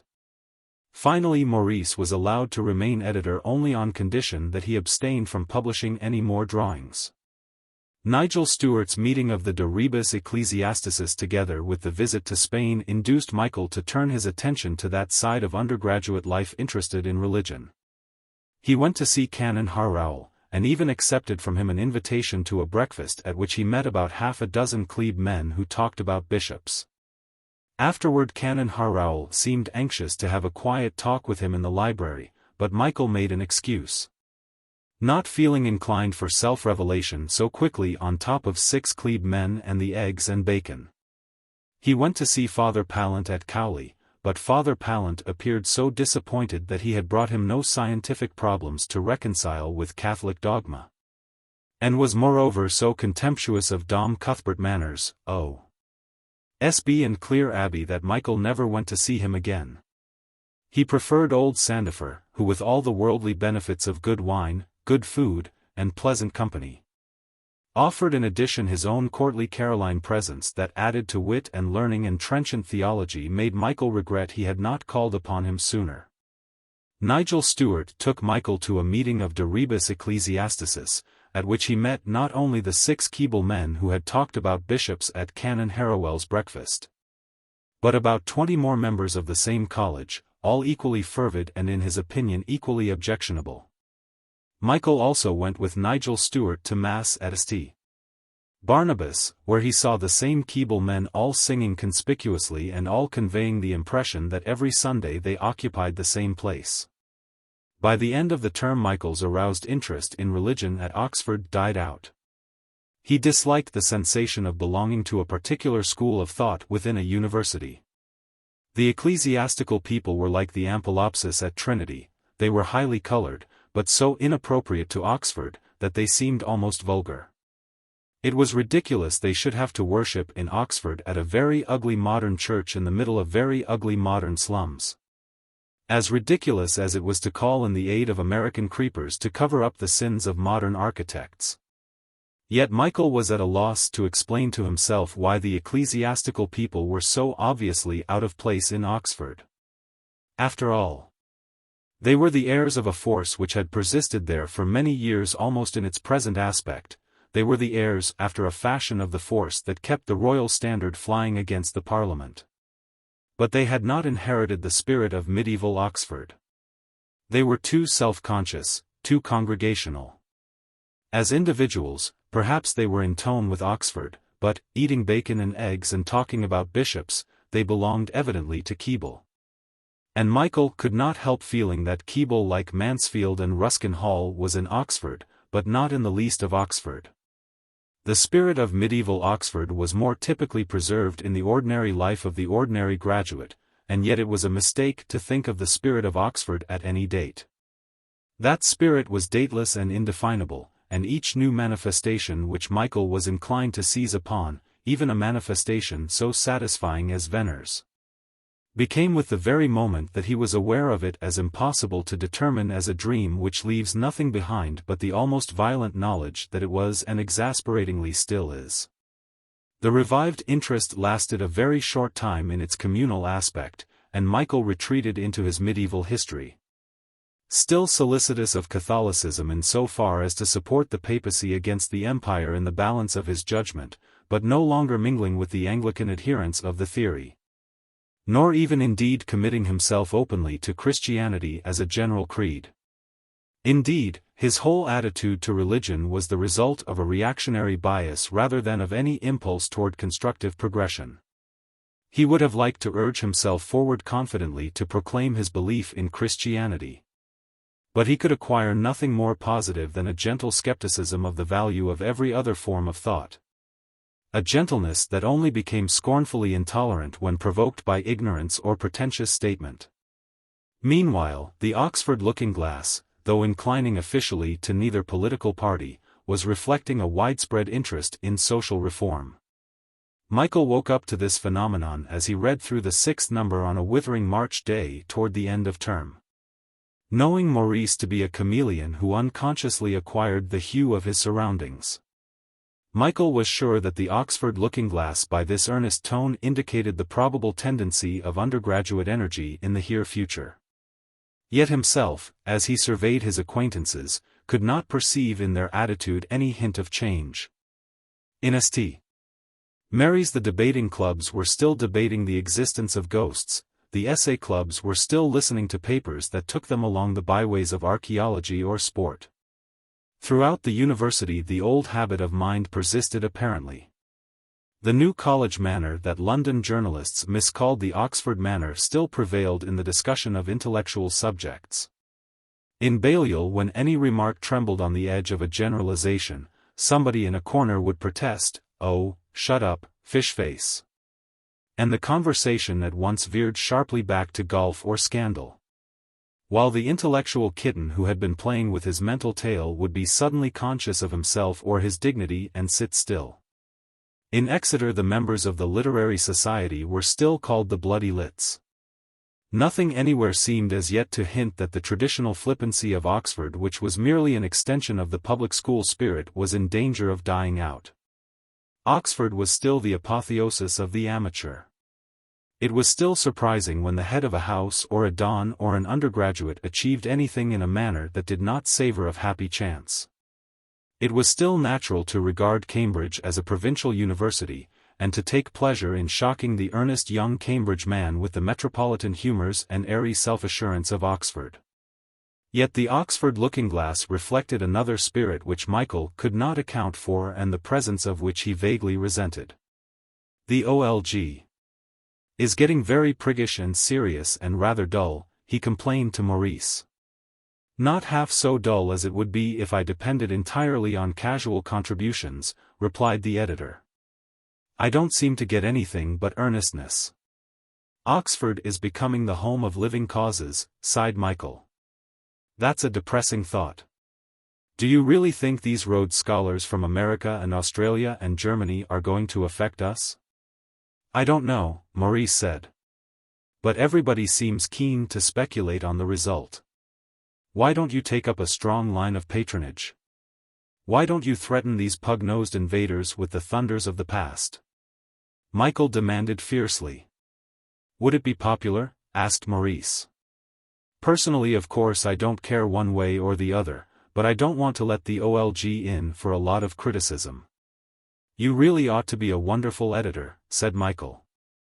You're so essentially the servant of the public. Well, with all your grumbles, said Maurice, ours is the only serious paper that has had any sort of a run of late years. But it lacks individuality, Michael complained. It's so damned inclusive. It's like the Daily Telegraph. It's voluminous and undistinguished. It shows the same tepid cordiality toward everything, from a man who's going to be hanged for murder to a new record at cricket. Why can't you infect it with some of the deplorable but rather delightfully juvenile indiscretion of the Daily Mail? The Daily Mail, Maurice scoffed. That rag. A man once said to me, Michael meditatively continued, that whenever he saw a man in an empty railway compartment reading the Daily Telegraph, he always avoided it. You see, he knew that man. He knew how terrible it would be to listen to him when he had finished his telegraph. I feel rather like that about the OLG. But after all, he added cheerfully, nobody does read the OLG. The circulation depends on the pledges of their pen sent round to their friends and relations by the casual contributors. And nobody ever meets a casual contributor. Is it true, by the way, that the fossilized remains of one were found in that great terra incognita, Queen's College? But Maurice had left him, and Michael strolled down to the lodge to see if there were any letters. Shadbolt handed him an invitation to dinner from the warden. As he opened it, Lonsdale came up with a torn replica of his own. I say, Michael, this is a rum sort of binge for the wagger to give. I spotted all the notes laid out in a row by old Pumpkinhead's butler. You. Me. Tommy Granger. Fitzroy. That ass Appleby. That worm Carben. And Smithers. There may have been some others too. I hope I don't get planted next the pumpkinette. Miss Wagger may not be there, said Michael hopefully. But if she is, you're bound to be next her. I say, Shadbolt, Lonsdale demanded, is this going to be a big squash at the Waggers? The warden has given me no instruction, sir, about carriages. And so I think we may take it for granted as it will be mostly confined to members of the college, sir. His servant tells me as the dean is going and the senior tutor. And there won't be any does? Any what, sir? Any ladies? I expect as Miss Crackenthorpe will be present. She very rarely absconds from such proceedings, said Shadbolt, drawing every word with the sound of popping corks from the depths of his pompousness. Michael and Lonsdale found out that to the list of guests they had established must be added the names of Maurice Wedderburn and 2 freshmen who were already favorably reported through the college as good sportsmen. 2 evenings later, at 7 o'clock, Michael, Maurice, Lonsdale, Wedderburn, and Granger, bowed and starched, stood in Venner's, drinking peach bitters sharpened by the addition of gin. The men have gone into hall, said Venner. You ought to start round to the warden's lodgings at 7:10. Now don't be late. I expect you'll have a capital dinner. Champagne, Venner? Asked Lonsdale. Oh, bound to be. Bound to be, said Venner. The warden knows how to give a dinner. There's no doubt of that. Caviar, Venner? Asked Maurice. I wouldn't say for certain. But if you get an opportunity to drink any of that old hock, be sure you don't forget. It's a lovely wine. I wish we had a few dozen in the JCR. Now don't go and get tipsy like some of our fellows did once at a dinner given by the warden. Did they, Venner? Asked everybody, greatly interested. It was just after the Transvaal War broke out. Only 3 or 4 years ago. There was a man called Castleton, a cousin of our Castleton, but a very different sort of man, such a rowdy fellow. He came out from the warden's most dreadfully tipsy, and the men were taking him back to his rooms, when he saw little Barnaby, a science don, going across New Quad. He broke away from his friends and shouted out, "There's a blasted boar," and before they could stop him, he'd knocked poor little Barnaby, a most nervous fellow, down in the wet grass and nearly throttled him. It was hushed up, but Castleton was never asked again, you may be sure, and then soon after he volunteered for the front and died of enteric. So you see what comes of getting tipsy. Now you'd better start. Arm in arm the 5 of them strolled through cloisters until they came to the Gothic door of the warden's lodgings. Up the warden's majestic staircase they followed the butler into the warden's Gothic drawing-room, where they shook hands with the great moon-faced warden himself, and with Miss Crackenthorpe, who was very much like her brother, and nearly as round on a much smaller scale. They nodded to the dean, mentally calculating how many roll calls they were behind. For the dean, notwithstanding the geniality of his greeting, had one grey eye that seemed unable to forget it belonged to the dean. They nodded to Mr. Ardle, the senior tutor, who blinked and sniffed and bowed nervously in response. Fitzroy beamed at them, Smithers doubtfully eyed them. The 2 freshmen, reputed to be good sportsmen, smiled grateful acknowledgments of their condescension. Appleby waved his hand in a gesture of such bland welcome that Lonsdale seemed to gibber with suppressed mortification and rage. "Will you lay 5 to 1 in Bob's that I don't sit next the pumpkinette?" whispered Lonsdale to Michael, as they went downstairs to dinner. "Not a halfpenny," laughed Michael. "You will. And I shall get Ardle." Upon the sage-green walls of the dining-room hung the portraits of 3 dead wardens, and though the usual effect of family pictures was to make the living appear insignificant beside them, Michael felt that Pumpkinhead, even in the presence of his 3 ferocious and learned forerunners, had nothing to fear for his own preeminence.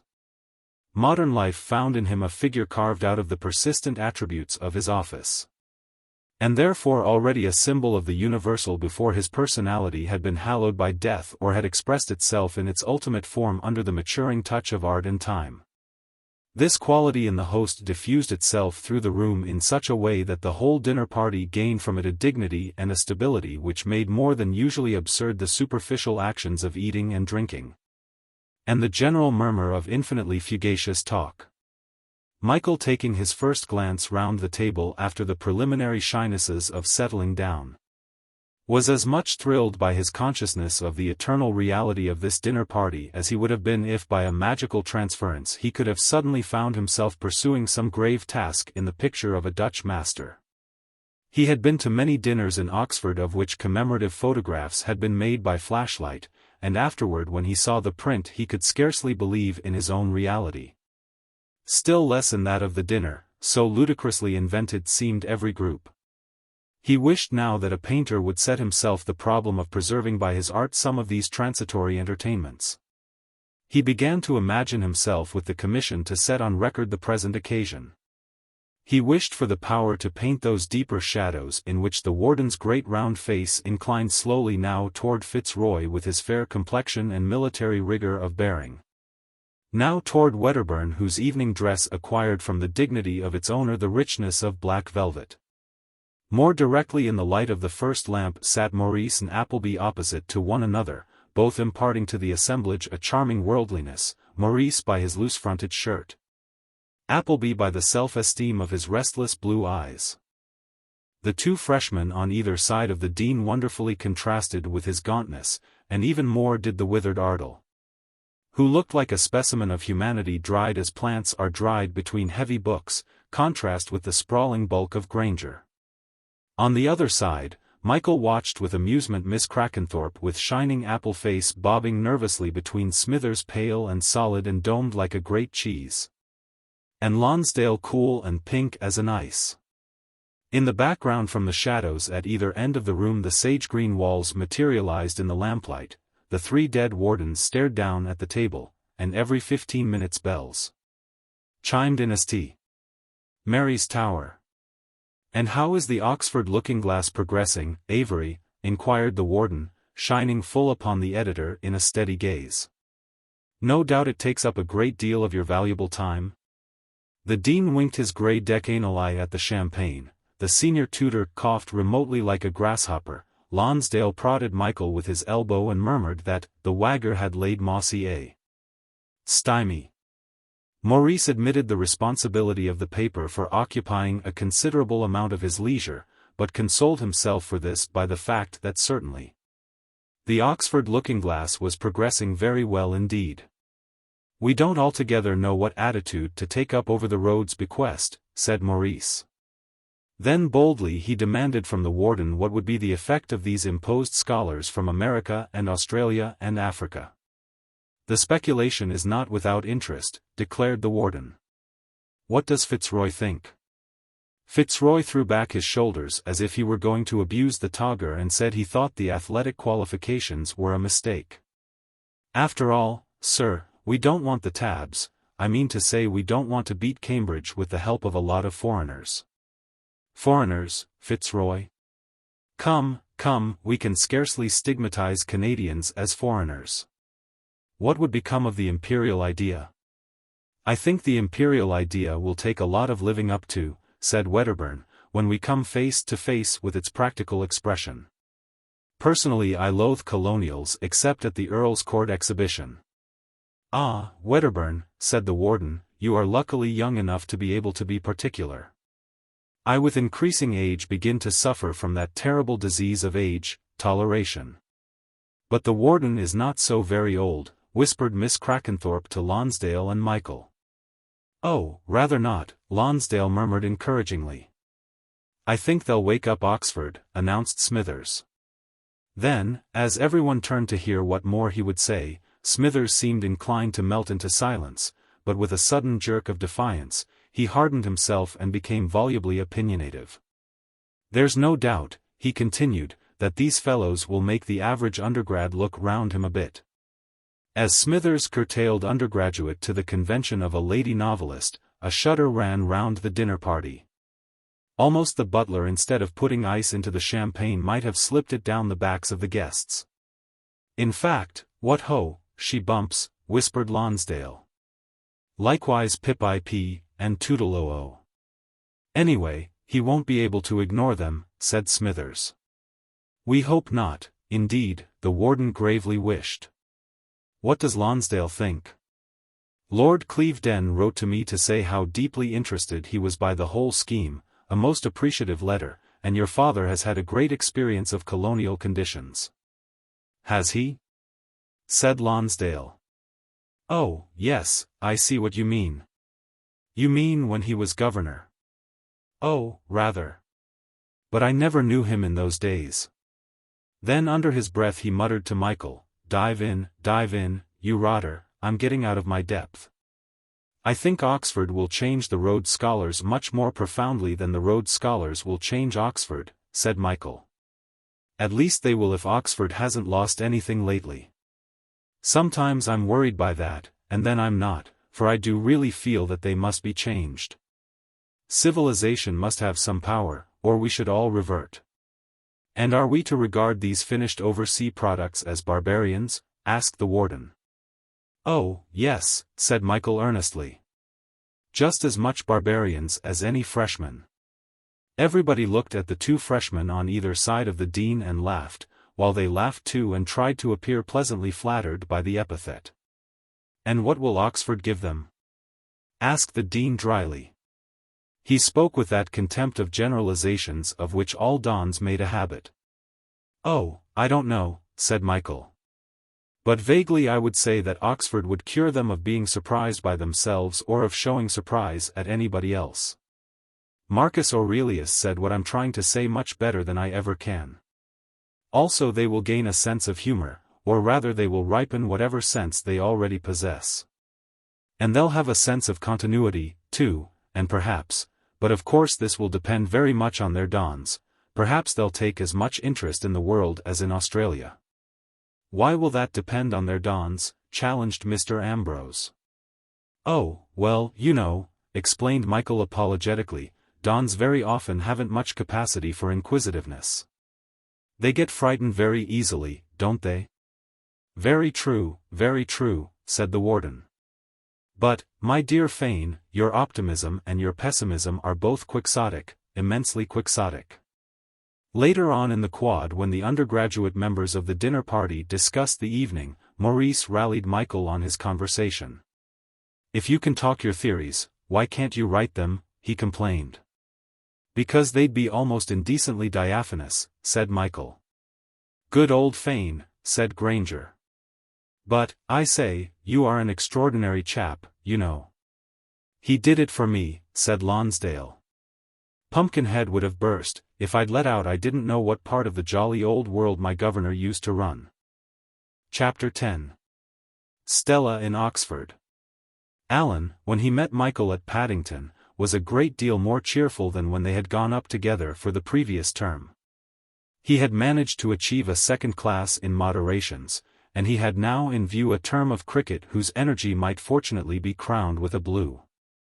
Far enough away now seemed greats and not very alarming Plato and Aristotle at these first tentative encounters. Michael dined with Alan at Christ Church after the seniors' match, in which his host had secured in the second innings 4 wickets at a reasonable price. Alan casually nodded to one or two fellow hosts at the guest table, but did not offer to introduce Michael. All down the hall, men were coming in to dinner and going out of dinner as unconcernedly as if it had been the dining saloon of a large hotel. Who is that man just sitting down? Michael would ask. I don't know, Alan would reply. And in his tone would somehow rest the implication that Michael should know better than to expect him to be aware of each individual in this very much subdivided college. Did you hear the hockey push broke the windows of the soccer push in Peck? Asked one of the Christ Church hosts. No, really, answered Alan indifferently. After hall as they walked back to Meadows, Michael tried to point out to him that the St. Mary's method of dining in hall was superior to that of the house. The dinner itself is better, Alan admitted. But I hate your system of all getting up from table at the same time. It's like school. But if a guest comes to St. Mary's he sits at his host's regular table. He's introduced to everybody. Why, Alan, I believe if you'd had another guest tonight, you wouldn't even have introduced me to him. He and I would have had to drink coffee in your rooms like a couple of dummies. Rot, said Alan.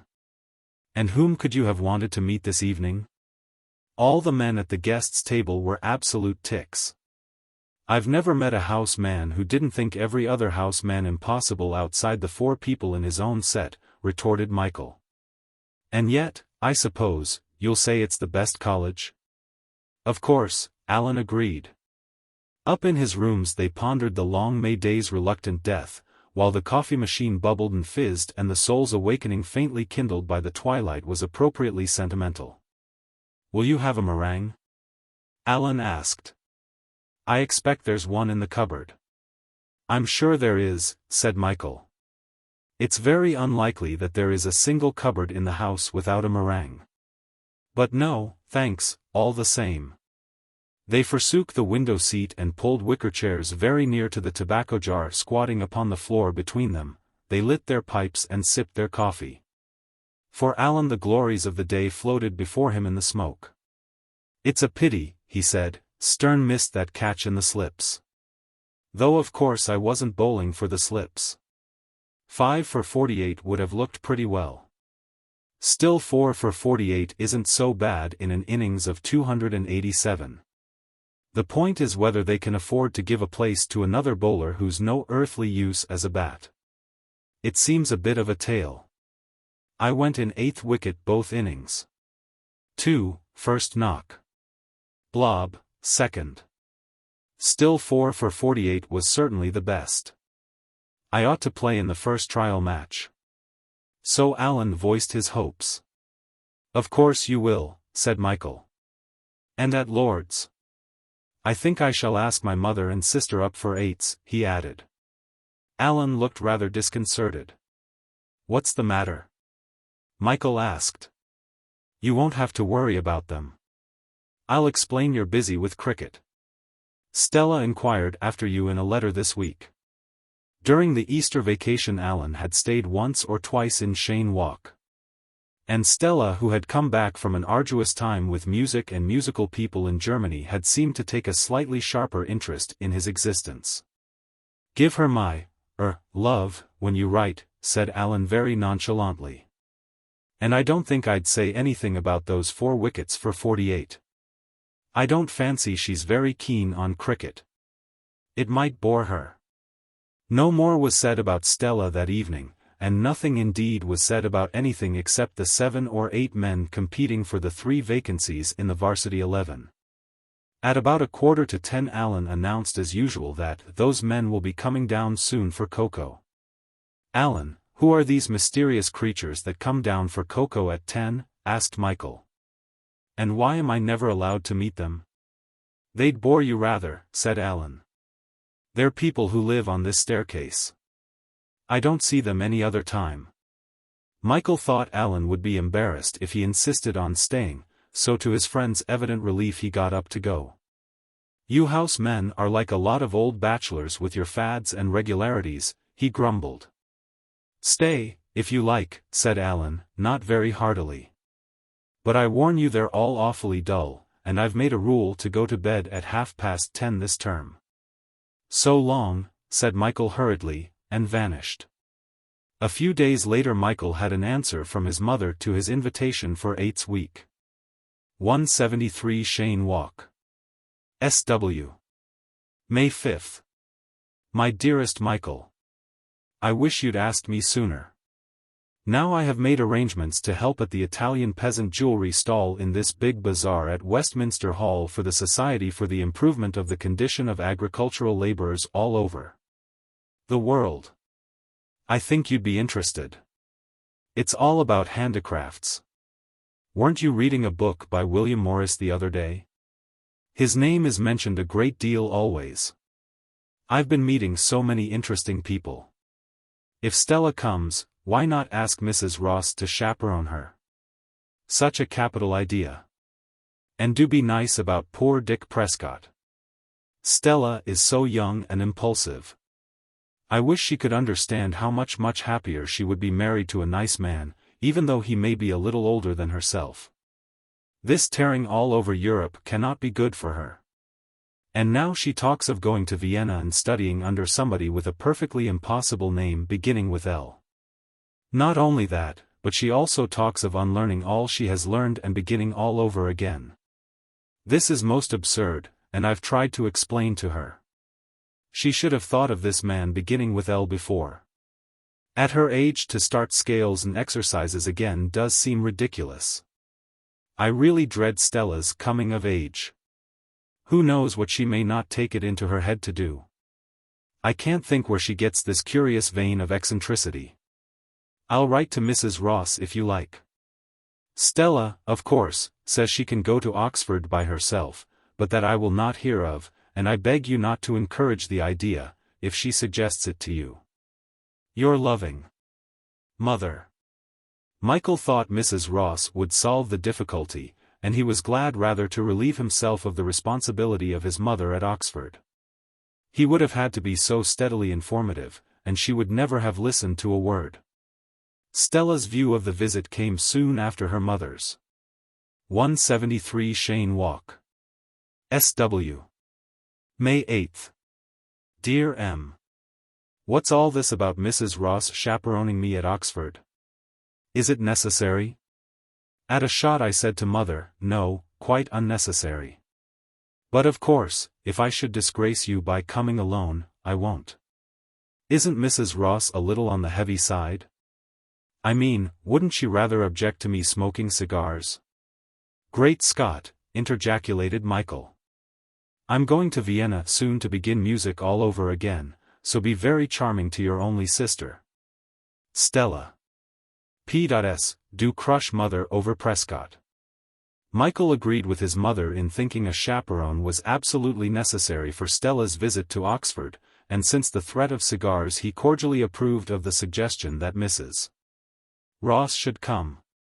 Moreover, he felt his former governess would approve of his own attitude toward Oxford, and he rather looked forward to demonstrating it to her. In the full-blooded asceticism of Oxford, Michael censured his own behavior when he was 17 and looked back with some dismay on the view of himself at that time as it appeared to him now. He was as much shocked by that period now as at school in his 15th year he had been shocked by the memory of the two horrid little girls at Eastbourne. Altogether this invitation seemed an admirable occasion to open the door once again to Mrs. Ross and to let her personality enter his mind as the sane adjudicator of whatever problems should soon present themselves. It would be jolly for Alan, too, if his aunt came up and saw him playing for the varsity in whatever cricket match was provided to relieve the tedium of too much rowing. So finally, after one or two more protests from Stella, it was arranged that she should come up for 8's week under the guardianship of Mrs. Ross. Michael took care some time beforehand to incorporate a body of assistant entertainers. Lonsdale, in consideration of Michael having helped him with his people for one day last year, was engaged for the whole visit. Maurice was made to vow attendance for at least every other occasion. Wedderburn volunteered his services.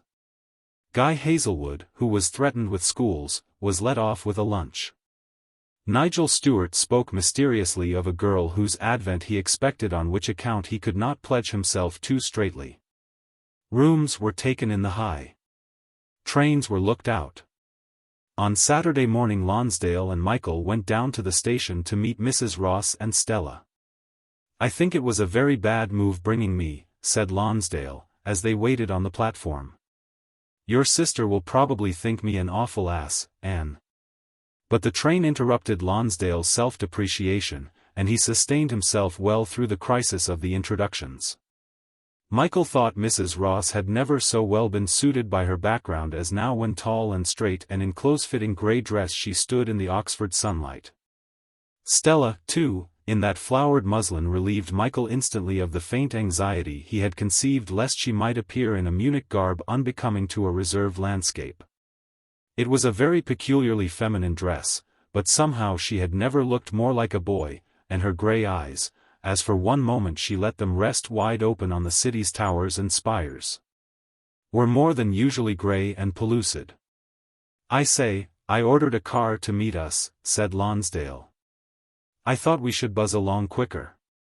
What you really thought, said Michael, was that you would have to drive my sister in a hansom. Oh, no, I say, really, protested Lonsdale. I'm much more frightened of you than you could ever be of me, Stella declared. Oh no, I say, really, are you? But I'm an awful ass, Miss Fane, said Lonsdale encouragingly. Hullo, here's the jolly old car. As they drove past the castle, Lonsdale informed Stella it was the county jail, and when they reached the jail he told her it was probably Worcester College, or more familiarly Wuggins. You'll only have to tell her that All Souls is the county asylum and that Queen's is a marmalade factory, and she'll have a pretty good notion of the main points of interest in the neighborhood. said Michael. "He always rags me," explained Lonsdale, smiling confidentially round at the visitors. "I say, isn't Alan Merivale your nephew?" he asked Mrs. Ross. "He's playing for the varsity against Surrey. Sent down some very hot stuff yesterday. We ought to buzz round to the parks after lunch and watch the game for a bit." Wedderburn, who had been superintending the preparations for lunch, met them in the lodge with a profound welcome, having managed to put at least 20 years on to his age. Lunch had been laid in Lonsdale's rooms, since he was one of the few men in college who possessed a dining room in addition to a sitting room. Yet, notwithstanding that Michael had invited the guests and that they were lunching in Lonsdale's rooms, to Wedderburn by all was the leadership immediately accorded.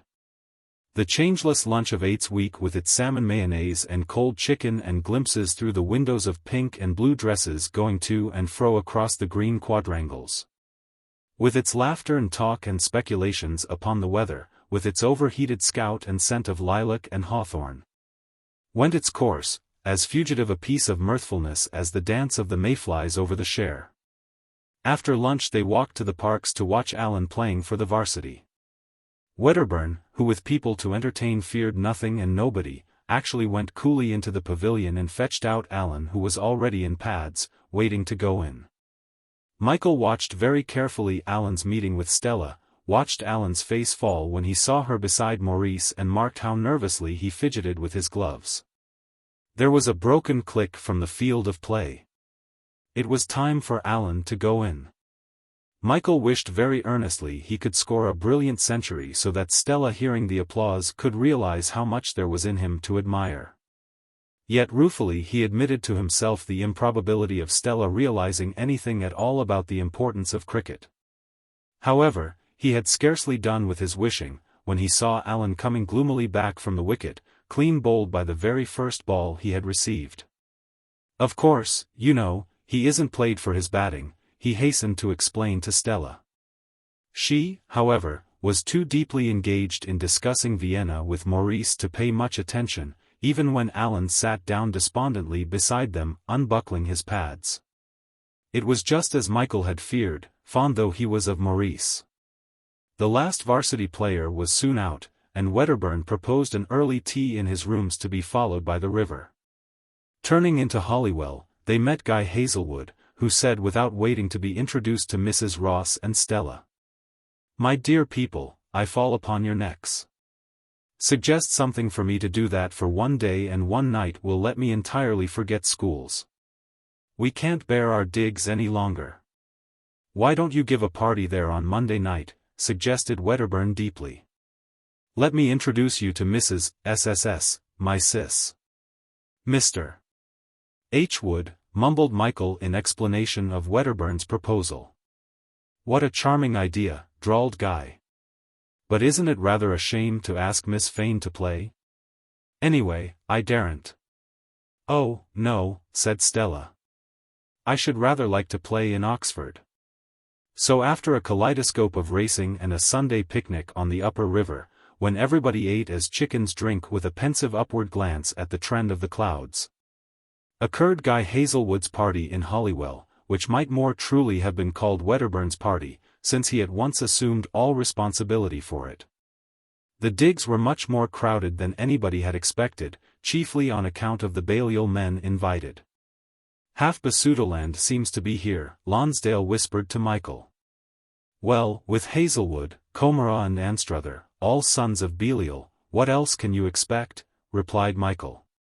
Stella had seemed likely at first to give the favor of her attention more to Hazelwood than to anybody else, but Maurice was in a dauntless mood and, with Guy handicapped by having to pretend to assent to Wedderburn's suggestions for entertainment, he managed at last to monopolize Stella almost entirely.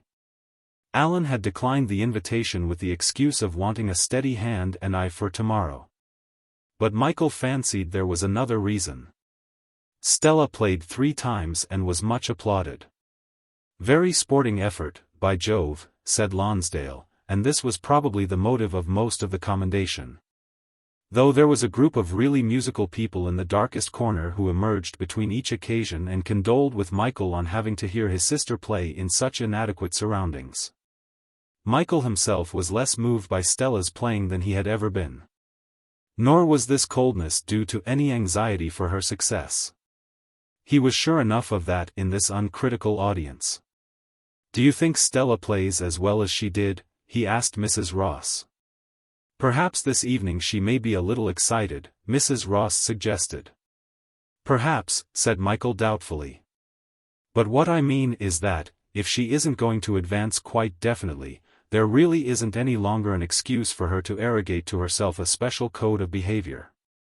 "Stella says a great deal more than she does," Mrs. Ross reassured him. "You'd be surprised, as indeed I was surprised, to find how simple and childlike she really is. I think an audience is never good for her.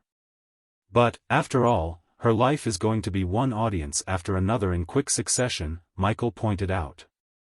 "Gradually an audience will cease to rouse her into any violence of thought or accentuation of superficial action." "Oh, Michael," Mrs. Ross exclaimed, breaking off, "what dreadfully long words you're tempting me to use, and why do you make me talk about Stella? I'd really rather talk about you." "Stella is becoming a problem to me," said Michael. "And you yourself are no longer a problem to yourself?" Mrs. Ross inquired. "Not in the sense I was, when we last talked together." Michael was a little embarrassed by recalling that conversation. It seemed to link him too closely for his pleasure to the behavior which had led up to it, to be a part of himself at the time, farouche and uncontrolled. "And all worries have passed away?" persisted Mrs. Ross. "Yes, yes," said Michael quickly. "For one thing," he added as if he thought he had been too abrupt, "I'm too comfortably off to worry much about anything. Boredom is the only problem I shall ever have to face. Seriously though, Mrs. Ross, I really am rather shocked when I think of myself as 16 and 17. Michael was building brick by brick a bridge for Mrs. Ross to step over the chasm of 3 years. "I seem to see myself," he persevered, "with very untidy hair, with very loose joints, doing and saying and thinking the most impossible things. I blush now at the memory of myself, just as I should blush now with Oxford snobbishness to introduce a younger brother like myself then, say to the second-year table in Hall." Michael paused for a moment, half hoping Mrs. Ross would assure him he had caricatured his former self, but as she said nothing. He continued, "When I came up to Oxford I found that the natural preparation for Oxford was not a day school like St. James, but a boarding school. Therefore I had to acquire in a term what most of my contemporaries had been given several years to acquire. I remember quite distinctly my father saying to my mother, 'By Gad, Valerie, he ought to go to Eton, you know,' and my mother disagreeing, 'No, no, I'm sure you were right when you said St. James.' That's so like mother.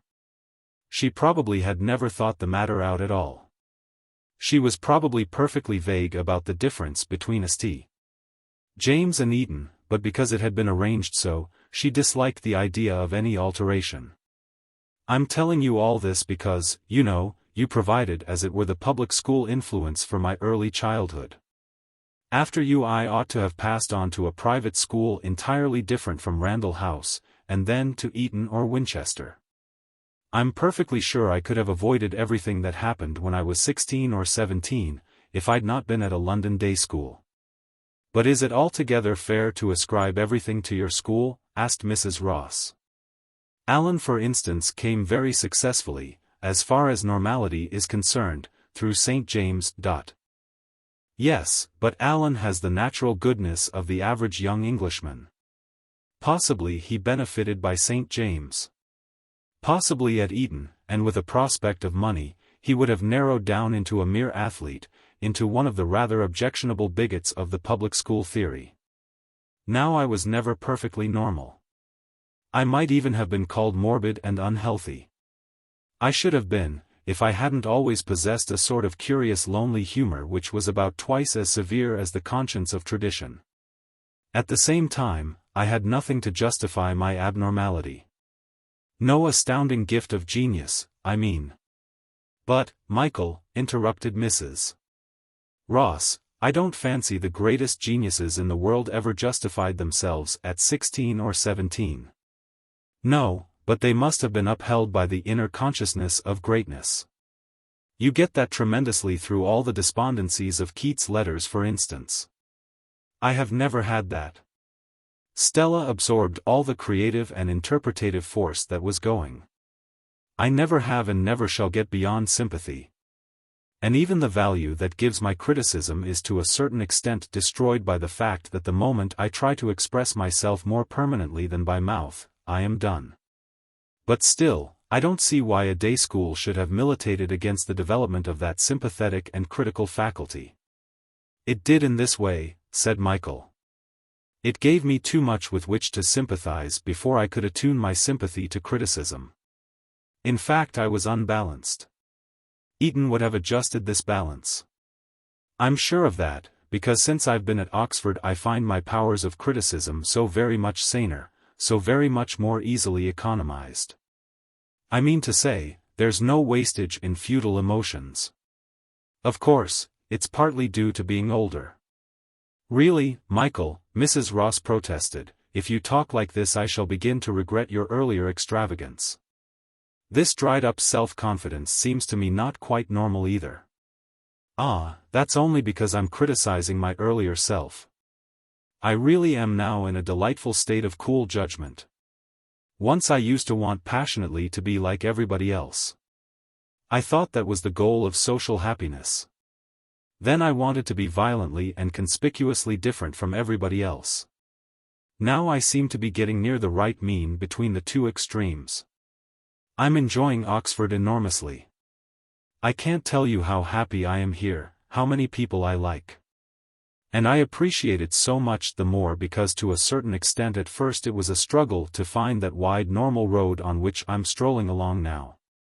I'm so positive that the best of Oxford is the best of England. And that the best of England is the best of humanity that I long to apply to the world the same standards we tacitly respect, we undergraduates. I believe every problem of life can be solved by the transcendency of the spirit which has transcended us up here. You remember I used to say you were like Pallas Athene? Well, just those qualities in you which made me think of that resemblance I find in Oxford. Don't ask me to say what they are, because I couldn't explain. I think you have a great capacity for idealization, said Mrs. Ross gravely. I wonder how you are going to express it practically. I wonder what profession you'll choose. I don't suppose I shall choose a profession at all, said Michael. There's no financial reason, at any rate, why I should. Well, you won't have to decide against a profession just yet, said Mrs. Ross. And now tell me, just to gratify my curiosity, why you think Stella's playing has deteriorated, if you really think it has. Oh, I didn't say it had, Michael contradicted in some dismay. I merely said that tonight it did not seem up to her level. Perhaps she was anxious. Perhaps she felt among all these undergraduates, as I felt in my first week. Perhaps she's thinking what schoolboys they all are, and how infinitely youthful they appear beside those wild and worldly-wise bohemians to whose company she has been accustomed for so long. I long to tell her that these undergraduates are really so much wiser, even if literature means Mr. Soapy Sponge's sporting tour, and art the soul's awakening, and religion putting on a bowler to go and have a hot breakfast at the OUDS. After chapel, and politics the fag ends of paternal or rather ancestral opinion, and life a hot bath and changing after a fox hunt or a grouse drive. Farther conversation was stopped by Wedderburn driving everybody down to supper with pastoral exhortations in his deepest bass. Michael, after his talk with Mrs. Ross, was relieved to find himself next to Lonsdale and sheltered by a quivering rampart of jellies from more exacting company. These basutos aren't so bad when you talk to them, said Lonsdale. Comeraw was at M. Tudor's. I wonder if he still collects bugs. I rather like that man Hazelwood. I thought him a bit city at first, but he's rather keen on fishing. I don't think much of the girl that Trinity man, what's his name, Stewart has roped in. She looks like something left over from a needlework stall. I say, your sister jolly well knows how to punch a piano. Topping, what? Mossy's been very much on the spot tonight. He and Wettiers are behaving like a couple of theatrical managers. Why didn't Alan Marivalli turn up? I was talking to some of the cricket push at the club, and it doesn't look £100 to a tanner on his blue. Bad luck. He's a very good egg. Michael listened vaguely to Lonsdale's babble. He was watching the passage of the cigars and cigarettes down the table. Thank heaven, Stella had let the cigars go by. The party of 196 Holywell broke up. Outside in the shadowy street of Gables they stood laughing and talking for a moment. Guy Hazelwood, Comeraw and Anstruther looked down from the windows at their parting guests. It's been awfully ripping, these murmured to their hosts. The hosts beamed down. We've been awfully bucked up by everything. Special vote of thanks to Miss Fane. You ought all to get firsts now, said Wedderburn. Then he and Lonsdale and Michael and Maurice set off with Stella and Mrs. Ross to the High Street rooms. In different directions the rest of the party vanished on echoing footsteps into the moon-bright spaces, into the dark and narrow entries. Voices faint and silvery rippled along the spellbound airs of the May night. The echoing footsteps died out to whispers. There was a whizzing of innumerable clocks, and midnight began to clang. We must hurry, said the escort, and they ran off down the high toward St. Mary's, reaching the lodge on the final stroke. Shall I come up to your rooms for a bit? Maurice suggested to Michael. I'm rather tired, objected Michael, who divined that Maurice was going to talk at great length about Stella. He was too jealous of Alan's absence that evening to want to hear Maurice's facile enthusiasm. Chapter 11. Sympathy. Mrs. Ross and Stella left Oxford 2 days after the party. And Michael was really glad to be relieved of the dread that Stella, in order to assert her independence of personality, would try to smash the glass of fashion and dint the mold of form. Really, he thought the 2 occasions during her visit on which he liked her best and admired her most were when she was standing on the station platform. Here she was expressed by that city of spires confusing with added beauty that clear sky of summer. Here, too, her personality seemed to add an appropriate foreground to the scene, to promise the interpretation that her music would give, a promise, however, that Michael felt she had somehow belied. Alan dropped out of the varsity 11 the following week, and he was in a very gloomy mood when Michael paid him a visit of condolence. These hard wickets have finished me off, he sighed. I shall take up golf, I think. The bag of clubs he had brought up on his first day was lying covered with grey fluff under the bed. Oh, no, don't play golf, protested Michael, you've got 2 more years to get your blue and all your life to play golf, which is a rotten game and has ruined varsity cricket. But one can be alone at golf, said Alan. Alone? Repeated Michael. Why on earth should you want to play an outdoor game alone? Because I get depressed sometimes, Alan explained. What good am I? Michael began to laugh. It's nothing to laugh at, said Alan sadly. I've been thinking of my future. I shall never have enough money to marry. I shall never get my blue. I shall get a 4th in Greats. Perhaps I shan't even get into the Egyptian civil service. I expect I shall end as a bank clerk. Playing cricket for a suburban club on Saturday afternoons. That's all I see before me. When is Stella going to Vienna? I don't know that she is going, said Michael. She always talks a great deal about things which don't always come off. I was rather surprised she seemed to like that man Avery so much, Alan said. But I suppose he pretended to know an awful lot about music. I don't think I care for him. Some people don't, Michael admitted. I think women always like him, though. Yes, I should think they did, Alan agreed bitterly. Sorry I'm so depressing. Have a meringue or something. Alan, why, are you in love with Stella? Michael challenged. What made you think I was? Countered Alan, looking alarmed. It's pretty obvious, Michael said. And curiously enough I can quite understand it. Generally, of course, a brother finds it difficult to understand what other people can see in his sister, but I'm never surprised when they fall in love with Stella. A good many have? Asked Alan, and his blue eyes were sharpened by a pain deeper than that of seeing a catch in the slips missed off his bowling. Michael nodded. Oh, I've realized for a long time how utterly hopeless it was for me, Alan sighed. I'm evidently going to be a failure. Would you care for some advice? Inquired Michael very tentatively. What sort of advice? Alan asked. Michael took this for assent, and plunged in. Let her alone, he adjured his friend. Let her absolutely alone. She's very young, you know, and you're not very old. Let her alone for at least a year. I suggest 2 years. Don't see much of her, and don't let her think you care. That would interest her for a week, and really, Alan, it's not good for Stella to think that everybody falls in love with her. I don't mind about Maurice. It would do him good to be turned down. Would he be? Demanded Alan gloomily. Of course, it seems funny to be talking to you about love, you used to be so very scornful about it.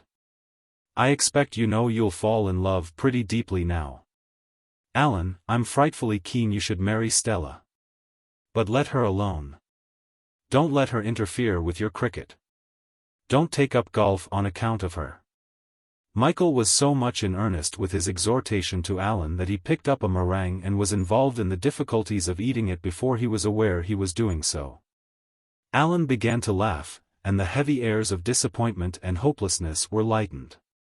It's funny, said Michael, that I should have an opportunity now of talking to you about love and cricket. Funny? Alan repeated. Don't you remember 3 years ago on the river one night how I wished you would fall in love, and you said something about it being bad for cricket? I believe I do remember vaguely, said Alan.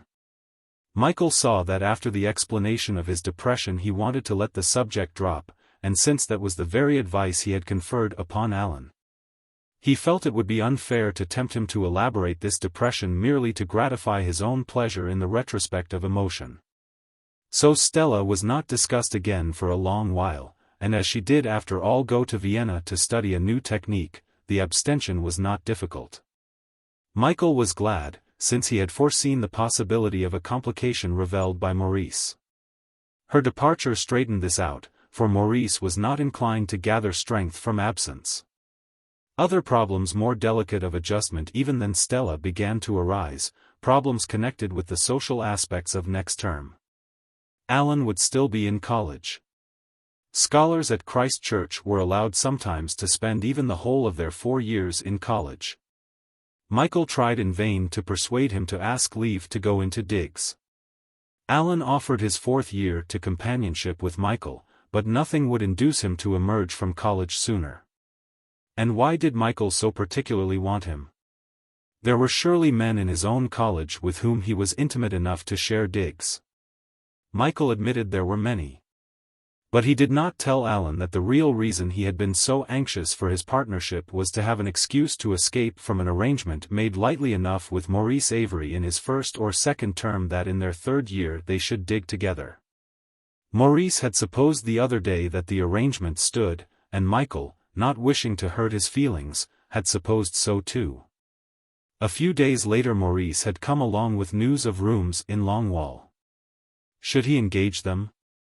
Michael said he hated Longwall as a prospective dwelling place, and Maurice had immediately deferred to his prejudice.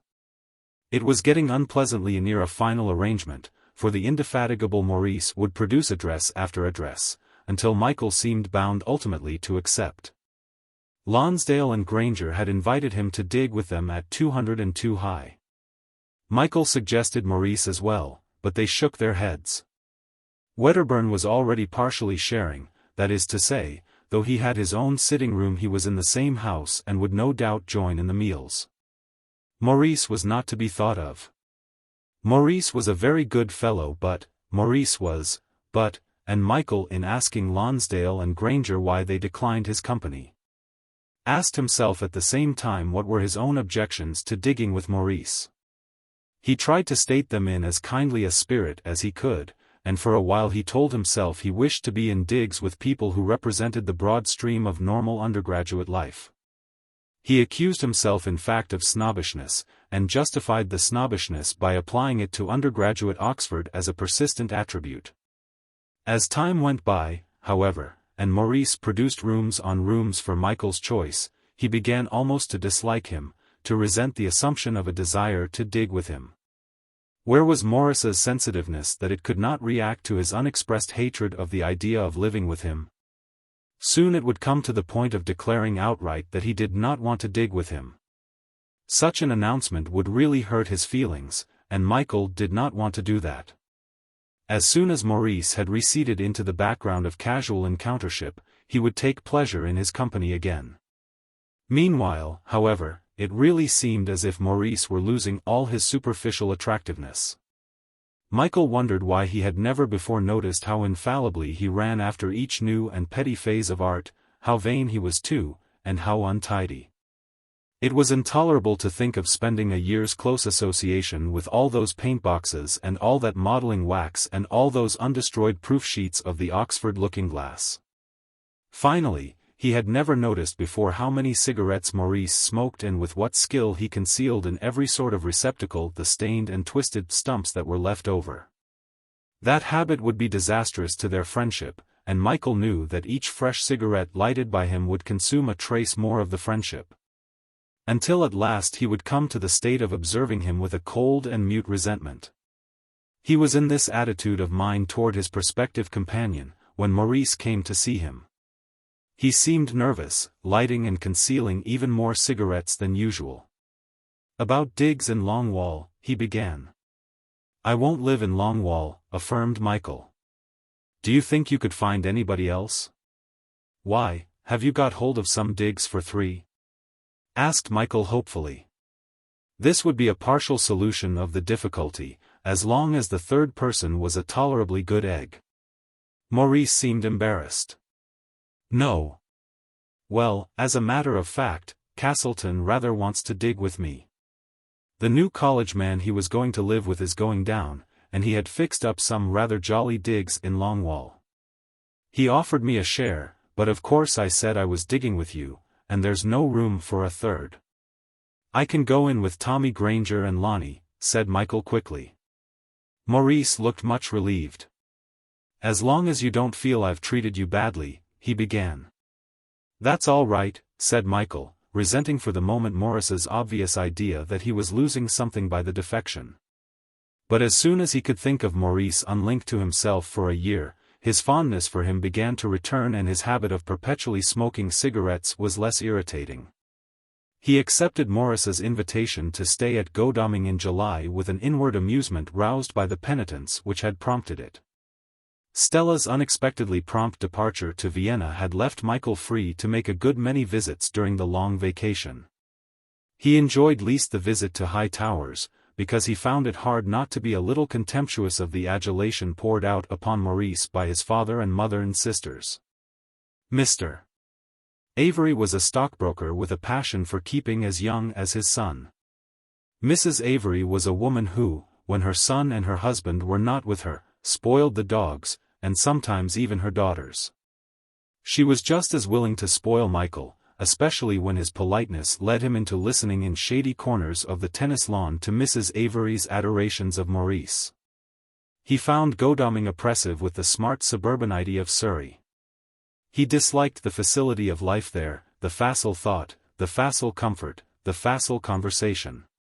Everything went along with a smoothness that suited the civilized landscape, the conventional picturesqueness and the tar-smeared roads.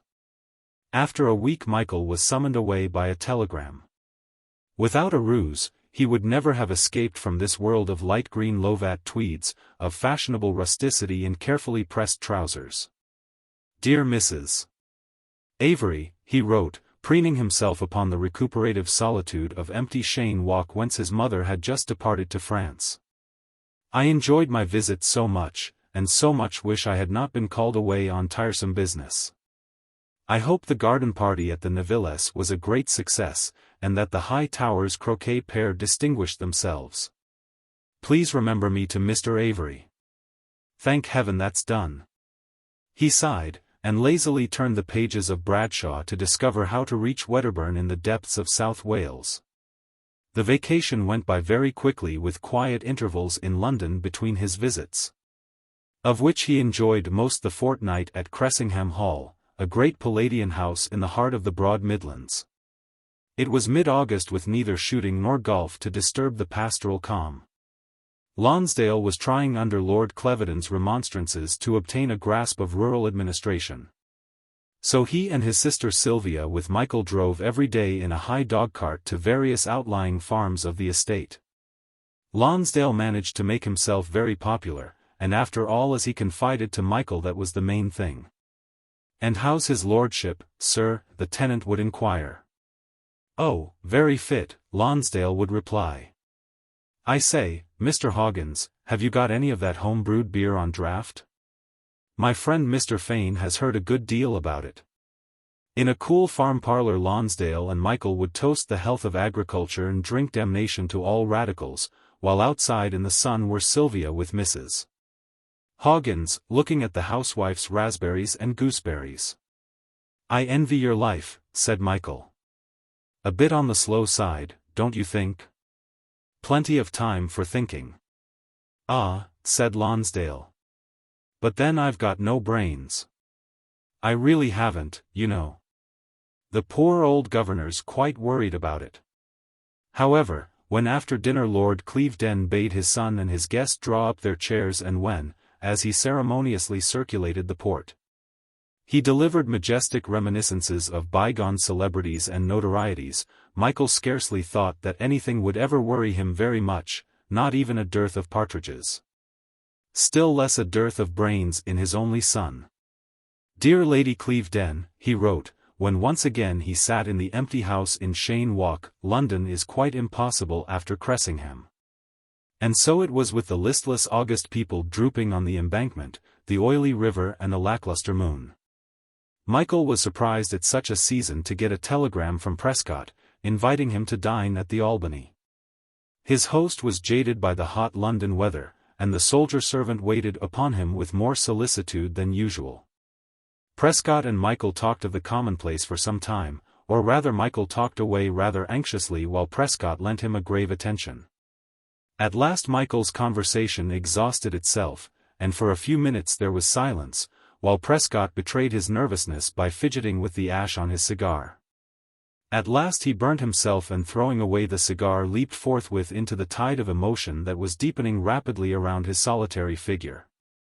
"Daresay your mother told you I wanted to marry Stella. Daresay Stella told you. Of course, I realize it's quite absurd. Said so at once, and of course it's all over now. Phew. It's fearfully hot tonight. Always feel curiously stranded in London in August, but I suppose that's the same with most people." Michael had an impulse to ask Prescott to come away with him, but the moment for doing so vanished in the shyness it begot, and a moment later the impulse seemed awkwardly officious. Yet by Prescott's confidence Michael felt himself committed to a participation in his existence that called for some response. But he could not with any sincerity express a regret for Stella's point of view. "Mother was very anxious she should accept you," said Michael. And immediately he had a vision of Prescott like the puppet of an 18th-century novelist kneeling to receive Stella's stilted declaration of her refusal. "Your mother was most extraordinarily gracious and sympathetic. But of course I'm a man of 50. I suppose you thought the idea very ridiculous." "I don't think Stella is old enough to marry," said Michael. "But don't you think it's better for girls to marry when they're young?" asked Prescott, and as he leaned forward, Michael saw his eyes were very bright and his actions feverish. "I've noticed that tendencies recur in families. Time after time. I don't like this Viennese business, yet if Stella had married me I shouldn't have interfered with her," he added, with a wistfulness that was out of keeping with his severely conventional appearance. "Still, I should have always been in the background." "Yes, I expect that was what she felt," said Michael. He did not mean to be brutal, but he saw at once how deeply he had wounded Prescott, and suddenly in a panic of inability to listen any longer, he rose and said he must go. As he was driving to Waterloo Station on the following afternoon to go down to Basingstead, he saw vaguely on the posters of the starved August journals, "Suicide of a Man About Town." At Cobble Place newspapers were read as an afterthought. And it was not until late on the day after that above a short paragraph the headline, "Tragedy in the Albany," led him on to learn that actually Prescott was the man about town who had killed himself. Michael's first emotion was a feeling of self-interest in being linked so closely with an event deemed sufficiently important to occupy the posters of an evening paper. For the moment the fact that he had dined with Prescott a few hours beforehand seemed a very remarkable coincidence. It was only after he had had to return to London and attend the inquest. To listen to the coroner's summing up of the evidence of depression and the perspiring jury's delivery of their verdict of temporary insanity, he began to realize that in the crisis of a man's life his own words or behavior might easily have altered the result. He was driving to Waterloo Station again in order to take up the thread of his broken visit. On the posters of the starved August journals he read now with a sharp interest, "Cat saves household in Whitechapel fire." This cat stood for him as the symbol of imaginative action. He bought the evening papers at Waterloo, and during the journey down to Hampshire read about this cat who had saved a family from an inquest's futile epitaph. And who even if unsuccessful would have been awarded the commendatory platitudes of the coroner. Michael had not said by what train he would arrive, and so after the journey he was able to walk to Basingstead through lanes freshening for evening. By this time the irony of the cat's fortuitous interference was blunted, and Michael was able to see himself in clearer relation to the fact of Prescott's death. He was no longer occupied by the strange sensation of being implicated in one of the sufficiently conspicuous daily deaths exalted by the press to the height of a tragedy. Yet for once the press had not been so exaggerative. Prescott's life was surely a tragedy, and his death was only not a tragedy because it had violated all the canons of good form and had falsified the stoicism of nearly 50 years. Yet why should not the Stoic ideal be applied to such a death? It was an insult to such perfect manners to suppose that a hopeless love for a girl had led him to take his life. Surely it would be kinder to ascribe it to the accumulative boredom of August in London, or possibly to a sudden realization of vulgarity creeping up to the very portals of the Albany. Michael was rather anxious to believe in this theory, because he was beginning to reproach himself more seriously than when the cat had first obtruded a sardonic commentary on his own behavior in having given way to the panic of wishing to listen no longer to the dead man's confidences. With all his personal regrets it was disconcerting to think of a man whose attitude to life had seemed so correct making this hurried exit, an exit too that left his reputation a prey to the public. So that his whole existence could be soiled after death by the inquisitive grubbing of a coroner. Prescott had always seemed secure from an humiliation like this. The mezzotints of stern old admirals, the soldier servant, the fashionable cloister in which he lived. The profound consciousness he always betrayed of the importance of restraint whether in morals or cravats had seemed to combine in unrelaxing guardianship of his good form. The harder Michael thought about the business, the more incredible it appeared. Himself in an earlier mood of self-distrust had accepted Prescott as an example to whose almost contemptuous attitude of withdrawal he might ultimately aspire. He had often reproached himself for outlived divergencies of thought and action. And with the example of Prescott he had hammered into himself the possibility of eternal freedom from their recurrence. And now he must admit that mere austerity unless supported by a spiritual encouragement to endure was liable at any moment to break up pitiably into suicide. The word itself began to strike him with all the force of its squalid associations. The fresh dust of the Hampshire lanes became a grey miasma. Loneliness looped itself slowly round his progress so that he hurried on with backward glances. The hazel hedges were sombre and monotonous and defiled here and there by the rejected rags of a tramp. The names of familiar villages upon the signposts lost their intimations of sane humanity, and turned to horrible abstractions of the dead life of the misshapen boot or empty matchbox at their foot. The comfortable assurance of a prosperous and unvexed country rolling away to right and left forsook him, and only the pallid road writhed along through the twilight.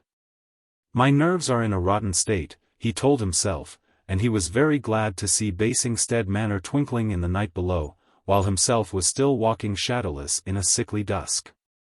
In the drawing-room of Cobble Place all was calm, as indeed, Michael thought, why on earth should it not be? Mrs. Carthew's serene old age drove out the last memory of the coroner's court, and here was Mrs. Ross coming out of a circle of lamplight to greet him, and here in Cobble Place was her small son sleeping. "You look tired and pale, Michael," said Mrs. Ross. "Why didn't you wire which train you were coming by?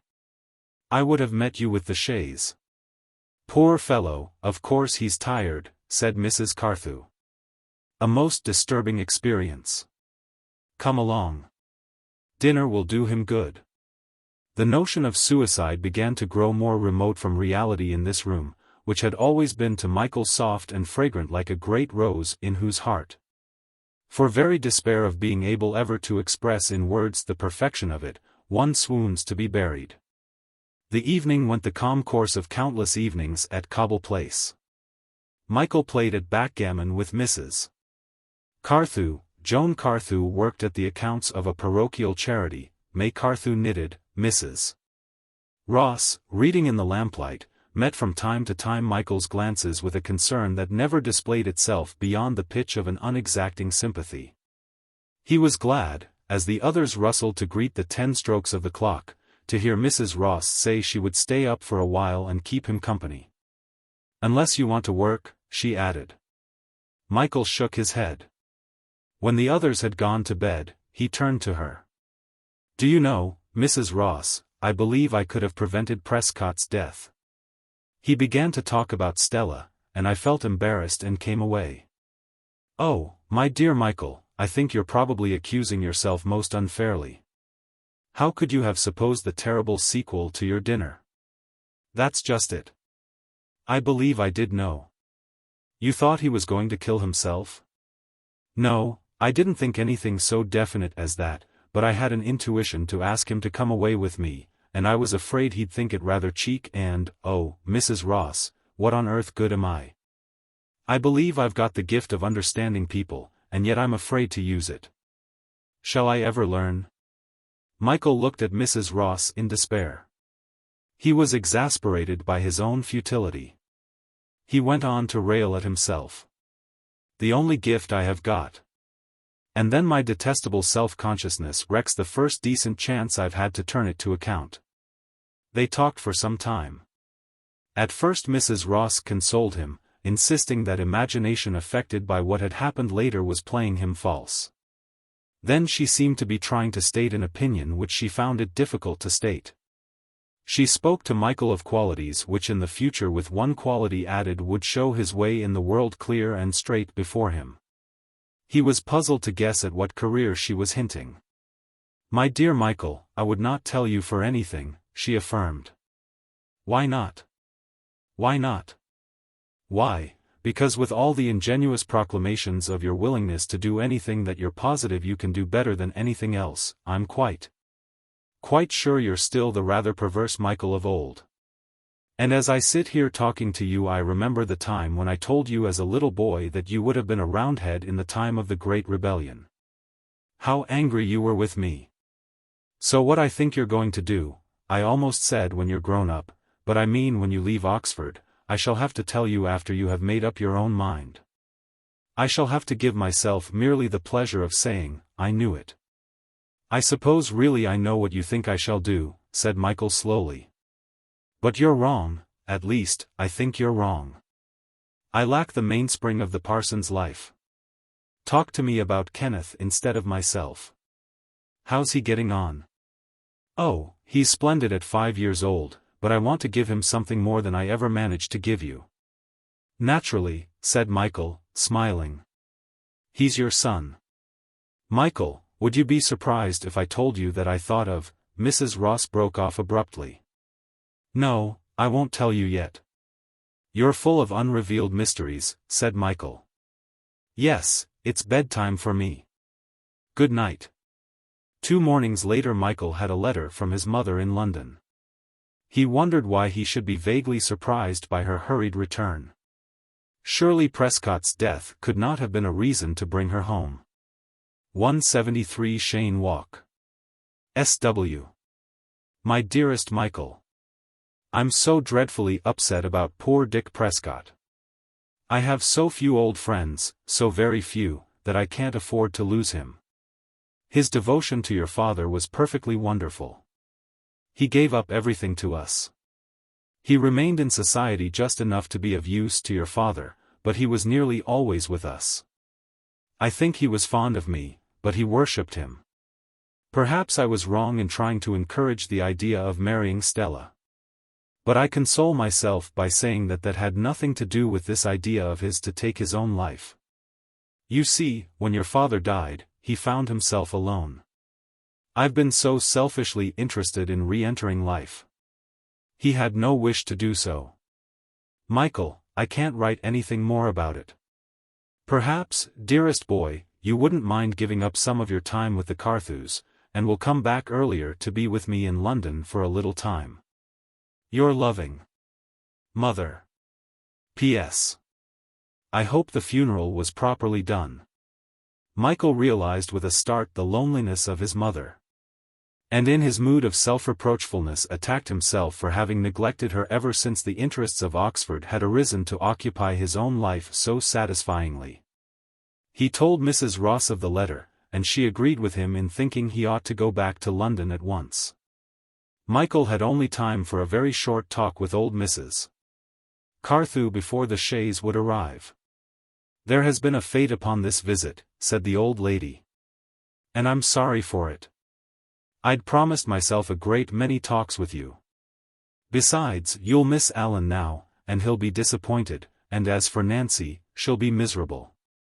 But I must go, Michael said. Of course you must go, said Mrs. Carthew, thumping with her stick on the gravel path. You must always think first of your mother. You told me that before on this very path a long time ago, said Michael thoughtfully. I didn't understand so well why at the time. Now, of course, he added shyly, I understand everything. I used to wonder what the mystery could be. I used to imagine all sorts of the most extraordinary things. Prisons and lunatic asylums among others. Mrs. Carthew chuckled to herself. It's surprising you didn't imagine a great deal more than you did. How's Oxford? Ripping, said Michael. And so was your advice about Oxford. I've never forgotten.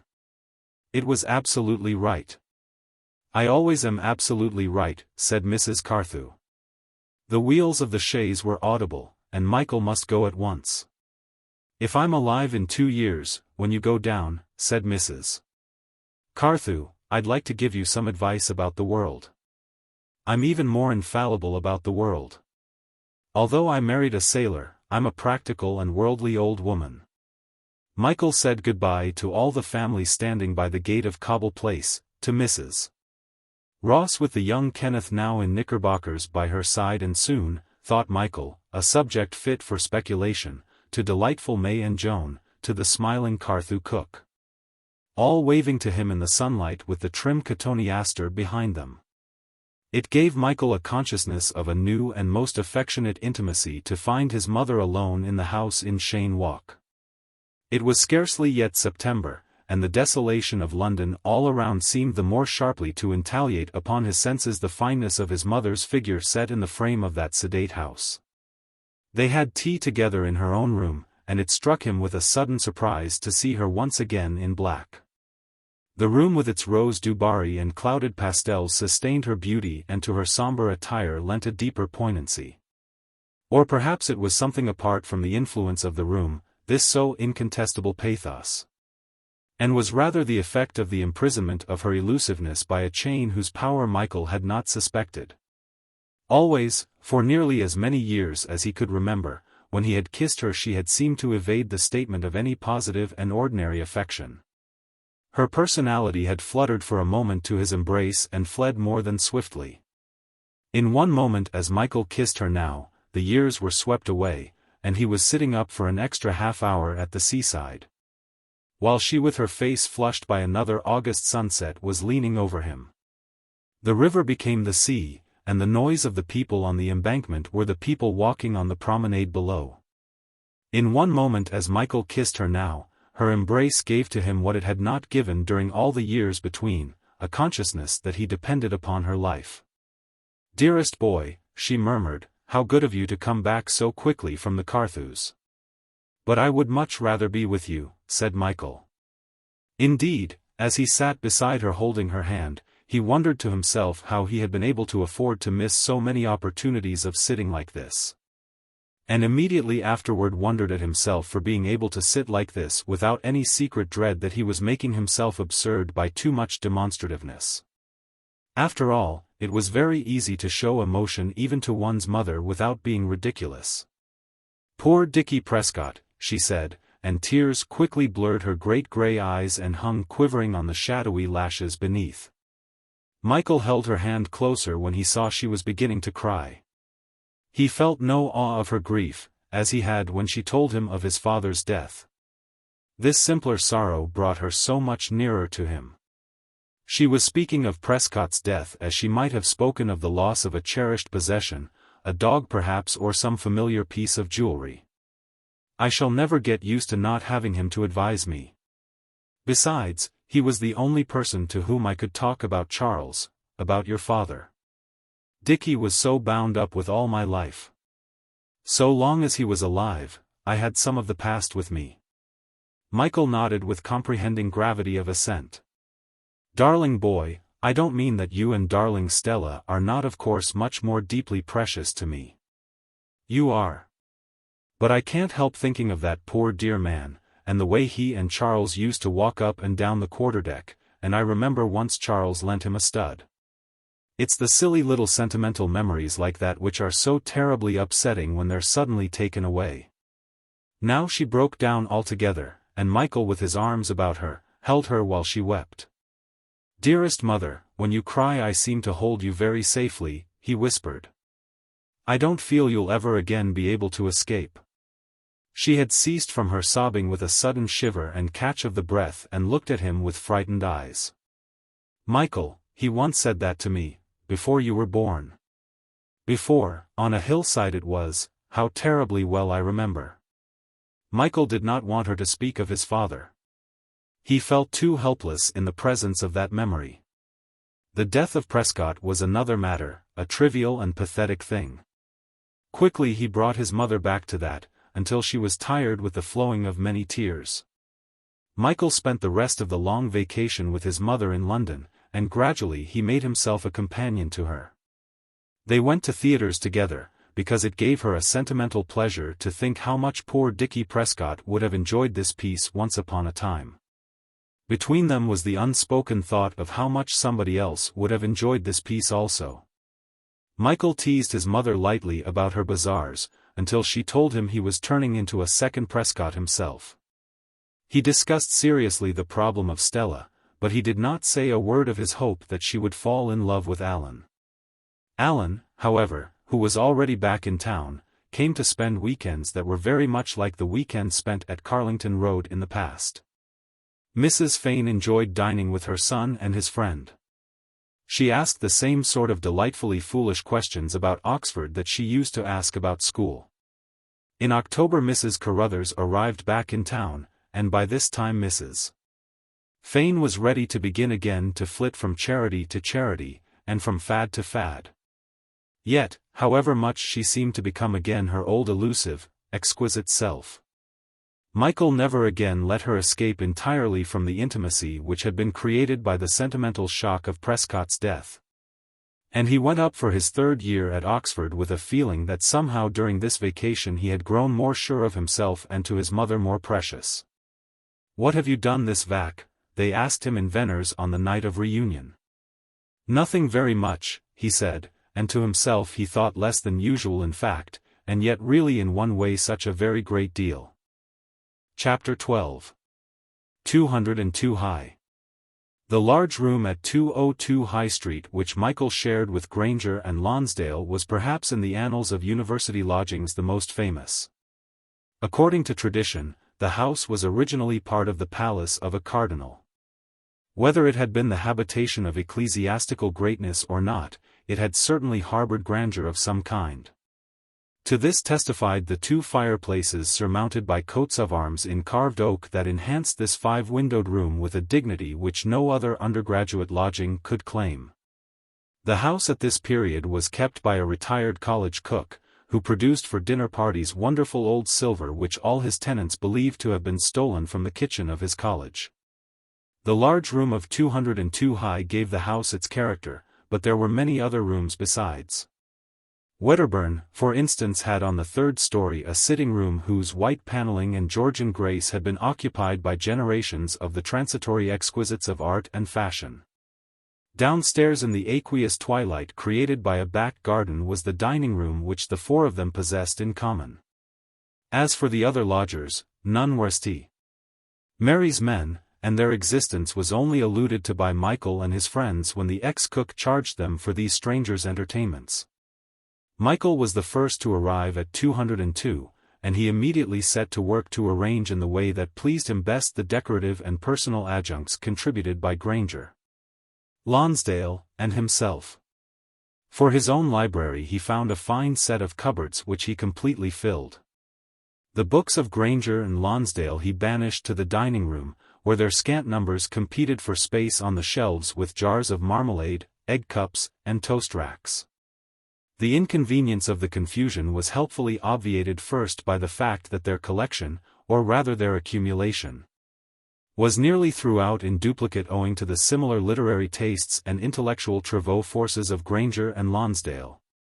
And secondly by the fact that for a year to neither taste nor intellect was their frequent resort. With their pictures Michael found the same difficulty of duplication, but as there were two fireplaces he took an ingenious delight in supporting each fireplace with similar pictures. So that Thorburn's grouse, Cecil Aldine's brilliant billiard rooms, Sir Galahad and Eton society were to be found at either end. Elsewhere on the spacious walls he hung his own Blakes and Frederick Walkers. And the engraving of the morning stars singing together he feathered with the photographic souvenirs of Lonsdale's fagdom. As for the pictures that belonged to the ex-cook, mostly very large photogravures of Marcus Stone such as one sees in the corridors of theaters. These he took upstairs and with them covered Wedderburn's white-paneled walls after he had removed the carefully hung drawers to the bathroom. This transference wasted a good deal of time, but gave him enough amusement when Wedderburn arrived to justify the operation. The pictures all disposed, he called for a carpenter to hang Granger's triumphal oars and Lonsdale's hunting trophies of masks, pads and brushes, and surveyed with considerable satisfaction the accumulative effect of the great room now characterized by their joint possessions. Michael was admiring his work when Lonsdale arrived and greeted him boisterously. "Hello. I say, are we all straight? How topping. But wait a bit. I've got something that's going to put the jolly old lid on this jolly old room. What's the name of the joker who keeps these digs? Macpherson?" he shouted from the landing to the ex-cook. "I say, send up the packing case that's waiting for me downstairs." Michael inquired what was inside. "Wait a bit, my son," said the beaming owner. "I've got something in there that's going to make old Weddiers absolutely green. I've thought this out. I told my governor I was going into digs with some of the aesthetic push and didn't want to be cut out, so he's lent me this." "What on earth is it?" Michael asked on a note of ambiguous welcome. The packing case shaped like a coffin had been set down on the floor by the ex-cook and his slave. Lonsdale was wrenching off the top. "I had a choice between a mummy and a what-d'ye-call-it, and I chose the what-d'ye-call-it," said Lonsdale. He had torn the last piece of the cover away, and lying in straw was revealed the complete armor of a samurai. Rum-looking beggar. Worth 20 of those rotten statues of Wedderburn's. It was a present to the governor from somebody in the East, but as I promised not to go to dances in it, he lent it to me. Rather sporting of him, what? Where shall we put him? "I vote we hide it till this evening," suggested Michael, "and then put it in Weddier's bed. He'll think he's in the wrong room." Ripping, cried Lonsdale. In pajamas, what? That Japanese warrior never occupied the aesthetic niche that Lord Clevedon from his son's proposal may have thought he would occupy.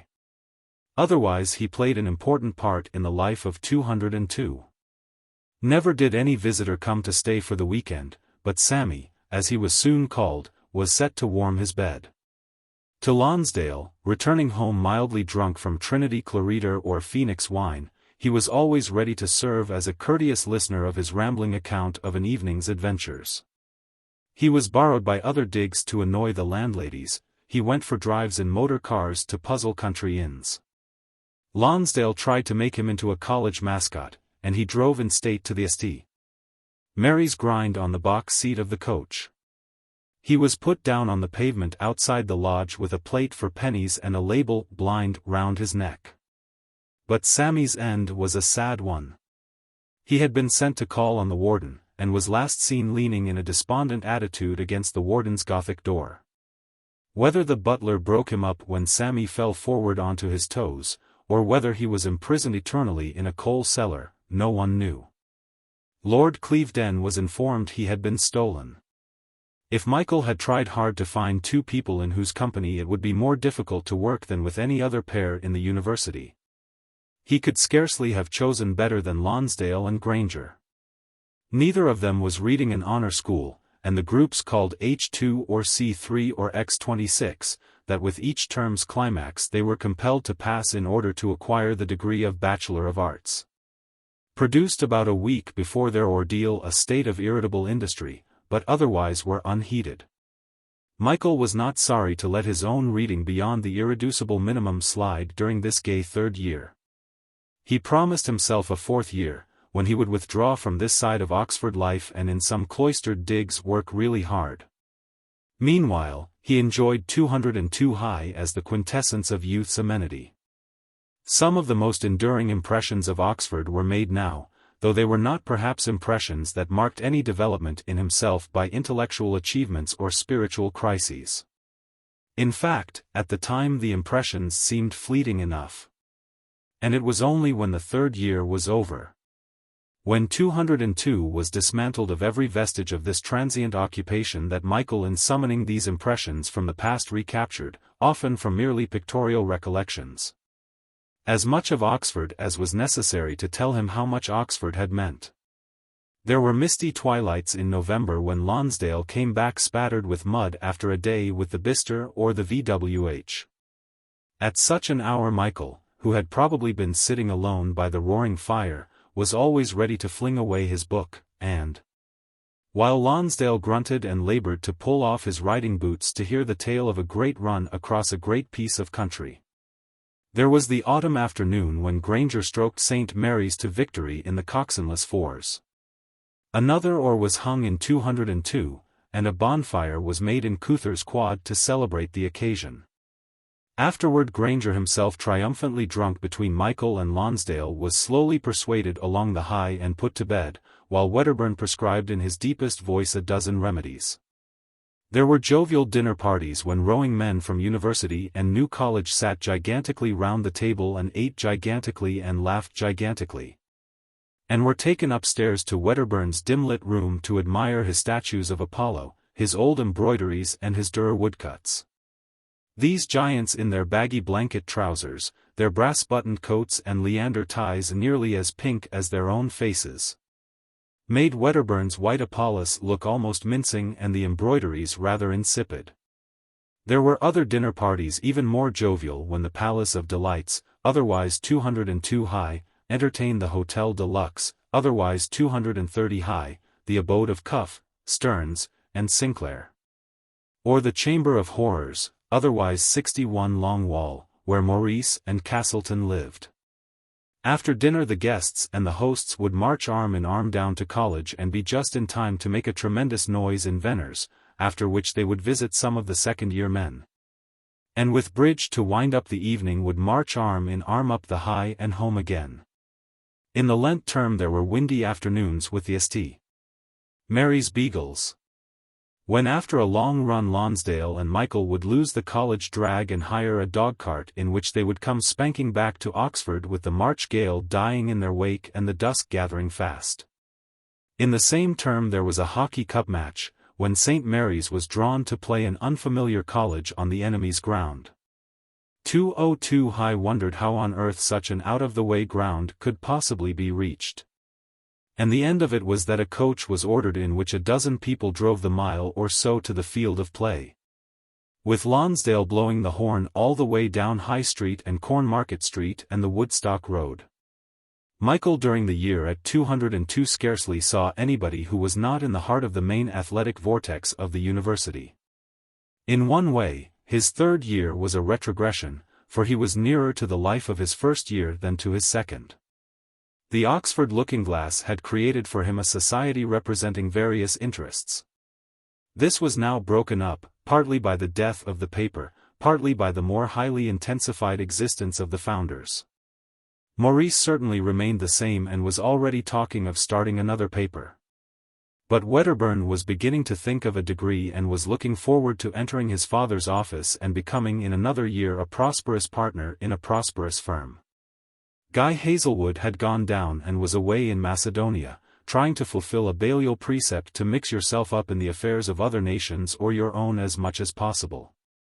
Townsend and Mowbray thought now of nothing but of being elected president of the Union, and as Michael was not a member and hated politics he scarcely saw them. Nigel Stewart had gone to Ely Theological College. The Oxford Looking-Glass was shattered into many pieces. Alan, however, Michael saw more often than last year, because Alan was very popular at 202. Michael more and more began to assume the opinions and the attitude of his companions.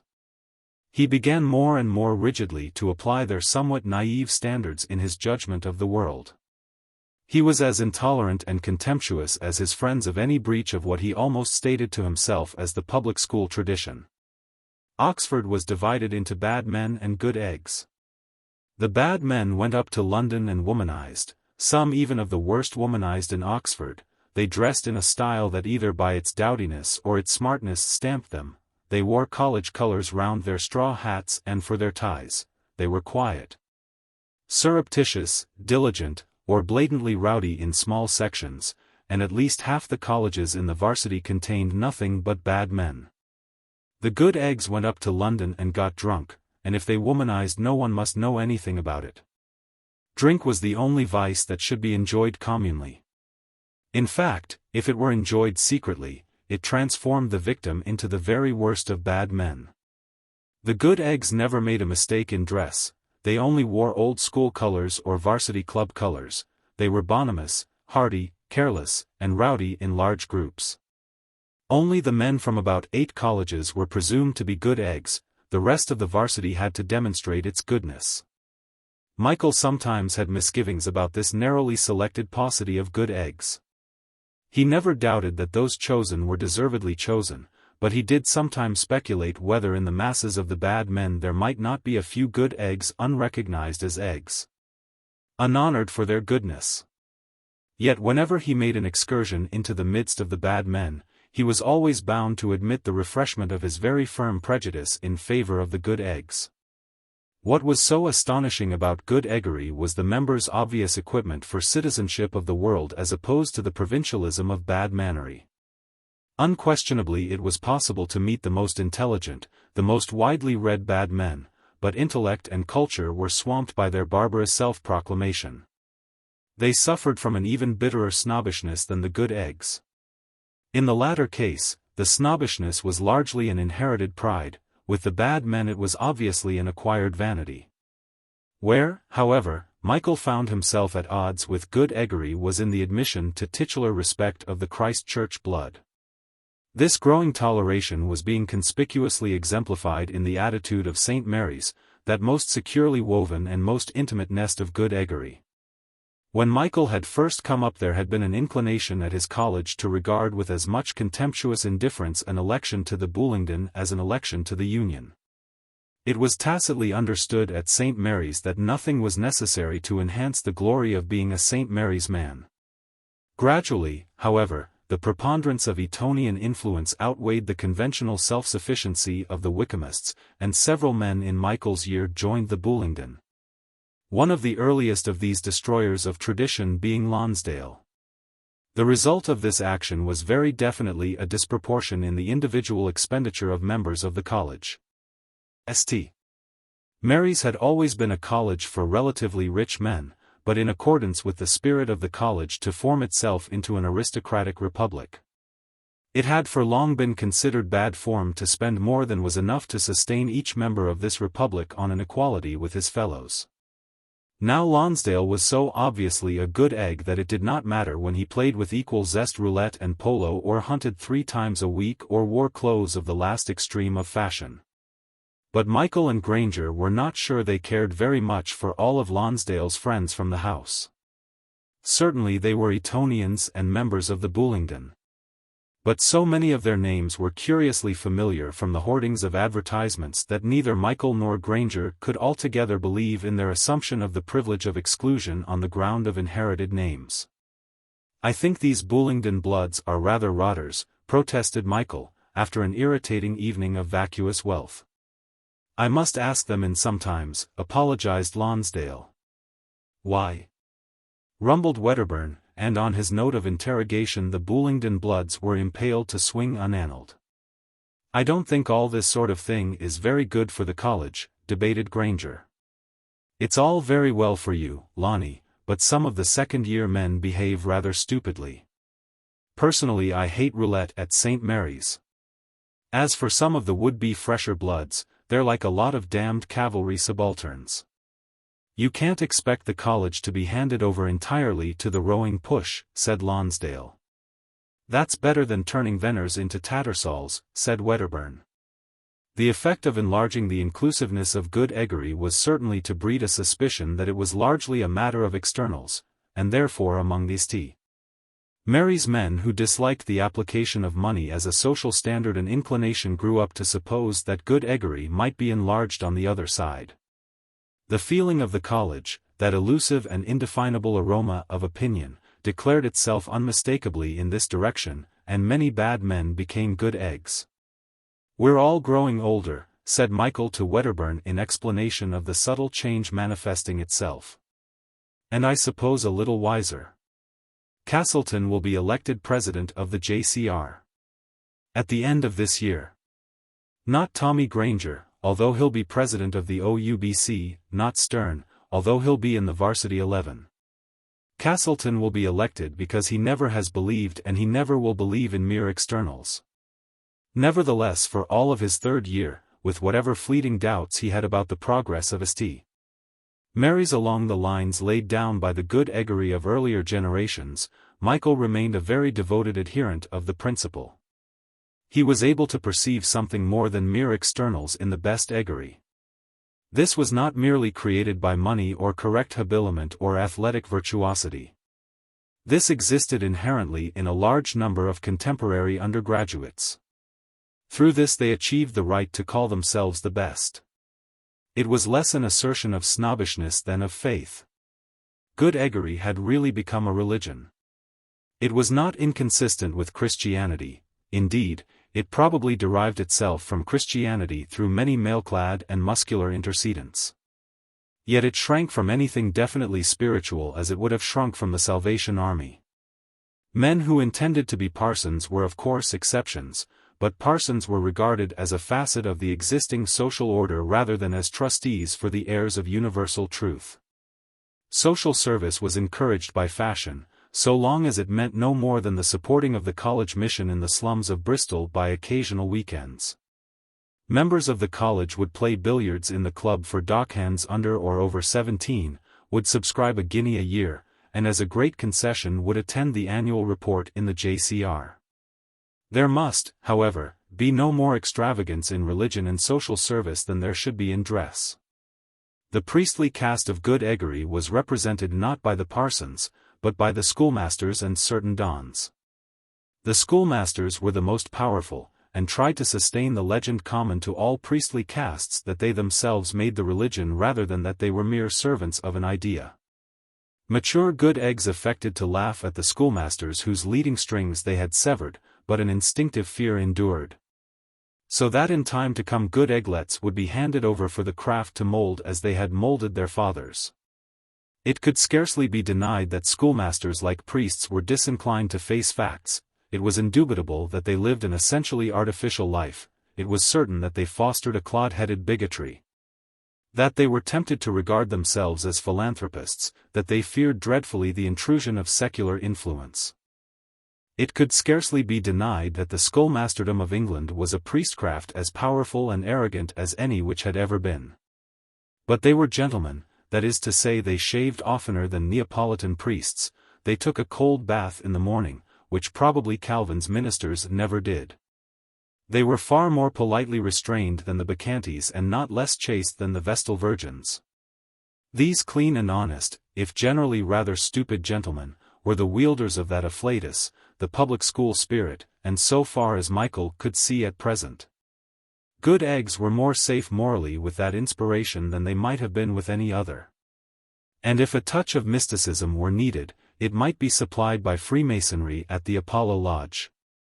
While the Boy Scouts were beginning to show how admirably this public school spirit could blow through the most unpromising material of the middle classes, Michael so much enjoyed the consciousness of merit which is the supreme inducement offered by all successful religions, and more than any by good eggery, that he made up his mind quite finally that good eggery would carry him through his existence, however much it were complicated by the problem of bad mannery. During that year at 202 he grew more and more deeply convinced that to challenge any moral postulate of good eggery was merely contumacious self-esteem. One of the great principles of good eggery was that the good egg must only esteem himself as a valuable unit in good eggery. His self-esteem was entitled to rise in proportion with the distance he could run or kick or throw or hit. Analyzed sharply, Michael admitted that good eggery rested on very frail foundations, and it was really surprising with what enthusiasm it managed to sustain the good eggs themselves.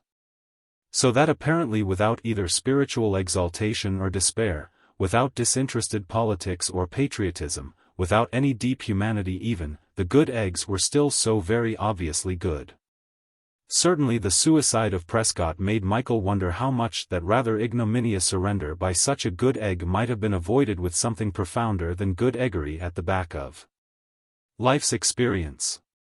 But suicide was an accident, Michael decided, and could not be used in the arguments against the fundamental soundness of good eggery as the finest social nourishment in these days of a burgeoning century.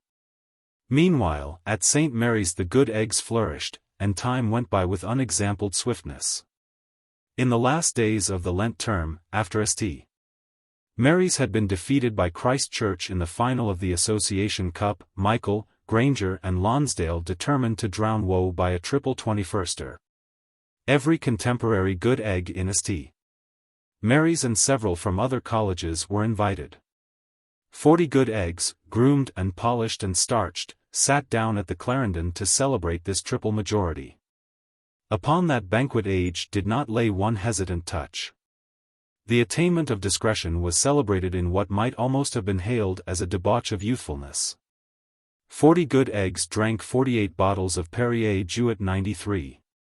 They drank indeed the last 4 dozen gauges of that superb summer stored in the JCR. The last 4 dozen lacrimatories of the 1893 sun, nor could it be said that vintage of champagne had funeral games unworthy of its foam and fire. 40 good eggs went swinging out of the Clarendon about 9:30 o'clock, making almost more noise than even the corn had ever heard. 40 good eggs went swinging along toward Carfax, swinging and singing, temporarily deified by the last 4 dozen of Perrier Jouet 93. Riotous feats were performed all down the High. 2 trams were unhorsed. Hansoms were raced. Bells were rung. 40 good eggs, gloriously, ravishingly drunk, surged into the lodge. There was just time to see old Venner. In the quiet office was pandemonium. Good eggs were dancing hornpipes, good eggs were steadying themselves with cognac, good eggs were gently herded out of the little office as 10 o'clock chimed. Bonner! Bonner! The 40 good eggs shouted, and off they went, not to St. Cuthbert's, but actually to the great lawn in front of New Quad. Third-year men, when they did come into college roaring drunk, took no half measures of celebration. Excited freshmen and second-year men came swarming out of Cloisters, out of Parsons Quad, out of Couthers to support these wild seniors. What a bonfire it was! 31 chairs, 3 tables, 2 doors, 12 lavatory seats, every bundle of faggots in college, and George Appleby's bed. Somebody had brought Roman candles. Oh, exquisite blue and emerald stars! Somebody else had brought Chinese crackers as big as red chimneys. Oh, sublime din! Lonsdale was on the roof of Cloisters trying to kill a gargoyle with hurtling siphons. Michael was tossing up all by himself to decide whether he should tell the senior tutor or the warden what he really thought of him. A fat welterweight, a straggler from New College, had been shorn of his coattails, and was plunging about like an overgrown Eden boy. With crimson faces and ruffled hair and scorched shirt fronts, the guests of the 21st are acclaimed tonight as the finest tribute ever paid to years of discretion. Next morning the 3 hosts paid 10 guineas each to the dean. "I thought you people were supposed to have come of age," he said sardonically. So incomparably slight was the hangover from Perrier Jewett 93 that Granger, Lonsdale, and Michael smiled very cheerfully, produced their check-books, and would, if Mr. Ambrose had not been so discouraging, have been really chatty. After collections of Lent term, that opportunity accepted by the college authorities to be offensive in bulk. Michael felt his historical studies were scarcely betraying such an impulse toward research as might have been expected of him at this stage. Mr. Harbottle, the history tutor, an abrupt and pleasant man with the appearance of a cat and the manners of a dog, yapped vituperations from where he sat with all the other dons in judgment along the high table in hall. The warden turned on his orbit and shone full-faced upon Michael. "A little more work, Mr. Fane, will encourage us all. Your collection papers have evidently planted a doubt in Mr. Harbottle's mind. He never does a stroke of honest work, warden," yapped the history tutor. "If he stays up 10 years he'll never get a 4th. In spite of Mr. Harbottle's discouraging prophecy, we must continue to hope, Mr. Fane, that you will obtain at least a 2nd next term." "Next term?" Michael gasped. "But I was expecting to take schools next year." "I'm afraid," said the warden, "that according to Mr. Ambrose the fabric of the college will scarcely survive another year of your residence." "I believe I echo your views, Mr. Ambrose." The dean blinked his grey eye and finally said that possibly Mr. Fane would change next term, adding that a more immediately serious matter was a deficit of no less than 7 chapels. Michael pointed out that he designed in his 4th year to go as it were into industrious solitude far away from St. Mary's. "Are you suggesting Iffley?" inquired the warden. "Oh, no, not so far as that, but right away," said Michael. "Somewhere near Keble." "Miles away." "But we have to consider next term," the warden urged. "Next term, I take it, you will still be occupied with the fashionable distractions of High Street?" "I'll make an offer," barked Mr. Harbottle. "If he likes to do another collection paper at the beginning of next term, and does it satisfactorily, I will withdraw my opposition, and as far as I'm concerned he can take his schools next year." "What luck?" asked everybody in the lodge when Michael had emerged from the ordeal. "I had rather a hot time," said Michael. Still Harbottle behaved like a gentleman on the whole. Maurice arrived in the lodge soon after Michael, and conveyed the impression that he had left the tutorial forces of the college reeling under the effect of his witty cannonade.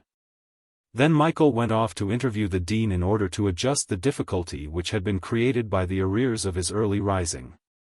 With much generosity he admitted the whole 7 abstentions, and was willing not merely to stay up a week to correct the deficit, but suggested that he should spend all the Easter vacation working in Oxford.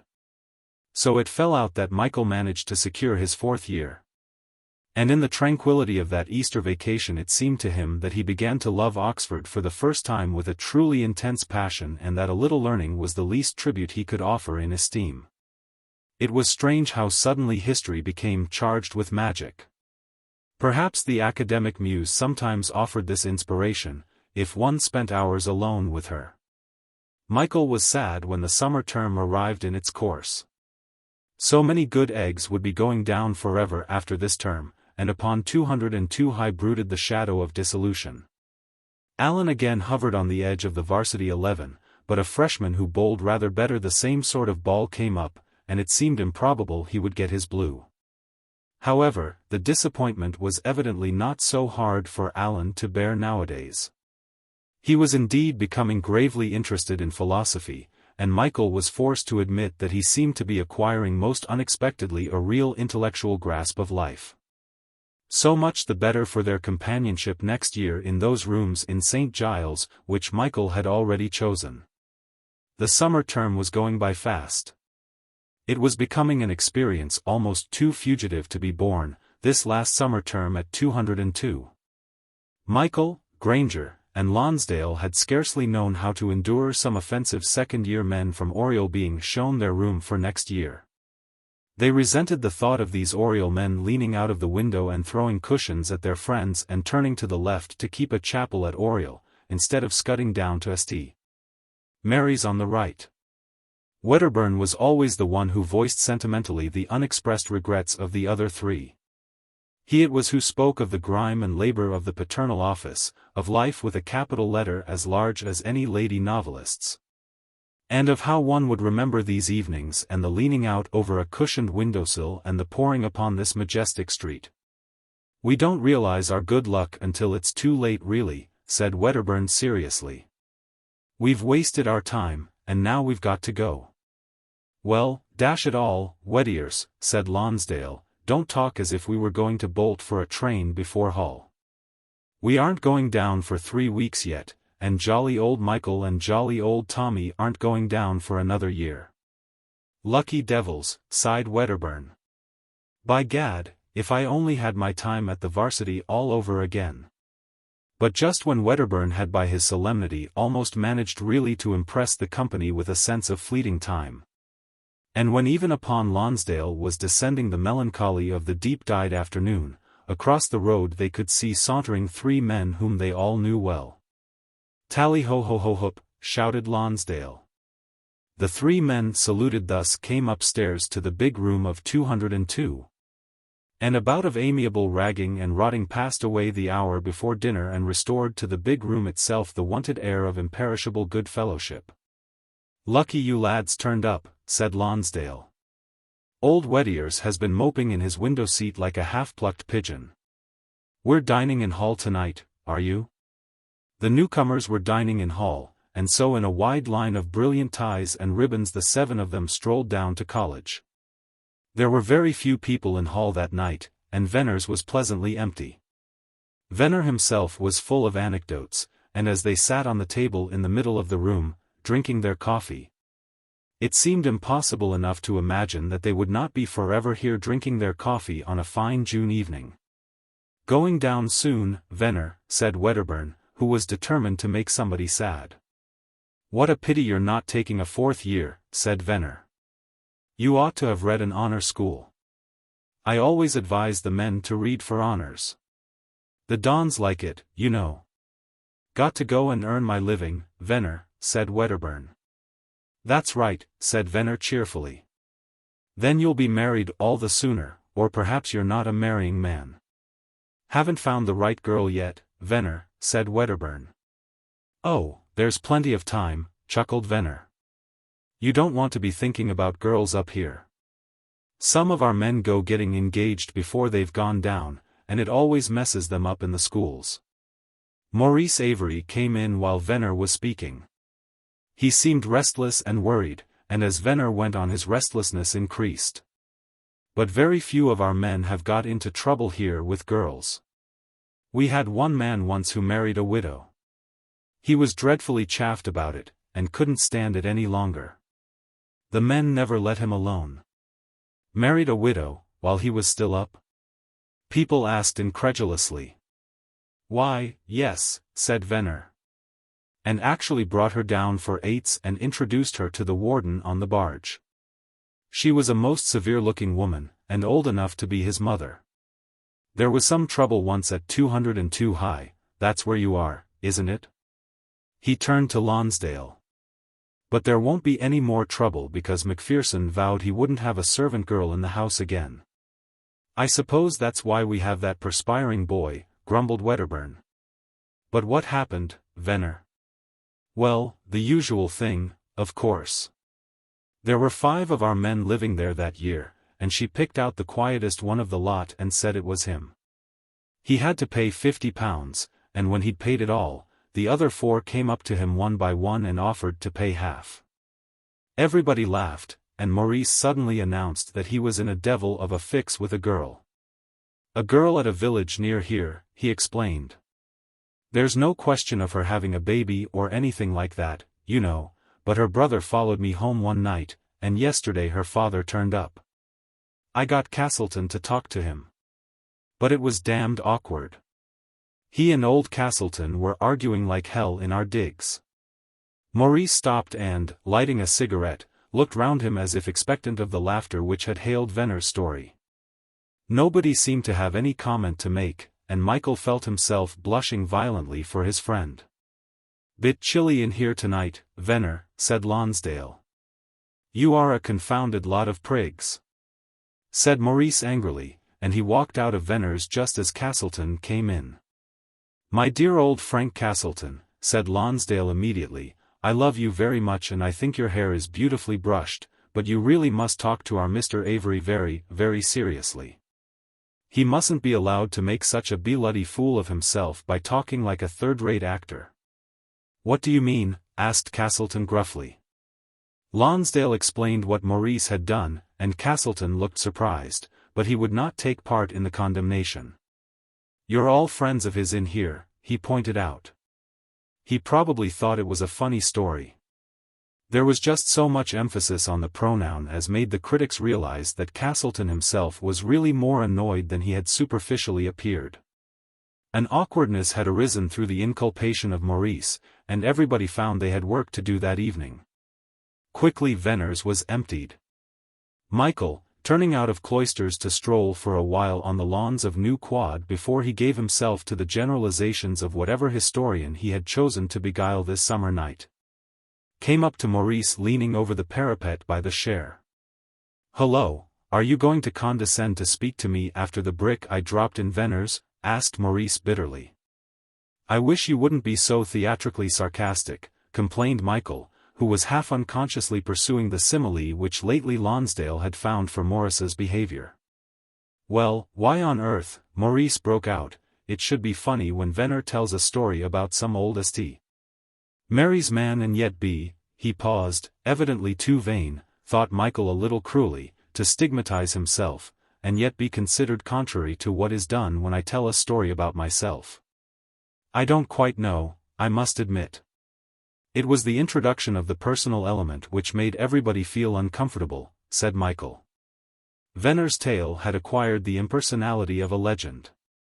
Oh, God, Michael, you do talk rot sometimes, said Maurice fretfully. It's nothing on earth but offensive and very youthful priggishness.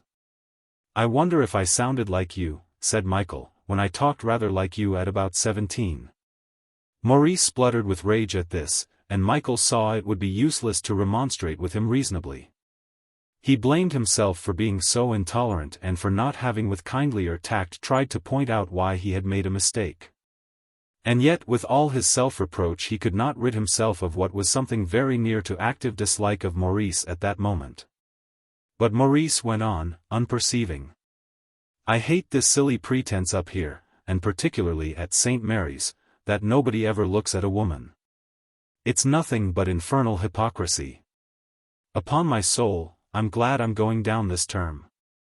I really couldn't have stood another year, playing with the fringe of existence. It seems to me, Michael, if you're sincere in this attitude of yours, you'll have a very dismal waking up from your dream. As for all the others, I don't count them. I'm sick of this schoolboy cant. Castleton's worth everybody else in this college put together. He was wonderful with that hulking fellow who came banging at the door of our digs. I wonder what you'd have done, if you'd been digging with me. Probably just what Castleton did, said Michael coldly. You evidently weren't at home. Now I must go and work. So long. He left Maurice abruptly, angry with him, angry with himself. What could have induced Maurice to make such a fool of himself in Venner's? Why hadn't he been able to perceive the difference of his confession from Venner's legendary narration which, unfettered by the reality of present emotions, had been taken under the protection of the comic spirit? The scene in retrospect appeared improbable, just as improbable in one way, just as shockingly improbable as the arrival of an angry rustic father at some varsity digs in Longwall. And why had he made the recollection worse for himself by letting Maurice enlarge upon his indignation? It had been bad enough before, but that petulant outbreak had turned an accidental vulgarity into vulgarity itself most cruelly vocal. Back in 202, Michael heard the comments upon Maurice, and as Granger and Lonsdale delivered their judgment, he felt they had all this time tolerated the offender merely for a certain capacity he possessed for entertainment. They spoke of him now, as one might speak of a disgraced servant. Oh, let Maurice drop, said Michael wearily. It was one of those miserable aberrations from tact which can happen to anybody. I've done the same sort of thing myself. It's an involuntary spasm of bad manners, like sneezing over a crowded railway carriage. Well, I suppose one must make allowances, said Granger. These artistic devils are always liable to breaks. That's right, said Michael. Hoist the Union Jack. It's an extraordinary thing, the calm way in which an Englishman is always ready to make art responsible for everything. Next day Maurice overtook Michael on the way to a lecture. I say, he began impetuously, I made an awful fool of myself yesterday evening. What shall I do? Nothing, said Michael. I was really horribly worried, you know, and I think I rather jumped at the opportunity to get the beastly business off my chest, as a sort of joke. Come and dine at the Palace of Delights this evening, Michael invited. And tell Frank Castleton to come. We can't afford to be critical during the last fortnight of jolly old 202, said Michael to Lonsdale and Granger, when they received rather gloomily at first the news of the invitation. Maurice in the course of the evening managed to reinstate himself. He so very divertingly drew old Wettiers on the subject of going down. The last week of the summer term arrived, and really it was very depressing that so many good eggs were irrevocably going to be lost to the St. Mary's JCR. I think my terminal dinner this term will have to be the same as my first one, said Michael. Only twice as large. So they all came, Cuff and Stern and Sinclair and a dozen more. And just because so many of the guests were going down, not a word was said about it. The old amiable ragging and rotting went on as if the college jokes of tonight would serve for another lustrum yet. As if 202 would merely be empty of these familiar faces for the short space of a vacation. Not a pipe was gone from its rack, not a picture was as yet deposed. Not a hint was given of change, either by the material objects of the big room or by the merry and intimate community that now thronged it. Then the college tenor was called upon for a song, and perhaps without any intention of melancholy he sang O Moon of My Delight. Scarcely was it possible even for these good eggs, so rigidly conscious of each other's rigidity, not to think sentimentally for a moment how well the turning down of that empty glass applied to them. The new mood that descended upon the company expressed itself in reminiscence. And then, as if the sadness must for decency's sake be driven out, the college jester was called upon for the comic song whose hebdomadal recurrence through 9 terms had always provoked the same delirious encore. Everything was going on as usual, and at a few minutes to midnight Auld Lang Syne ought not to have been difficult. It had been sung nearly as often as the comic song, but it was shouted more fervently somehow, less in tune somehow, and the silence at its close was very acute. 12 o'clock was sounding. The guests went hurrying out, and, leaning from the windows of 202, Granger, Lonsdale, Wedderburn, and Michael heard their footsteps clattering down the high. I suppose we'd better begin sorting out our things tomorrow, said Michael.